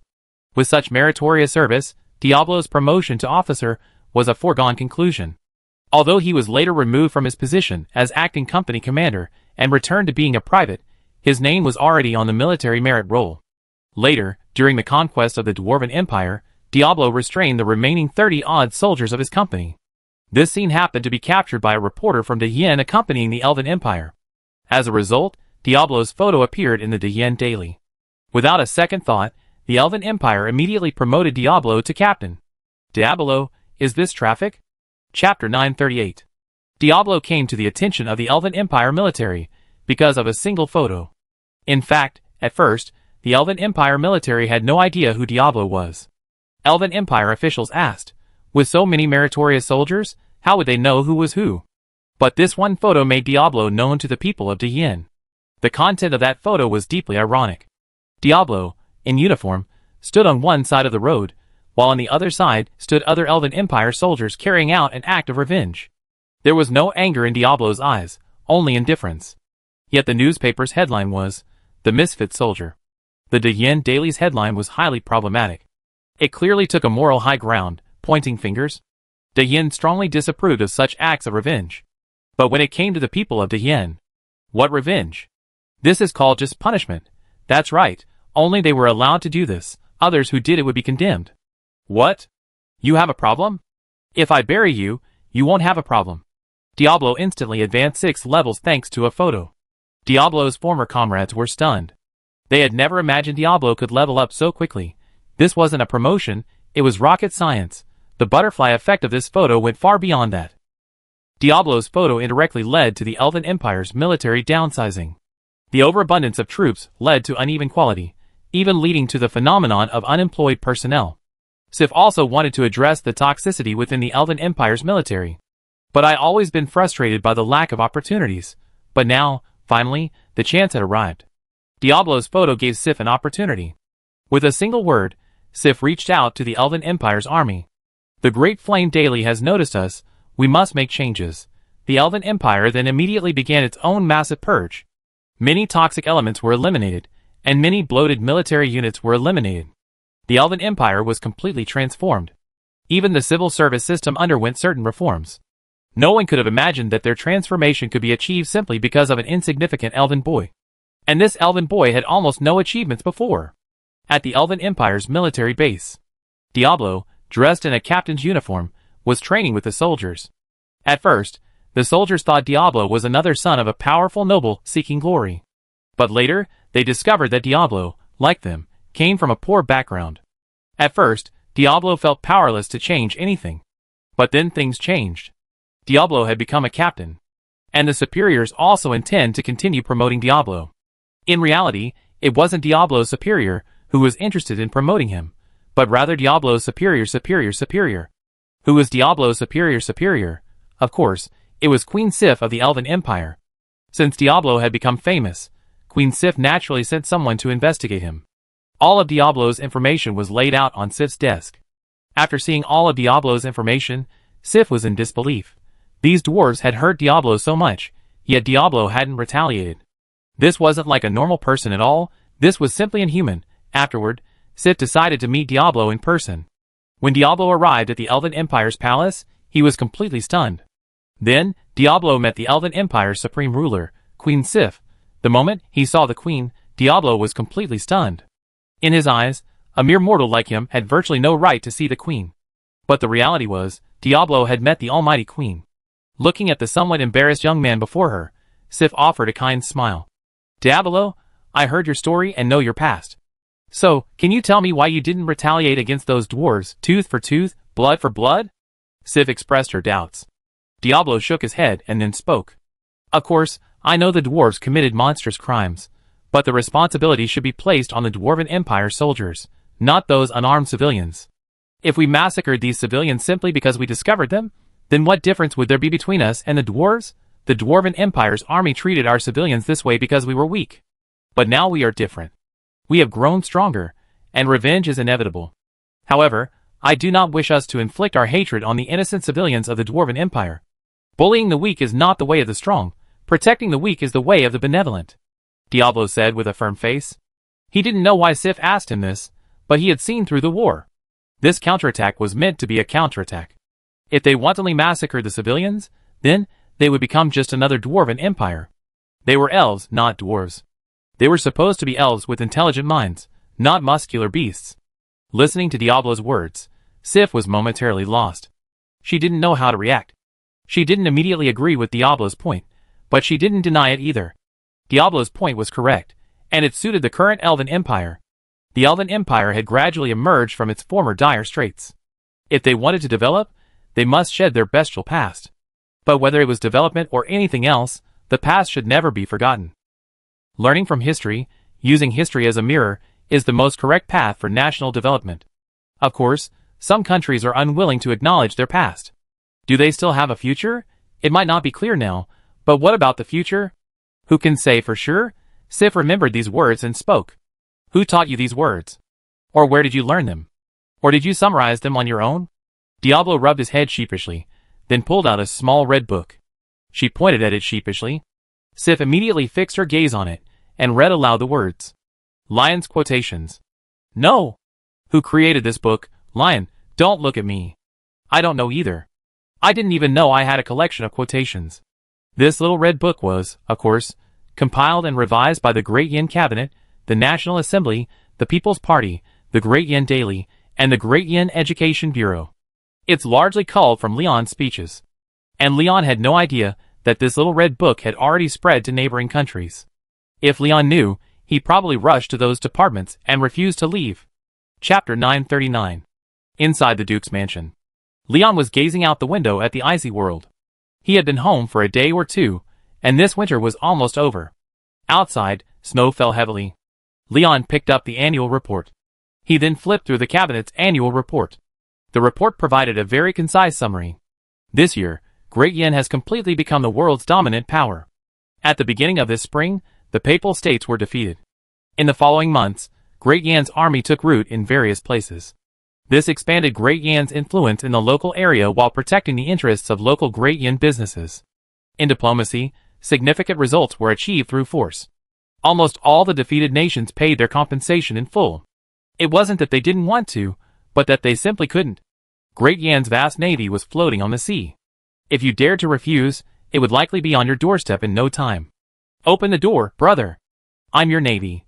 But the construction of the Holy Empire has nearly drained the entire Great Yin treasury. It's difficult for Great Yin to recover financially in the short term unless it issues bonds and borrows money from the people. But Lion wouldn't resort to such a desperate measure unless it was absolutely necessary. Great Yan's finances are currently barely adequate. If bonds were issued to the lower classes, then the people would have less money. We can't let the people suffer. So let's make the people of other countries suffer. So Lion ordered his overseas troops to intensify the exploitation of the defeated country's resources. Though unification is ultimately necessary, we need to make some money now. Let you suffer first. Let the cabinet bear the blame. Cabinet, Aminos, it is expected that by the end of the second 5-year plan, the Holy Empire will have been completely transformed, and its economic size will surpass that of the Elven Empire. You know, the Elven Empire is also developing steadily. But the Holy Empire possesses many things that the Elven Empire cannot match. Available iron ore, rich land resources, and even extensive oil fields in the Violet Province. This is why Lion prioritizes the development of the Holy Empire. The Elven Empire? What the hell is the Elven Empire? How can it even be compared to my Holy Empire, the Elven Empire? Sobbing.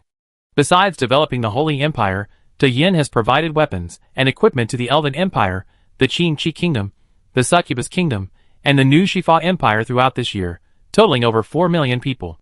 Half of this weapons and equipment were sold at cost price. The other half were sold at market price. However, the 4 million weapons and equipment donated by Blackheart Lion are almost all old. Although nearly 2 million of them are brand new. But everyone knows these weapons and equipment date back to the end of World War II. Leon saw that these equipment were an eyesore even in the warehouse. Meanwhile, this year, the Great Yin National Defense Force added 52 new overseas military bases. The Army completed a major equipment upgrade. The Air Force also received 120 new fighter jets. Let alone the Navy. Originally, Leon thought the Navy would be the most low-key. Unexpectedly, the Navy is the dominant force. A moment ago, Leon was still wondering why the Air Force only had 120 new fighter jets. But when he saw the Navy's weapons and equipment report, Lion exploded. The Navy is building 2 new aircraft carriers this year. 6 Midway-class aircraft carriers have also completed deck modernization. The Navy has added 144 Su-33 carrier-based aircraft, 2 Ice-class nuclear submarines, and 2 Type 051 guided missile destroyers. After reading this report, Lion's eyes widened. I have no problem with your Navy having new ships. I have no problem with you refitting aircraft carriers while building new ones. But you actually have more new fighter jets than the Air Force? Did you give up the Air Force? Move the aircraft production line to the shipyard? Lion was stunned. What kind of secret is this? The unspeakable secret between the Air Force and the Navy? And most outrageously, the vast majority of the Navy's weapons and equipment have been stuffed into the high seas fleet. That's now Northwind Harbor. Seeing this, Lion gradually understood the Air Force and Navy's scheme. Because there's no buffer zone around Northwind Harbor. If Bonaparte truly turned against them, the Air Force base and military base at Northwind Harbor would be hit. The runway would likely be attacked by the enemy. So the Air Force ceded the production line to the Navy, increasing the Navy's Su-33 carrier-based aircraft. This would allow them to launch attacks against the new West Empire from a safe location in the event of a war. What a collusion between the Navy and the Air Force. Army! Say something. Army, shouldn't it be a threesome? How did it become a twosome? However, just as Leon was looking at the annual report, something finally happened on East Avenue. After the West French Empire learned that their assassination attempt on Eleanor Goya had failed, the entire national leadership fell into panic. They understood, of course, that their actions were intended to shift the blame onto Great Yin. However, Great Yin made no statement, instead simply publishing the news without even blaming the new West French Empire or the West French Empire itself. What was Great Yin planning? After a brief lull, the West French Empire immediately decided to strike first and launched an attack on Bonaparte's new West French Empire. The beggar troops surrounding Northwind Harbor also received orders and evacuated completely overnight. The garrison at Northwind Harbor was stunned. The commander ordered alert, awaiting orders from the military. The military was also stunned upon hearing the news. What were they doing? Two countries fighting at this time? And it was the West French Empire that initiated the attack. Wouldn't that mean Bonaparte was safe? And indeed, it was safe, just as Lion and his men were happily celebrating the new year. The 900,000-man Western French Empire army split into 3 columns and stormed the Western French Empire from 3 directions. The new Western French Empire stationed 600,000 troops on the border between the two countries. When Bonaparte first heard the news, he was stunned. He knew that the Western French Empire's weaponry was extremely backward. But Bonaparte still ordered his men to defend it with all their might. Although relations between Great Yin and the new Western French Empire were not very good at the moment, it was still a major event, so the Great Yin Daily was ready to publish the news of the new Western French Empire's victory in the first battle. The result was beyond everyone's expectations. The 3 Western French Empire armies won consecutive victories, crushing Bonaparte's northern defenses in one fell swoop. At this time, Great Yin had already calmed down, and everyone was focused on the war between the new Western French Empire and the Western French Empire. Almost everyone believed that Bonaparte would win. But the Western French Empire's sudden collapse of Bonaparte's defenses stunned everyone. Bonaparte, what are you doing? Chapter 940. Bonaparte exploded on the spot. His carefully prepared 600,000-man army had been directly defeated by the seemingly vulnerable army of the Western Hua Empire. When Bonaparte received this news, he was completely stunned. He repeatedly inquired with the front lines 4 or 5 times before finally confirming the truth of the news. That is, his 600,000-man army was completely vulnerable. On the first day of the war, they were directly defeated by the Western Hua Empire. This is impossible. Bonaparte paced back and forth within the palace of Maple Leaf City, muttering to himself. He didn't believe it, but the facts proved it was true. The 600,000-man army had originally formed a third line of defense. But the first line was the strongest, and the other 2 lines were at best filler. Because Bonaparte had always considered himself an offensive force, not a defensive one. So, from the beginning, Bonaparte had never considered building a solid line of defense.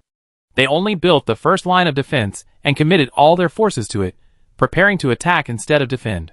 But to their surprise, the Western Empire struck first, launching a fierce offensive. At first, the soldiers of the new Western Empire were stunned. It wasn't fear, but astonishment. The Western Empire would actually launch an attack? Isn't that just suicide? The soldiers of the new Western Empire were initially unconcerned. But as the Western Empire's artillery and rocket launchers opened fire, the new Western Empire soldiers were completely stunned. When did the Western Empire acquire such firepower? The new West Empire's artillery and ranged units immediately prepared for a counterattack, but they discovered their artillery couldn't reach the opposing artillery positions. What on earth was this? The new West Empire soldiers were stunned. After a brief moment of shock, they could only grit their teeth and hold their positions, enduring the bombardment. Under the onslaught of the Western Empire's artillery fire, The new West Empire soldiers finally gave way after 3 more hours. A widespread rout ensued. At this point, the Western Empire's army seized the opportunity and crossed the river, launching a northward moving expedition. As the Western Empire's troops crossed the river, the new West Empire soldiers were completely defenseless. They attempted to counterattack, but the intense artillery fire, coupled with Su Jin's barrage of bullets, effectively rendered them powerless. The new West Empire's commander, upon seeing his men helpless, unhesitatingly ordered his troops to retreat. If this were reported to Bonaparte, he would surely have everyone killed here for the sake of his reputation. The once unstoppable new West Empire had fallen at the hands of its old rival, the West Empire. This was a profound humiliation for Bonaparte. The proud new West Empire would not accept this outcome. So, even before consulting Bonaparte, the new West Empire commander had already ordered a retreat, relying on the second and third lines of defense for defense. After over 3 hours of bombardment, the new West Empire army finally received the order to retreat. Like a drop of rain after a long drought, the new West Empire soldiers fled rapidly towards the second and third lines of defense. They wished they had 4 legs so they could gallop like horses. At the same time, the new West Empire's army commander ordered artillery fire to cover the riverbank. This suppressed the West Empire troops crossing the river, buying time for their allies to evacuate. It must be said that this move by the new West Empire's army commander was extremely effective. It greatly preserved the new West Empire's strength. Although the initial battle was a loss, the new West Empire's army commander had gathered over 550,000 troops for the empire. In the 3-hour bombardment, 3,000 men were killed and over 10,000 were injured. Another 20,000 to 30,000 were missing, most likely deserters. The new West Empire's army commander constructed a new line of defense, relying on the second line of defense. He attempted to intercept the West Empire's advance there. The West Empire's first surprise attack also ended in victory, but they did not advance further, because they understood that they were exploiting their weapon superiority and the enemy's lack of preparation. The next battle would be the true test. After the Western Empire captured the beachhead, it immediately began building a defensive line around it, to prevent the new Western Empire's troops from retaking the beachhead. The new Western Empire commander's actions infuriated Bonaparte. He wanted to scold him, but ultimately praised the commander and commended him. Although this was embarrassing, Bonaparte was a man of good sense. He knew that in the current situation, retreat and defense were the best option. But he still had ambitions. After commending the commander, he immediately issued another order. The order was to order the commander to marshal his troops and recapture the beachhead as quickly as possible. When the commander learned of this order, he was deeply disgusted. Wouldn't going now be suicide? To protect the beachhead, the Western Empire would undoubtedly deploy a massive defensive firepower. If they wanted to recapture the beachhead, their best opportunity was now. While the enemy was still stabilizing, they could launch a fierce attack, recapture their lost beachhead in one fell swoop. But imagination is beautiful, reality is cruel. Let alone how to deal with a 900,000-man army, the internal problems of the new Western Empire army alone were a major headache for the commander. The 600,000-man army had just been defeated, and their morale was at its lowest. You were telling them now to launch an attack on the enemy they had just defeated. Perhaps some armies could do that, but the new Western Empire army simply couldn't. 2 years ago, the new Western Empire Revolutionary Army could do it, but now, they had become the new Western Empire Army. The former revolutionary soldiers had long since perished in battle. Perhaps a few survived, but they too had been tainted by the taint of the new West French Empire. The best soldiers had perished in the wars of the past. The remaining soldiers no longer possessed their original revolutionary spirit. Now they only wanted to earn more military pay for their families and provide them with a better life. Family was the most important thing to them. As for Bonaparte, the new West French Empire, the West French Empire, all of them, step aside, but the new West French Empire commander still assembled 50,000 elite troops, preparing for the final battle to determine the fate of the first line of defense. Chapter 941. Temporary base of the new West Empire Army. The commanding general was watching the wounded receiving treatment. Although they had taken in 550,000 soldiers, in reality, 100,000 of them had suffered minor injuries. Of course, these minor injuries were minor, mostly scrapes and eardrum damage. While they didn't affect their combat effectiveness, they significantly impacted morale. Losing morale left the soldiers lost in their direction. They were completely lost. They didn't know what to do, continue fighting or desert, but then, they saw the general appear before them. Looking at the wounded soldiers, the commanding general's face was grave. He knew these soldiers were in dire need of rest.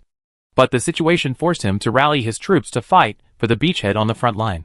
If they lost the beachhead, they would become lambs to the slaughter. This was a scene the commanding general did not want to see. In truth, the commander didn't want to fight, as tomorrow was New Year's Day. At this critical juncture, the West French Empire launched a war northward. Ordinarily, by this time, these soldiers should be enjoying a communal meal, basking in the moonlight with their families, who shared the same moon, though not in the same place. But this war would bring immense harm to both sides. Many soldiers would die. This general was only one step away from becoming a marshal. If he led his army south, he would surely become a marshal. Strangely, however, this general had no intention of moving south, because he had seen through everything. The northern part of the original West French Empire was indeed in dire straits, but the southern region was generally relatively prosperous. While the people suffered a certain degree of exploitation, they at least had enough to eat. As for the new West French Empire in the north, at its inception, Bonaparte promised to ensure everyone was well fed.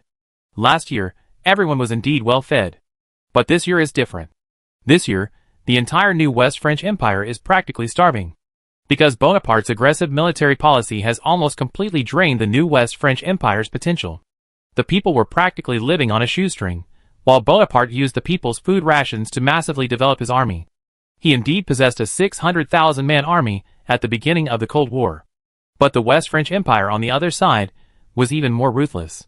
They knew that if they didn't feed the lower classes, a new Bonaparte would inevitably emerge. So, the West French Empire ensured that the lower classes were well fed. They even had some spare cash. This was a scene that was almost impossible for a feudal state.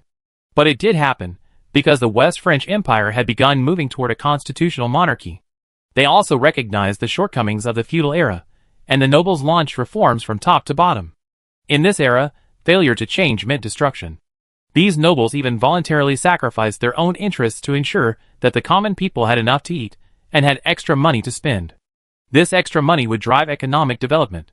With economic development, these new nobles could continue to expand their military. But ultimately, the West French Empire was able to transform itself in such a short period of time because of the heavy spending of these nobles. Because these nobles had awakened. If they didn't shed some blood now, by the time Bonaparte arrived, they would have bled clean. Or they would be overthrown by a local peasant uprising. The West French Empire's army had been given a chance to transform itself thanks to the nobles' heavy losses. Equipment upgrades were merely the most commonplace. More importantly, the West French Empire's attitude towards the lower classes was a major issue. The West French Empire's extensive publicity about Bonaparte's oppressive policies, and the news that he would declare war on Great Yen after annexing the West French Empire caused great panic among the lower classes. They were eager to protect their current interests. The West French Empire had now been completely transformed. The nobles had awakened, allowing the lower classes to participate in national politics. These nobles finally understood the importance of the people. The lower classes were an indispensable part of national politics. The West French Empire's nobles directly granted the lower classes certain rights and interests. Furthermore, the economy of the southern region of the West French Empire accounted for 70% of the former West French Empire's economy. So, after losing the north, the Western French Empire didn't decline, but instead grew even stronger. And it broke through the new Western French Empire's defenses with lightning speed. The new Western French Empire and the Western French Empire are no longer in a relationship of good versus evil. Instead, the Western French Empire now seems more like the side of good. The people of the Western French Empire once believed Bonaparte was a savior, coming to rescue them from dire straits. But now, it seems, the Western French Empire is the true savior. Bonaparte has already made enough promises. The Western Empire may have its share of promises, but this promise is truly edible and filling.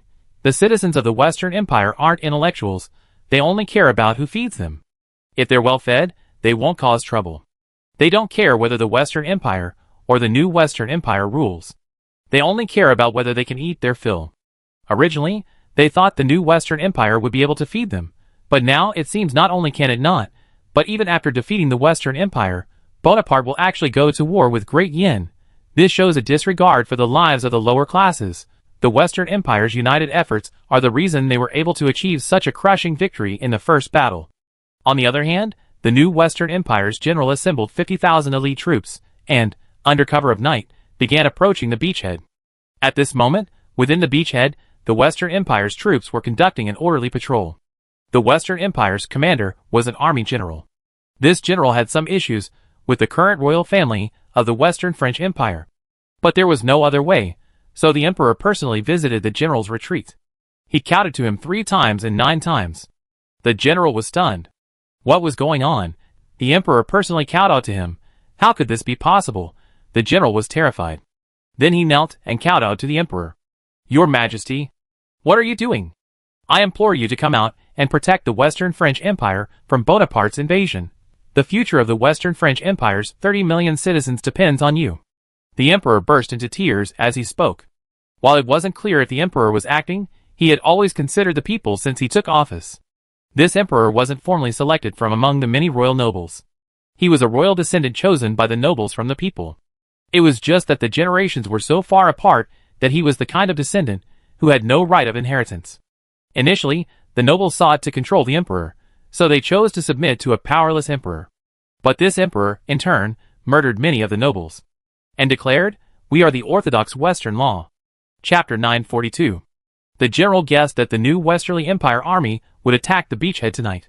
For them, who were already at a disadvantage, this was their best opportunity.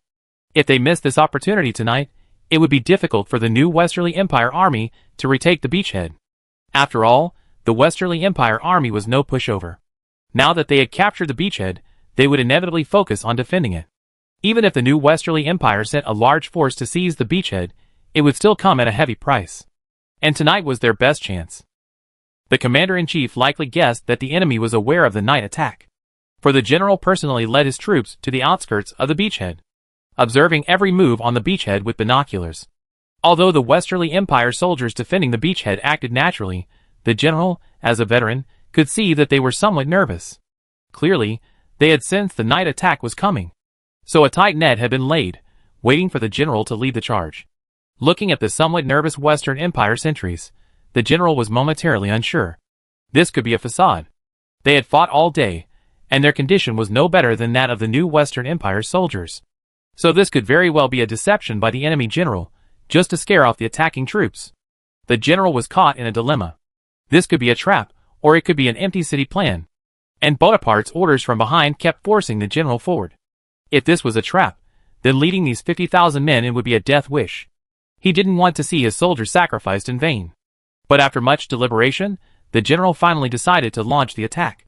He then contacted the artillery and rocket artillery units in the rear, instructing them to launch a rapid strike in 5 minutes. At this moment, within the air raid shelter, General Chiffon was directing everything. According to information from the scouts, the enemy was likely already near the beachhead. The general was playing with a stone. He had brought the stone from his hometown. He was only the commander of this breakthrough. Once the Chiffon army had completely captured the riverside defenses, the general would retire again. The emperor of the Chiffon Empire had invited the general out of retirement to devise a strategy for a breakthrough. In fact, the emperor wanted the general to continue, but the general declined, citing health reasons. He had only agreed to help the emperor this once. The young generals around him awaited the general's orders. As young generals, they were naturally arrogant. But when they saw the general effortlessly capture the beachhead, they were all dumbfounded. The general was very clever. In fact, their artillery had a range comparable to that of the new West Empire's artillery. In fact, the enemy's artillery was superior. However, the general cleverly arranged for the artillery to be stationed in a hilly area, about 100 to 200 meters above sea level. Using the height difference to increase the artillery's range, they used their maximum range to attack the beachhead. This is why the new West Empire's artillery couldn't hit these guns at all. It already had its maximum range, and you were using the mountainous terrain to increase it. It's like a sniper shooting you at your maximum range. The new West Empire's army had no place to cry. And later, during the river crossing, this general initially dispatched a small force, diving underwater. They seized several key firing points on the beachhead, and his three-pronged tactic completely won over the generals. But the most fundamental factor was the emperor's trust. Initially, there were those who disobeyed the general, a young and aggressive major general who attempted to challenge his authority. This wasn't uncommon in the military. No matter how high your rank, you had to have real talent to be a commander. Then this major general was dismissed by the emperor. That's right, a young, vigorous representative of the youth movement was dismissed by the emperor. From that moment on, everyone understood the emperor's trust in this general. The general lived up to the emperor's trust and quickly secured the beachhead, even going so far as to fight a decisive night battle. 5 minutes later, a dense whistling sound filled the air. Before anyone could even look up, rockets had already streaked through the night sky, dragging their orange tails down onto the beachhead. Boom! Boom! Boom! Terrible explosions spread across the battlefield. Although the well-prepared Western French Empire troops had taken refuge in air raid shelters, the intense bombardment presented them with a difficult situation. After the rocket artillery attack, an intensive artillery barrage ensued. Countless shells rained down on the positions, causing unbearable suffering for the entire Western French Empire army. Dirt clung to helmets, clothes, and shoes. Several air raid shelters were even completely destroyed. The remaining soldiers, observing this, immediately began salvaging them and digging out their comrades. After 10 minutes of rapid bombardment, the general immediately ordered the soldiers to charge. He personally led the charge. The elite soldiers were stunned to see the general leading the charge. This general was unlike the generals, who simply gave orders. This general was truly charging. 50,000 troops were divided into 6 groups and launched the attack. They simultaneously launched fierce attacks on the 6 most vulnerable points. As the architects of the defense, they naturally knew which defensive points were most vulnerable. But the general was no pushover. After securing the beachhead, he immediately personally inspected the frontline positions. No matter how strong a line of defense is, it will inevitably have weak points due to the terrain and environment. These weak points are the enemy's entry points. The general inspected the area and reinforced the defenses at these weak points. The admiral, perhaps guessing the general's reinforcements, launched the attack in 6 directions.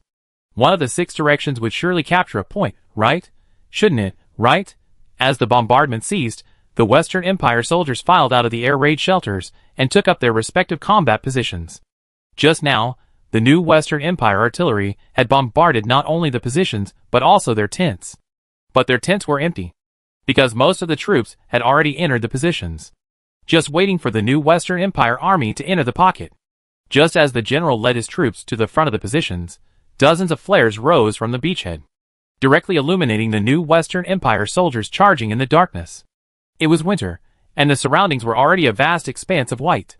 Although the soldiers, dressed in light gray uniforms, had draped some white cloth as camouflage, they stood out at that moment. Chapter 943.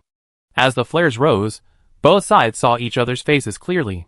Surprise and panic crossed the faces of the 50,000 elite soldiers of the new Western Empire, for they had never imagined that the Western Empire army would actually be waiting for them here. After a brief moment of shock, the new Western Empire army immediately launched a counterattack. The reason was simple. They had already advanced halfway. If they did not continue the charge, all their efforts would be wasted. And even if they turned back now, they would suffer a devastating blow. As the flares rose, the Western Empire's artillery began to roar. The Western Empire's artillery had long received the message. As soon as they saw the flares rising in large numbers, they immediately covered the area north of the beachhead with fire. Boom, boom, boom! A dense barrage of shells rained down upon the charging new Western Empire army. A large number of soldiers were blown skyward by the explosions. The general, without hesitation, continued the charge with his 50,000 men. Once the arrow is shot, there's no turning back. We must capture this position today, no matter what. The general saw that the new Western Empire army showed no sign of retreat and, instead, continued to accelerate. The pressure within him instantly reached its peak, for the general also knew that the Western Empire army was already exhausted. Although they seemed to be making a big show now, in reality, they were just relying on the power of the powerful. If the Western Empire army and the new Western Empire army collided, they would shatter like glass hitting stone. The Western Empire army was no fool. When they saw the general leading his troops charging towards them, they instantly jumped into battle mode. A volley of bullets was unleashed at the charging new Westerly Empire soldiers. A large number of new Westerly Empire soldiers instantly fell, but under the general's leadership, they stubbornly charged forward.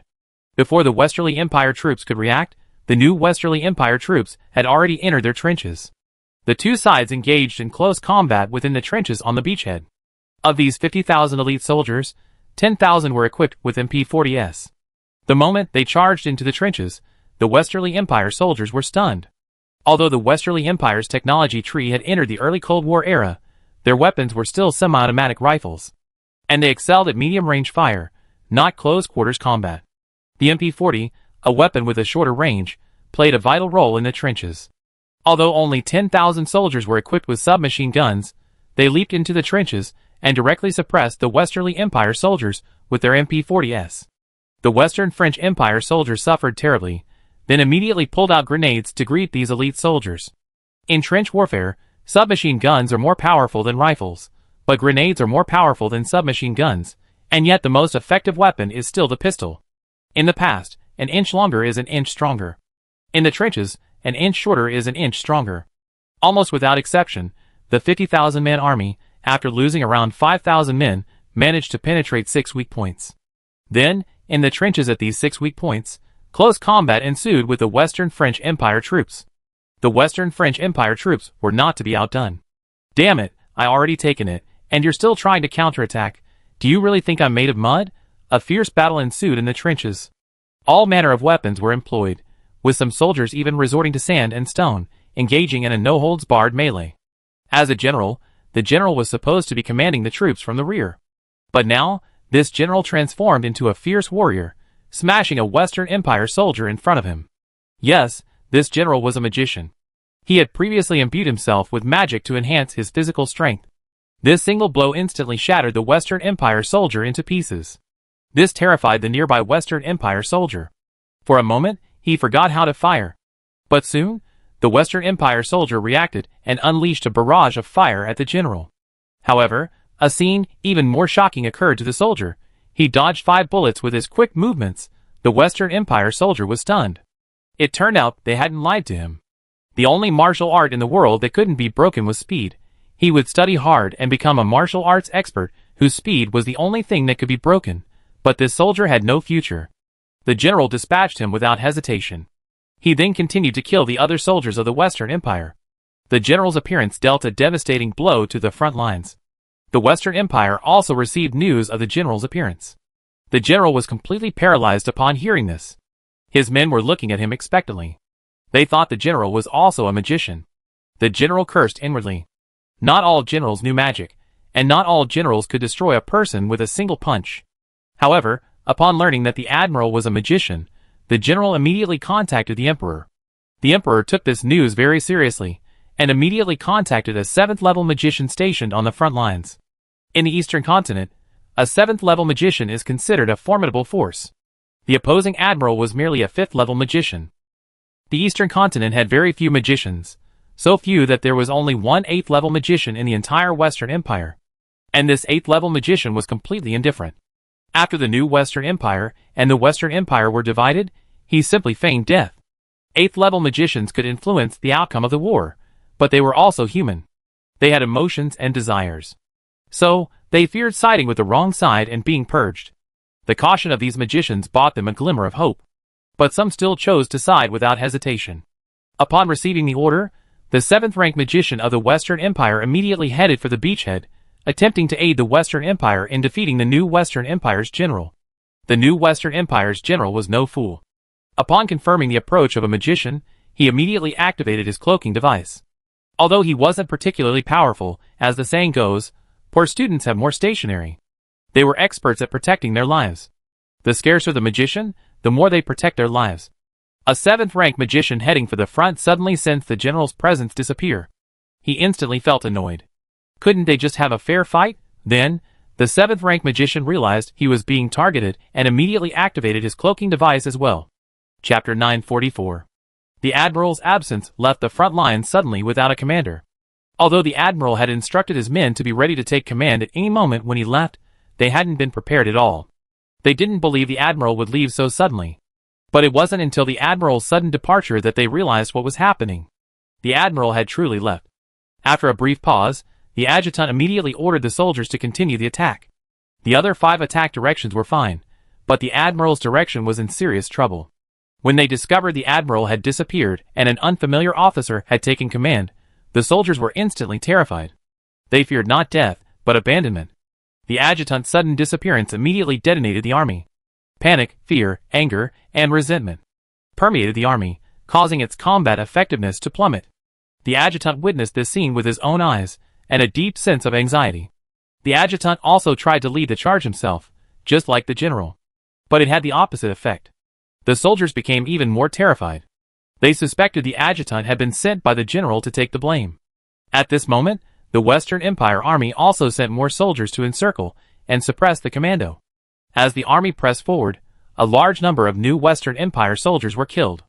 The general, returning to the headquarters, had a gloomy expression. I should have known better than to reveal my strength. Now, with this, tonight's plan was completely ruined. Of course, the general also considered the possibility of being discovered, so he tried not to use magic as much as possible, but in an emergency, people can use anything. What's more, he was a magician himself. Wouldn't he be a fool not to use his magic? Although the 50,000 elite soldiers on the front lines panicked, they relied on their exceptional skill to hold 2 weak points. And with only 2,000 to 3,000 soldiers, they held off the Western Empire's attack. The admiral was overjoyed upon hearing this news and immediately contacted his troops. He ordered the remaining troops to assemble and immediately head to the beachhead to support the 2,000 to 3,000 remaining isolated troops. After listening to half a night of fighting, the new Western Empire troops had long been numb. In their eyes, Bonaparte was a complete liar. Bonaparte had said he would hold the enemy back to the south, but the result was this. They had lost their river defenses. And a large Western Empire army had already advanced northward from the westernmost region, along the storm mountains of the Western Empire. Many of these new Western Empire troops were from the west. They came here not only for military pay, but also to protect their families. Bonaparte constantly promoted the tyranny of the Spanish-French Empire. This caused panic among the people, who feared that the Spanish-French Empire would seize their land and property if it attacked. But in reality, the citizens of the Spanish-French Empire lived much better than they did. Because the two sides were in a state of conflict, upon learning that each citizen of the new Spanish-French Empire would receive 1 mu of land, the Spanish-French Empire, unwilling to be outdone, immediately gave each citizen 2 mu. This was done to restore their shaky public confidence.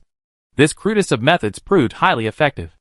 Otherwise, the Western Empire wouldn't have been able to muster a 900,000-man army in such a short time.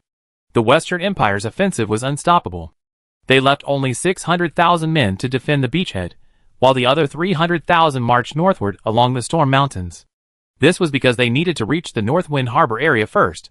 The Western Empire's emperor had already understood that who was in charge of the Western Empire wasn't important. What mattered was that Great Yen needed a good thug, or, to put it bluntly, a good dog. But Bonaparte was clearly not suited to be that dog. Because of his ambition and personality, Bonaparte couldn't remain under someone else's command for long. Because Bonaparte had deployed all his troops along the river defenses, this led to Bonaparte, despite panic, remaining remarkably calm upon learning that the Western Empire's army was advancing northward along the storm mountains. It wasn't that Bonaparte didn't want to attack. But in addition to the 30,000 troops guarding Maple Leaf City, there were also 20,000 soldiers from various locations. The entire new Western Empire was completely depleted of troops. Bonaparte naturally knew that the Western Empire's advance northward along the storm mountains was intended to curry favor with Great Yen. So, he had a daring idea. To provoke conflict between the two countries. Eleanor's assassination had made Bonaparte aware of the traitors within his own ranks. But at the same time, Bonaparte had also planted his own men within the Western Empire's army. As the saying goes, mission impossible, so Bonaparte had a daring idea in mind. Since Great Yen is unwilling to help me, I will ask you to voluntarily join this war.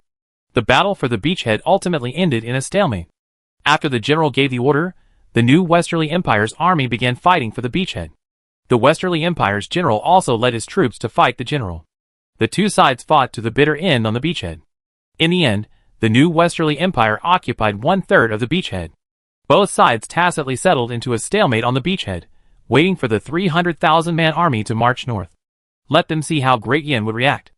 At this moment, Lion naturally received the battle report of the day. When Lion learned that a 300,000-man army was heading for Northwind Port, Lion was stunned. What was going on? This is not the way to force a fight, is it? Is the Westerly Empire trying to establish a friendly relationship with Great Yen? Lion ordered Northwind Port to enter combat readiness. If any problems arose, the commander would have the right to make his own decisions. Conventional firepower was also permitted to be used to protect Northwind Port. Lion had already imagined the worst-case scenario. That meant De Yen was being dragged into the water. If Beifeng Port was truly attacked, then De Yen would truly be doomed. It has always been us, the De Yen heavenly soldiers, who attack others. How could anyone attack us? Lion glanced at the map on the table, a complete idea already forming in his mind. A few days later, The 300,000-man army advanced with unstoppable force south of Beifuengport, but they only captured 1/5 of the new West Empire's territory. This was because the army's main offensive was northward, not towards Maple Leaf City, the capital of the new West Empire. At this moment, the outsiders in Beifuengport were terrified and began to leave. But the natives and the Dehien people showed no fear. Why should they be afraid? Chapter 945. Lion believed the West French Empire's actions were merely a show of strength. As it turned out, the West French Empire did indeed want to flex its muscles. But someone had intervened. The West French Empire army had captured the area south of Beifuengport. However, they had very disciplined themselves and stopped 50 kilometers south of Beifuengport. They didn't even dare to advance a single step. The governor of Beifuengport and the commander of the military base breathed a sigh of relief upon hearing this news. If the West French Empire army continued northward, and a rail fight broke out, while Great Yin was not afraid of war, they would be accused of provoking it. The troops and officers stationed at Beifuengport were extremely anxious, and so were the West French Empires. Because Great Yin hadn't responded to their actions, it was like a stone falling on the sea. So they desperately wanted a response from Great Yin. Once they received a response from Great Yin, they could immediately launch a campaign against Bonaparte. With Big Brother's support, what do they have to fear? But the least worried are the natives of Northwind Port. As witnesses of Northwind Port's development, they naturally know that the fighter jets and warships parked within the Northwind Port military base are no mere decoration. Even if these weapons haven't exploded before their eyes, the roar of the fighter jets and the sheer size of the warships are undeniable. And the people of Great Yin have practically considered this place their base. In fact, Leon initially considered returning Northwind Port to him. But then Leon thought again, I conquered this territory with my own strength, why would I return it? South of Northwind Harbor, the temporary headquarters of the Western French Empire Army. This 300,000-man army awaited orders south of Northwind Harbor. Before their arrival, the Emperor and the generals had repeatedly warned them to restrain their impulsive desires. They could attack other cities, but not Northwind Harbor. The temporary commander, though somewhat impulsive and reckless, understood the importance of the Emperor and the general's words. The young Emperor might have been a little frightened by this, but if even a battle-hardened general chose caution, then Northwind Harbor would be impossible to capture. The temporary commander restrained his troops, ordering them to establish defenses in place to prevent a counterattack by Bonaparte's army. After learning that the Western French Empire army had not attacked Northwind Harbor, Bonaparte grew increasingly anxious. If the Western French Empire army had not attacked Northwind Harbor, then there would be no war. Bonaparte pondered and finally decided on a cunning plan. Afterwards, Bonaparte contacted a senior spy within the Western French Empire army. This spy forged an order and sent it to the temporary commander. When the temporary commander learned of this order, he didn't believe it. He then tried to confirm it with the emperor and the general, but Bonaparte had a senior spy. This senior spy happened to be inside the temporary headquarters. The senior spy followed the temporary commander all the way and knocked him unconscious. He then passed on the forged order. Because this senior spy was a lieutenant general, he had considerable military authority. He also had some loyal followers. Because the temporary commander had yet to appear, the rest of the army was still hesitantly considering whether to obey the order. The spy had already ordered his troops to launch an attack on Beifuengport. This spy was a die-hard Bonaparte loyalist. He had distributed almost all of the money he had embezzled to his subordinates. This led them to obey him without hesitation. The loyalists seized a rocket launcher from the Rocket Artillery Brigade and then fired over 10 rockets directly at Beifuengport. As the rockets approached, Beifuengport's air defense sirens sounded. Woo! Over 10 rockets flew towards Beifuengport. Beifuengport's missile interception system immediately launched missiles to intercept them. While this was a bit of a cowardly move, preventing the rockets from reaching Beifuengport was crucial. Beifuengport's missile interception system was a product of the Great Flame Research Institute 3 months earlier. The missile interception system was named Iron Curtain. A missile interception system was created by combining all of De Yan's past products. The missile also uses the Iron Rain 4 missile. The Iron Rain 4 inherits the characteristics of the Iron Rain family's split warhead. However, this feature is even more refined. Combined with radar, these split warheads can lock onto the enemy. This means that if only a few dozen rockets are incoming, a single Iron Rain 4 missile might be enough to intercept them. This places a huge strain on computing power. However, De Yen Research Institute cleverly uses magic to fill this gap. Beside the radar, there is a device similar to a magic activation device. This triggering device works in conjunction with the radar. When the radar detects an incoming missile, it emits a special magic wave. The magic wave, along with the electromagnetic wave, is reflected back from the incoming missile. The magic wave leaves a certain magical trace on the missile. These magical traces become the target for the Iron Rain 4 missile. This missile interception system is very simple and practical. The most expensive components are probably the radar and the magic triggering device. A single Iron Rain 4 missile costs approximately 3 gold coins. Converted to copper coins, that's 30,000, equivalent to 300,000 steamed buns. But the Iron Rain 4 has 36 split warheads. This means it can intercept 36 missile targets at once. Over a dozen rockets were unsurprisingly intercepted by the Iron Curtain interception system. For the residents of North Wind Harbor, they were simply watching a fireworks display. But for Great Yin, it was a blatant provocation. But whether it was the governor, the commander, or even those far away in Great Yin, they all knew this was definitely not an attack launched by the Western Empire. Or rather, the Western Empire didn't have the guts to launch an attack. This must be Bonaparte's trick. Lion, happily celebrating the new year with Yunli and Machi at the Duke's residence, suddenly saw Han standing at the door. He then learned about the attack on North Wind Port. After reading the information, Lion crumpled the intelligence to pieces. Are we still going to have a good new year? If we can't, then forget it. Inform the Ministry of Foreign Affairs to condemn Bonaparte and ask him why he attacked North Wind Port. Also, authorize the North Wind Port military base to launch a strike against the entire new Western Empire. Before Lion finished speaking, another intelligence agent rushed out of the car that had just stopped. He took the information and took a few glances at it. Lion's mouth twitched. This Western Empire is truly cunning. He had just ordered an attack on the new Western Empire, and now a letter of apology from the Western Empire arrived. Chapter 946. Faced with Bonaparte's disgusting actions, Lion not only planned to have North Wind Harbor strike back, but also planned to give Bonaparte a good beating. As for how to beat Bonaparte, that would require a bit of planning. The National Defense Force is currently undergoing a new generation of training, and they're still training in the use of new equipment. It would be difficult to build up combat effectiveness in a short period of time. And the current government finances can't sustain a war. Lion's cleverness finally paid off. Right now, throughout Zhongzhou, including other countries in the Holy Empire, almost everyone can't afford to eat. And now, Lion had a new idea. Rather than letting these unemployed vagrants endanger public order in the Holy Empire, it would be better to let them expand the territory. So Lion drafted a plan: Eastern Continent Expeditionary Mercenaries. He would only pay these mercenaries a basic salary, and provide them with a set of uniforms. As for their own weapons and equipment, they would have to find a way to do it themselves.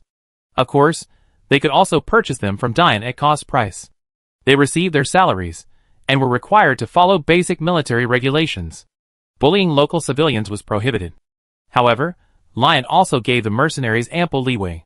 That is, these mercenaries could seize the mineral resources of local dignitaries. They could use these minerals in exchange for compensation from the yin. This could be money or weapons and equipment. You might wonder why the National Defense Army didn't just attack directly. Please, the amount of supplies consumed by regular troops in a single battle is astronomical. And the weapons and equipment used by these mercenaries are mostly light weapons. Heavy combat units like tanks are rarely seen. Having an anti-tank missile already makes one an elite mercenary. Maximize the benefits with minimal cost. It can also alleviate the employment pressure within the Holy Empire. It can also dispose of the defense force's excess weaponry. Leon, I'm a genius, but the only thing we need to worry about is the discipline of these mercenaries. I hope they don't bring discredit upon the defense force. So, Leon ordered the military to send some officers to act as supervisors. As mercenaries, of course, they objected. After all, lawlessness is the hallmark of mercenaries. But Leon offered the mercenaries an offer they couldn't refuse. Mercenaries would be officially recognized. Wow! That's a guaranteed job, and if a mercenary dies in combat, they would receive a certain amount of compensation. It's essentially just like infantry in a guise. Upon learning of this directive, the military immediately ordered the formation of the East Continent Expeditionary Mercenary Force. The mercenaries took the blame, while the yin took all the minerals and resources. To yin, this is a huge win. Quickly, news of the formation of the East Continent Expeditionary Mercenary Force spread throughout the Holy Empire. After learning about the mercenary benefits, over 300,000 people signed up overnight. Because the difficulty of joining the National Defense Force has skyrocketed, many people struggle to get in. So, upon hearing about the formation of a new army, they signed up without hesitation. However, not everyone is accepted into the mercenary force. Only a mercenary force of about 50,000 was established. The basic weapons and equipment for this 50,000-man mercenary force totaled only 50,000 gold coins. And that's including the weapons. In reality, it only cost a little over 10,000 gold coins. This was because the soldiers were only equipped with uniforms. The weapons and equipment were almost all purchased by the soldiers themselves. What if they didn't have the money? Of course, they signed an agreement with the National Defense Forces. They could use their future salaries or profits earned in the East Continent to repay their weapons debt. If you were truly unfortunate and died suddenly in battle, then your 5 gold coin pension would definitely cover your weapons debt. And you could even get 3 or 4 more gold coins back to your family. In just 3 days, the Expeditionary Mercenary Force was assembled. Then, 50,000 men were dispatched directly to the East Continent. The cost of training a modern National Defense Force soldier is approximately 5 to 10 gold coins. But a single mercenary soldier, including his pension, only cost 6 gold coins. Mercenaries were extremely cost-effective against the natives of the East Continent, and could also help prevent the National Defense Forces from exposing their true strength. Killing 2 birds with 1 stone. Mercenaries, our lives aren't ours. Lion finally survived the Lunar New Year. And North Wind Harbor didn't immediately launch a counterattack. Instead, it remained silent for half a month. Because Lion had issued the order to establish an expeditionary mercenary force. Upon learning the mercenaries' imminent arrival, the North Wind Harbor garrison immediately began to slouch. What the hell? Reinforcements are arriving soon, waiting for our great flame heavenly soldiers to avenge us. The Western Empire's army remained obediently stationed south of North Wind Harbor. Upon learning that spies had used their weapons to attack North Wind Harbor, they collectively fell into panic, practically digging their own graves. But what the Western Empire hadn't expected was that Great Yin didn't retaliate. Instead, they condemned Bonaparte, scolding him for his childish behavior. They also told him he would pay the price for his foolish actions. Upon hearing this news, Bonaparte appeared dismissive, but inwardly, he was terrified. As one of those who had personally witnessed Lion, he naturally knew how formidable he was.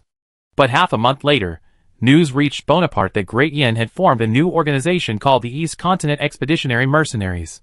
And the intelligence agency had deliberately leaked the news that the expeditionary mercenaries were poorly equipped. This brought a sigh of relief to Bonaparte. As expected, Lion had reached the end of his rope. At least at this critical juncture, he wouldn't bother me at all. What Bonaparte didn't realize, however, was that this so-called inferior equipment was only inferior compared to the Wehrmacht soldiers, who were now fully armed to the teeth. But it was far more powerful than the 2 powerful forces, the Spanish Empire and the New Spanish Empire. And Leon even very humanely provided fire support services for the mercenaries. But all was clearly priced. For example, calling in a MiG-25 airstrike cost only 10 gold coins.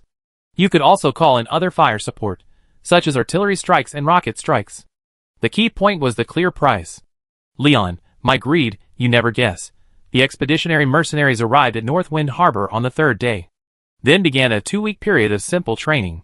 In just 2 weeks, the mercenary army had gradually taken shape, and Bonaparte hadn't yet realized the disaster that was imminent. Chapter 947. North Wind Harbor Military Base. The commander of the North Wind Harbor Military Base was watching the mercenaries undergoing training within the base.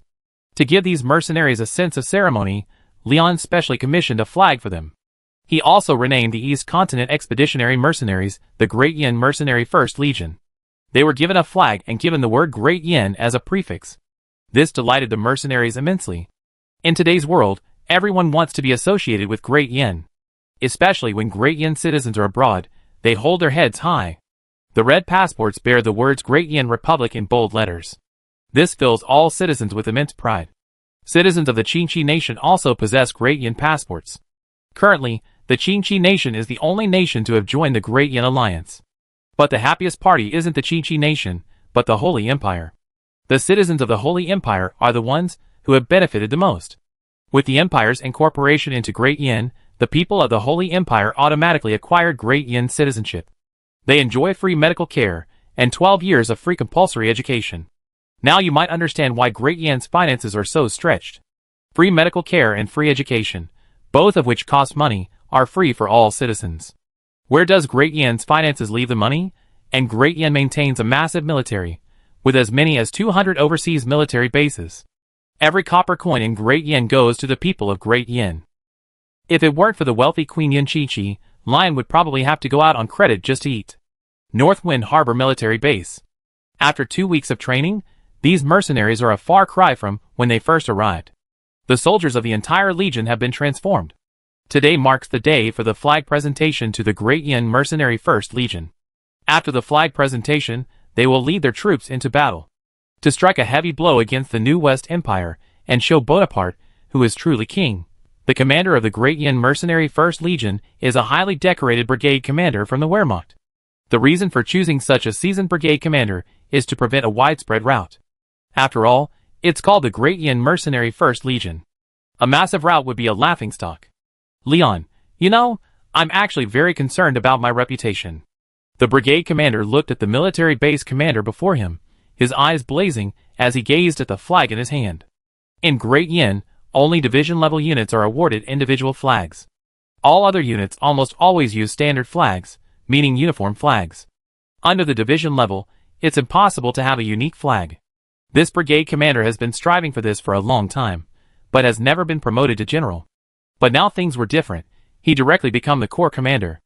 Although the number of recruits for the 1st Corps and the regular Great Yin Division was the same, 50,000 men each, the Corps had no limit on their numbers. It was likely they could recruit a full 60,000 men.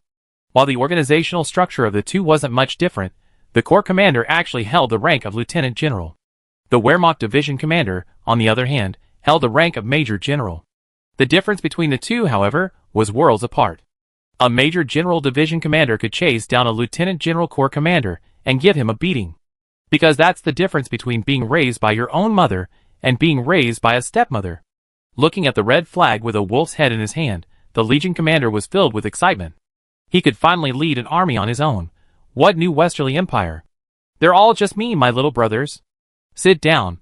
After receiving the flag, the Legion commander was extremely excited, and that very night, he led his 50,000-man army into battle. While this 50,000-man force was considered light infantry, they still had basic armored units. Lion equipped them with the most basic military Humvees and a number of BMP-2s. While these two items were only marginally useful, they offered an incredibly high cost-effectiveness. After all, having vehicles was a step above the rest. The Westerly Empire Army was closely monitoring the movements of North Wind Harbor. Upon learning of the North Wind Harbor's actions, they were like frightened birds, their morale instantly crumbling. Because they all thought the Wehrmacht was out to settle accounts with them. Then they immediately assembled their troops and prepared to flee. They're not fools. Fighting the Great Flame? How tough do you have to be? Look at the Papal States, then the Dwarf Empire, then the Demon Empire, or even the Orc Empire, which is currently being beaten half to death. These are all bloody lessons. Fighting the Great Flame? Am I just sitting there with nothing better to do? The commander of the 1st Mercenary Legion even planned to contact the Western Empire troops and ask them to lead the way to the nearest new Western Empire city. But before he could even reach them, the Western Empire troops had completely fled, leaving behind even their camps. The commander was stunned. Are they really that formidable? After a brief silence, the Legion began searching directly for the lucky city. But he still took out the map of the new West French Empire given by the commander. Then he targeted a city rich in minerals. Rich in minerals? Take them, Ironstone City. As the new West French Empire's most important steel production base, it had always been under Bonaparte's tight control. He stationed a 3,000-man garrison there to protect Ironstone City. However, upon learning that the West French Empire's army had reached North Wind Harbor, the city lord panicked. He had always been a fence-sitter.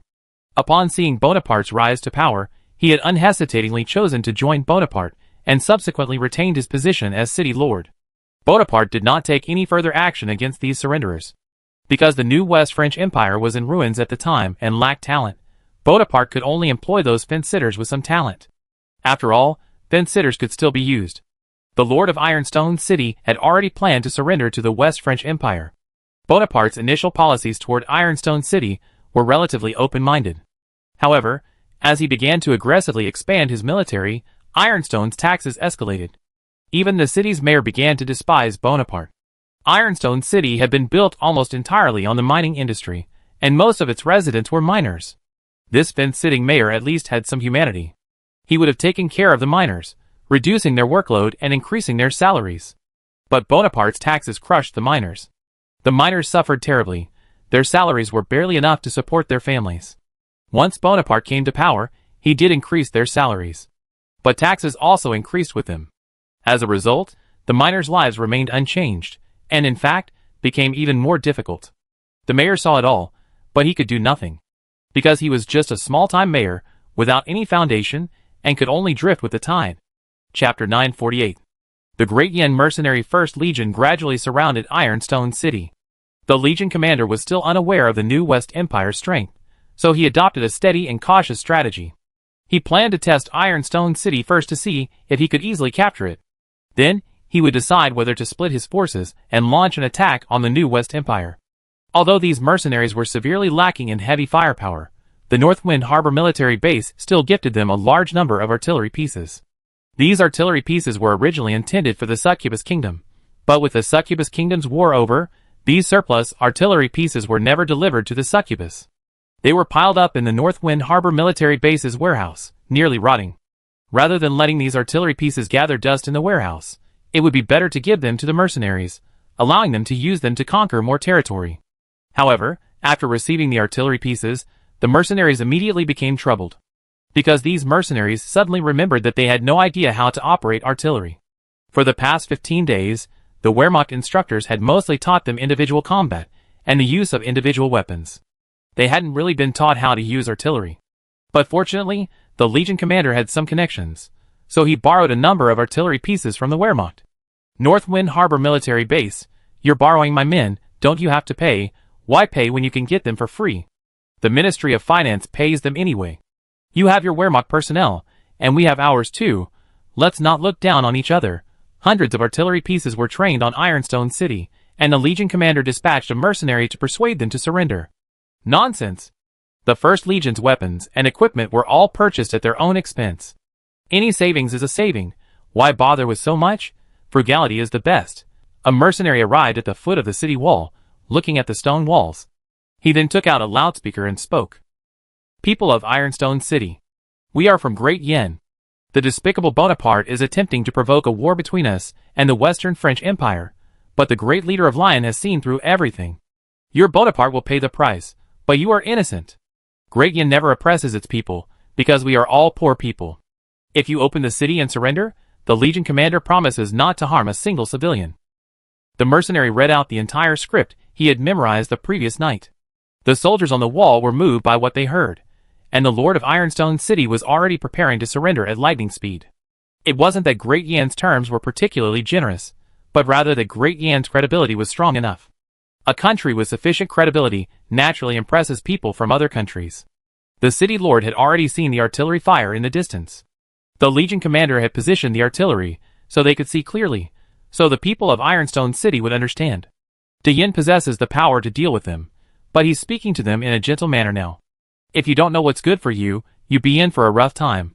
Most people were moved, but the Ironstone City garrison officers had a deathly look on their faces. As a key city in Bonaparte's rear, Ironstone City supplied nearly 30% of the new West French Empire's iron needs. Therefore, Bonaparte placed great importance on Ironstone.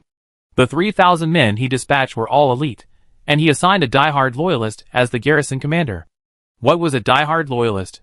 Bonaparte ordered Ironstone to be defended to the death, and no one was allowed to touch it. The garrison commander would naturally enforce this order, and he would absolutely not allow the lord to surrender. What do you want to do? The garrison commander grabbed the lord by the collar, having just seen him attempt to order the soldiers to open the gates. The soldiers on the city wall couldn't help but look at the lord and the garrison commander. Though the soldiers were elite, they were also human beings with their own minds. Who would fight for you for just 1 or 2 silver coins a month? Not only did Bonaparte make life miserable for the common people, but he also cut the army's pay. The pay cuts were indeed a necessary measure. Handled properly, they could still stabilize the army's morale. But the problem is, Bonaparte is completely captivated by that female spy, Ellie. He's forgotten that the Great Yen National Defense Army prioritizes ideological work. What's the saying? As long as ideology persists, there are always more problems than solutions. No, as long as ideology persists, there are always more solutions than problems.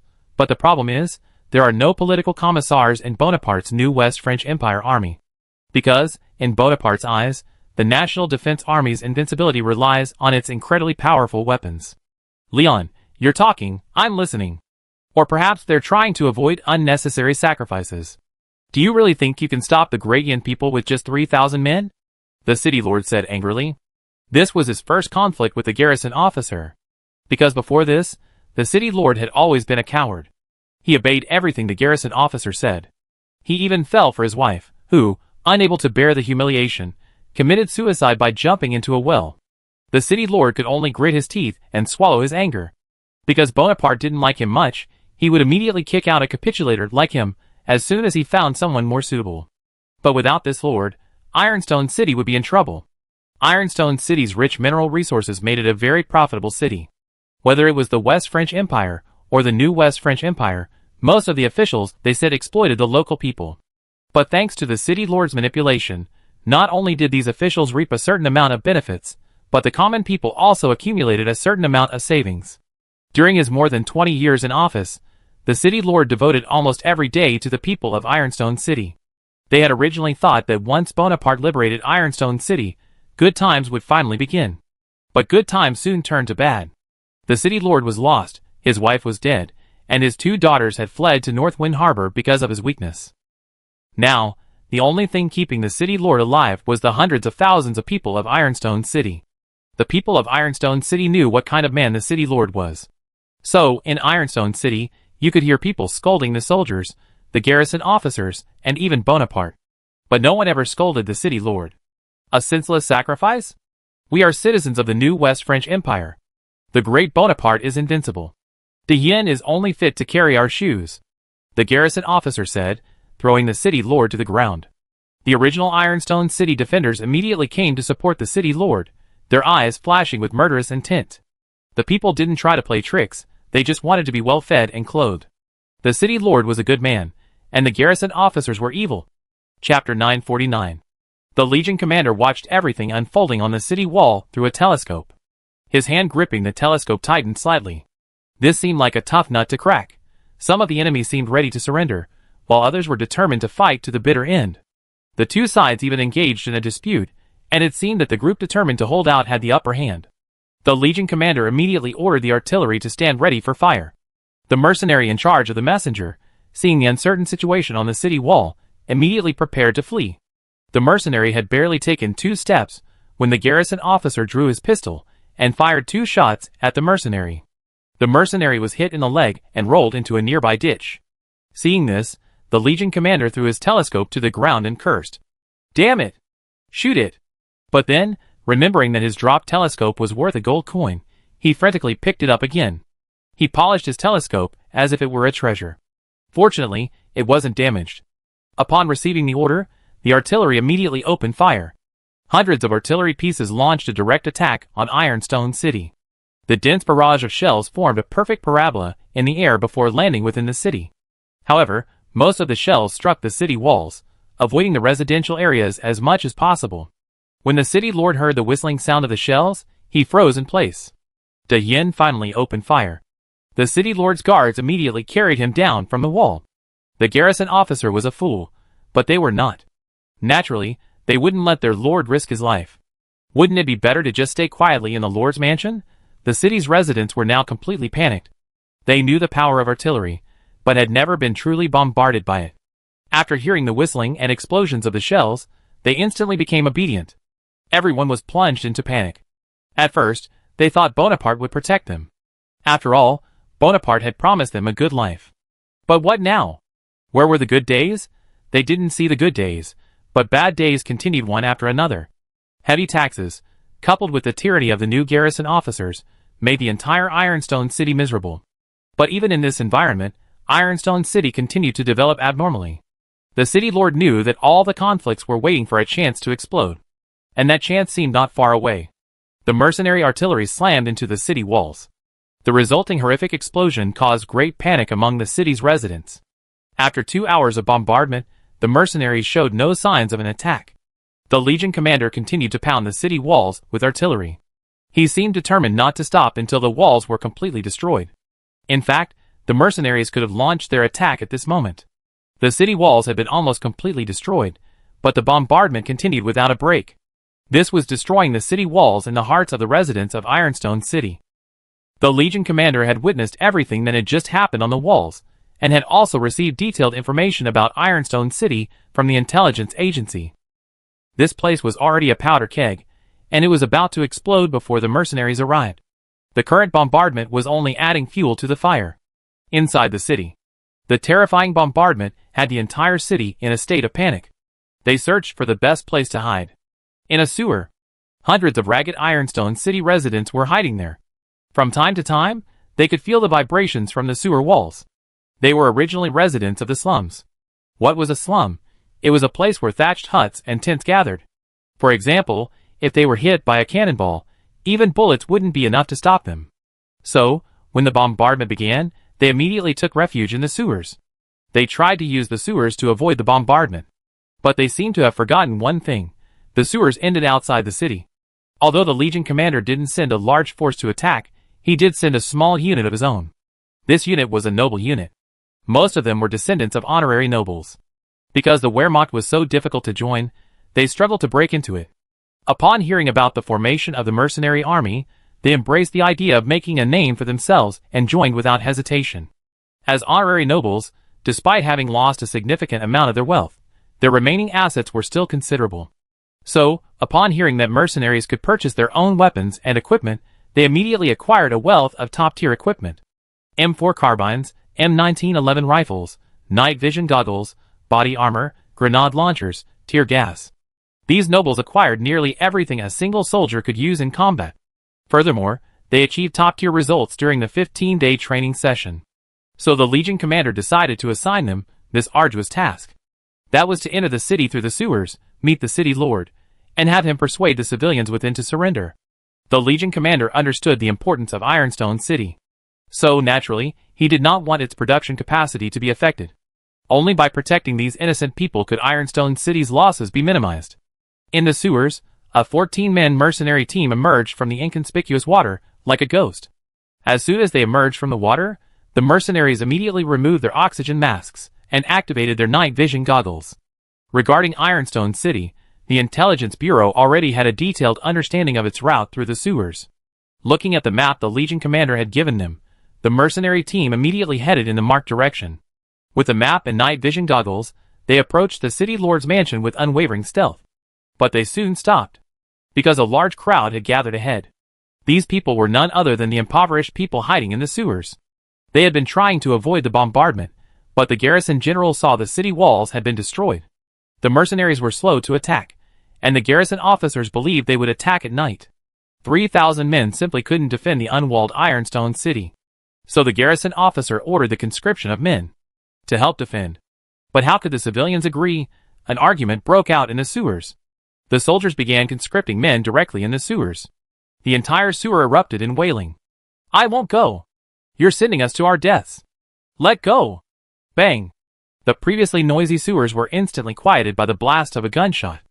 A young boy, trying to stop the soldier from taking his father, grabbed the soldier's trouser leg and tried to stop him. But the soldier, enraged, shot the boy dead. The soldier, however, unconcernedly put away his gun and gave the boy's father a butt. Everyone is angry but dares not speak out. Chapter 950. The mercenary team listened to the noise, their night vision goggles showing everything clearly. Some of the mercenaries couldn't help but ask their captain, should they take action? If they didn't, would they just leave it alone? The mercenary captain's face was also solemn. Should they even intervene in this matter? This was an unexpected incident outside of the mission.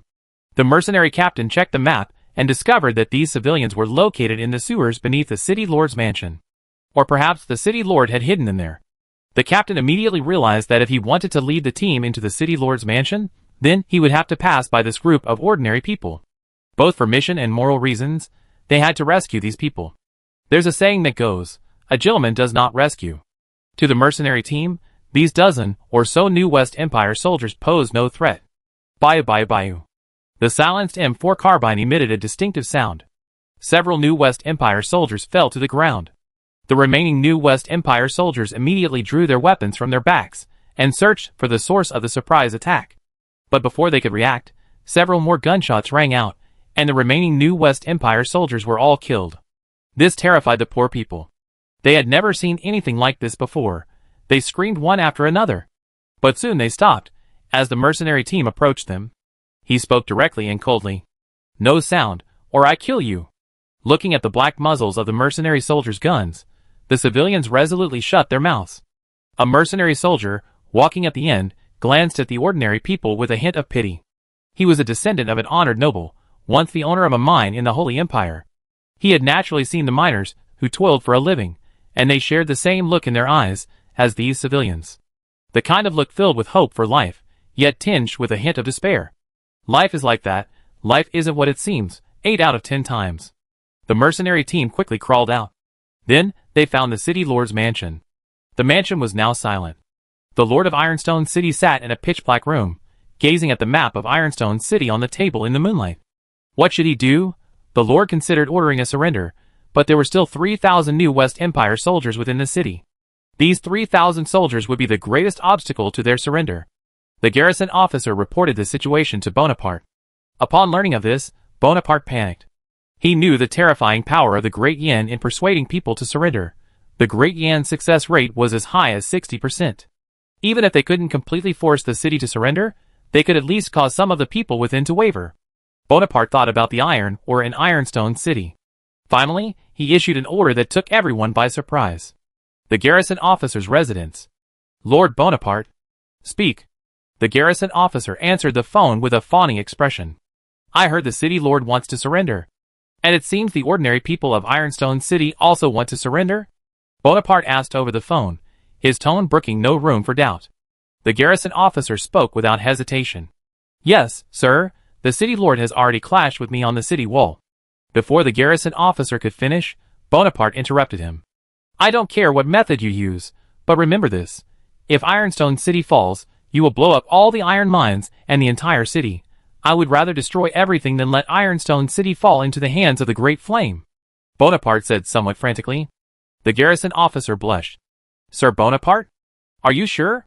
There are still 30,000 civilians in Ironstone City." The garrison officer was almost overcome with shame. He was a die-hard Bonaparte loyalist, but he was no bloodthirsty warlord. "Are you telling me how to do things?" Bonaparte said coldly. The garrison officer immediately lowered his head, then spoke with immense humility. "Understood, sir. I will strictly follow your orders." The garrison officer hung up the phone and stood there for a long moment, stunned.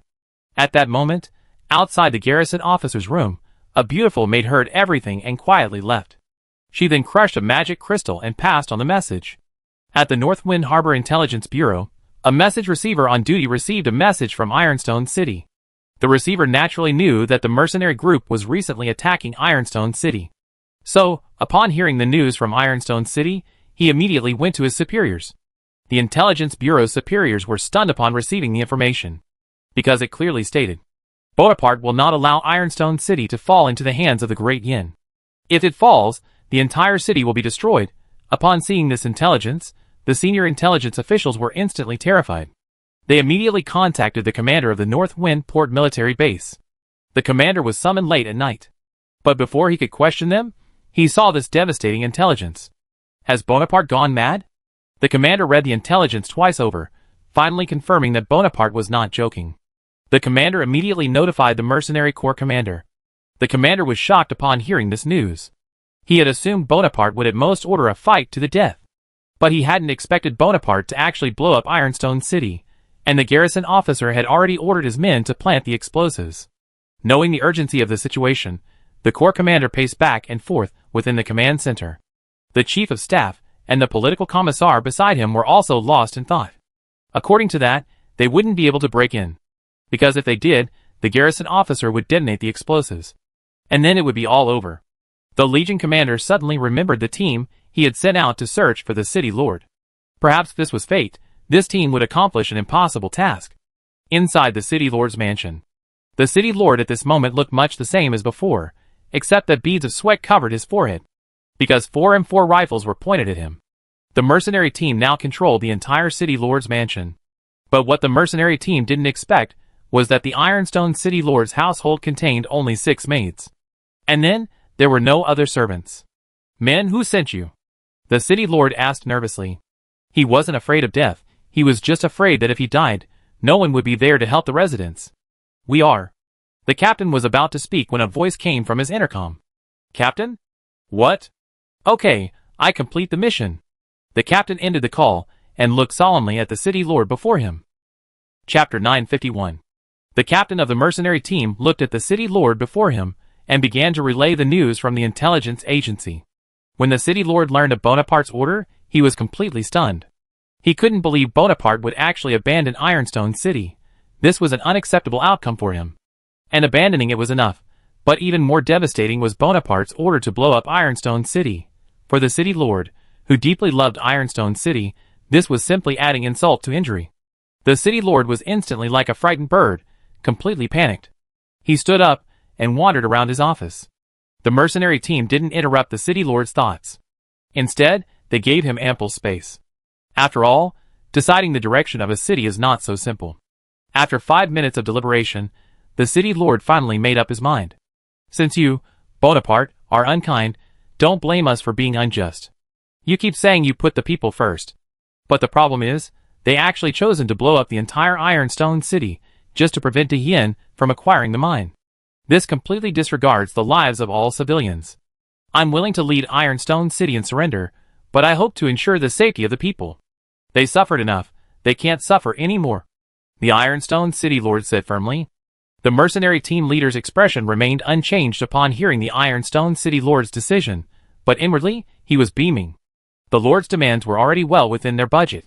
They had originally thought the Lord would ask for an exorbitant sum, but now it seemed just as the intelligence agency had predicted. The city lord is a good one. The captain of the mercenary team agreed to the Lord's request and reported the situation to the Legion commander. The Legion commander was overjoyed upon hearing this. He also urged the mercenary team to act swiftly and eliminate the garrison officer and the explosives they had planted before dawn. The 14-man mercenary team reorganized their weapons and equipment, leaving 2 to guard the city lord while the remaining 12 headed for the garrison officer's residence. Capture the leader first. Although the garrison officer was a fanatic, his men were not completely determined to kill. If they could capture the garrison officer, they could use this as leverage to coerce the soldiers into dismantling the bomb. They couldn't think of any better solution. But the garrison officer had already planted spies near the city lord's residence. And to ensure his own safety, he had also deployed a large number of guards to his residence. Because of his initial assumption, he believed the city lord would surrender, so he sent men to monitor him. Fearing an invasion by mercenaries, he deployed a large number of guards to his residence. If a fight broke out, these guards would buy him time to detonate the explosives. These guards were all skilled fighters, but unfortunately, they were facing a new nobleman dressed in modern equipment. The remaining 12 members of the mercenary team made their way through the sewers to the vicinity of the garrison officer's residence. They then sent one of them to lift the manhole cover and carefully inspect the surroundings. After confirming that it was safe, the entire team quickly returned to the surface. The 12-man team approached the garrison officer's residence. At this moment, the garrison officer was enjoying his final revelry. Perhaps knowing he was about to die, he was indulging himself to the fullest. Even his closest associates were granted the privilege of joining in the revelry. In the distance, a mercenary sniper was setting up his sniper rifle on a commanding height. As the most elite mercenary unit, their weaponry was extremely advanced. The sniper wasn't using an SVD, but a Remington M24 sniper rifle, the military version of the Remington M700. In fact, Lion had also prepared new sniper rifles for the Wehrmacht. The T5000 and the CSLR-4 were nearly double the price of the T5000. But you get what you pay for. Lion intended the T5000 for use in airborne troops and Marines, with some for security forces. As for the CSLR-4, it was for ordinary Wehrmacht squad snipers. Some may not have heard of the T5000, but it's no fake. This thing is not only a stunner on the competition field, but also a cold-blooded killer on the battlefield. A price tag of $680,000 isn't something anyone can afford. The Marines are finally getting some good stuff. From now on, tell everyone you know, I have a 7 gold sniper rifle. Just kidding, the sniper rifle in the Marine squad is worth the combined value of all the other squad members' weapons. As for the CSLR-4, its $260,000 price tag is a bit steep. But for a sniper rifle, it's not that expensive. Yet, this sniper rifle has been subject to controversy. Many believe its performance doesn't justify its price. But every weapon in service has its advantages. Otherwise, Why go to such great lengths to introduce it? Sadly, after using the T-5000 and then the LR-4, ordinary Wehrmacht soldiers instantly became distraught. As for the mercenaries, while they may be considered officially affiliated, their situation is even worse than that of the Marines. Just give them a Remington as a token of respect. After receiving the Remington M24, the mercenary team immediately began modifying it. It's true that I use Remingtons, but don't forget, I have money. This is a mercenary group, not the uniformed Wehrmacht. What do you mean by unlimited modification? First, get the most expensive scope, then upgrade the gun's frame. And then use specialized bullets. Come on, I snipe you. With the snipers in place, the remaining 11 men, after a brief discussion of their battle plan, immediately launched a raid on the garrison officer's residence. The mercenaries, armed with silenced M4 carbines, were a deadly force in the hands of the mercenary squad. The mercenaries weren't about to play tricks. Anyone hostile to them, they'd be killed. The 11 men infiltrated from 3 directions, initially using only cold weapons, silently sniping any enemies they encountered. Some guards, however, sensed something was amiss, and were met by the mercenary squad's direct assault, falling to the ground with a whiff of bullets. The few who slipped through the net were also dispatched by the snipers from a distance. The garrison officer, reveling in his revelry, was unaware of the impending doom. Some guards gradually realized something was amiss because they couldn't contact their comrades. They sent men to search for them, but they had no idea a massacre awaited them. Chapter 952. The reveling garrison officer was unaware of the impending danger. The mercenary squad, like the Grim Reaper, mowed down the guards within the garrison officer's residence. Under the mercenary firepower, the guards were instantly killed. Of the 60-plus men guarding the residence, over 40 were eliminated in just 10 minutes. Only a few guards remained outside the garrison officer's revelry, along with his trusted associates, who had joined in the revelry. Over 60 people, even 60 pigs, couldn't be slaughtered without a sound, right? The reveling garrison officer suddenly felt a surge of weakness. The rest of his trusted associates also collapsed to the ground. The garrison officer was completely stunned. What had happened? The panicked garrison officer quickly drew his pistol. Gazing vigilantly around him, he reacted and headed for his bedroom, gun in hand, to detonate the explosives. Although there was no gunfire outside, it seemed the enemy had already entered the residence. If I die, the city lord will surely surrender. I must not betray Monsieur Bonaparte's trust. But before he could take 2 steps, the garrison officer collapsed to the ground. He found himself unable to move his limbs. What had happened? Just then, a maid, hiding in a corner, emerged. Who are you? You're not that lowly. Ah! The garrison officer was about to rebuke her, but the maid stepped forward and stamped on his finger with her high heel. The garrison officer screamed in agony. I'm an intelligence agent. I punish you for everything you've done to me. I make you wish you were dead. Before the female agent could finish her words, screams rang out from outside the door. The mercenary team charged in like gods of war. Then, seeing their trusted associates lying on the ground and the garrison officer being tortured by the female agent, the mercenary team members were stunned. The mercenary team leader, knowing the female agent's identity, immediately saluted and said, "De Yen Mercenary 1st Corps, Special Operations Team." The female agent then pointed at the garrison officer lying on the ground. "He's the garrison officer you're trying to capture, and I just heard he's mobilized another 500 men to guard the mansion. And judging by the time, they should be arriving soon." The mercenary team leader was shocked at what the female agent said. "What did you say? Sending another 500 men? Aren't they going to defend Ironstone City?" "That's right, they're going to blow up Ironstone City. So why are they still worried about this?" Just as the mercenary team leader was pondering, the sniper on guard duty outside relayed the information via intercom. "Captain, a large number of armed vehicles are approaching. A rough estimate is between 300 and 500. The sniper observed the situation through his scope. But he didn't fire, because he couldn't kill all 500 men alone. So he had to learn how to kill the commander. But all this required the captain's approval. Wait for the opportunity, and kill as many officers as possible. The captain gave the sniper immense authority. Let him decide who to shoot. The captain then ordered his men to establish a temporary defense line. Because he had to negotiate with these troops. Force these troops to surrender, or defuse the explosives. The soldiers who had just disembarked saw the devastating scene within the mansion's courtyard. They were instantly alert. After reporting to their commander, 500 soldiers immediately surrounded the mansion. But none of them dared to launch a rash attack, as the garrison officer's fate was uncertain. The enemy hadn't raided the armory or the barracks, but instead headed straight for the garrison officer's mansion, naturally targeting him. With their immediate superior's fate uncertain and them right outside the mansion, their actions were crucial. Prepare to enter. The soldier commander had just given the order when the mansion's gates suddenly opened. The mercenary captain had another soldier hold the garrison officer while he pointed his rifle at him. As soon as the three appeared, hundreds of guns outside the mansion were trained on them. The commander was terrified. The garrison officer had been tied up. And it looked like he only just been tied up. There wasn't a single scratch on his body. The commander's face was solemn. The mercenary captain spoke. Now the garrison officer is in our hands. Let's make a deal. You go dismantle the bomb and let the mercenaries into the city, and I release the officer. The soldiers present tightened their grip on their weapons at the mercenary captain's words. The soldiers awaited the commander's orders. The mercenary captain assumed the commander would care about the garrison officer. But what happened next left him dumbfounded.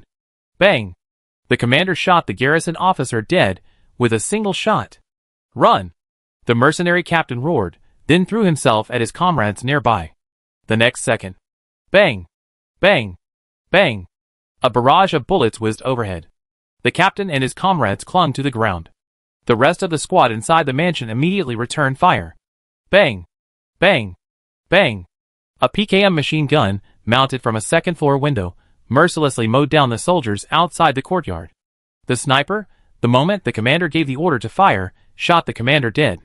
The commander had originally thought that if he could kill the garrison officer, he would be able to take over his position. Seeing the garrison officer being held hostage, the commander's mind raced. Eliminate the garrison officer, then flee with his troops and detonate the explosives, and finally, complain to Bonaparte, guaranteeing a good position. But things didn't go as planned. Before the commander could even realize his dream, he was shot dead by the mercenary sniper. The commander was shot dead, and the other officers around him, like frightened birds, scurried for cover. Many soldiers took refuge in their cars. However, they overlooked the fact that their cars were not equipped with bulletproof glass, but ordinary glass. The officers hiding in the cars were directly targeted by the sniper. The enemy attacked the mercenary captain and another soldier like crazy. The mercenaries immediately launched a smoke bomb, allowing the two to escape into the mansion. But this was not the end, this was the beginning. Chapter 953. The mercenaries retreated into the mansion and used it as cover. They did their best to resist the enemy's attacks. Although they hadn't forced the commander and the garrison officer to compromise, the entire Ironstone city was now safe. The garrison officer and his deputy were both dead. The commander who had just been killed was his deputy. Ironstone city was now leaderless. These soldiers didn't know what to do, but they knew there were enemies within the mansion. Until they received new orders, they would attack the mansion and eliminate everyone inside. If faced with a siege of 100 men, this mercenary team might still be able to break out. But this was a siege of 500, forget about going out. Even if you were to engage in a gunfight, as soon as you fired a shot, over 20 guns would be pointed at you. How could you fight them? The sniper's position had also been exposed. The new West Empire soldiers immediately allocated a portion of their forces to encircle and eliminate the sniper. The sniper was about to relocate when soldiers from the other two houses entered. Although the new West Empire soldiers were somewhat exhausted, they still possessed a certain level of combat proficiency. They naturally knew that after the sniper had established their position, they would locate several backup sniper positions. If one of these positions was exposed, the sniper would immediately relocate. So, to capture the sniper, they had to attack from all sides, completely blocking the sniper's escape route. Seeing that they could not enter the garrison officer's residence, the soldiers immediately called for armored vehicles. He aimed the M2 heavy machine gun directly at the commander's residence and pulled the trigger. 12.7 caliber bullets slammed into the wall of the garrison's residence, sending up a shower of debris. The mercenaries, who had been sparring near the windows, immediately cowered.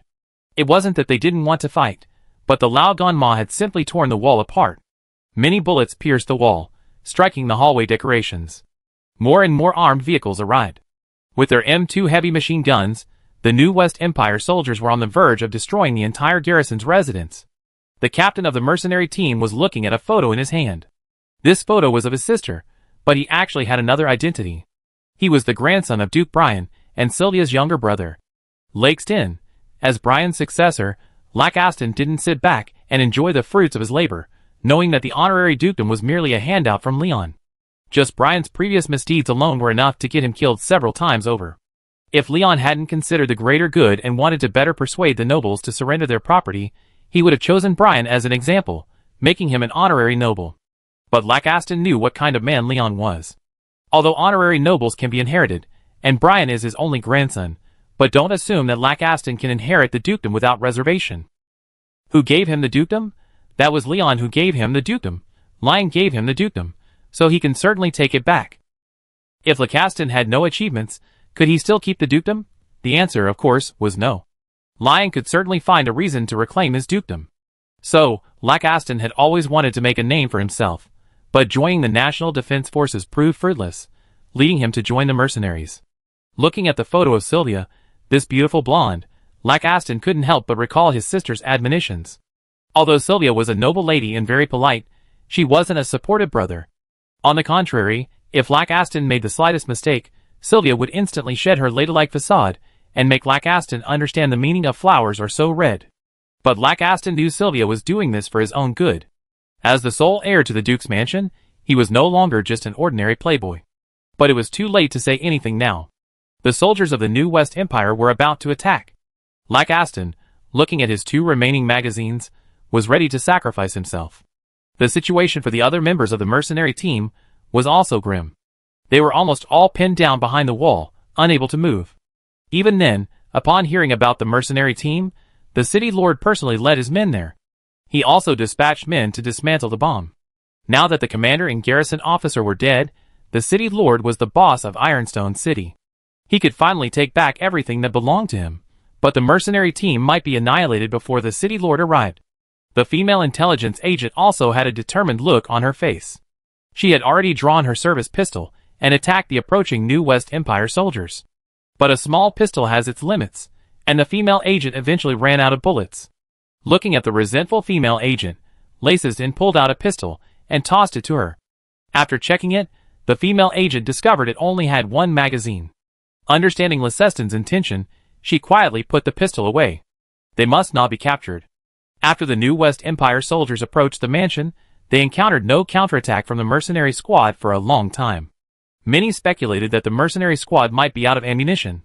And so, they all became excited. Because if they could capture these people, Bonaparte would surely reward them handsomely. Feeling the approaching New West Empire soldiers, the mercenary squad was ready to commit suicide. But at this critical moment, a sudden whistling sound echoed from the sky. Swish! 2 A-10 Warthogs fired their 30mm cannons, annihilating the ground. The New West Empire soldiers, preparing to enter the mansion, were instantly blasted to pieces. The 2 A-10s arrived and departed just as quickly. After 2 or 3 repeated scrambles, their ammunition was severely depleted, and they immediately returned. The surviving New West Empire soldiers stared at the mansion, unsure what to do. Should they continue the attack, or call it a day? Will there be more Wehrmacht airstrikes? Though they desired to achieve great things, they needed to survive. Death meant nothing. But at this critical moment, the city lord appeared. Inside the mansion, the mercenary squad, who had prepared their funds, suddenly heard a whistling sound in the air, followed by the distinct crackle of the A-10 Warthog's machine guns. They all cheered. Backup has arrived. This airstrike wasn't their own call, it was the Legion commander's foresight. After learning they were about to attack the garrison officer's mansion, the Legion commander immediately contacted the air base and ordered reinforcements. The dust has settled. Chapter 954. Soon, the city lord arrived outside the garrison officer's residence. With the city lord's help, the soldiers laid down their weapons. The officers were almost all dead, so there was no need for them to continue fighting. At dawn the next day, Ironstone City officially belonged to Diane. The city lord handed the report on all of Ironstone City's mineral resources to the Legion commander. At first, the Legion commander thought it was just an ordinary small city. But when he saw the mineral resource report, he was furious. Ironstone City's steel production could actually reach 5% of Diane's current steel production. Diane's current steel production isn't limited to its homeland. The Holy Empire, the Qin-Chi Kingdom, the Elf Empire, the Demon Empire, and even the Dwarf Empire all have mines in Diane. These mines laid the foundation for Diane's rapid development. Almost the entire planet's resources are being used to support Diane's development. But Ironstone City surprisingly accounted for 5% of steel production. The Legion commander instantly realized he had conquered a formidable city. Even on the other side, in Maple Leaf City. Bonaparte, like a master of desk cleaning, swept everything off his desk. Several of his marshals sat with their heads bowed in silence. On the table lay a map of the new West French Empire. The city with the most red circles was Ironstone City. Bonaparte stared at the silent officers before him and roared. "Don't you understand the importance of Ironstone City? Why haven't you sent troops to rescue it? Now Ironstone City has fallen. And you're all still silent. When the Western Empire launched its offensive northward, you all promised with all your heart that you could defeat it within 7 days. But what about now? You're all lying to me, you're cheating. You betrayed my trust in you." Several marshals exchanged glances, and one hurriedly explained. "Sir, I tried my best, but the Western Empire's army is too powerful. We can't stop them." "Enough!" Bonaparte roared, then slammed his fist on the table. He slowly slid down his chair. Ironstone City was a crucial step in Bonaparte's revival of the Western Empire. That's why Bonaparte would rather blow it up than give it to Diane. Because its steel production accounted for 30% of the new Western Empire. Furthermore, another steel city was already under threat from the Western Empire's military. If another steel city fell, the entire new West French Empire would lose half its steel production. The war was already difficult, and Bonaparte had mobilized practically the entire nation to wage this war. But losing half of the steel production would be a devastating blow to Bonaparte. A somewhat frustrated Bonaparte looked at the map on his desk, then whispered, "As long as Cyril launches the attack, everything will be fine." The marshals exchanged glances. Didn't they already know who Cyril was? Originally a warlord, he saw the West French Empire's imminent collapse, and defected to Bonaparte without hesitation. Cyril currently commanded 20,000 miscellaneous troops. This was also the army closest to Ironstone City. In Bonaparte's eyes, 20,000 against 50,000 wasn't a difficult task. If Xilili could launch an attack, there was still a chance of victory. But was that really the case? Xilili's 20,000 ragtag troops were fragile. Although the mercenaries consisted of 50,000 light infantry, they were at least light infantry equipped to rival the Marins. No matter how mediocre the Marins were, they were still Marins. They weren't something you, like natives, could mess with. The mercenaries had clearly noticed Xilili's 20,000 ragtag troops. So they began to focus their defense on those 20,000.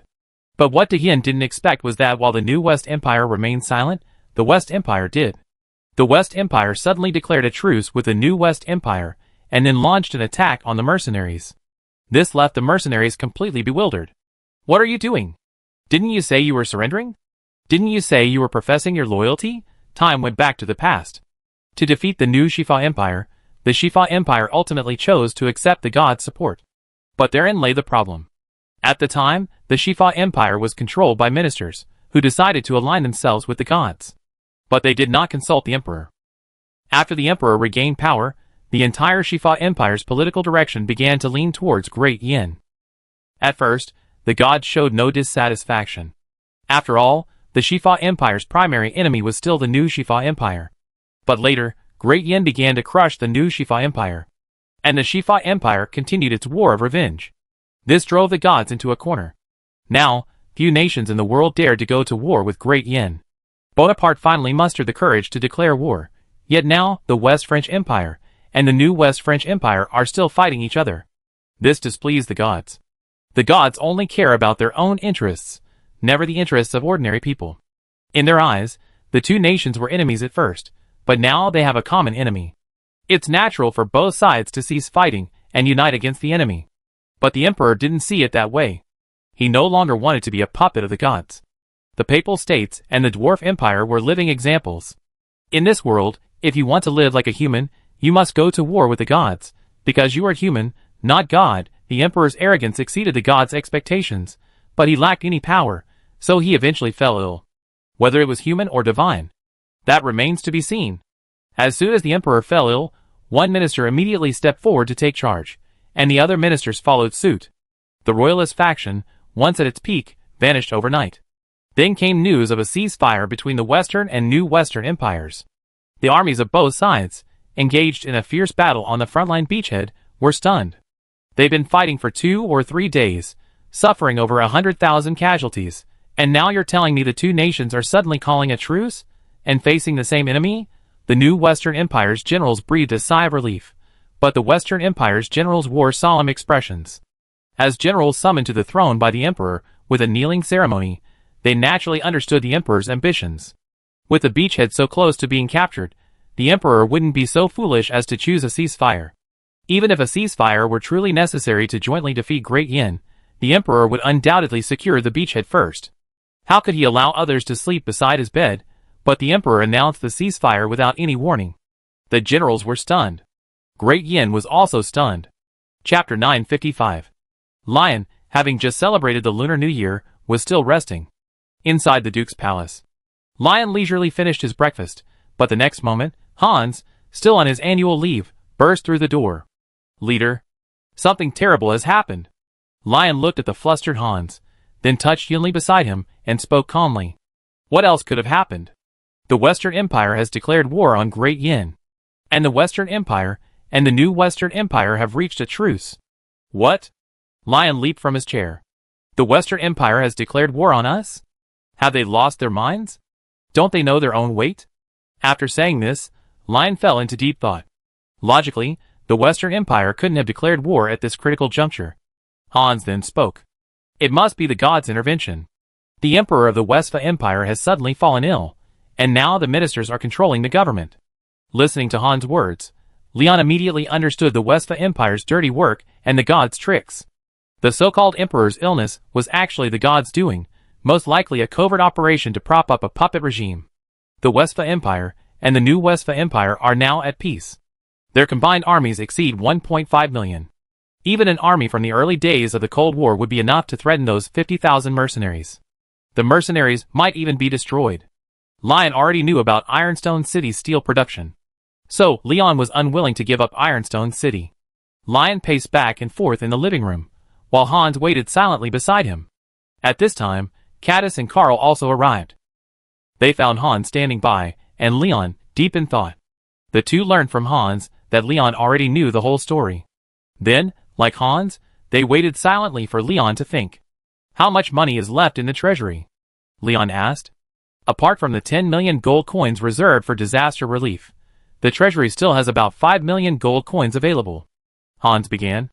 In fact, there are still hundreds of millions of gold coins in the treasury. But these gold coins have already been budgeted. The military will take some, the Ministry of Education will take some, and some will be needed for infrastructure. In the end, some will have to be left for disaster relief. After hearing that there were still 5 million gold coins available, Leon's brows twisted into knots. 5 million gold coins, converted to roughly 500 billion yen. What can 5 million gold coins do? For a large-scale war, it can only sustain 2 or 3 months. Once the war begins, at least 20,000 gold coins will be consumed daily. This is just the ammunition consumption of all units. This doesn't even include the maintenance costs of various aircraft and tanks, nor the cost of deploying aircraft carrier formations. And there's another point to consider: pensions for soldiers killed in action. 5 million gold coins simply isn't enough, unless the battle can be ended within 100 days. But one thing must be understood: the combined strategic depth of the Western French Empire and the new Western French Empire is immense. The Wehrmacht has always been an elite force. Winning a war this deep and extensive would be nearly impossible. If dragged into the quagmire of war, the second 5-year plan would be completely ruined. To conquer the Western Empire, given its current military strength, a budget of at least 20 million gold coins would be required.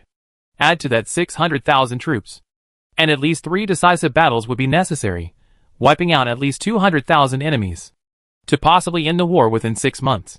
Why is it so difficult? With 1.5 million filler pets, what can you possibly use to fight them? How much is one of their filler pets worth? How much is one of your soldiers worth? After much deliberation, Lion was unwilling to escalate the war, nor was he willing to give up Ironstone City. He ultimately decided to order the mercenaries to defend Ironstone City to the death. At the same time, he would secure Northwind Harbor, to directly engage the enemy in a war of attrition. With Northwind Harbor and the 50,000 troops in Ironstone City, a war of attrition involving 100,000 men could still be fought. We could wait another 6 months at most. Once the Qinchi Kingdom had conquered the Orc Empire, we could then ask the Qinchi Kingdom and the Elf Empire to send troops to support us. That would alleviate the pressure on the Yin. Lion finally understood why so many nations had been so eager for a quick victory. Because you simply can't afford a major war. Lion finally relented. Caddis and Carl had no objections. Because Lion's strategy was indeed the optimal solution. Either develop or fight. But the problem was, the cost of absorbing the Holy Empire was prohibitive. The gods clearly understood this, and so they took advantage of the situation. They provoked a war at this very moment. They attempted to drag Dayin into the conflict, and thus disrupt its development. But to everyone's surprise, somehow, this news leaked. Almost all the citizens of Dayin received this news. Then a scene shocked Lion. The citizens blocked the entrance to the temporary parliament building, petitioning the cabinet to allow them to donate to the treasury. According to conservative estimates from the Ministry of Finance, Dayin currently has a population of 23 million. The total national wealth exceeds 160 million gold coins. You might assume this includes real estate. But in reality, almost all houses in Dayin are government-issued.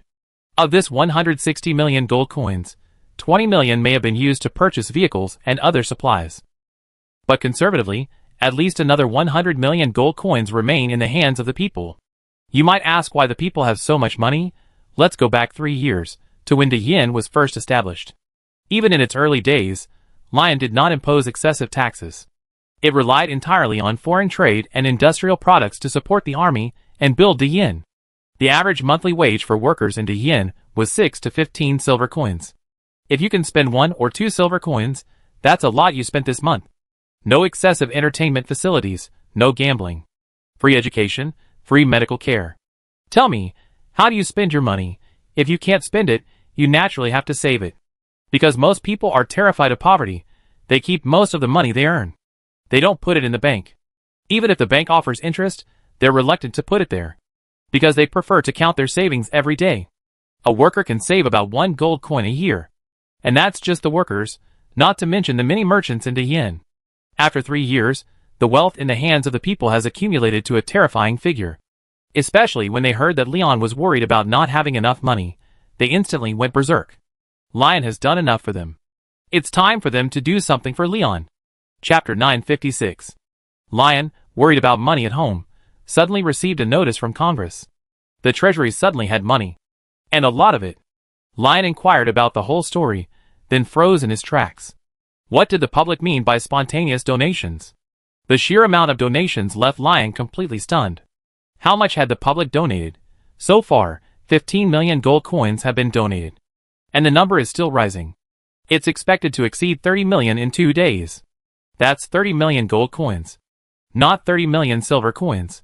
What does 30 million gold coins even mean? Almost a year's worth of military spending for the Wehrmacht's Navy, Army, and Air Force. With 30 million, what was he afraid of? What about that rubbish Bonaparte? Get out of my way. Lion instantly gained courage and immediately called the military. Transfer the 1st Armored Army from the Papal States. Send it to the Eastern Continent immediately. I want to show the Western and New Western empires in the Eastern Continent who's king. The military was stunned upon hearing Leon's order.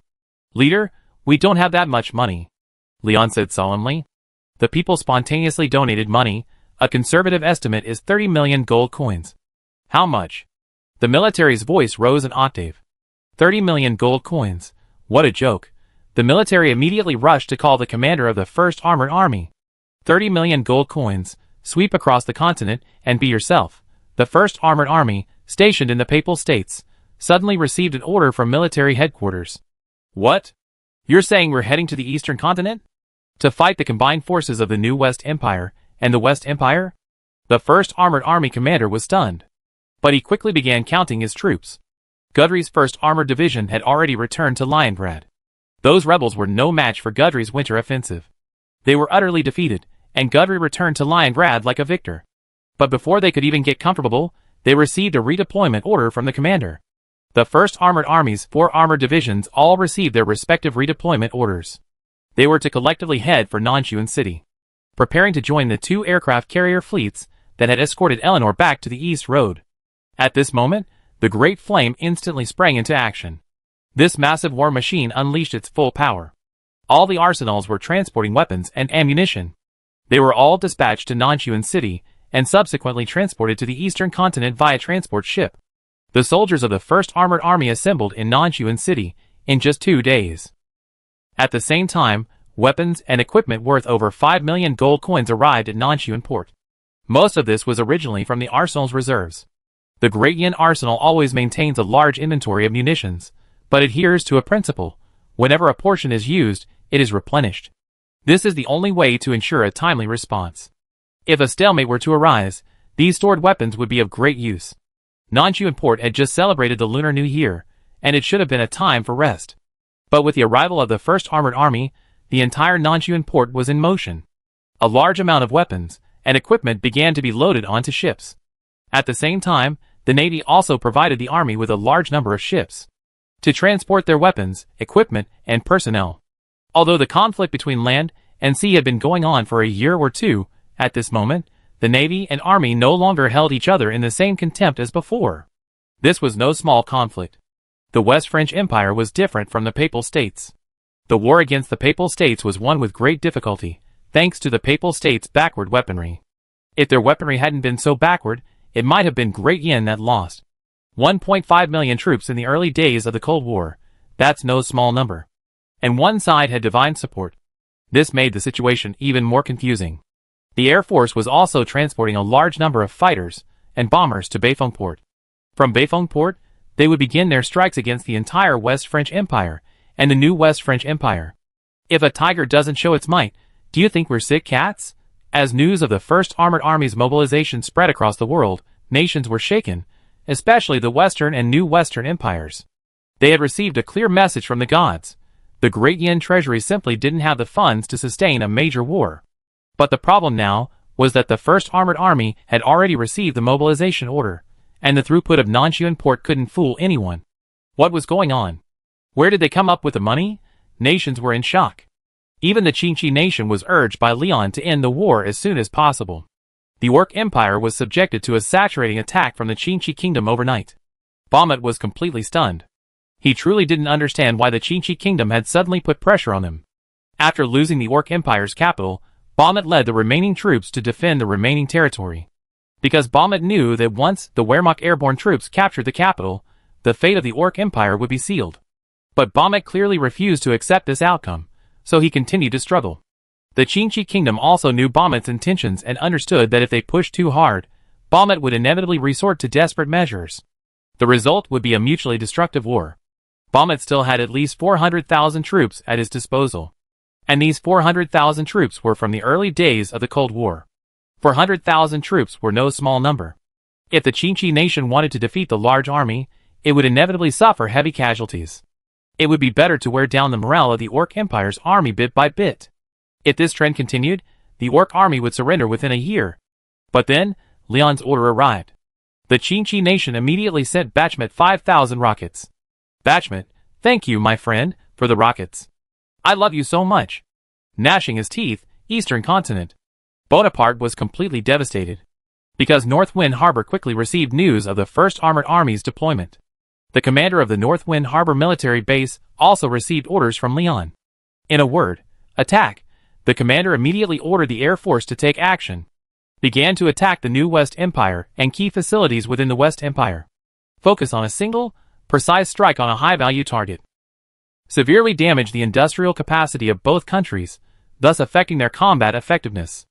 After the commander received the order, the residents of North Wind Harbor could see missiles launched from the base almost constantly.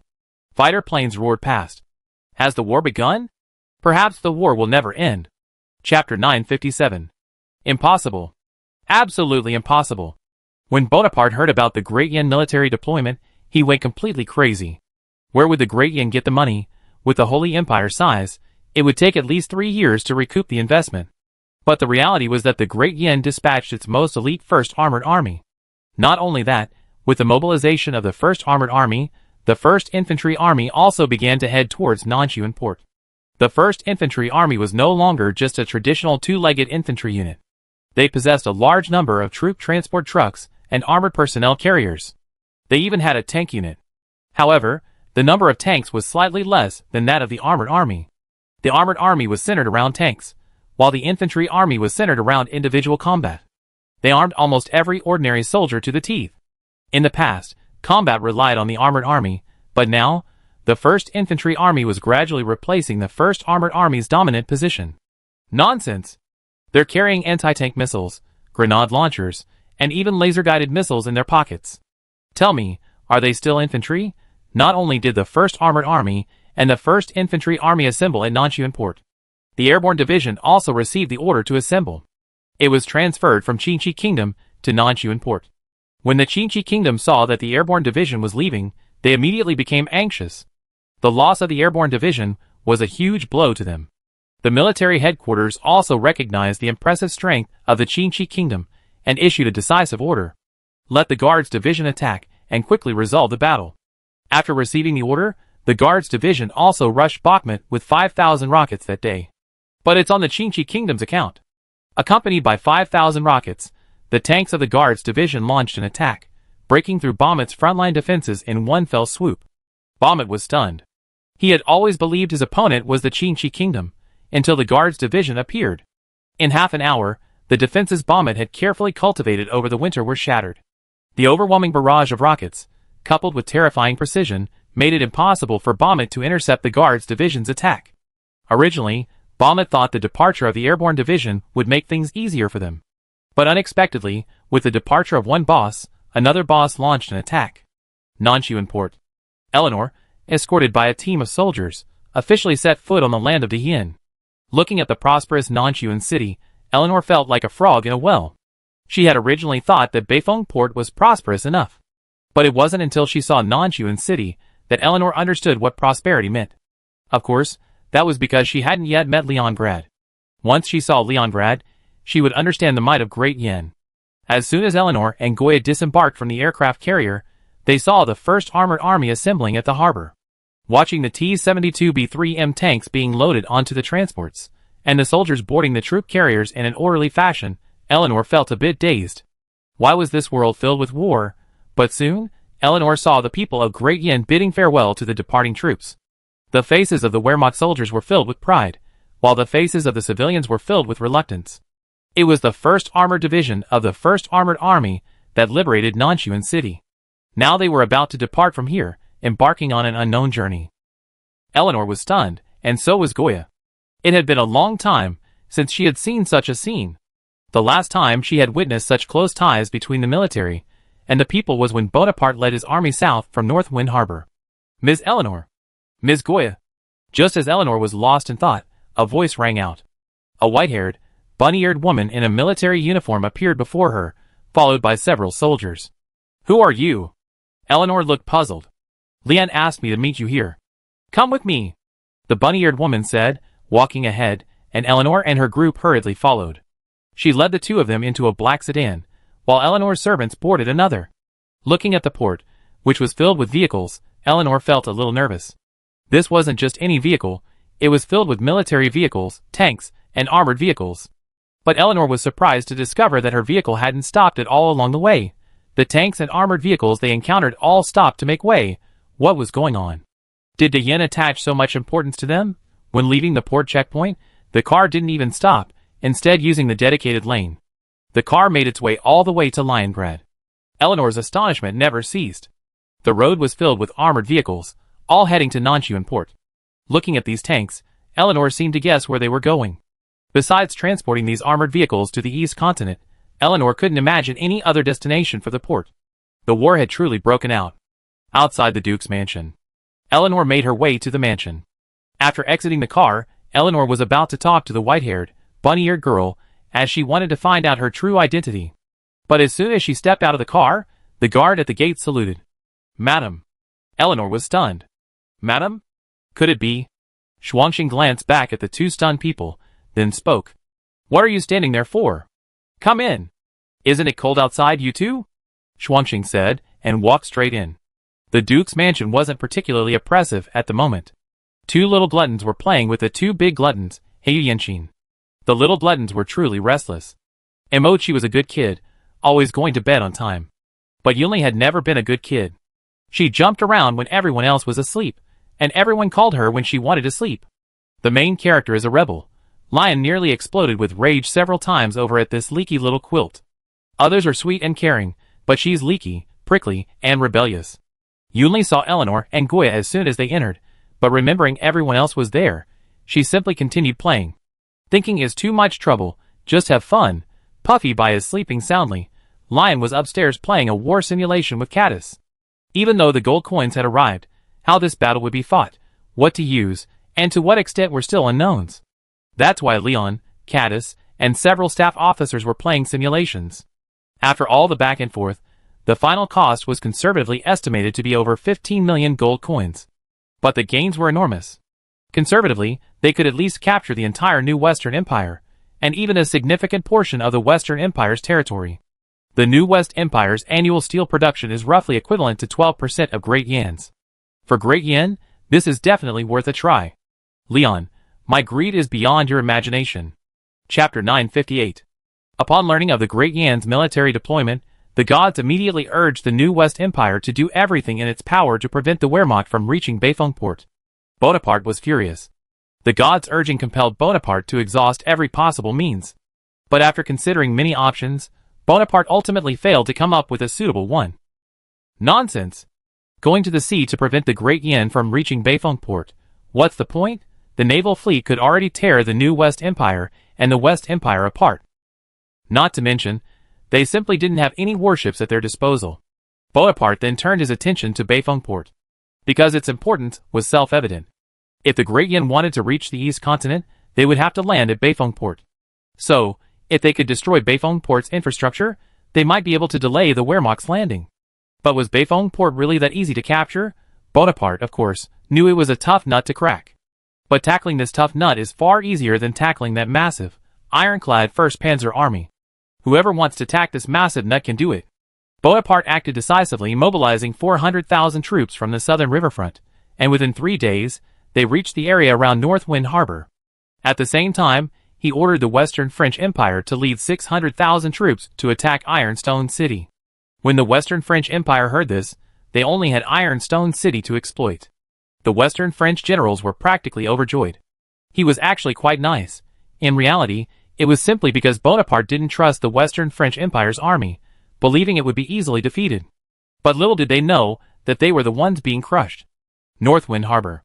Upon learning of the New West French Empire's movements, the North Wind Harbor Wehrmacht immediately sprang into action. Prepared for a head-on confrontation with the New West French Empire, Bonaparte mobilized 300,000 troops, preparing for a spring offensive to capture North Wind Harbor and reclaim everything lost. However, North Wind Harbor had only a pitiful 1,200 garrison troops, not even a fully staffed Wehrmacht regiment. But now, the North Wind Harbor troops showed no sign of panic. Not even the commander seemed panicked. Nonsense! The weapons and equipment within the North Wind Harbor military base alone were more than enough to give these 300,000 men a hard time. Outskirts of North Wind Harbor. 300,000 men assembled in batches in the outskirts, awaiting orders from Bonaparte. This time, Bonaparte personally led the army. Because Bonaparte wanted to prove himself a qualified general. The New West Empire's repeated defeats in previous battles with the West French Empire had caused Bonaparte to doubt himself. Is he truly unfit to command a war anymore? Bonaparte was incredibly conceited, so of course he chose to say no. He wanted to prove himself through reality, to prove he was a qualified commander. In the darkness, Bonaparte gazed at the brightly lit North Wind Harbor in the distance, and for a moment, he felt a sense of daze. North Wind Harbor was no other place. It was where he had once raised his army. Here, too, were the people most important to him, but now, just as Bonaparte was struck by the memory, Ellie, beside him, thrust herself into his arms and spoke in a gentle, graceful voice. "Sir, when will we launch our attack on North Wind Harbor? I want to go there to watch the sunrise." Ellie finished, looking incredibly pitiful. Bonaparte's expression then shifted slightly. Even staring at the beauty before him, Bonaparte still couldn't calm down enough to think. What a rubbish North Wind Harbor. Let it fall to the iron hoof of the New West Empire. Inside North Wind Harbor, Wehrmacht soldiers were evacuating the civilian population. Those still inside were being forced to take shelter in air raid shelters. According to the commander's calculations, the New West Empire army was likely to launch an attack at dawn tomorrow. So the commander decided to turn the tables and launch his own attack before the New West Empire did. The best defense is offense, so before that, they needed to evacuate all civilians to prevent Bonaparte from insane retaliation. Bonaparte was clearly the type to take revenge, so if war broke out, North Wind Harbor would face a fierce attack from Bonaparte. While the Iron Curtain interception system could intercept missile attacks, Bonaparte and his men were heavily using artillery. Although artillery could also intercepting artillery was highly uneconomical. At midnight, as the last group of North Wind Port residents took refuge in the air raid shelters, the governor of North Wind Port temporarily mobilized a large number of militiamen. These militiamen were assigned to maintain order within the air raid shelters, and then returned to the North Wind Port commander, who immediately contacted the soldiers within the military base and ordered them to prepare for battle. Inside the base, the battle alarm sounded, and a large amount of weapons and equipment were brought out. The Iron Rain missiles were the most prominent. They intended to deliver a devastating blow to the enemy. Let them see the iron fist of the National Defense Forces. At 2:30 a.m., several unmanned reconnaissance aircraft took off. These aircraft would fly over the New West Empire's military, monitoring their every move. If the New West Empire launched an attack, the North Wind Port military base would arrive first. At 3 a.m., the New West Empire's military finally made a move. A large number of artillery pieces were deployed, along with numerous rocket launchers. The New West Empire soldiers were using these weapons, aiming them at North Wind Port. Some of the officers among them were reluctant, for they were from North Wind Port. They had once risen from here, eventually conquered half of the country, and established the New West Empire. So, North Wind Port was sacred and inviolable to them. But now, they had no choice but to aim their guns at Beifuang Port. The military order was as strong as a mountain, and soon, the New West Empire had completed all preparations. And every moment was clearly witnessed by the reconnaissance aircraft. Seeing the New West Empire's offensive preparations nearly complete, the Beifuang Port commander ordered to open fire without hesitation. Let the New West Empire army know who's the boss. Over 30 Iron Rain missiles, and more than 10 Scorching Sun missiles armed with conventional warheads flew directly towards the New West Empire army. At first, the New West Empire army didn't react. The soldiers were still awaiting the commander's order, but soon, they heard a whistling sound from the sky. The soldiers looked up, and saw dozens of points of light in the sky. What was this? Chapter 959. The soldiers of the New West Empire army looked up, as they saw a flood of light descending. The Iron Rain missiles split apart in midair, sending a cascade of fragmented warheads tumbling down. Then, they crashed into the New West Empire's army. A dazzling display of fireworks blossomed in the darkness. The 300,000-man army suffered varying degrees of damage. Almost instantly, the world was filled with only the sound of explosions. The screams of the New West Empire soldiers followed. Watching the horrific explosions before them, they lit up the ground like tiny suns. Bonaparte was stunned. He couldn't accept the Iron Rain's blow. The tragedy filled him with endless fear. In Bonaparte's eyes, war was a battle of artillery and infantry. Instead of this kind of cheating weapon, a single encounter would rout the entire New West Empire army. Impossible. Absolutely impossible. The New West Empire army is unbeatable. We are the strongest. Bonaparte immediately ordered his soldiers to attack. Whether or not he succeeded, he had to attack, because the missile strike had already occurred. The morale of the New West Empire army had already plummeted, and at this point, attacking or not would not change the situation. So Bonaparte decided to go all out and personally lead the charge. The New West Empire army's morale was initially low, but after seeing Bonaparte personally leading the charge, they were instantly energized. They launched a frantic charge, attempting to capture North Wind Harbor in one fell swoop. Although the New West Empire's ranged units had been damaged, many of their weapons had been preserved. The long-range forces immediately launched a counterattack. Over 500 rockets flew towards North Wind Harbor. North Wind Harbor's air defense alarm immediately sounded, and North Wind Harbor's Iron Curtain interception system was instantly activated. In an instant, over 50 Iron Rain interceptor missiles rose from North Wind Harbor. They flew directly towards the rockets. Then, they split apart in midair, creating a fireworks display with the rockets. Bonaparte was stunned again. This was the first time he had encountered a weapon capable of intercepting rockets. In his eyes, cannons were truth, and rockets were the truth of truth. But if the truth had been intercepted, how could they fight back? Bonaparte remained steadfast, gritting his teeth and leading his troops forward. At this moment, Bonaparte had no idea what awaited him within North Wind Harbor. Bonaparte's urgent mobilization of troops caught the commander of the North Wind Harbor military base off guard. In his eyes, after such a round of attacks, Bonaparte should be dead beyond repair. But now, Bonaparte was able to rally his forces and launch a counterattack. Outside North Wind Harbor, the New West Empire's army was rapidly approaching North Wind Harbor. Inside a small squadron, two young soldiers were conversing. "Lattice, do you think we can get back alive?" One of the young soldiers looked at his companion and said seriously, "Beautien, we will definitely get back alive, definitely." The companion patted the young soldier's shoulder and said seriously. They both smiled knowingly. They were recent recruits of the new West Empire's army. At the very beginning, Bonaparte had told them that they could easily capture North Wind Harbor. If they could capture Beifuang Port, they would have untold wealth. At that point, they would no longer suffer hunger and would become the pride of all. They could also live a good life and lead the new Westland Empire to prosperity and strength. But they overlooked one point: nations that seek to grow strong through aggression invariably end up dead. Most powerful nations rose to prominence by resisting aggression and ultimately became world hegemons. This is historically proven, not groundless. As the new Westland Empire's army approached, the over 1,000 National Defense Force soldiers within Beifuang Port also began to move. The wealth of weaponry within Beifuang Port is beyond imagination. Because Beifuang Port is a crucial node in Great Yin, it naturally bears its fair share of military burdens. So you could say there are no Great Yin soldiers within Beifuang Port, but you can't say there is no Great Yin equipment within it. On a commanding height, 2 soldiers were maneuvering anti-tank missiles. While the new West French Empire prioritized infantry, it also continued to develop its armored units. This was because Bonaparte discovered during his campaign southward that the Wehrmacht's armored units were virtually unmatched. They were a crushing force in every battle. It could be said that they swept through the entire West French Empire. Bonaparte was not a pedantic person. Although he was stubborn and self-righteous, this did not prevent him from learning. He always learned from others' strengths, which led to the rapid development of the new West French Empire. However, developing in isolation was not advisable, and Bonaparte did not pay much attention to the West French Empire to the south. Thus, after the West French Empire reached a certain level of development, Bonaparte allocated more military spending to expanding the army. This led to the West French Empire's sudden overtaking. And this overtaking wasn't just a small one. It nearly left Bonaparte in the dust. To counter the swarming new West French Empire troops, the commander of the North Wind Harbor military base deployed a large number of weapons and equipment. Among them, every 3 soldiers received an anti-tank missile. Yes, those wire-guided anti-tank missiles.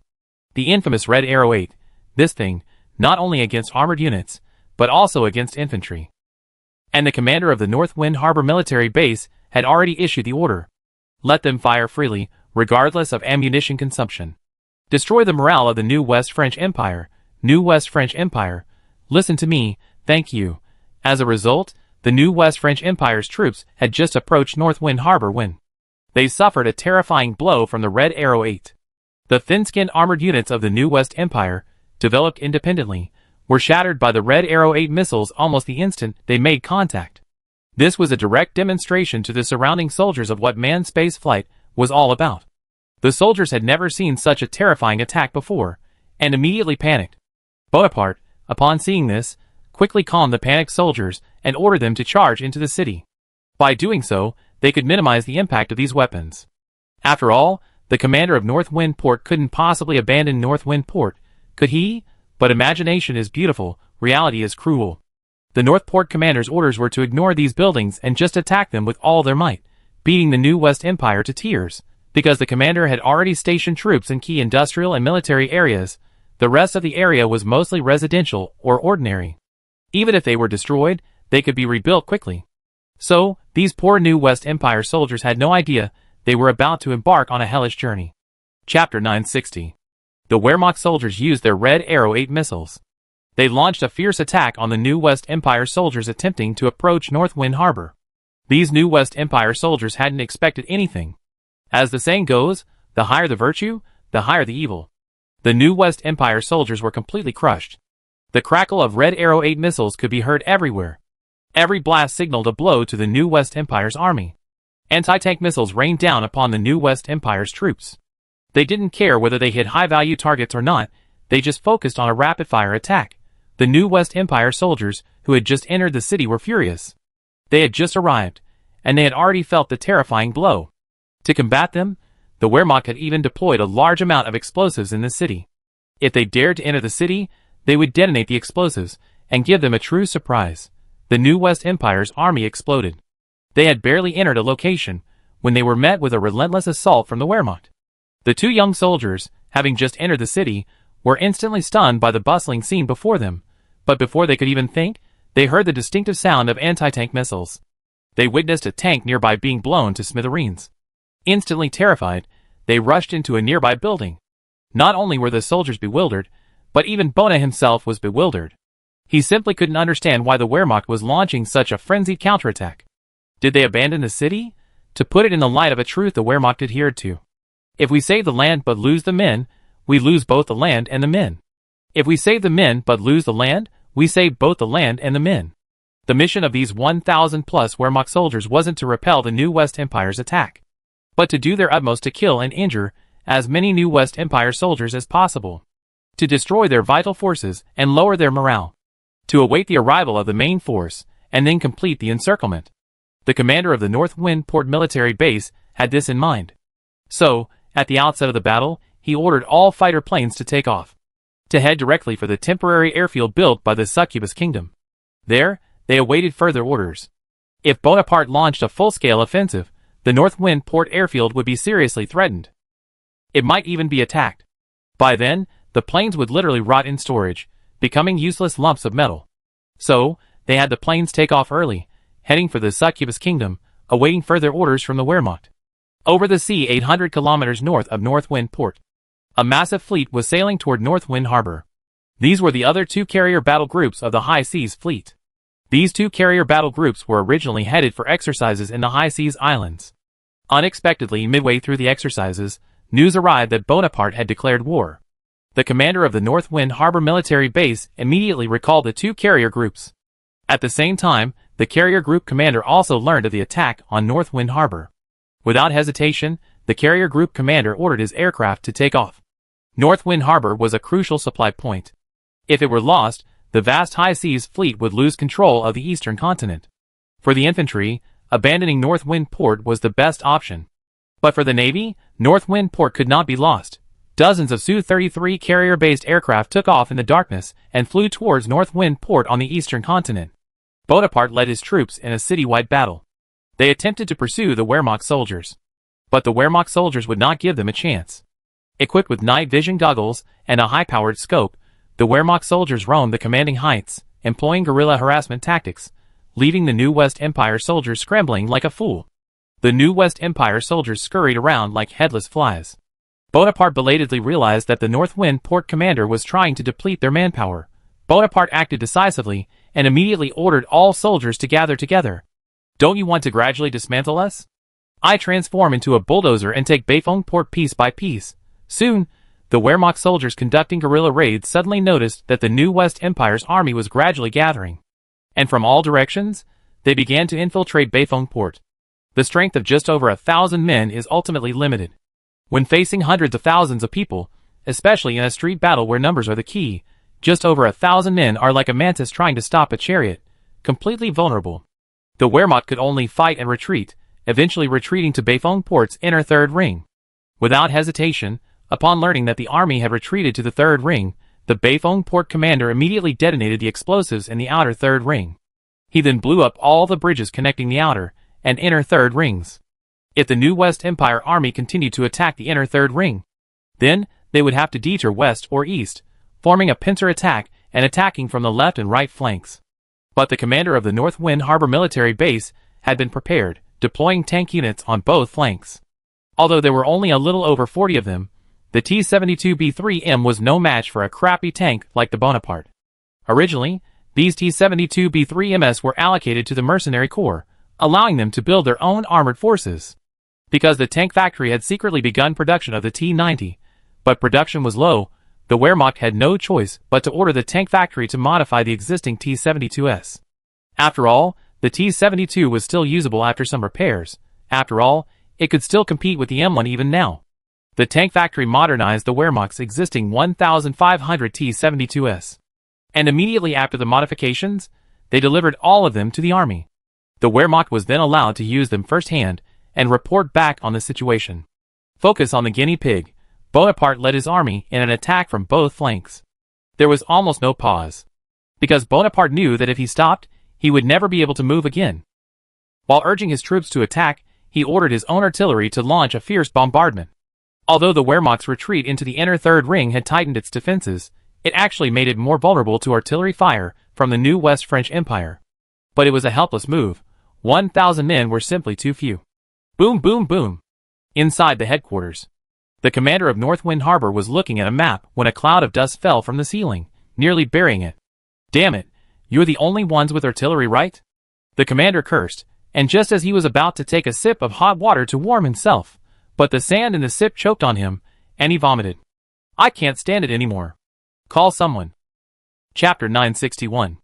On the high ground to the east and west of Northwind Harbor, T-72B2M tanks were hiding in the woods, waiting for their chance to strike. Using their tanks' thermal imaging, they observed the slowly approaching New West Empire soldiers. The tank crews showed no mercy to these New West Empire soldiers. War is war, it's a life and death struggle, not a game of playing house. After the recent urban fighting, 60% of the New West Empire's armored units were destroyed. But Bonaparte continued to rally, a true example of a novice who loves to play. Because Bonaparte still chose to let the armor lead the charge, it was clear that he had made no progress. If Bonaparte had simply let the infantry advance quickly, clearing the obstacles on the front line before sending the armored units into the battlefield to reap the rewards, there wouldn't have been so much trouble. But Bonaparte clearly hadn't figured it out yet. So, let the Wehrmacht help him, and get his mind spinning. An armor-piercing round was loaded into the gun barrel, and the gunner aimed at an armored vehicle moving in the distance. Even ordinary high-explosive rounds, not even armor-piercing rounds, could penetrate such a thin-skinned vehicle. But to be on the safe side, the gunner still loaded an armor-piercing round, and aimed at the engine of the armored vehicle. The other tanks also found their targets, ready to attack at any moment. Inside the New West Empire tank, the commander anxiously watched his surroundings through the observation window. He felt his heart racing, as if something bad was about to happen. The crews were also extremely nervous. They feared being hit by anti-tank missiles. These tanks had themselves survived these attacks. They were truly lucky. They hoped their good fortune would continue, but it wouldn't last forever. The commander of Northwind Port was observing every move on the front line. Although Bonaparte was a bit stubborn, his abilities were evident. After taking a beating, he quickly learned his lesson. Although he hadn't yet recovered from the armored forces leading the charge, he ordered the armored forces to disperse, leaving a certain gap between the tanks. This minimized the chance of being hit. As the enemy armored forces entered the fourth ring, the commander of Northwind Port immediately ordered fire. Boom! Shells flew from the tank guns, directly hitting the moving armored units. One tank was struck directly on its track by an armor-piercing round, which then penetrated the tank from the side. The tank instantly ground to a halt. The crew members huddled in fear. But they were lucky, they had survived. Some, however, fared much worse. An armor-piercing round struck another tank, but fate had its way. The round struck the tank's hardest part and failed to penetrate it. A shower of sparks flew, a firework display in the darkness. The gunner observed the scene through his scope, frowning slightly, then loaded a high-explosive round. It struck the tank's turret joint with pinpoint accuracy. The turret was blown off. The crew members were completely wiped out, reduced to ash. The armored forces reacted immediately, with numerous armored vehicles advancing at full speed, while the tanks immediately returned fire. Although the New West Empire's equipment was somewhat inferior, many of their tank drivers were skilled. After the initial surprise attack, some New West Empire tank gunners instantly spotted the Wehrmacht tanks hidden in the woods. The two sides engaged in a fierce exchange of fire. One must agree, the poorer the place, the more skilled the troops. A shell flew from the New West Empire camp and accurately struck the turret of a tank. But the reactive armor on the outside successfully blocked the shot. Failed to penetrate the enemy armor. The New West Empire tank gunner watched this scene, seeing no fire in his sight. The gunner looked puzzled. Why hadn't it exploded yet? Is it the junction of the turret and hull that I'm aiming for?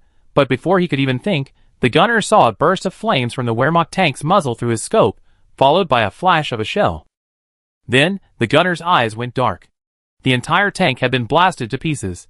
In just one encounter, over 20 New West Empire tanks were destroyed.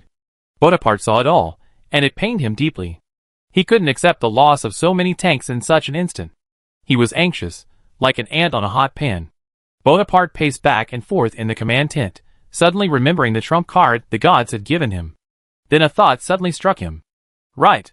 Why shouldn't he play this card? If he didn't play it now, his entire army would likely be wiped out. Bonaparte then drew the trump card the gods had given him. To prevent Bonaparte from failure, the gods had prepared a top-tier trump card for him. The gods knew the Wehrmacht's weaponry was too advanced. So, they gifted Bonaparte with weapons imbued with divine power. Most of these weapons were disposable, as crafting a single divine weapon was too complex. However, these disposable weapons imbued with divine power were inexpensive, And once imbued with divine power, they could become truly devastating. This was the weapon the gods had described as a counter to the mushroom bombs. But no matter how powerful his divine power was, it was acquired through a process of accumulation, not like a magic mushroom egg, where a chain reaction directly detonated a super-concentrated magic crystal block, unleashing the power of the super-concentrated magic crystal block itself. Bonaparte then produced an arrow, given to him by Irina. It was imbued with a trace of destructive divine power. It was specifically designed for use as a weapon of mass destruction. And its power was no less than that of a small mushroom bomb. Without hesitation, Bonaparte launched the arrow directly towards the inner third ring of North Wind Harbor. With a simple aim, the swordsman soared towards the inner third ring, as if he had grown wings. The military base's magic monitoring system immediately sounded a warning. The Iron Curtain interception system was immediately activated. An Iron Rain missile was launched at the high-speed arrow. The missile accurately hit the arrow, but as the smoke dissipated, everyone was stunned. Chapter 962. As the smoke cleared, the arrow continued its flight toward North Wind Harbor. Thankfully, the missile interception deflected its course. It ultimately struck the eastern hilltop. But that was precisely where 20 T-72 B-2M tanks were ambushed. The Wehrmacht, already engaged in a fierce battle, suddenly sensed movement from the air, but before they could react, the arrow landed on the hilltop. Then, the Wehrmacht soldiers' vision went black. It shattered into pieces, and the entire hilltop was instantly flattened. A violent explosion instantly sent a mushroom cloud rising. A terrifying blast of air spread out in all directions. The commander of North Wind Harbor immediately rushed out of the base and watched the mushroom cloud rising from the eastern hilltop. He froze in his tracks. The enemy also has mushroom bombs? That was the commander's sole thought. But soon, he began contacting the unit on the eastern hilltop to halt the advance of the new West Empire's army. The commander deployed 300 Wehrmacht soldiers on the eastern hill. They were instructed to use the most advanced weaponry possible to repel the enemy's attack. But after a long phone call, no one answered. The commander finally lost patience and frantically reported the situation to Lion. Lion dropped the phone after hearing this. Bonaparte's actions were nothing short of brutal. According to the commander, the arrow was initially headed for the North Wind Harbor military base. It was then deflected by a missile strike, ultimately hitting the eastern hill. If there had been no deflection, the missile would have hit the core area of North Wind Harbor, completely annihilating the tens of thousands of civilians hiding there. Let's not even consider whether these tens of thousands of civilians were Great Yin people. The problem was that they were all indigenous to the East Continent, that is, Bonaparte's people, but now, Bonaparte had no regard for their lives. Leon couldn't help but curse Bonaparte. The fact that Bonaparte used something similar to a mushroom bomb wasn't what angered Leon the most. What angered Leon was Bonaparte's disregard for the lives of civilians, and his complete lack of war ethics. The most terrifying thing about the mushroom war wasn't the terrifying power of the mushroom bombs. It was the fact that some people had no regard for the lives of civilians, wantonly attacking them with mushroom bombs. This world doesn't belong to the powerful, it belongs to everyone. The problem is that many ordinary people don't even have control over their own destiny. A single word from the powerful can spark a war that draws everyone in. Perhaps, in the end, the powerful will emerge unscathed, perhaps even profiting immensely from the war. But what of the common people? All they're left with is devastation, a distorted life, and shattered families. This is what Lion strives for. Lion strives to avoid war whenever possible, and to prevent war from breaking out into Yin. This may seem naive, but Lion is already doing just that. Lion cannot eliminate the gap between rich and poor, because where there are geniuses there are mediocre ones. Talent can be monetized, and so can stupidity. But the value of the two is completely different. All Lion can do is ensure that the mediocre receive adequate compensation for their labor. If you exploit even the mediocre, then where is your conscience? After learning that Bonaparte was using a secret weapon given by the gods to attack North Wind Harbor, Leon immediately called Bonaparte. Bonaparte answered without hesitation. Bonaparte, you're a beast. Do you know what else is in North Wind Harbor? There are still 30,000 native North Wind Harbor residents. Although they work for Great Yin, in reality, they always considered you their leader. But what about you? You don't care about their lives at all. Are you still a human being? Leon roared. Bonaparte, upon hearing this, shrugged. Haha, it seems this is enough to drive you crazy.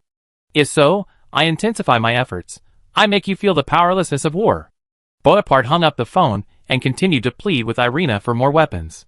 Seeing Leon's defeat, Irina's mood brightened, and she then gave Bonaparte 2 more arrows.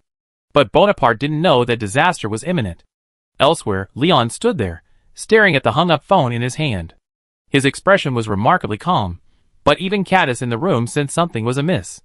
Looking at Leon, who was emitting a terrifying aura, he couldn't help but ask, "Leon, what should we do now?" Leon picked up the phone at the back and, after dialing, began speaking. "Notify them, lift their weapons ban, and order them to launch an attack on Bonaparte within 15 minutes. I have only one request. Avoid direct attacks on civilians as much as possible," Leon said, then hung up the phone. At this moment, the submarine forces at sea also received a direct order from the military. What? Lift the weapons ban? No attacks on civilians? The captain of the Glacier-class nuclear submarine then put down the phone. He stood there for a moment, stunned, then turned to look at the submarine sailors watching him. The dull expression on his face instantly turned ferocious. He. The weapons ban has been lifted. Fire the mushroom bombs. I'm so fucking frustrated watching this in the sea. The Northwind Harbor garrison can't do anything, so let's do it. Avenge those tragically killed brothers. The submariners were instantly furious. Ever since they launched the last mushroom bomb, each of them had been filled with excitement, because they wanted to fire this terrifying weapon again. But the military's control over mushroom bombs was very strict. Almost every mushroom bomb launch required with Leon's direct consent. I could only count the number of mushroom bombs I fired on my fingers. But now it was different. Leon had given the order, lifting the weapons ban. What did this mean? It meant their submarine forces could fire with abandon, although their mushroom bombs were much less powerful. But even the smallest mushroom was still a mushroom. That was why Leon had lifted the weapons ban.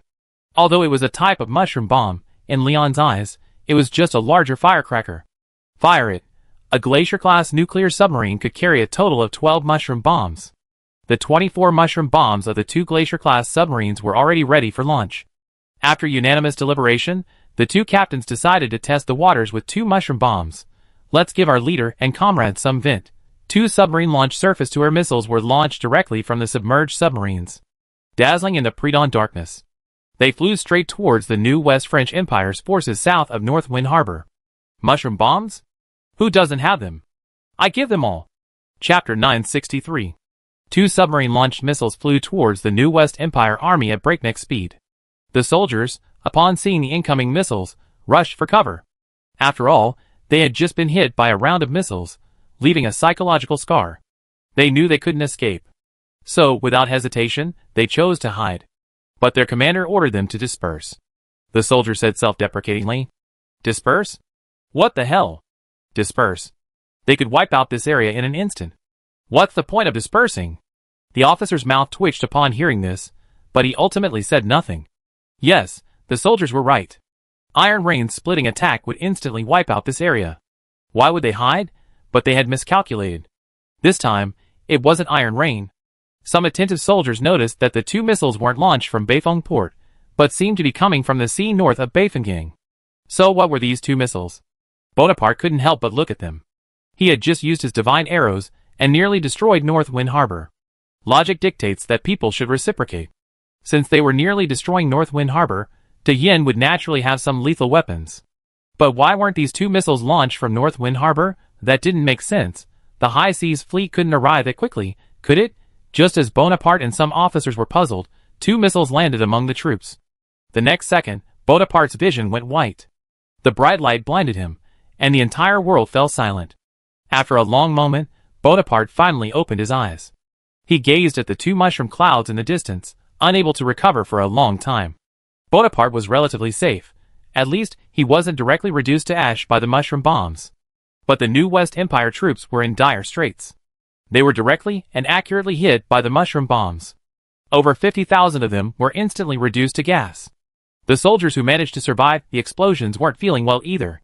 The terrifying blast and shockwave took a long time to recover, and many soldiers' uniforms were even ignited by the blazing air. Many soldiers suffered varying degrees of burns. The entire new West Empire army was instantly shattered by the impact of the 2 mushroom bombs. The soldiers at the Northwind Harbor military base, preparing for another round of attacks, also saw the rising mushroom cloud. The Wehrmacht soldiers were instantly in a frenzy. The base commander rushed out of the command post, staring at the mushroom cloud rising in the distance, frozen in place. Oh my goodness! Leader, You're truly audacious. Before either side could react, 2 Glacier-class nuclear submarines launched another pair of submarine-launched missiles. Equally, both were loaded with super-concentrated magic crystals, real mushroom bombs. The 2 missiles flew past Northwind Harbor at breakneck speed, continuing toward the new Westerly Empire's army. De Yin was having a good time, but Bonaparte was in dire straits. Before he could recover from the previous blow, 2 more missiles, identical to the previous one, flew over. Bonaparte was practically terrified. Oh my God! Leon! You have no moral integrity. Leon, who is the one who's lacking moral integrity? Ever heard the saying? Since we come, we make the best of it. Anyone who comes is a guest. If you have good intentions, you will be treated to delicious food. But if you harbor evil intentions, I won't mind giving you mushroom bombs. Bonaparte was completely helpless against the incoming missiles. He could only watch helplessly as the missiles fell, followed by 2 more mushroom clouds. Tens of thousands of troops were wiped out again. Bonaparte watched the 2 mushroom clouds rise, feeling extremely irritated. He even considered simply firing more arrows, destroying Northwind Port. But in the end, Bonaparte's rationality prevailed. While he could indeed destroy Northwind Port, by then, his 200,000-man army would be doomed. So, I quickly regained my composure and ordered my soldiers to retreat immediately. Let anyone attack Northwind Port, but Bonaparte wasn't going to fight. In fact, it was Bonaparte's impulsiveness that ruined things. If Bonaparte hadn't used that arrow, perhaps Lion wouldn't have used the mushroom bomb. Because it's like Pandora's box, once opened, it's a never-ending taboo. Leon wouldn't use mushroom bombs unless absolutely necessary. Throughout his history, there have only been a handful of occasions when Leon had used mushroom bombs. Once against the Papal States, another against the Abyss creatures, and later against the God Slayers. Those 3 times in total. Originally, Leon hadn't intended to continue using mushroom weapons on the planet, because they always targeted the people of this planet. Better save them for the battle against the gods. But Bonaparte set a precedent. He used mushroom weapons directly against cities populated by civilians. Even Leon, a worldly rogue, had never done anything so outrageous. If Bonaparte had used only ordinary tactics and launched a series of offensives against Northwind Port, he might have been able to capture Northwind Port. However, with Pandora's box opened, this war was doomed to fail for Bonaparte. The civilians in the Northwind Port air raid shelter had heard how Bonaparte had nearly destroyed Northwind Port. The eyes of these people were filled with disbelief. They couldn't believe that the person they respected most would abandon them. Then, they heard that De Yin had used 4 mushroom bombs in a row, and had directly defeated Bonaparte's army. Now Bonaparte's army had begun to withdraw. When the gods heard that Bonaparte was withdrawing, they were instantly enraged. Irina spoke directly to Bonaparte. I command you. No retreat. You must capture Northwind Port. Even if you can't, you must not allow it to continue to exist. Destroy it. Irina roared, but Bonaparte was furious. Destroy Northwind Port? Are you kidding? It's obvious. If I really return to Northwind Port, these mushroom bombs won't just fall on our troops. After Bonaparte finished speaking, Irina fell silent. Yes, as Bonaparte said, Lion's attack on the army was just a warning. The gods have no boundaries, but that doesn't mean Lion has none. Lion is only imposing minor punishments now. If they were truly planning full-scale retaliation, Bonaparte and his men would probably be gassed by now. Bonaparte wasn't even thinking about how to capture Northwind Port. He was only thinking about how to escape. 300,000 strong, after being hit by 4 mushroom bombs, only 200,000 remained. If the fighting continues, the remaining 200,000 soldiers will likely be wiped out. Will the Western Empire truly willingly ally with the new Western Empire? The answer is, of course, no. Because if one side declines, the other will undoubtedly annex the other without hesitation. Chapter 964. Bonaparte led his army in a desperate escape, and the Wehrmacht had no intention of pursuing them. Because Northwind Harbor was under attack, the Wehrmacht needed to maintain security there, and wait for the arrival of the main force. Even then, over 40 Su-33s from the carrier fleet rapidly approached Northwind Harbor. Just as they were about to attack Northwind Harbor, they received word of Bonaparte's retreat. Then, these aircraft received orders to pursue Bonaparte. Since we're here, don't run. It's always been us chasing others, never others chasing us. Destroy him. Over 40 Su-33s launched a pursuit of the fleeing Bonaparte, while hundreds of fighter jets took off from the Succubus Kingdom's airfield. First, we let you jump, now we're going to beat the crap out of you. Bonaparte didn't know yet that his retreat was destined to be a difficult one. And now, within the territory of the Western French Empire, The general received an order from the minister to attack Ironstone City. Although he was doubtful, the general still dispatched his troops to besiege Ironstone City. However, he was cautious and sent a team to the capital of the Western Empire to contact the emperor.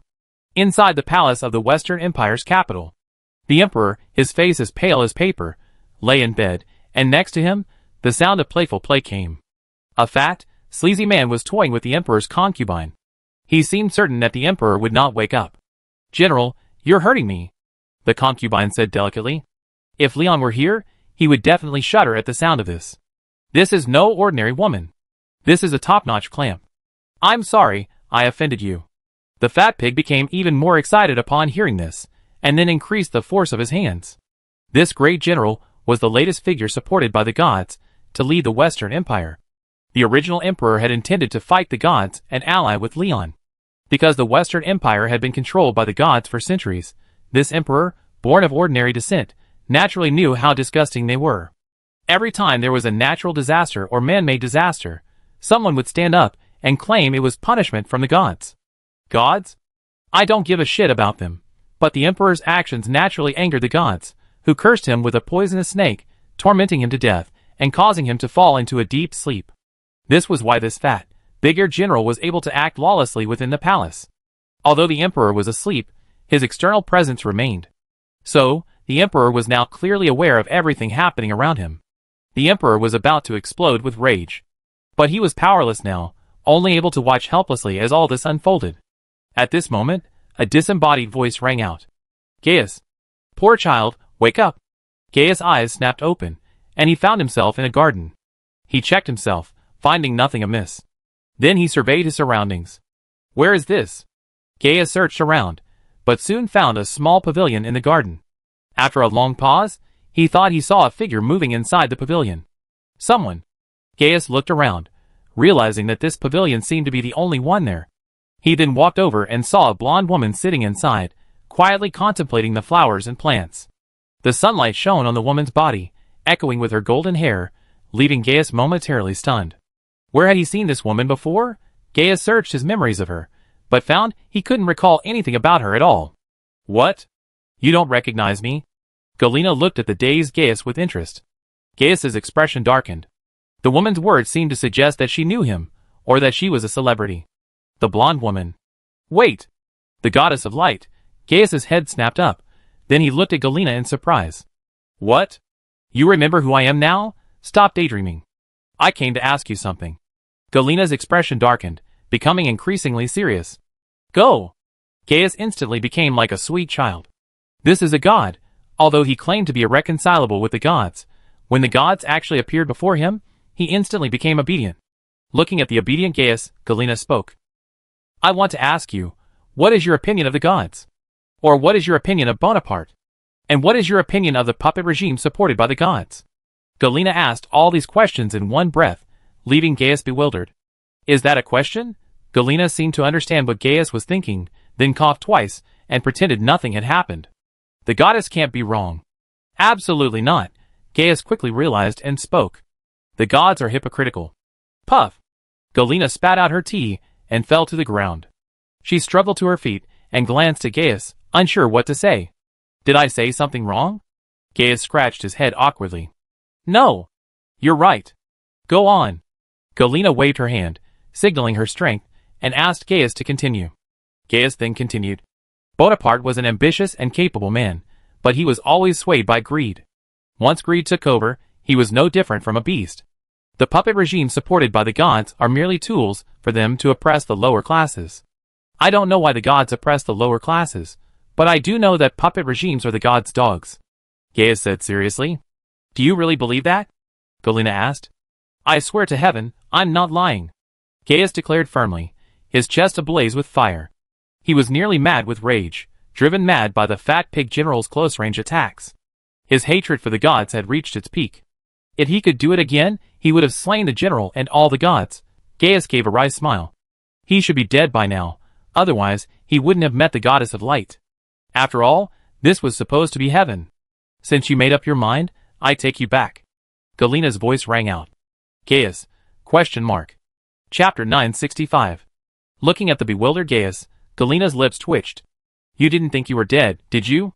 Gaius rubbed his head, feeling somewhat guilty. Isn't it? Galena's lips twitched, then she spoke. Although you were cursed, I saved your soul. If I hadn't intervened, your soul wouldn't even exist. Your soul would suffer the pain of burning, and you would never be able to regenerate. Gaius said nothing after hearing this, only clenching his fists. He was so weak that the gods could kill them with a single slap. This is the curse the evil god Ilia cast upon you, intent on annihilating you. In her eyes, you're just an insignificant pawn. But I chose you, and I don't want you to be her pawn. Because your past is enough to bring tears to my eyes. When you were 3, your parents died. You lived with your vicious aunt for 5 years.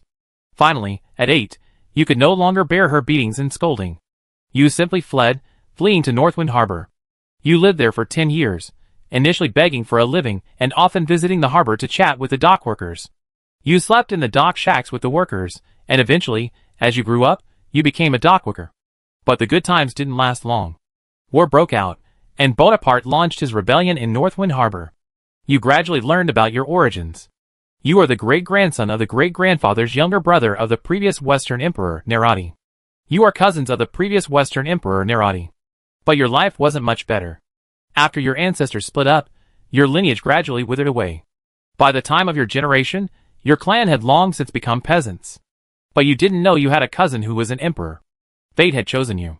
Neratus died, and yet, you were inexplicably crowned emperor.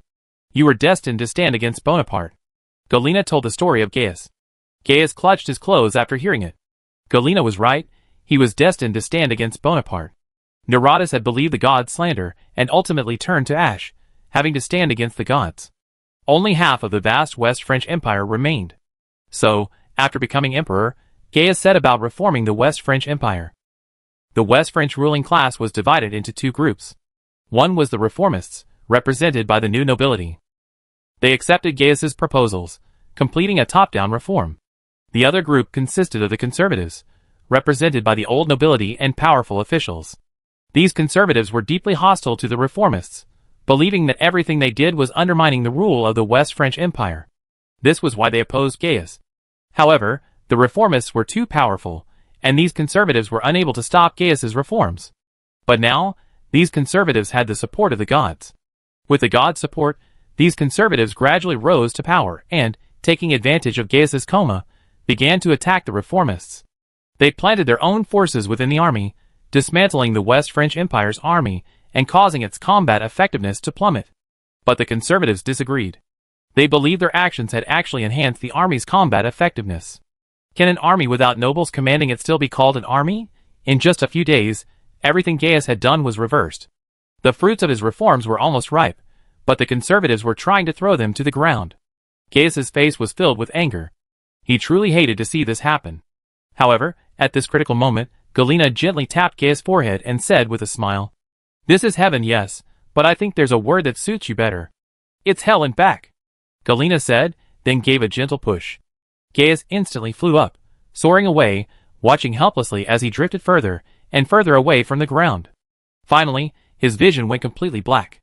The next second, Gaius jerked awake, glaring at the fat pig beside him with a fierce look. He then grabbed a pistol hidden under his pillow.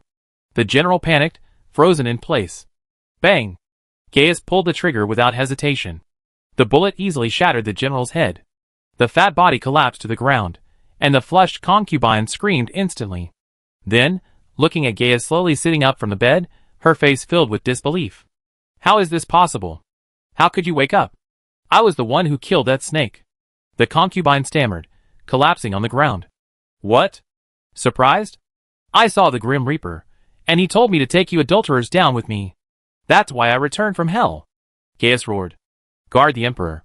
The palace guards at the door rushed in instantly, then silently lowered their heads as they observed the events inside. "Do you understand my orders now? What were you doing while this adulterous couple was enjoying themselves in there?" Gaius's eyes swept over the men, and wherever his gaze fell, each one lowered their heads silently. They had initially been Gaius's men, but then, seeing Gaius unconscious and the general using threats and inducements, they had no choice but to side with the general. But now, Gaius had miraculously returned to life, while the general was as dead could be. "Take me to see the commander of the Imperial Guards." Gaius straightened his clothes and ordered several guards to arrest the concubine. This concubine couldn't die just yet. After all, she was an insider. She needed to stand up and denounce the conservatives. Even then, in the residences of the powerful conservative officials, a night of revelry was underway. Because, in their view, the combined armies of both sides exceeded 1.5 million. They could easily sweep through Northwind Harbor. And with Gaius dying soon, their good times were about to begin. So they immediately began to party all night. What a joke. They had power, couldn't they enjoy it? Even in the palace, Gaius and a group of guards rushed directly to the office of the commander of the guards. The commander was on pins and needles at this moment, because he was a pillar of the new nobility, and one of Gaius's staunch followers. That was why Gaius had handed the guards over to the commander of the guards. Even if it was a tree. The traitors fled, and the commander of the guards did not ally with the conservatives. But his entire family was under their control. The commander of the guards could only turn a blind eye to the Grand General's actions. But if the Grand General dared to do anything that would directly harm Gaius, the soldiers deployed by the commander of the guards would kill him. The Grand General also knew he could not anger the commander of the guards. The two sides maintained a delicate balance. The Grand General had originally planned to outlast Gaius, but he never imagined that Gaius would return from hell. Chapter 966. The commander of the Imperial Guards was currently wavering on his position. He was deeply troubled, as the general had said to inform him that Gaius would soon pass away. The commander of the Imperial Guards wanted to lead the Imperial Guards to rescue the Emperor, but then he considered his family, who were still in the general's care. This was a matter of life and death for the commander of the Imperial Guards. However, at this critical moment, the appearance of a man completely changed the commander of the Imperial Guard's mind. It was a subordinate sent back by the general. The subordinate found the commander of the Imperial Guards without any hindrance. And he informed him that his family was safe, because the general had sent a team to rescue the commander of the Imperial Guard's family. The general had long suspected that those powerful officials were seeking to control the government. But to pull off the coup, the commander of the Imperial Guards was indispensable. The commander of the Imperial Guards was the most crucial figure in the coup.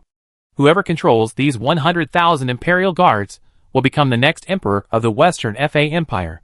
But the general didn't anticipate that while the mantis stalks the cicada, the oriole is lurking behind. Although he had already sent several hundred soldiers to guard the commander's family, the small force of 100 men the general had sent back were the elite of the Western FA Empire. They were no match for these ragtag bunch of idiots. The battle ended in a single encounter. The commander's family was rescued in a panic, and only after questioning the general's dispatched personnel did they finally feel relieved. As the commander's family, they were naturally aware that he was caught up in the political struggle. All they could do was to avoid influencing him as much as possible. But things went against their wishes, and they were ultimately tied up by the general. They also had some understanding of politics. The general was a staunch royalist and currently held the greatest military power in the Western French Empire. There was no other way. Gaius had handed all frontline military control to the general. That was why the powerful officials didn't dare to attack the general. At the general's command, 900,000 troops, crying out for unpaid favors, marched south to besiege the capital. Wouldn't that have ended the powerful officials? But what they hadn't anticipated was that the general, far away at the front, had anticipated the coup. He dispatched a small team to directly destroy the conservatives' trump card. When the commander of the Imperial Guards learned his family was safe, a sinister grin spread across his face. Let the message spread. The time has come for us to serve the Emperor. The commander of the Imperial Guards assembled his 100,000-man army and began a mobilization speech within the palace. Brothers, your majesty. The commander of the Imperial Guards had barely uttered a word when he spotted the Emperor, who was rushing over. Your majesty? You? The commander was stunned. Then, realizing what was happening, he immediately knelt. At this point, Gaius didn't bother with formalities. The soldiers also knelt. Gaius gestured for them to stand, then took the microphone and began his speech. Gaius looked at the 100,000 men before him and spoke. You are my Imperial Guards. I treat you well. Compare yourself to other armies. When have I ever paid my soldiers' salaries without giving them yours first? I even increased your salaries out of my own pocket, but what's the result? How have you repaid me? The general is fighting right next to my bed, so where are you? Do you deserve the pay I give you? Gaius' words immediately made many of the Imperial Guards feel ashamed. Gaius looked at the soldiers who lowered their heads, realizing he had convinced them. Inwardly, Gaius was furious, because these soldiers were receiving almost 3 times as much pay as everyone else. Originally, everyone's pay was the same, but Gaius personally increased it several times. But now? The general is fighting right next to me, and they're still standing there, bewildered. I know you're fighting for money, so I can forgive the past, but tonight I must make those who murdered me pay. As for the reward, I give each of you a gold coin. As soon as Gaius finished speaking, the crowd erupted in excitement. These soldiers only earn 3 or 4 silver coins a month. And yet, Gaius simply offered a gold coin for helping him avenge his fate. Where could they find such a kind emperor? Those powerful officials promised to improve their salaries, but after all the promises, they hadn't even scratched a single coin. Just then, a dozen guards arrived carrying several boxes. Seeing the strained expressions on the guards' faces, the soldiers seemed to guess what was inside. As the boxes opened, the gleaming gold coins appeared. The soldiers were instantly captivated by the gold coins. Gaius began to scatter the coins, throwing them in large quantities. But the imperial guards watched the emperor do it with great discipline. Because Gaius was adamant. He had said each of them would receive a gold coin, and so they would receive one, because Gaius had said so before. He said triple the pay, and so they would receive triple the pay. Looking at the gold coins falling from the sky, the eyes of the custodians were filled with enthusiasm. Suddenly, one soldier shouted, "I offer my loyalty to His Majesty Gaius." With that, the soldier knelt and bowed deeply. The other soldiers followed suit, bowing deeply. Gaius instructed his men to distribute the gold coins to the custodians. After receiving the gold coins, the custodians' eyes were filled with loyalty. Gaius glanced at the crowd with great satisfaction, then spoke. "Target the conservatives' residence. Let's go! I hope you return with news of victory." As if energized by a shot of chicken blood, the custodians rushed out of the palace, roaring. The people in the residences near the palace heard the custodians' shouts.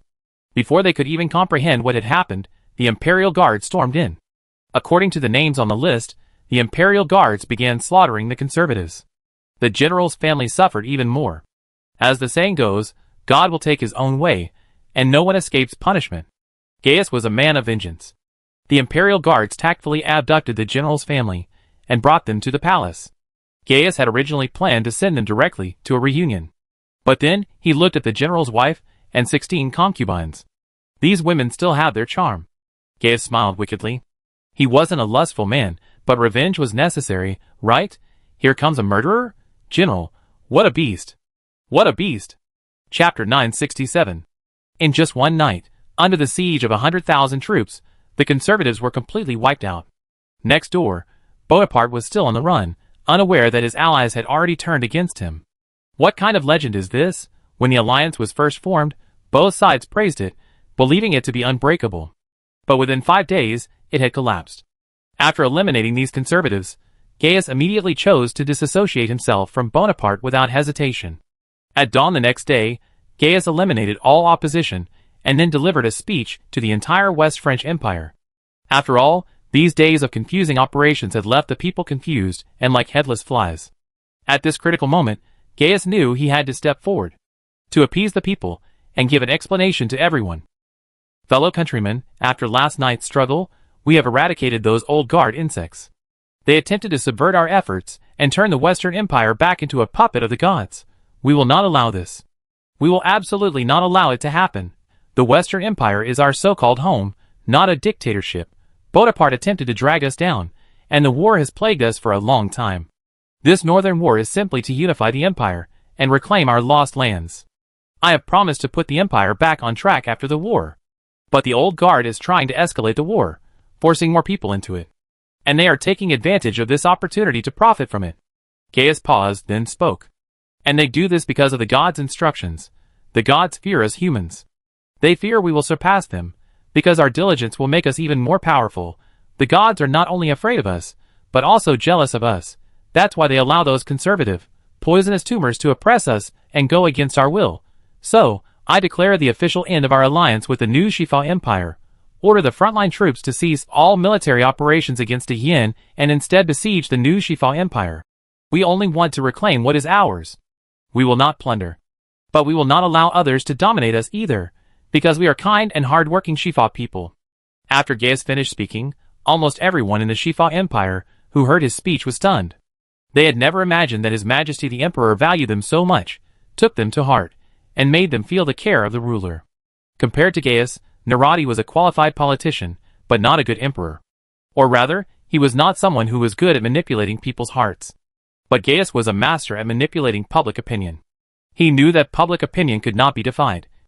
If one went against the will of the people, the destruction of the nation and the utter extinction of the clan would be imminent. This was the reason why Gaius was ultimately able to secure his position as emperor. The new aristocratic reformers naturally saw this clearly. At first, these new aristocrats were members of the old nobility, but they saw clearly how formidable Gaius, despite his popular support, could be. Every time Gaius traveled, large numbers of ordinary people would spontaneously take to the streets to greet him. These new nobles instantly chose to join Gaius. Nonsense! Who wouldn't want to be a loyal follower of the dragon? Gaius resolved the civil unrest, but Bonaparte's side was in dire straits. He was pursued by fighter planes all night. He had originally led a 200,000-man army to evacuate, but was attacked by planes in succession, and now the 200,000-man army was completely dispersed. Bonaparte could only muster no more than 20,000 troops, and only 1,000 remained with Bonaparte. The rest had almost all been scattered, but Bonaparte had no other thoughts at this moment. He only wanted to return to Maple Leaf City alive.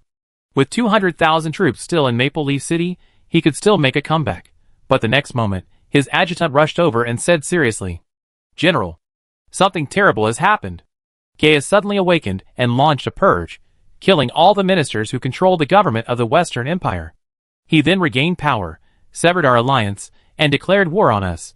The Western Empire's general has already led his army, 300,000 strong, advancing on Maple Leaf City. The 600,000 troops besieging Ironstone City are also leaving in batches. Now we are the only ones left fighting against Great Yin. The adjutant grew increasingly anxious, nearly breaking down in tears. Bonaparte understood the gravity of the situation. But at this moment, he had no better solution. He hadn't anticipated Gaius's sudden awakening, nor had he anticipated the Western Empire's breaking of the alliance. He hadn't anticipated the Western Empire's attack on the new Western Empire. Bonaparte was completely stunned. He had just told the soldiers around him that as soon as he returned to Maple Leaf City, he would lead 200,000 troops and launch a counterattack against Great Yin alongside the Western Empire's army. But now, Bonaparte had become a complete clown. The pie he had just painted, before anyone could even conjure up a scent, was shattered. The surrounding soldiers couldn't help but glance at Bonaparte. Initially, they hadn't dared even look at him. But now it was different. Bonaparte's fate seemed lost, and there was no need for them to be so deferential. The reason they had followed Bonaparte this far was naturally because he had promised them that upon their return to Maple Leaf City, he would give each of them, the soldiers who had been protecting him, 20 silver coins. Gaius, oh my, isn't that Bonaparte? Only 20 silver coins. How stingy. That's how Bonaparte gained his soldiers' support. Originally, Bonaparte had a loyal following, but as luck would have it, a mushroom bomb directly hit his loyal troops. Bonaparte watched helplessly as his 60,000 loyal followers were instantly reduced to ashes. Bonaparte gritted his teeth and led his troops on their way to Maple Leaf City. He had already seen Maple Leaf City. As long as he returned to Maple Leaf City, everything would be fine. It definitely would. At this moment, inside Maple Leaf City, inside the Imperial Palace, the ministers were engaged in a chattering discussion. They had received news of the Western Empire split. As the Western Empire's #1 enemy, they naturally knew that Gaius was a man of his word. So they were discussing countermeasures, how to preserve the new Western Empire. But could they really save the empire? Chapter 968. Bonaparte returned to Maple Leaf City with over 1,000 soldiers. But Maple Leaf City was not welcoming Bonaparte and his men at this moment. The ministers in the imperial court were already utterly harassed. The Western Empire to the south had sent 500,000 troops to besiege Maple Leaf City. To show Great Yin that the Western Empire had no intention of hostilities, Gaius ordered the generals to withdraw the remaining troops back to the Western Empire. Only 500,000 troops remained to besiege Maple Leaf City. The Ironstone City mercenaries were prepared to fight to the bitter end, only to be told that the Western Empire had suddenly become a neutral force. Even Sichuan Opera's face-changing speed couldn't be that fast, could it?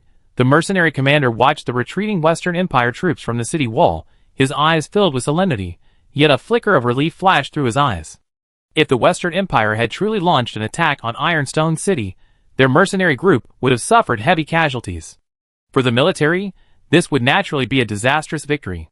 But the Yin didn't want this situation to happen. War is always full of casualties, but it depends on why these soldiers died. The mercenary commander understood that most of these mercenaries were here for the money. They had their hearts set on their country, but more importantly, they were driven by the need for bread, the need to fill their stomachs. So the commander's mission was to bring them home. Bonaparte returned to Maple Leaf City, but it was now a place of panic. Bonaparte had originally thought that his return to Maple Leaf City would be greeted with flowers and cheers. But Maple Leaf City was now utterly silent.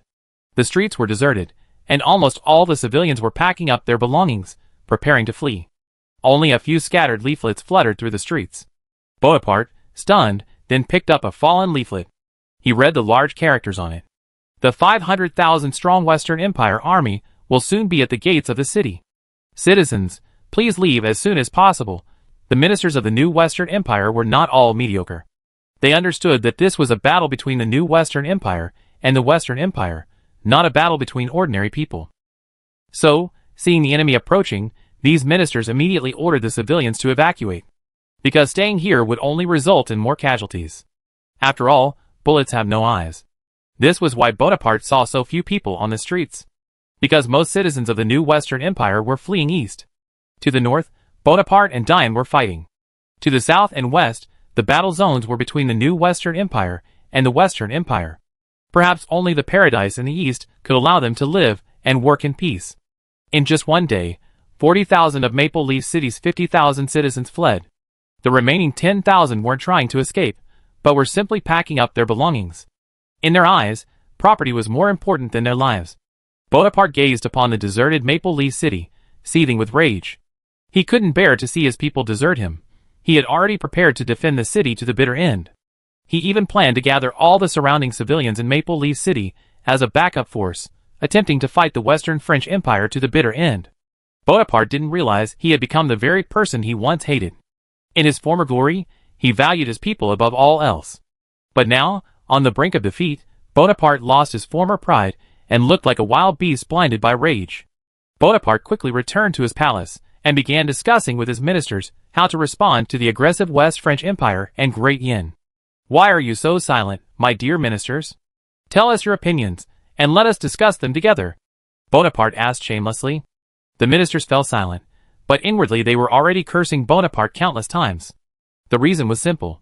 The new West French Empire's current situation was almost entirely due to Bonaparte.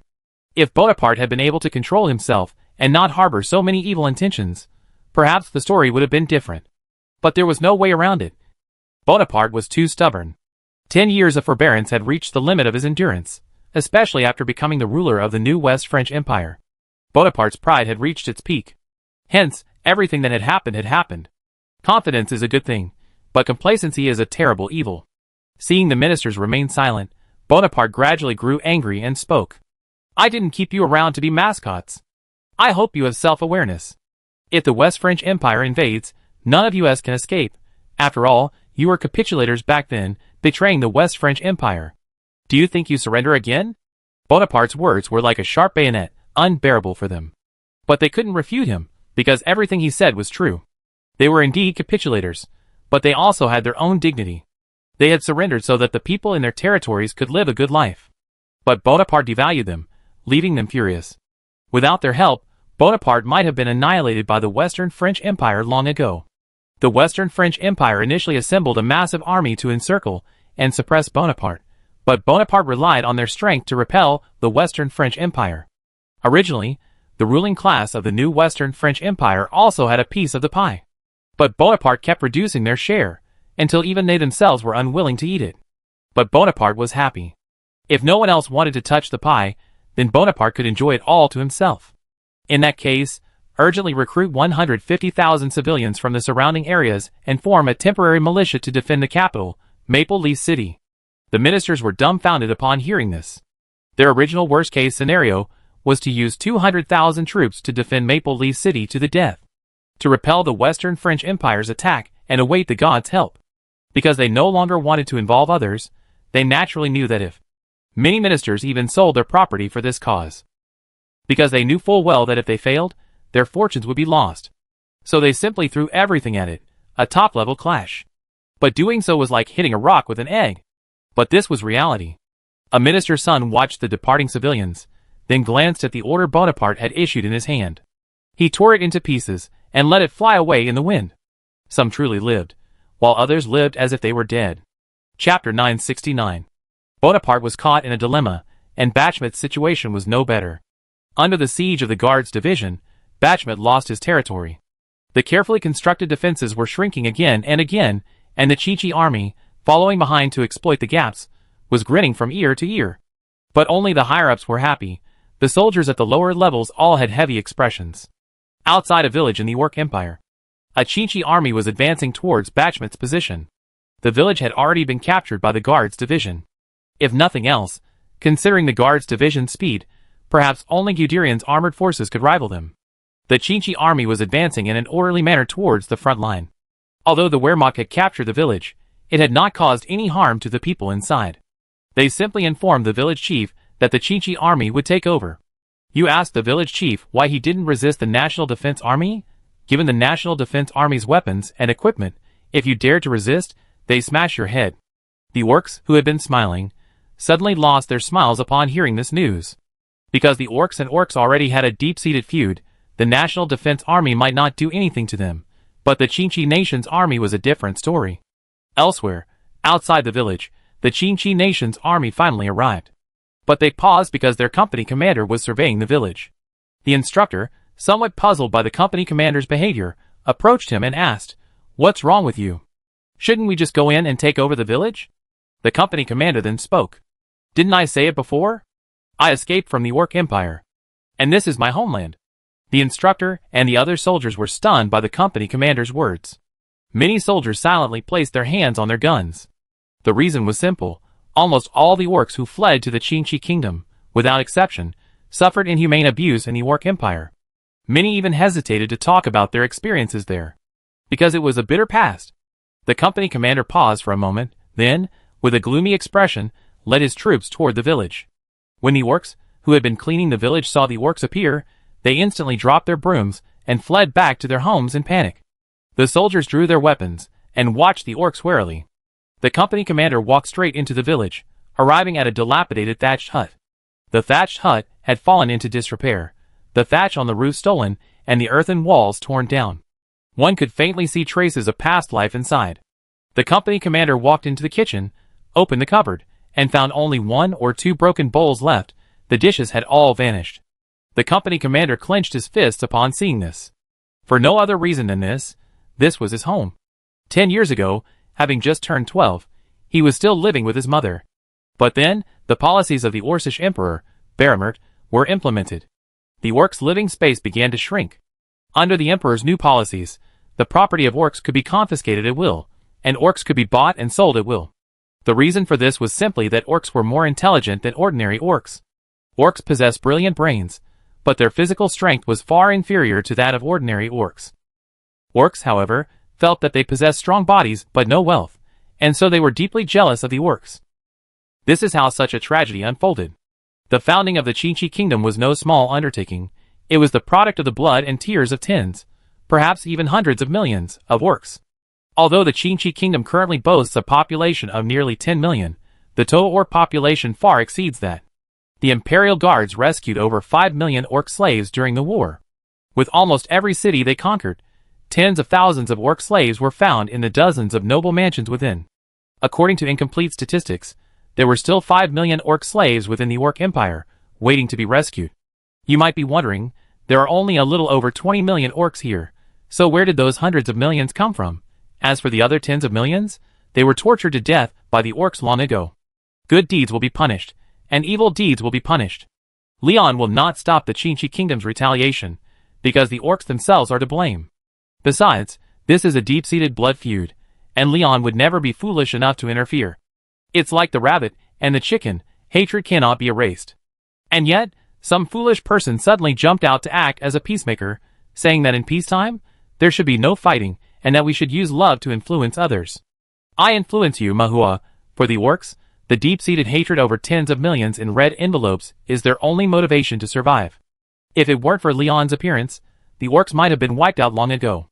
How could they be so powerful today? History teaches us that as long as you persevere, God will reward you for your hard work. So, when the orcs saw the orc army enter the village, they were terrified and hurried back to their homes. They truly feared revenge from these orcs. After all, they had done so many cruel things in the past.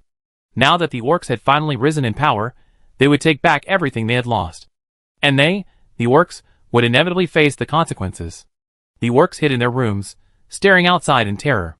Through the windows, they could see orc soldiers standing on the street. The orc soldiers showed no signs of letting up. They stared sharply at the people in the surrounding buildings. They were extremely vigilant, because before, someone had hidden in the village buildings and ambushed them. Because these orcs believed they were superior to the orcs, and that the orcs deserved to be their slaves, forbidden from owning any property, the results were predictable. They attempted to sneak up on the orc soldiers with bows and arrows, and some were wounded, but they soon paid the price. The lucky ones were killed on the spot, while the unlucky ones were captured alive, and then made to feel the suffering the orcs had endured. The orcs' genes were etched with brutality, so during their time of atrocities against the orcs, they devoted almost all of their limited brains to thinking up ways to torture the orcs. Talking about tortures like lynching, a form of torture, and blazing with fire, even Leon got goosebumps. Leon said, "Goodbye. The pain of the past will be repaid slowly in the future, and the hatred of the previous generation will be avenged by this generation." The company commander then approached the village chief with a gloomy expression.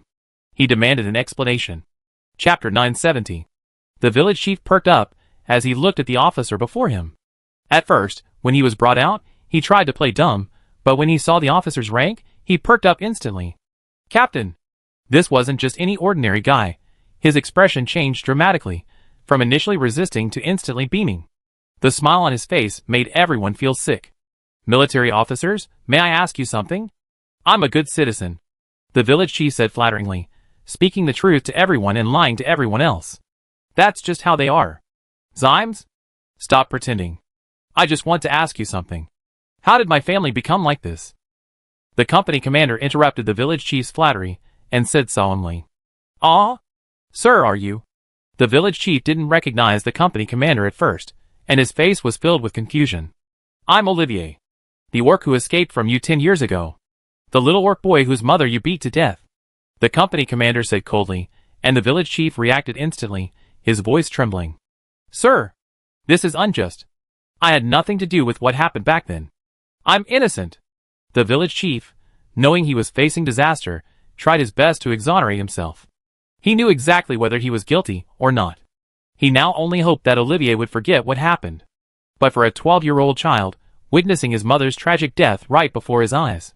From that moment on, Olivier was filled with endless hatred. It was impossible to get Olivier to let go of his hatred now. He had come here today to settle the score. So, after learning the army's direction, Olivier had volunteered to come to this village. At first, the instructors and their team didn't understand why Olivier had done this. After all, the front line wasn't far ahead, and it was better to go there and gain military merit than to take over a village. Only now did they understand why Olivier had done this. This hatred was beyond their ability to dissuade. "Why are you pretending? Of all those who murdered my mother, your eldest son was the first to bear the brunt. He was the one who led the charge into my house. And now, you're still trying to quibble?" Olivier drew his M1919 rifle from his waist and pointed it directly at the village chief. The village chief, having had a gun pointed at his head for the first time, was so frightened that he couldn't move. Looking at Olivier, whose eyes were filled with murderous intent, his legs gave way, and he fell to his knees. "Olivier. He was ignorant in the past. Can you let him off the hook? Considering we were once part of the same village." The village chief tried to defend his son. "Ignorant? Your eldest son was already in his 30s 10 years ago. 30 and still ignorant, is he a giant child?" Olivier's patience had worn thin, and he immediately ordered the soldiers to search the village chief's home. "Bring the village chief's son over." The village chief watched helplessly as the soldiers headed for his home. But he was powerless now. Not only his family, but every other orc family would be punished, because no one was innocent back then. Perhaps when they tortured and murdered Olivier's mother, they had anticipated this fate. Olivier instructed the soldiers to arrest the men as he reached a small mound outside the village. On a small hillock stood a solitary grave mound. Nothing decorated, only a tombstone. This tombstone wasn't even made of stone, but a scrap piece of wood. What infuriated Olivier was that this scrap piece of wood had been kicked down the mountain. It seemed a naughty village kid had kicked it down while playing on the mountain. Olivier, with a solemn expression, picked up the tombstone and gently stroked the words he had carved on it. Inscribed on it were large characters, Tomb of Mother Livian. Olivier was instantly transported back 10 years. In the village 10 years ago. Olivier, after a busy day's work, came down the mountain carrying a large bundle of firewood. It was just the beginning of spring, and the weather was still a bit chilly. Olivier and his companions were in one of the few arable lands of the Orc Empire. To the northwest lay a forest stretching for hundreds of kilometers. This forest successfully shielded them from the wind and sand. That's why they were able to farm here. The spring plowing season had already passed, and at the age of 12, Olivier had already learned to go up the mountain and chop firewood to supplement his family income. Most houses here are made of mud, but other places are nomadic, so most of their homes are simple tents. Special woods are very useful to them, so Olivier went up the mountain to collect firewood. After a busy day, Olivier returned home. His mother, Livian, had already prepared dinner for him. Olivier's face was filled with anticipation. He opened the door and saw his mother sitting at the dining table, awaiting his return. As soon as Olivier entered, he smelled the aroma of fish soup wafting from the table and looked at his mother with surprise. "Mother? What day is it today? Why is there fish soup?" Olivier said, looking at his mother with a sweet expression. Their family was very poor, and the two of them depended on each other for survival. Meat was only available during festivals, and on ordinary days, it was mostly grains. Livian patted Olivier's head and then spoke. "We half werewolves have a tradition that when a boy reaches the age of 12, he grows into a proper werewolf. Have you forgotten? Today is your 12th birthday. So of course, there's fish soup." Looking at his mother's beaming face, Olivier lowered his head silently. Because he remembered, a single fish cost 3 copper coins. That was enough for several days. Looking at her sullen son, the smile on Livian's face gradually faded.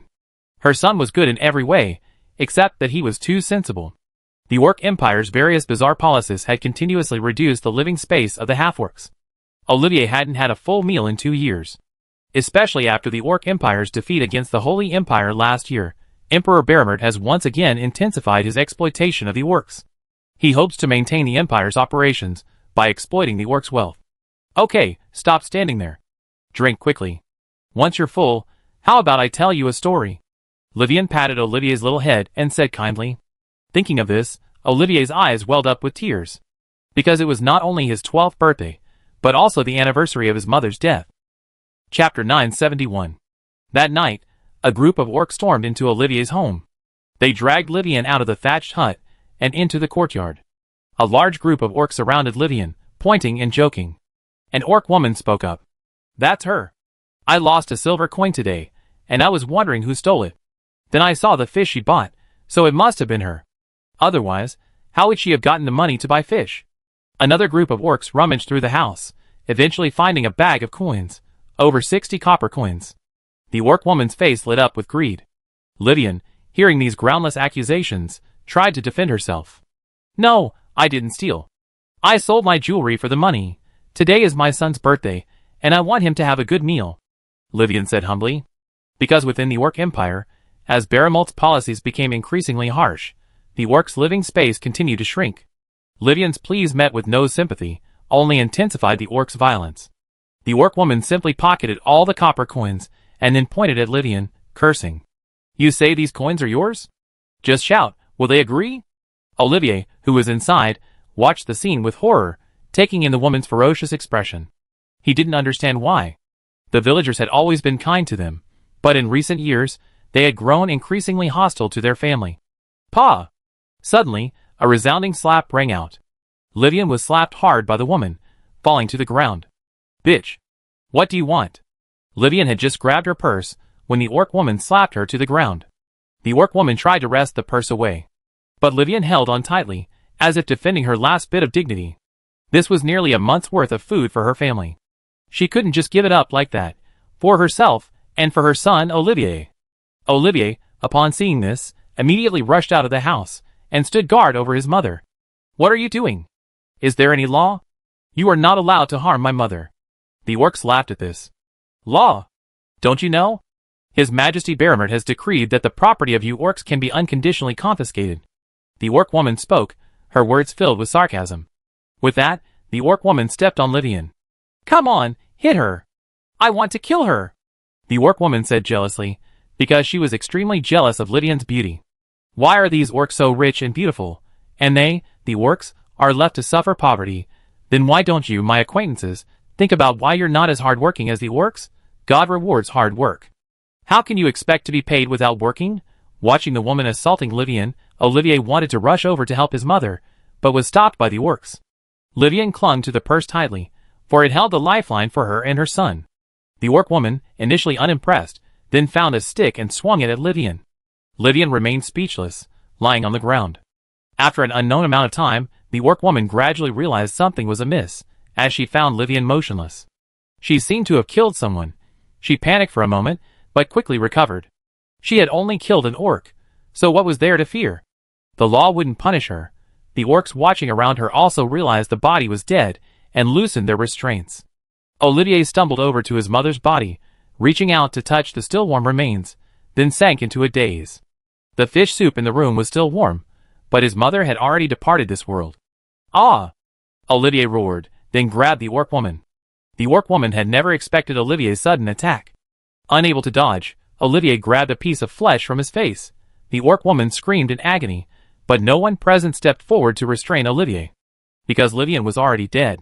Though they were bystanders, they were also perpetrators. Their only shred of conscience forced them to stand by and watch Olivier's actions. The orc woman's squeals made everyone present feel humiliated. Olivier wasn't about to give up. He picked up a stick from the ground and slowly walked towards the orc woman.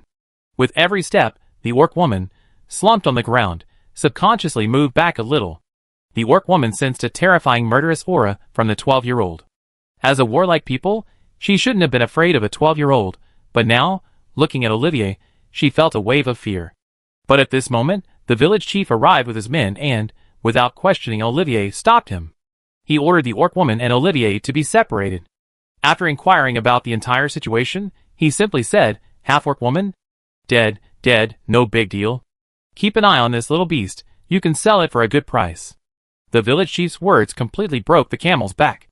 Despite the chief's words, a small number of orcs still had some conscience and pooled money to provide Olivier with a coffin. However, due to the village chief's close watch, these orcs were unable to help Olivier bury Livian. Olivier lifted his mother from the pool of blood and gently wiped Livian's blood-soaked body with a wet towel. After cleaning up, Olivier dressed his mother in her favorite dress. Although it was already a bit gray, Livian still couldn't bear to buy her a new one. Olivier then nailed the coffin shut and carried it alone to the hillside outside the village. He tried to dig a grave for his mother with a wooden shovel, but after a few strokes, the shovel broke. Olivier didn't hesitate and began digging with his bare hands. No nails, so he used his bare hands. Even if his hands got bloody, it didn't matter. Olivier just wanted his mother to rest in peace. At midnight, the Orc Empire welcomed a rare full moon. This should have been a day of reunion, but only Olivier knelt at his mother's grave, motionless, like a dead man. After kneeling for an unknown amount of time, Olivier wiped his tears and turned away, fleeing south. He would come back, he would. Chapter 972. Soon, the soldiers captured all the orcs who had participated in the incident. Olivier looked at the orcs gathered before him, his eyes devoid of emotion. They were like emotionless machines. The more Olivier acted like this, the more panicked the orcs became. As the soldiers apprehended them, they remained silent. No matter how much they bribed, the soldiers mechanically followed orders like robots. The orcs approached Olivier with trepidation. As soon as they approached, they were forced to their knees without explanation. The orcs were stunned.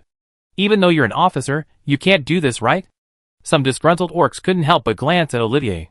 But some, upon seeing him, seemed to remember something and lowered their heads, as if avoiding something. Olivier walked up to the orcs, the sound of his boots echoing in their ears. The orcs listened to Olivier walk around them, each breathless. Suddenly, Olivier dragged the village chief's son out. The son looked innocent, which infuriated Olivier immensely.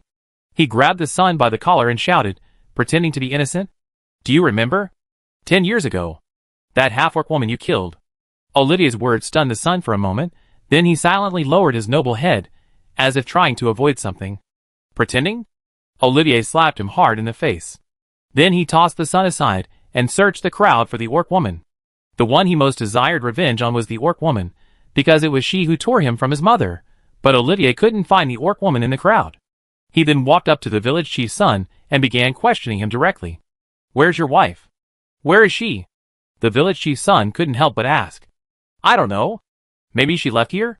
Seeing the village chief's son's guilty plea, Olivier seemed to have a clue. He could have said nothing, but he did. This proved that he was hiding something, so it was very likely that the orc woman was in the village. Just as Olivier was about to ask more, several soldiers appeared. They brought an orc woman before them. Olivier recognized her instantly. This was the woman who had hurt his mother. Even if her image turned to ash, Olivier would never forget it. The woman seemed to have guessed who Olivier was, and finally, she trembled uncontrollably. Because she knew what she had done wrong.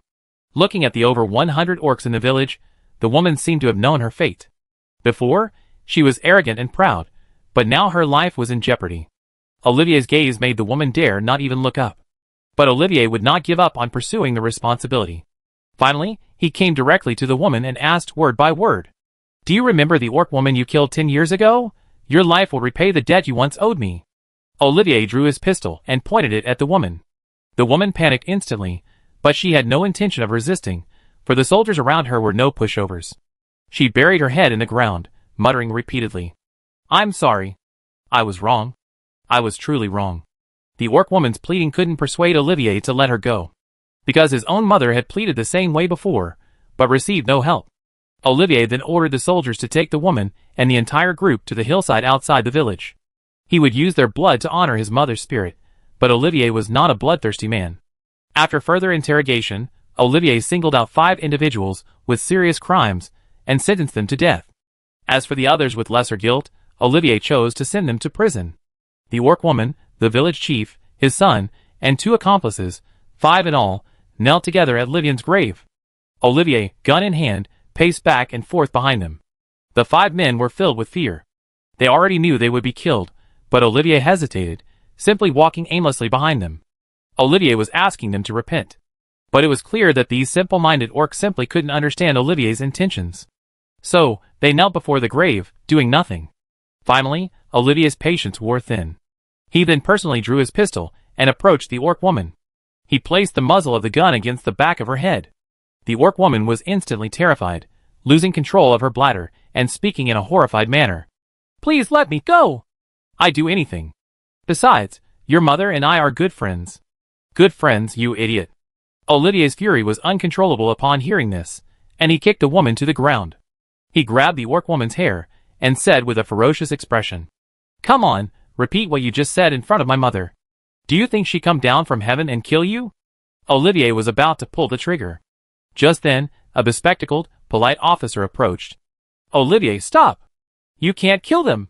You only exacerbate the conflict between us and them. We and the orcs are one family. At the officer's words, the soldiers present tightened their grip on their guns. This officer had recently been parachuted in, ostensibly to improve military discipline. But in reality, everyone knew he was the son of a powerful figure, sent to the front lines to polish his skills. After all, the Imperial Guards were sweeping the Orc Empire's troops from the front, so they only needed to follow behind and pick up any slack. There were still occasional scattered battles, and casualties would still occur. But the soldiers in the company were united and didn't worry about these issues at all. But until this officer showed up, the entire company felt as if they had eaten shit. He was always gossiping about everything. The National Defense Army hadn't issued any clear orders prohibiting the mistreatment of orc prisoners. And yet, this officer was spouting nonsense, saying that harming prisoners was a crime. He even shouted that this was the Great Yin National Defense Army's rule, and they had to follow it. National Defense Army. Treating prisoners well is for human beings, not for animals. After all, we set these rules, and we have the final say. How dare you, the son of a powerful noble who hasn't even been on the battlefield for a few days, start spouting nonsense? Although the Qinchi Kingdom's military reforms have been partially completed, there are still some areas that need major overhauls. Chapter 973. Bang! With a single gunshot, the orc woman fell to the ground. The bespectacled, polite officer froze in his tracks, as if he couldn't believe Olivier wouldn't listen. Olivier seemed to read the officer's mind and spoke. Should I care about you? This is my company, not yours. They're all brothers who've been through thick and thin with me. And you? You're just parachuted in from above. And you're not playing any real role at all. Wouldn't it be better to just be your mascot? Why are you hanging around here just to make a name for yourself? Olivier's words left the officer speechless.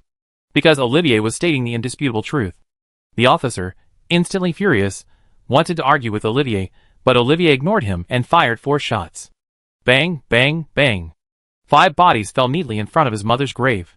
Olivier then sheathed his weapon and knelt at his mother's grave. "Mother, you once said that we orcs would eventually establish our own nation, where our people would live and work in peace and contentment. I couldn't believe it then, but now, everything you said has come true.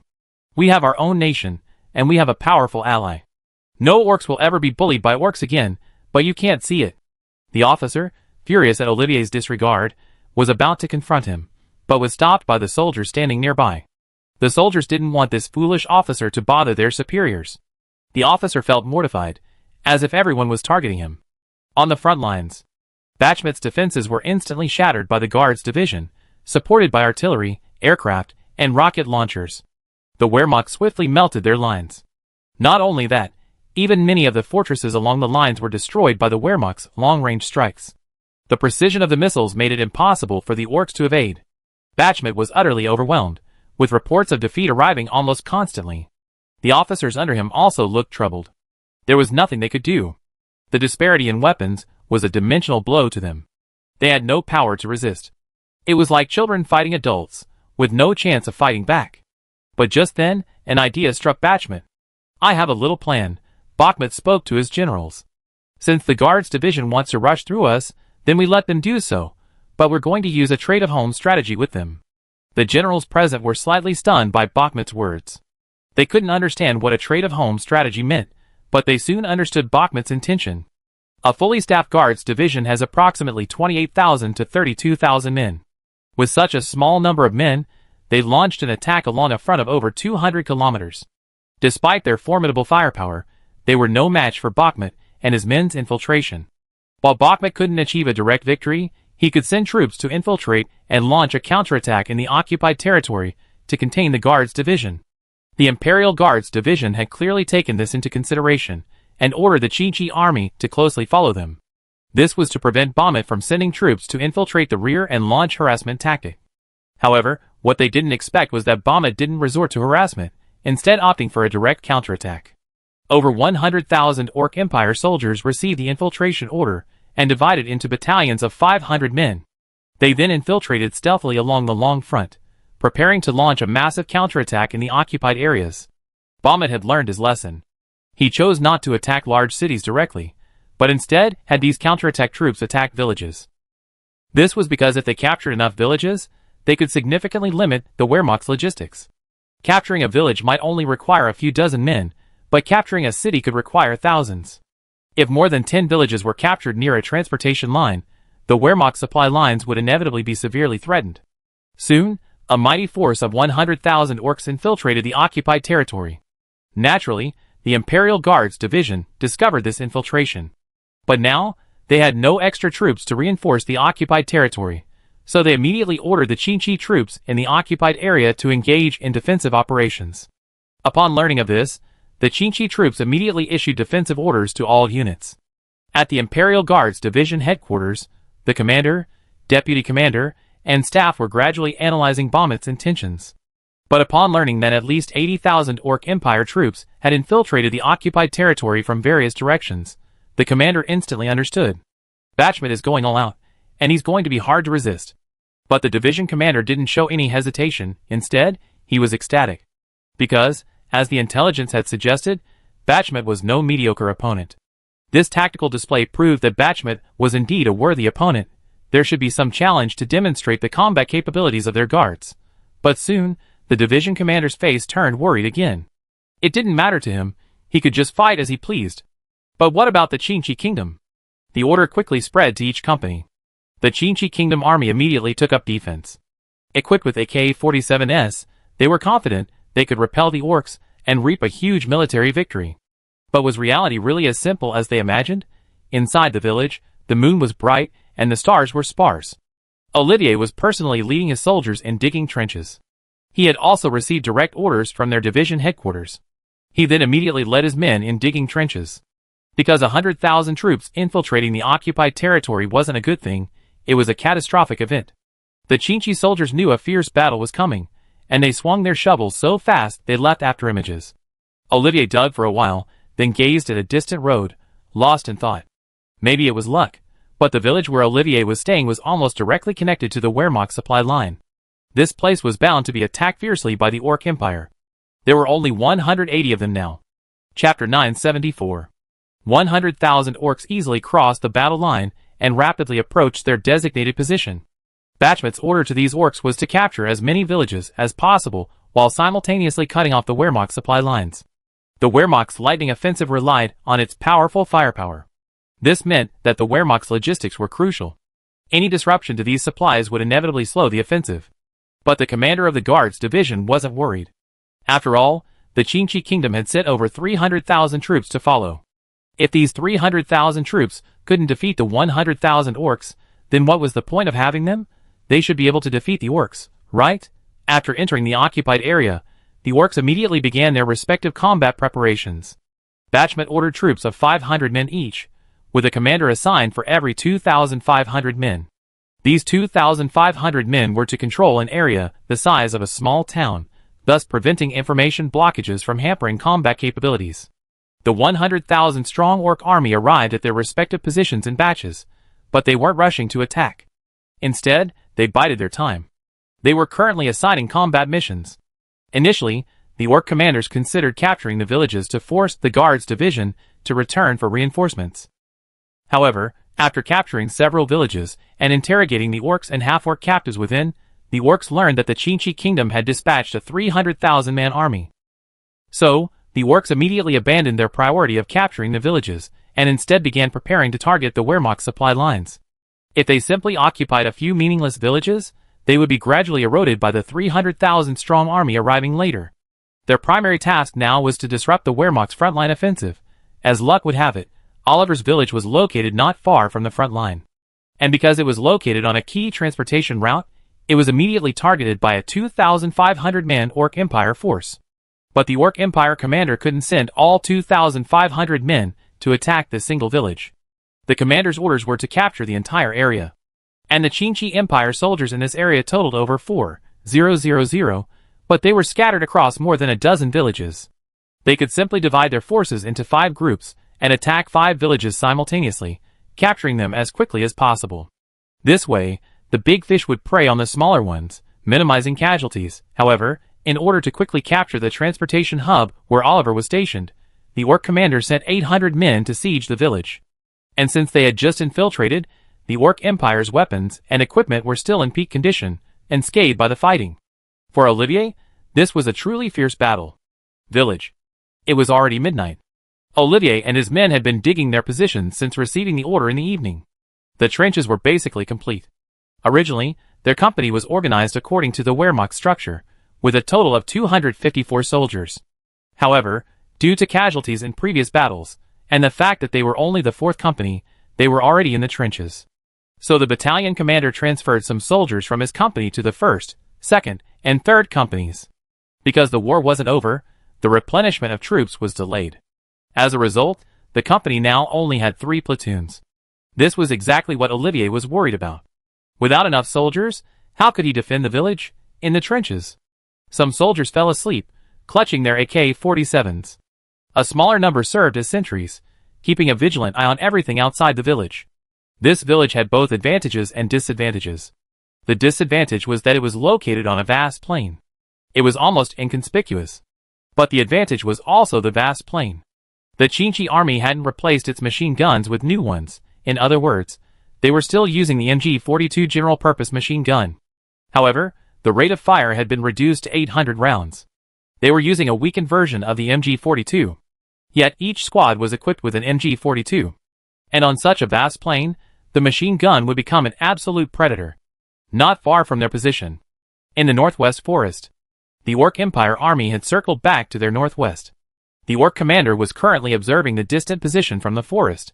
After observing through his telescope, he spoke with admiration. "I have to say, their position is truly well built." The adjutant nearby spoke up. "Our scouts have returned. They say there are too many Orc outposts, and they can't get close. But they captured a villager from the nearby mountains and brought him here." After the adjutant finished speaking, the commander's face lit up with joy. They actually found a villager. This was a life-saving help for them, who had no intelligence at all. Soon, an Orc boy was brought before the commander. Seeing the soldiers wearing the Orc Empire uniforms, the Orc boy burst into tears. Finally, their own army had arrived. The commander didn't get angry at the boy's tears. Instead, he comforted him and calmed him down. Seeing the boy calm down, the commander immediately asked, "How many troops are there in the village?" The Orc boy paused, then spoke. "About 100 to 200. From what they were saying, it seems there's a company commander." The Orc boy spoke solemnly, but soon burst into tears again, hugging the commander's thigh. "Sir, please avenge me. My grandfather and my father were killed by that company commander. I have always obeyed the great Emperor Bakhmut's call. I am a good citizen." The young man cried, but the commander was now impatient. He had already asked what he wanted to ask, and no longer needed the young man's questions, but he spoke anyway. "I understand. After the company commander is interrogated, you will be the one to deal with him." The Orc commander then ordered his soldiers to prepare for battle. Olivier and his men had clearly dug trenches, meaning they were aware of the Orc Empire's arrival. This opportunity is fleeting. If we don't launch the attack tonight, then Olivier and his men will undoubtedly reinforce the defenses tomorrow. By then, this village will be much more difficult to capture. The Orc commander immediately ordered the mortars to set up and begin shelling the positions. Olivier, poring over a map in the headquarters, was now scowling. Now that the Orc Empire's army had arrived, where would they launch their attack? This question had troubled Olivier until he saw the forest where he had made his living as a child. "I got it!" Chapter 975. Olivier discovered the northwest forest. If the orcs had already arrived nearby, they would undoubtedly launch their attack from this forest. This was the only forest suitable for an ambush. An attack from any other direction would be detected from a great distance. Olivier immediately ordered his sentries to focus their attention on the northwest forest. But the opposing Orc commander was no pushover. After examining the map, the Orc commander hid his troops in the northwest forest. But he chose to focus his main attack on the southeast. From the southeast, he launched an attack on Olivier's village. 500 soldiers had already quietly entered the southeast fields. Another 300 soldiers launched a feint attack from the northwest. Just as Olivier ordered his soldiers to increase their focus on the northwest, the Orc army's mortars quickly fell. Swish, swish, swish. Olivier, who was studying a map in the command center, suddenly heard a whistling sound in the air. He immediately rushed out and ordered everyone to take shelter. Boom, boom, boom. Before Olivier could finish his words, the enemy's artillery fire had already begun. But fortunately, most of the soldiers were hiding in the trenches. They avoided being directly hit by the enemy's artillery shells. After being hit by the artillery fire, the company's soldiers reacted immediately and took shelter in the dugout anti-artillery holes. Only a few sentries were left to observe. The moment the shells fell in the northwest forest, the 300 soldiers responsible for the feint attack immediately rushed out. They did not reveal their position at the outset, but instead lowered themselves as much as possible, almost moving close to the ground. This resulted in the sentry on duty failing to spot the orcs at first. By the time they spotted them, they were already less than 300 meters from their position. The sentry immediately reported the situation to Olivier. Olivier, without hesitation, ordered the soldiers to their respective combat positions. The soldiers, aware of the seriousness of the situation, immediately took up their positions under fire. The machine gunners mounted their MG-42s on tripods. Nonsense! On such a vast plain, of course the machine gunners would be the ones to scoop up the chips. The orcs quickly reached within 200 meters of their position. Looking at the position, so close before them, they seemed to feel their victory was assured. How could these Chinchi troops be so low on alert? And the soldiers within their position. The machine gunner was leisurely watching the assistant gunner reload his ammunition belt. He quietly lit a cigarette and watched the charging orcs. Seeing the ferocity and disdain on their faces, he took a deep drag on his cigarette, then placed it on the sandbag beside him. In the time it takes to smoke a cigarette, let's see how many orcs will fall to my gun. With the ammunition belt loaded, and the machine gunner finished reloading, he aimed his gun at the charging orcs. Then he waited for Olivier's order. Olivier saw the enemy had already rushed within the 100-meter red line, and ordered to open fire without hesitation. Fire! Duh. Over 100 AK-47s fired simultaneously, completely stunning the charging orcs. To be honest, they had never before launched a charge against an enemy position equipped with AK-47s. Because they were constantly being pursued by the Wehrmacht, launching a counterattack was nearly impossible. So, when faced with the simultaneous fire of hundreds of AK-47s, they instantly became subdued. However, What they didn't expect was that it wasn't the AK-47s that frightened them the most. It was the sound of ripping cloth that had just occurred. Squeak. Although Oliver's company consisted of only 3 platoons, it still possessed the weapons and equipment of a full company. After all, the battalion commander had transferred troops from him, so he couldn't possibly have withdrawn his equipment as well, right? So the weapons and equipment were retained, meaning their company had a full 16 MG42s. Push one onto this vast plain. These machine guns would become a nightmare for the orcs. After a burst of AK-47 fire, the orcs immediately seized the opportunity to reload their weapons. Then they launched a new charge. But before they could take a few steps, they saw their teammates falling around them in droves, followed by the eerie sound of ripping cloth. Over 300 orc soldiers were killed in an instant, nearly 100 of them. Meanwhile, the 500-man orc force had quietly crept under cover of darkness to within 150 meters of their position. But the leader of these 500 still didn't order a charge, because he had heard the fierce gunfire from the other side. The orcs were using semi-automatic weapons. It was impossible for them to unleash such terrifying firepower. So there was only one possibility. The orcs' firepower far exceeded their imagination. That was why the orcs were so cautious. If these 500 were killed, they would likely need thousands more to siege the village. The orc soldiers bit on pieces of wood, their eyes filled with determination. They were the Orc Empire's most elite troops. They were Bahamut's last resort. Otherwise, he wouldn't have deployed these 100,000 men to launch a strategic exchange of positions. Because if they didn't exchange positions, Bahamut would truly be left with only his own troops. The orc leader, with his 500 men, quietly approached the position, now within 80 meters. At that moment, a soldier carrying ammunition glanced in their direction. Instantly, they saw a sea of orc soldiers. The soldier immediately dropped his ammunition and unleashed his AK-47, opening fire. The sudden gunfire interrupted Olivier's thoughts, for the direction was their rear. Olivier reacted immediately, and led 2 squads of soldiers toward the rear. The orc leader, realizing he had been discovered, dropped his pretense. He spat out the stick in his mouth and roared. For His Majesty Emperor Bahamut. Warriors of the Orc Empire, follow me.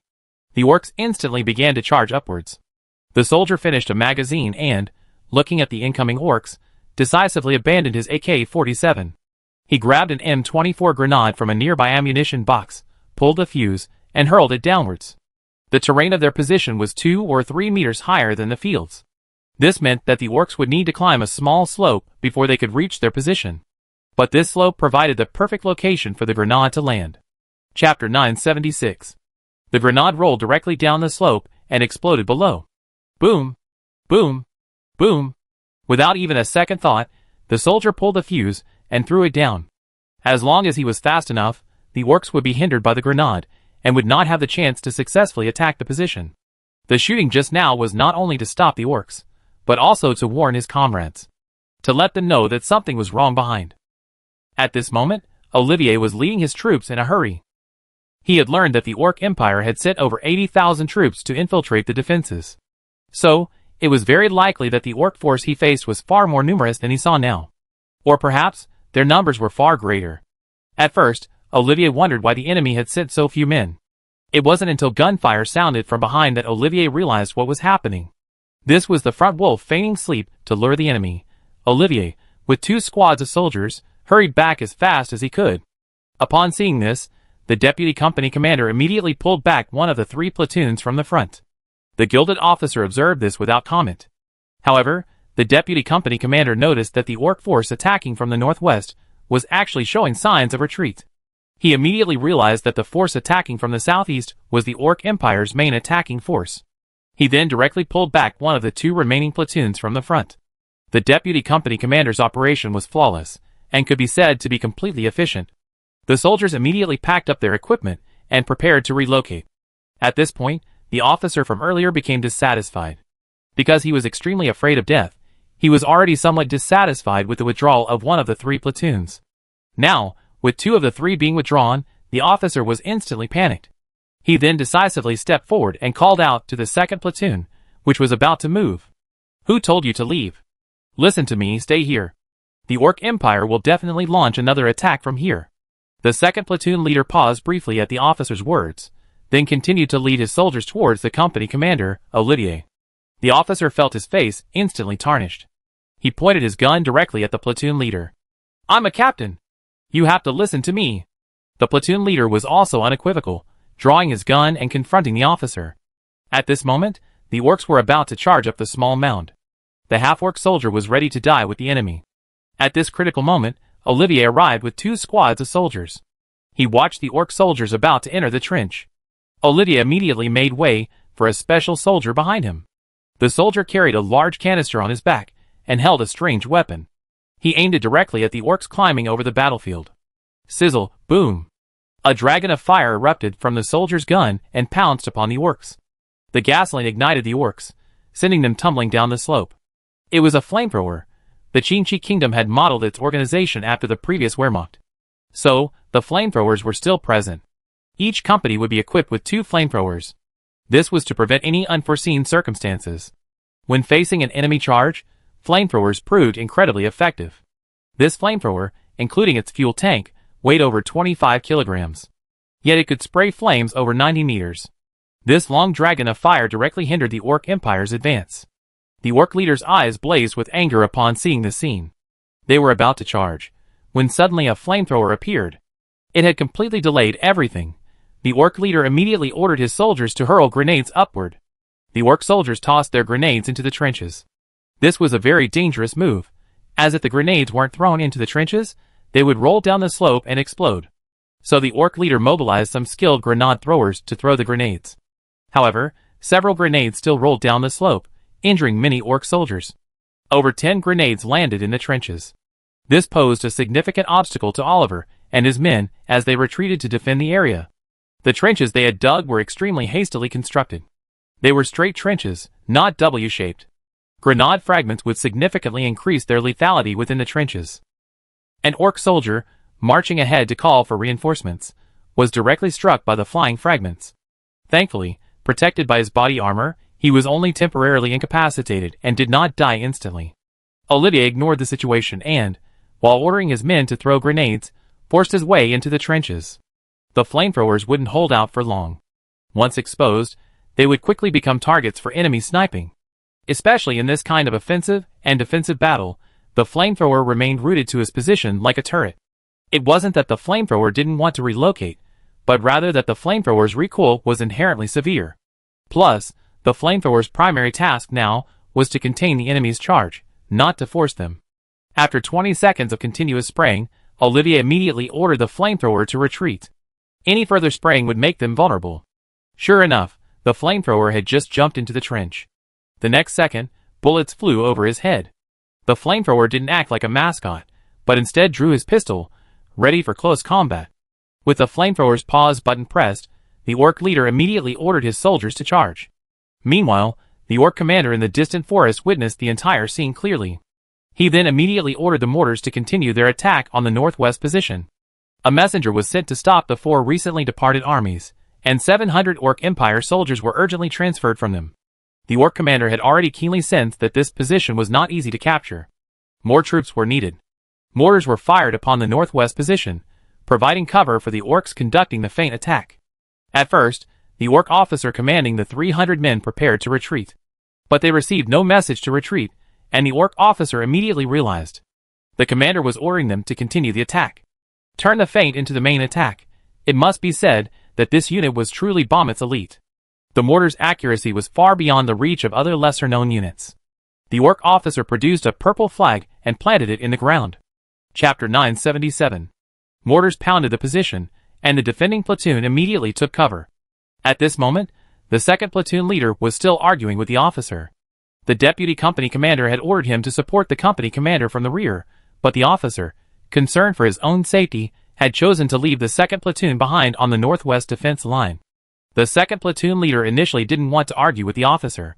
After all, company commander Olivier was still waiting for him to come forward. But when the officer saw that the second platoon leader ignored him, he immediately assumed a commanding air. I'm here to enforce discipline. You're disobeying orders. You be court-martialed.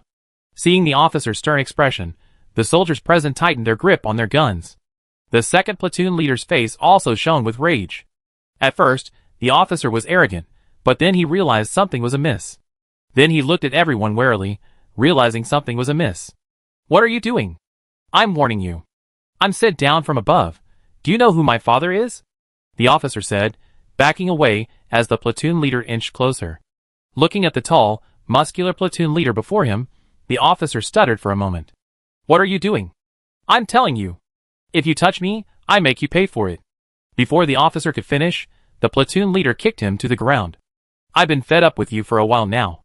You're always acting like a military discipline officer, pointing fingers and saying this is wrong, that's wrong, and you're even trying to challenge the company commander's authority?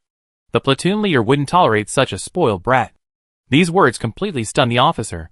The officer was kicked to the ground, but he didn't dare confront the platoon leader head-on. Because he was a typical bully. If the platoon leader had shown even a hint of fear, he would have been ridiculed by the officers. To deal with such bullies, you need to punch them in the face. The platoon leader led his troops directly to the southeastern defense line to rescue his company commander. There was a platoon defending the front. Although the enemy still had over 100 orcs, it wasn't a big problem. The most critical issue now was the southeastern defense line. After the recent battle, the Orc Empire had lost approximately 20 soldiers, and over 30 were injured. In total, there were still over 400 combat-ready soldiers.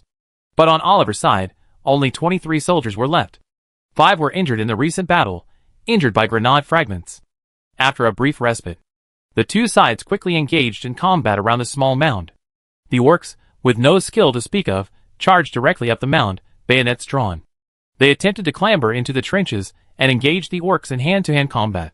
Because the orcs' physical strength was far inferior to theirs, the orcs would have the upper hand in close combat. In the past, the Holy Empire's victory in the Western Expedition was due to the Holy Empire's powerful equipment. The heavily armored infantry and knights were enough to make the leather-clad orcs cry out in agony. But now, both sides had entered the era of firearms, no longer possessing the armor they once had. Basically, whoever got shot fell to the ground. Olivier spotted the charging orcs and immediately opened fire with his AK-47. The other soldiers didn't hesitate either, drawing their weapons. They tried their best to intercept the charging orcs. But over 400 orcs weren't so easy to stop. In less than 5 seconds, they had burst into the trenches. Olivier and his men engaged the enemy in hand-to-hand combat with their AK-47s. The orcs on the opposite side roared and charged, but they were immediately dealt a blow. You have a gun, but no knife? What kind of fool is that? Olivier chose to use his pistol to fight the enemy to prevent any accidental injuries to allies. It wasn't until the 100 Blades battle began that he realized the convenience of the pistol. In the trenches, an inch shorter is an inch stronger. Although the orcs had the upper hand physically, at the beginning, Olivier and his soldiers were at their peak. For a while, the battle was fierce and tense. Soon, the third platoon, arriving, witnessed the two sides engaging in a brawl in the trenches. They joined the fray without hesitation. However, the platoon leader ordered the machine gunners to set up machine guns on both flanks to fire on the orcs still climbing the slope. No more than 100 orcs had now entered the trenches. The third platoon leader ordered the machine gunners to assume machine gun positions, and then led the third platoon directly forward, joining the hand-to-hand combat. Although 2 platoons had been withdrawn from the northwest defense line, the first platoon still withstood the enemy's attacks, repelling 2 orc attacks. After raising the purple flag, the orc officer launched a direct charge towards the northwest position. But twice, they were repelled by the first platoon. 300 men were reduced to fewer than 50. Even the strongest army would be crushed. The orc officer could only lead the remaining troops in retreat. The commander didn't blame the officer, believing that up to that point, the orc officer had done a good job. Although they launched 4 attacks simultaneously, each one unsuccessful, not everyone could mount a 4-round charge against the enemy's onslaught. Now the orc commander could only pin his hopes on the southeastern defense line. Hopefully, the 500 orcs there would achieve a brilliant victory. With the orcs retreating from the northwest, the deputy company commander finally had time to go to headquarters. Arriving at headquarters, he began contacting his superiors.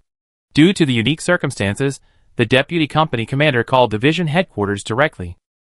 Thanks to the village's unique location, division headquarters had granted Oliver and his men direct access to the division. As soon as the call was connected, the deputy company commander immediately reported the situation. At least 800 men launched the initial attack. And it appeared the enemy had extra troops. The division commander, upon learning of this, was deeply troubled, for other divisions were also under attack. In other words, the entire division's garrison was under attack. Already overwhelmed, the division commander wanted to mobilize troops for a counterattack. But hardly any company was idle, everyone was engaged. The situation for the remaining divisions was equally grim, as they were all attacked almost simultaneously. The Qinji Kingdom deployed only 2 divisions on the front lines. With a combined force of less than 100,000, they were naturally beaten to a pulp by Baumut's 100,000-man army. The Qinji Kingdom still had 200,000 troops in the rear. They reasoned that with 100,000 already at the front, if they joined in the fray at this point, not only would they not get any, but they would also be disdained by their fellow divisions. But now, the 100,000 troops on the front lines are under fierce attack, and the 200,000 in the rear can't quickly send reinforcements. The earliest reinforcements will arrive at the front lines is tomorrow morning. And as luck would have it, a transport convoy will pass near Olivier's village tonight. Chapter 978. The transport team had long received news from the Qinji nation that a large number of orc soldiers had appeared near Oliver's village. But the transport team had no other options. This transport team was a logistics transport company. Originally, this company was responsible for providing logistics support to a regiment, because only regiments were equipped with company-level logistics support teams. But today, this company was tasked with providing logistics support to a battalion-level unit. It wasn't that the battalion was particularly strong. It was that they were currently facing a shortage of ammunition and fuel. This battalion fought 4 or 5 brilliant battles during its advance. They directly shattered Bachmut's third line of defense. And the position they now occupied formed a salient, significantly tying down the forces of the surrounding Orc Empire. This was why the division commander had assigned a logistics transport company to directly supply a battalion. This tank battalion was currently short of ammunition and fuel. The Orc Empire on the other side also knew of the battalion's plight. So, they assembled a large force for a counterattack. They had to take the salient, otherwise this battalion would pose a serious threat to them in the ensuing battle. The transport company, upon learning that Olivier's village was under attack, hesitated only briefly before continuing to the front lines without hesitation. Because the allies ahead were still awaiting their supplies, they hoped Olivier could hold them off. The Guards division commander also learned of Olivier's predicament, and immediately contacted the air base, requesting that they send fighter jets as soon as possible for support. If Oliver's village fell, the transport company would be seriously threatened. So Oliver's division commander gave Oliver a death order, telling him to defend the village at all costs. Olivier wanted to defend it, but with the limited number of men he had, how could he? The division commander said he had already mobilized reinforcements from nearby and they would arrive soon. Olivier could only express his frustration. How fast do you mean by fast? Olivier didn't know how fast, but he knew the orcs would be faster than them. The orc commander urged the southeastern army to attack while ordering the incoming reinforcements to speed up their march. It was already 3 o'clock in the morning. If nothing unexpected happened, the orc reinforcements would arrive soon. If the orc commander wasn't a fool, they would arrive by dawn. The orc commander's mind was racing. How could he take this position, even on the other side? Despite the suppression of the MG-42s, over 200 orcs still rushed into the trenches. Oliver and his men consisted of only a dozen or so men. At first, they were able to repel the orcs' attack. But soon, the orcs' numerical superiority made it unbearable for Oliver and his men. Oliver had called for support as much as possible. Now, it was clear that his cries were in vain. Oliver knew he could only rely on himself. The Orc Empire, with its numerical superiority, quickly defeated all 20 orcs Oliver had brought with him. The 3rd platoon also sent over 40 soldiers to join the hand-to-hand combat. With their weapons, they inflicted heavy damage on the orcs. But soon, as the battle progressed, Olivier and his men fell into a disadvantage. The soldiers of the 3rd platoon also suffered heavy casualties. Olivier acted decisively and ordered his men to abandon their position. If the fighting continued, the entire company would be killed here. It would be better to evacuate now and retreat into the village to engage the enemy in street fighting. As long as the village survived, they still had the strength to fight. But if it did, what awaited them would be an endless slaughter. Olivier also notified the 1st and 2nd platoons to evacuate immediately. The village was no more than 200 meters away from their position as the crow flies. Evacuating now was not a wise option, but it was the only choice. Olivier's decisive decision to abandon the outer position surprised the orc commander. But the orc commander didn't show much emotion. He believed Olivier would hold out, but retreat was indeed an option. Oliver led his soldiers back toward the village. But the village was far from peaceful. The village chief's grandson had returned and informed all the orcs that the orc army was approaching. They would soon be back in the arms of the Orc Empire. Encouraged by the village chief's grandson, almost all the orcs were filled with hope for the arrival of the orc army. Most of the orcs were awake, observing the battle from afar in the village. When they saw the orcs attack their positions, they cheered. But their laughter soon died down as Oliver led the remaining soldiers back toward the village. The villagers panicked instantly. Olivier was turning the village into a battlefield. The village chief's grandson acted decisively, clapping his hands. Over 40 orc soldiers suddenly appeared behind him. He then looked at the villagers and said seriously, "Do you think they let us go? They're clearly turning this place into a battlefield. We can't just give in. We must fight them to the bitter end." Looking at the orc soldiers behind the village chief's grandson, the orcs instantly felt both ambition and courage. What are they afraid of? The Orc Empire soldiers are right here in the village. We can catch these orcs in a trap right away. It's just 100 orc soldiers, right? Let's do it. Olivier led his soldiers to the village entrance and was assigning tasks. Just then, the second platoon leader approached Olivier and explained the officer's abstract plan. Olivier, upon hearing this, was seething with anger. Damn it! I was fighting tooth and nail up front, and I was wondering why the second platoon hadn't arrived yet. I didn't expect it was you, a jerk, who delayed me. Olivier was furious. This was a classic case of someone using a feather as a token of authority, thinking they were so powerful. After figuring out the whole story, Olivier grabbed the officer and gave him a beating. At this moment, the soldiers who had been sent to search the village for the battlefield returned. They reported to Olivier that there was no trace of orcs in the entire village. It was as if the orcs had completely vanished. Olivier's heart skipped a beat when he heard this. This is going to be bad. Olivier, not caring about the officer he had kicked to the ground, immediately ordered the soldiers to disperse. But it was too late. Over 40 guns were already trained on Olivier and his men. They had already set their sights on their respective targets. Chapter 979. Bang! Bang! Bang! A single gunshot rang out, followed by a continuous barrage of gunfire. Everyone present was stunned. Olivier had just given the order for his soldiers to disperse. The next second, the gunfire rang out. In an instant, over 20 of Olivier's soldiers fell. Olivier immediately led the remaining soldiers to find cover. The two sides engaged in direct combat within the village. Olivier and his men were equally decisive. After a brief pause, they immediately began firing back. The two sides fought back and forth within the village. For a moment, the sound of gunfire echoed throughout the village. The orcs outside, upon learning of the situation, rushed towards them.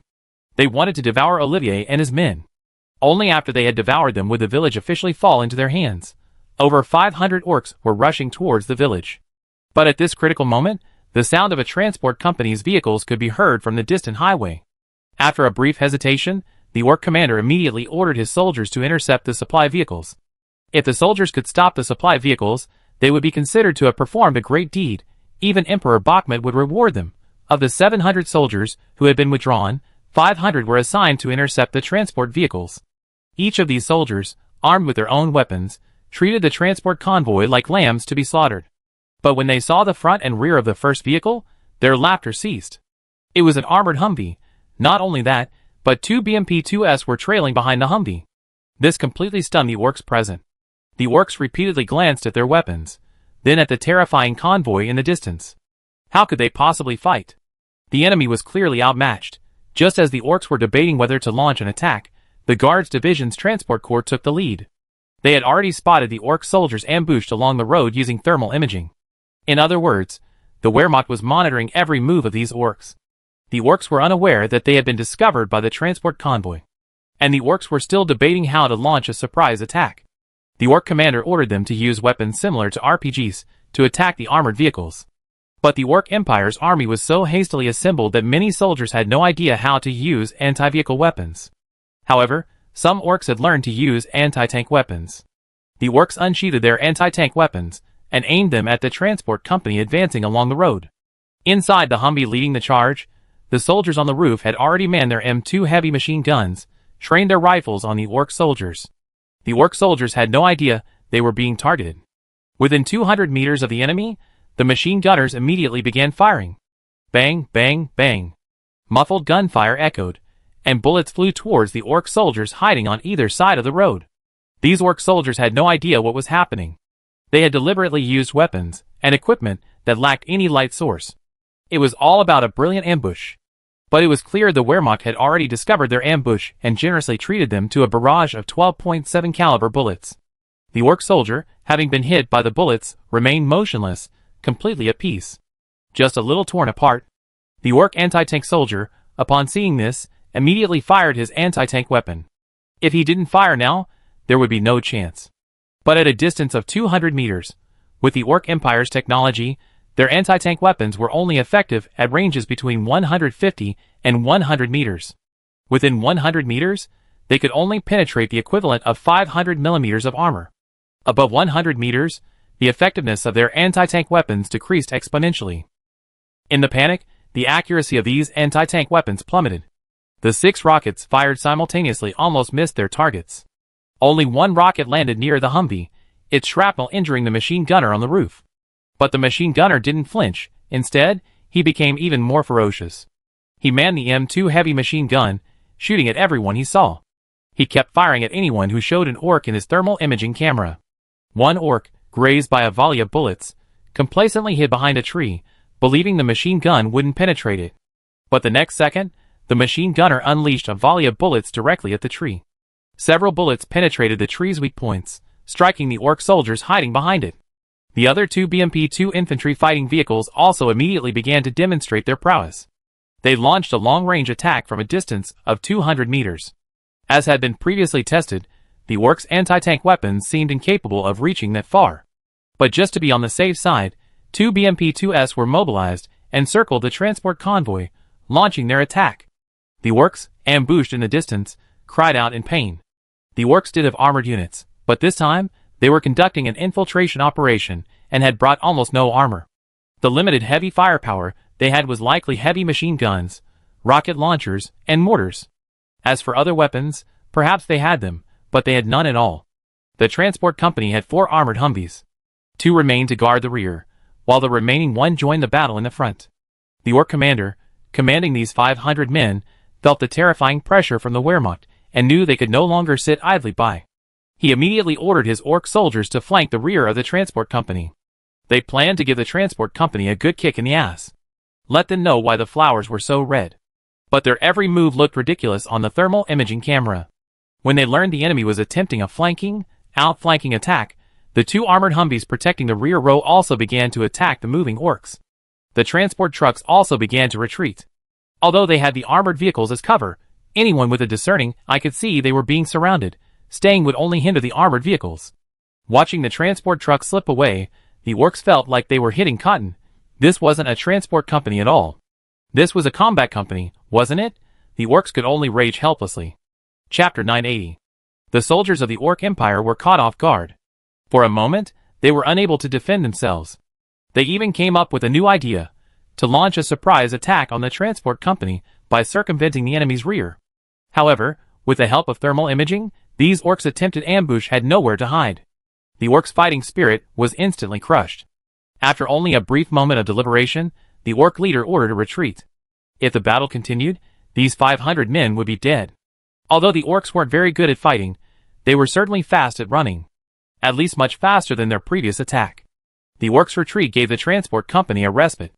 The transport company planned to pack up their equipment and then head to the front lines to deliver their weapons and equipment. But they soon saw Oliver's troops being eroded.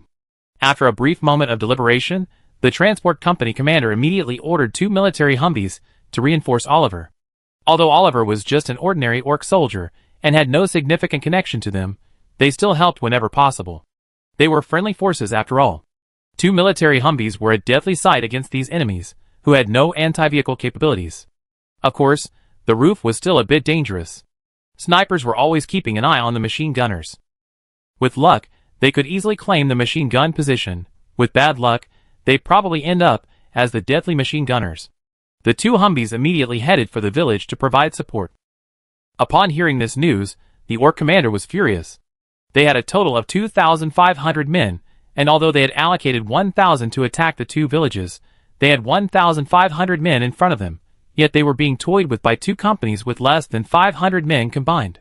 It's fine if the transport company can't defeat them, since they have armor. But Olivier and his men are ordinary orcs, and they also don't have any armor. But with over 800 men fighting against 100 or 200 enemies, heavy casualties are barely acceptable. But if you suffer heavy casualties and achieve nothing, the orc commander feels like the sky is falling. If Bachmet knew this, He would be furious. What are you doing? 800 against 180, and you still want to lose 300 of your own? But the orc commander finally smiled. For Olivier and his troops were about to be defeated. The gunfire in the village dwindled, no longer as intense as it had been earlier. The orc commander was already planning to celebrate with champagne at halftime. The orc soldiers fighting fiercely in the village were also excited. Because the orc commander had said that if they could capture the position, Emperor Bachmet would reward them handsomely. This was what these orcs fought for. What do you mean by for the empire? That's just a lie for outsiders. In reality, everyone, including the imperial officers, is simply protecting their own interests. War is a battle to defend interests. Every war is a reshuffling of interests. Inside the village, Olivier and 2 of his soldiers were guarding a small house. Outside, over 40 orc soldiers were approaching. Because the village chief's grandson must have informed them just now. Hidden in this room was none other than Olivier, the commander of this company. This sent the orcs into a frenzy. After all, if they could capture Olivier alive, they would be incredibly rich. Driven by greed, each of them was blinded by lust. Aren't there just a few of them? There are over 40 of them here. I don't believe they can't capture Olivier alive. The orcs rushed into the house where Olivier was, almost frantically. Duh. But as soon as they entered, they were met with a barrage of fire from 3 AK-47s. Those orcs who had rushed in the front, dreaming of beautiful wives and concubines, and a grand country villa, were instantly sent to the western paradise. The orc leader, upon seeing this, immediately ordered his soldiers to retreat. At the same time, they sent out their own flamethrowers, hoping to force Olivier and his men out with flames. Olivier heard the noise outside and thought to himself, oh no! He's going to be roasted. Just at the critical moment, 2 armored Humvees burst through the village entrance. They fired at any orc soldiers along the way. They didn't care if they hit them or not, they just suppressed them with fire. Orc soldiers who couldn't dodge were instantly cut in 2. Some orc soldiers carrying bazookas tried to attack the military Humvees. But the military Humvees didn't give them a chance, adopting a circling tactic. They moved around the main road in the village. At the same time, if their thermal imaging cameras showed any movement with bazookas, they would prioritize attack. So, not to mention those carrying bazookas, even enemies hiding in wooden houses would be subjected to machine gun fire. At first, these Wehrmacht soldiers were hesitant. After all, there were still orc civilians in the village. But they soon learned from the orcs that the villagers had colluded with the orc army to ambush Oliver. This was the only message Oliver sent after the surprise attack. Olivier did this to warn the incoming troops to be wary of these orcs.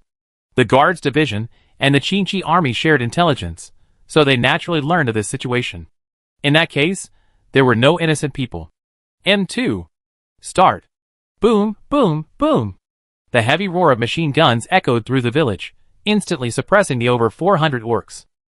The orcs tried to fight back, but the darkness was already blind, and the Humvees were constantly shifting positions. As a result, the orc soldiers fell to the ground as soon as they saw the machine guns' flames. How could they fight back? Someone had used X-ray vision, but many orcs still managed to fire their bullets into the Humvees. But these bullets barely scratched the Humvees' armor. They posed almost no threat. The 2 Humvees engaged in a 2-man showdown within the village. Some clever orcs seemed to have realized that if they were exposed, they would be attacked by the Humvees.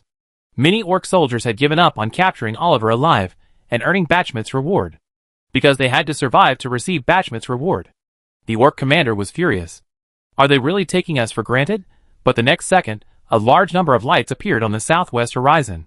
Hundreds of vehicles were rapidly approaching. The orc commander's face turned green. How could the enemy be so good at timing? Every time, he was just a little bit away from success. But every time, that little bit was enough to make him fail. The orc commander immediately ordered the orcs in the village to evacuate. Because if they didn't, these orcs would be wiped out.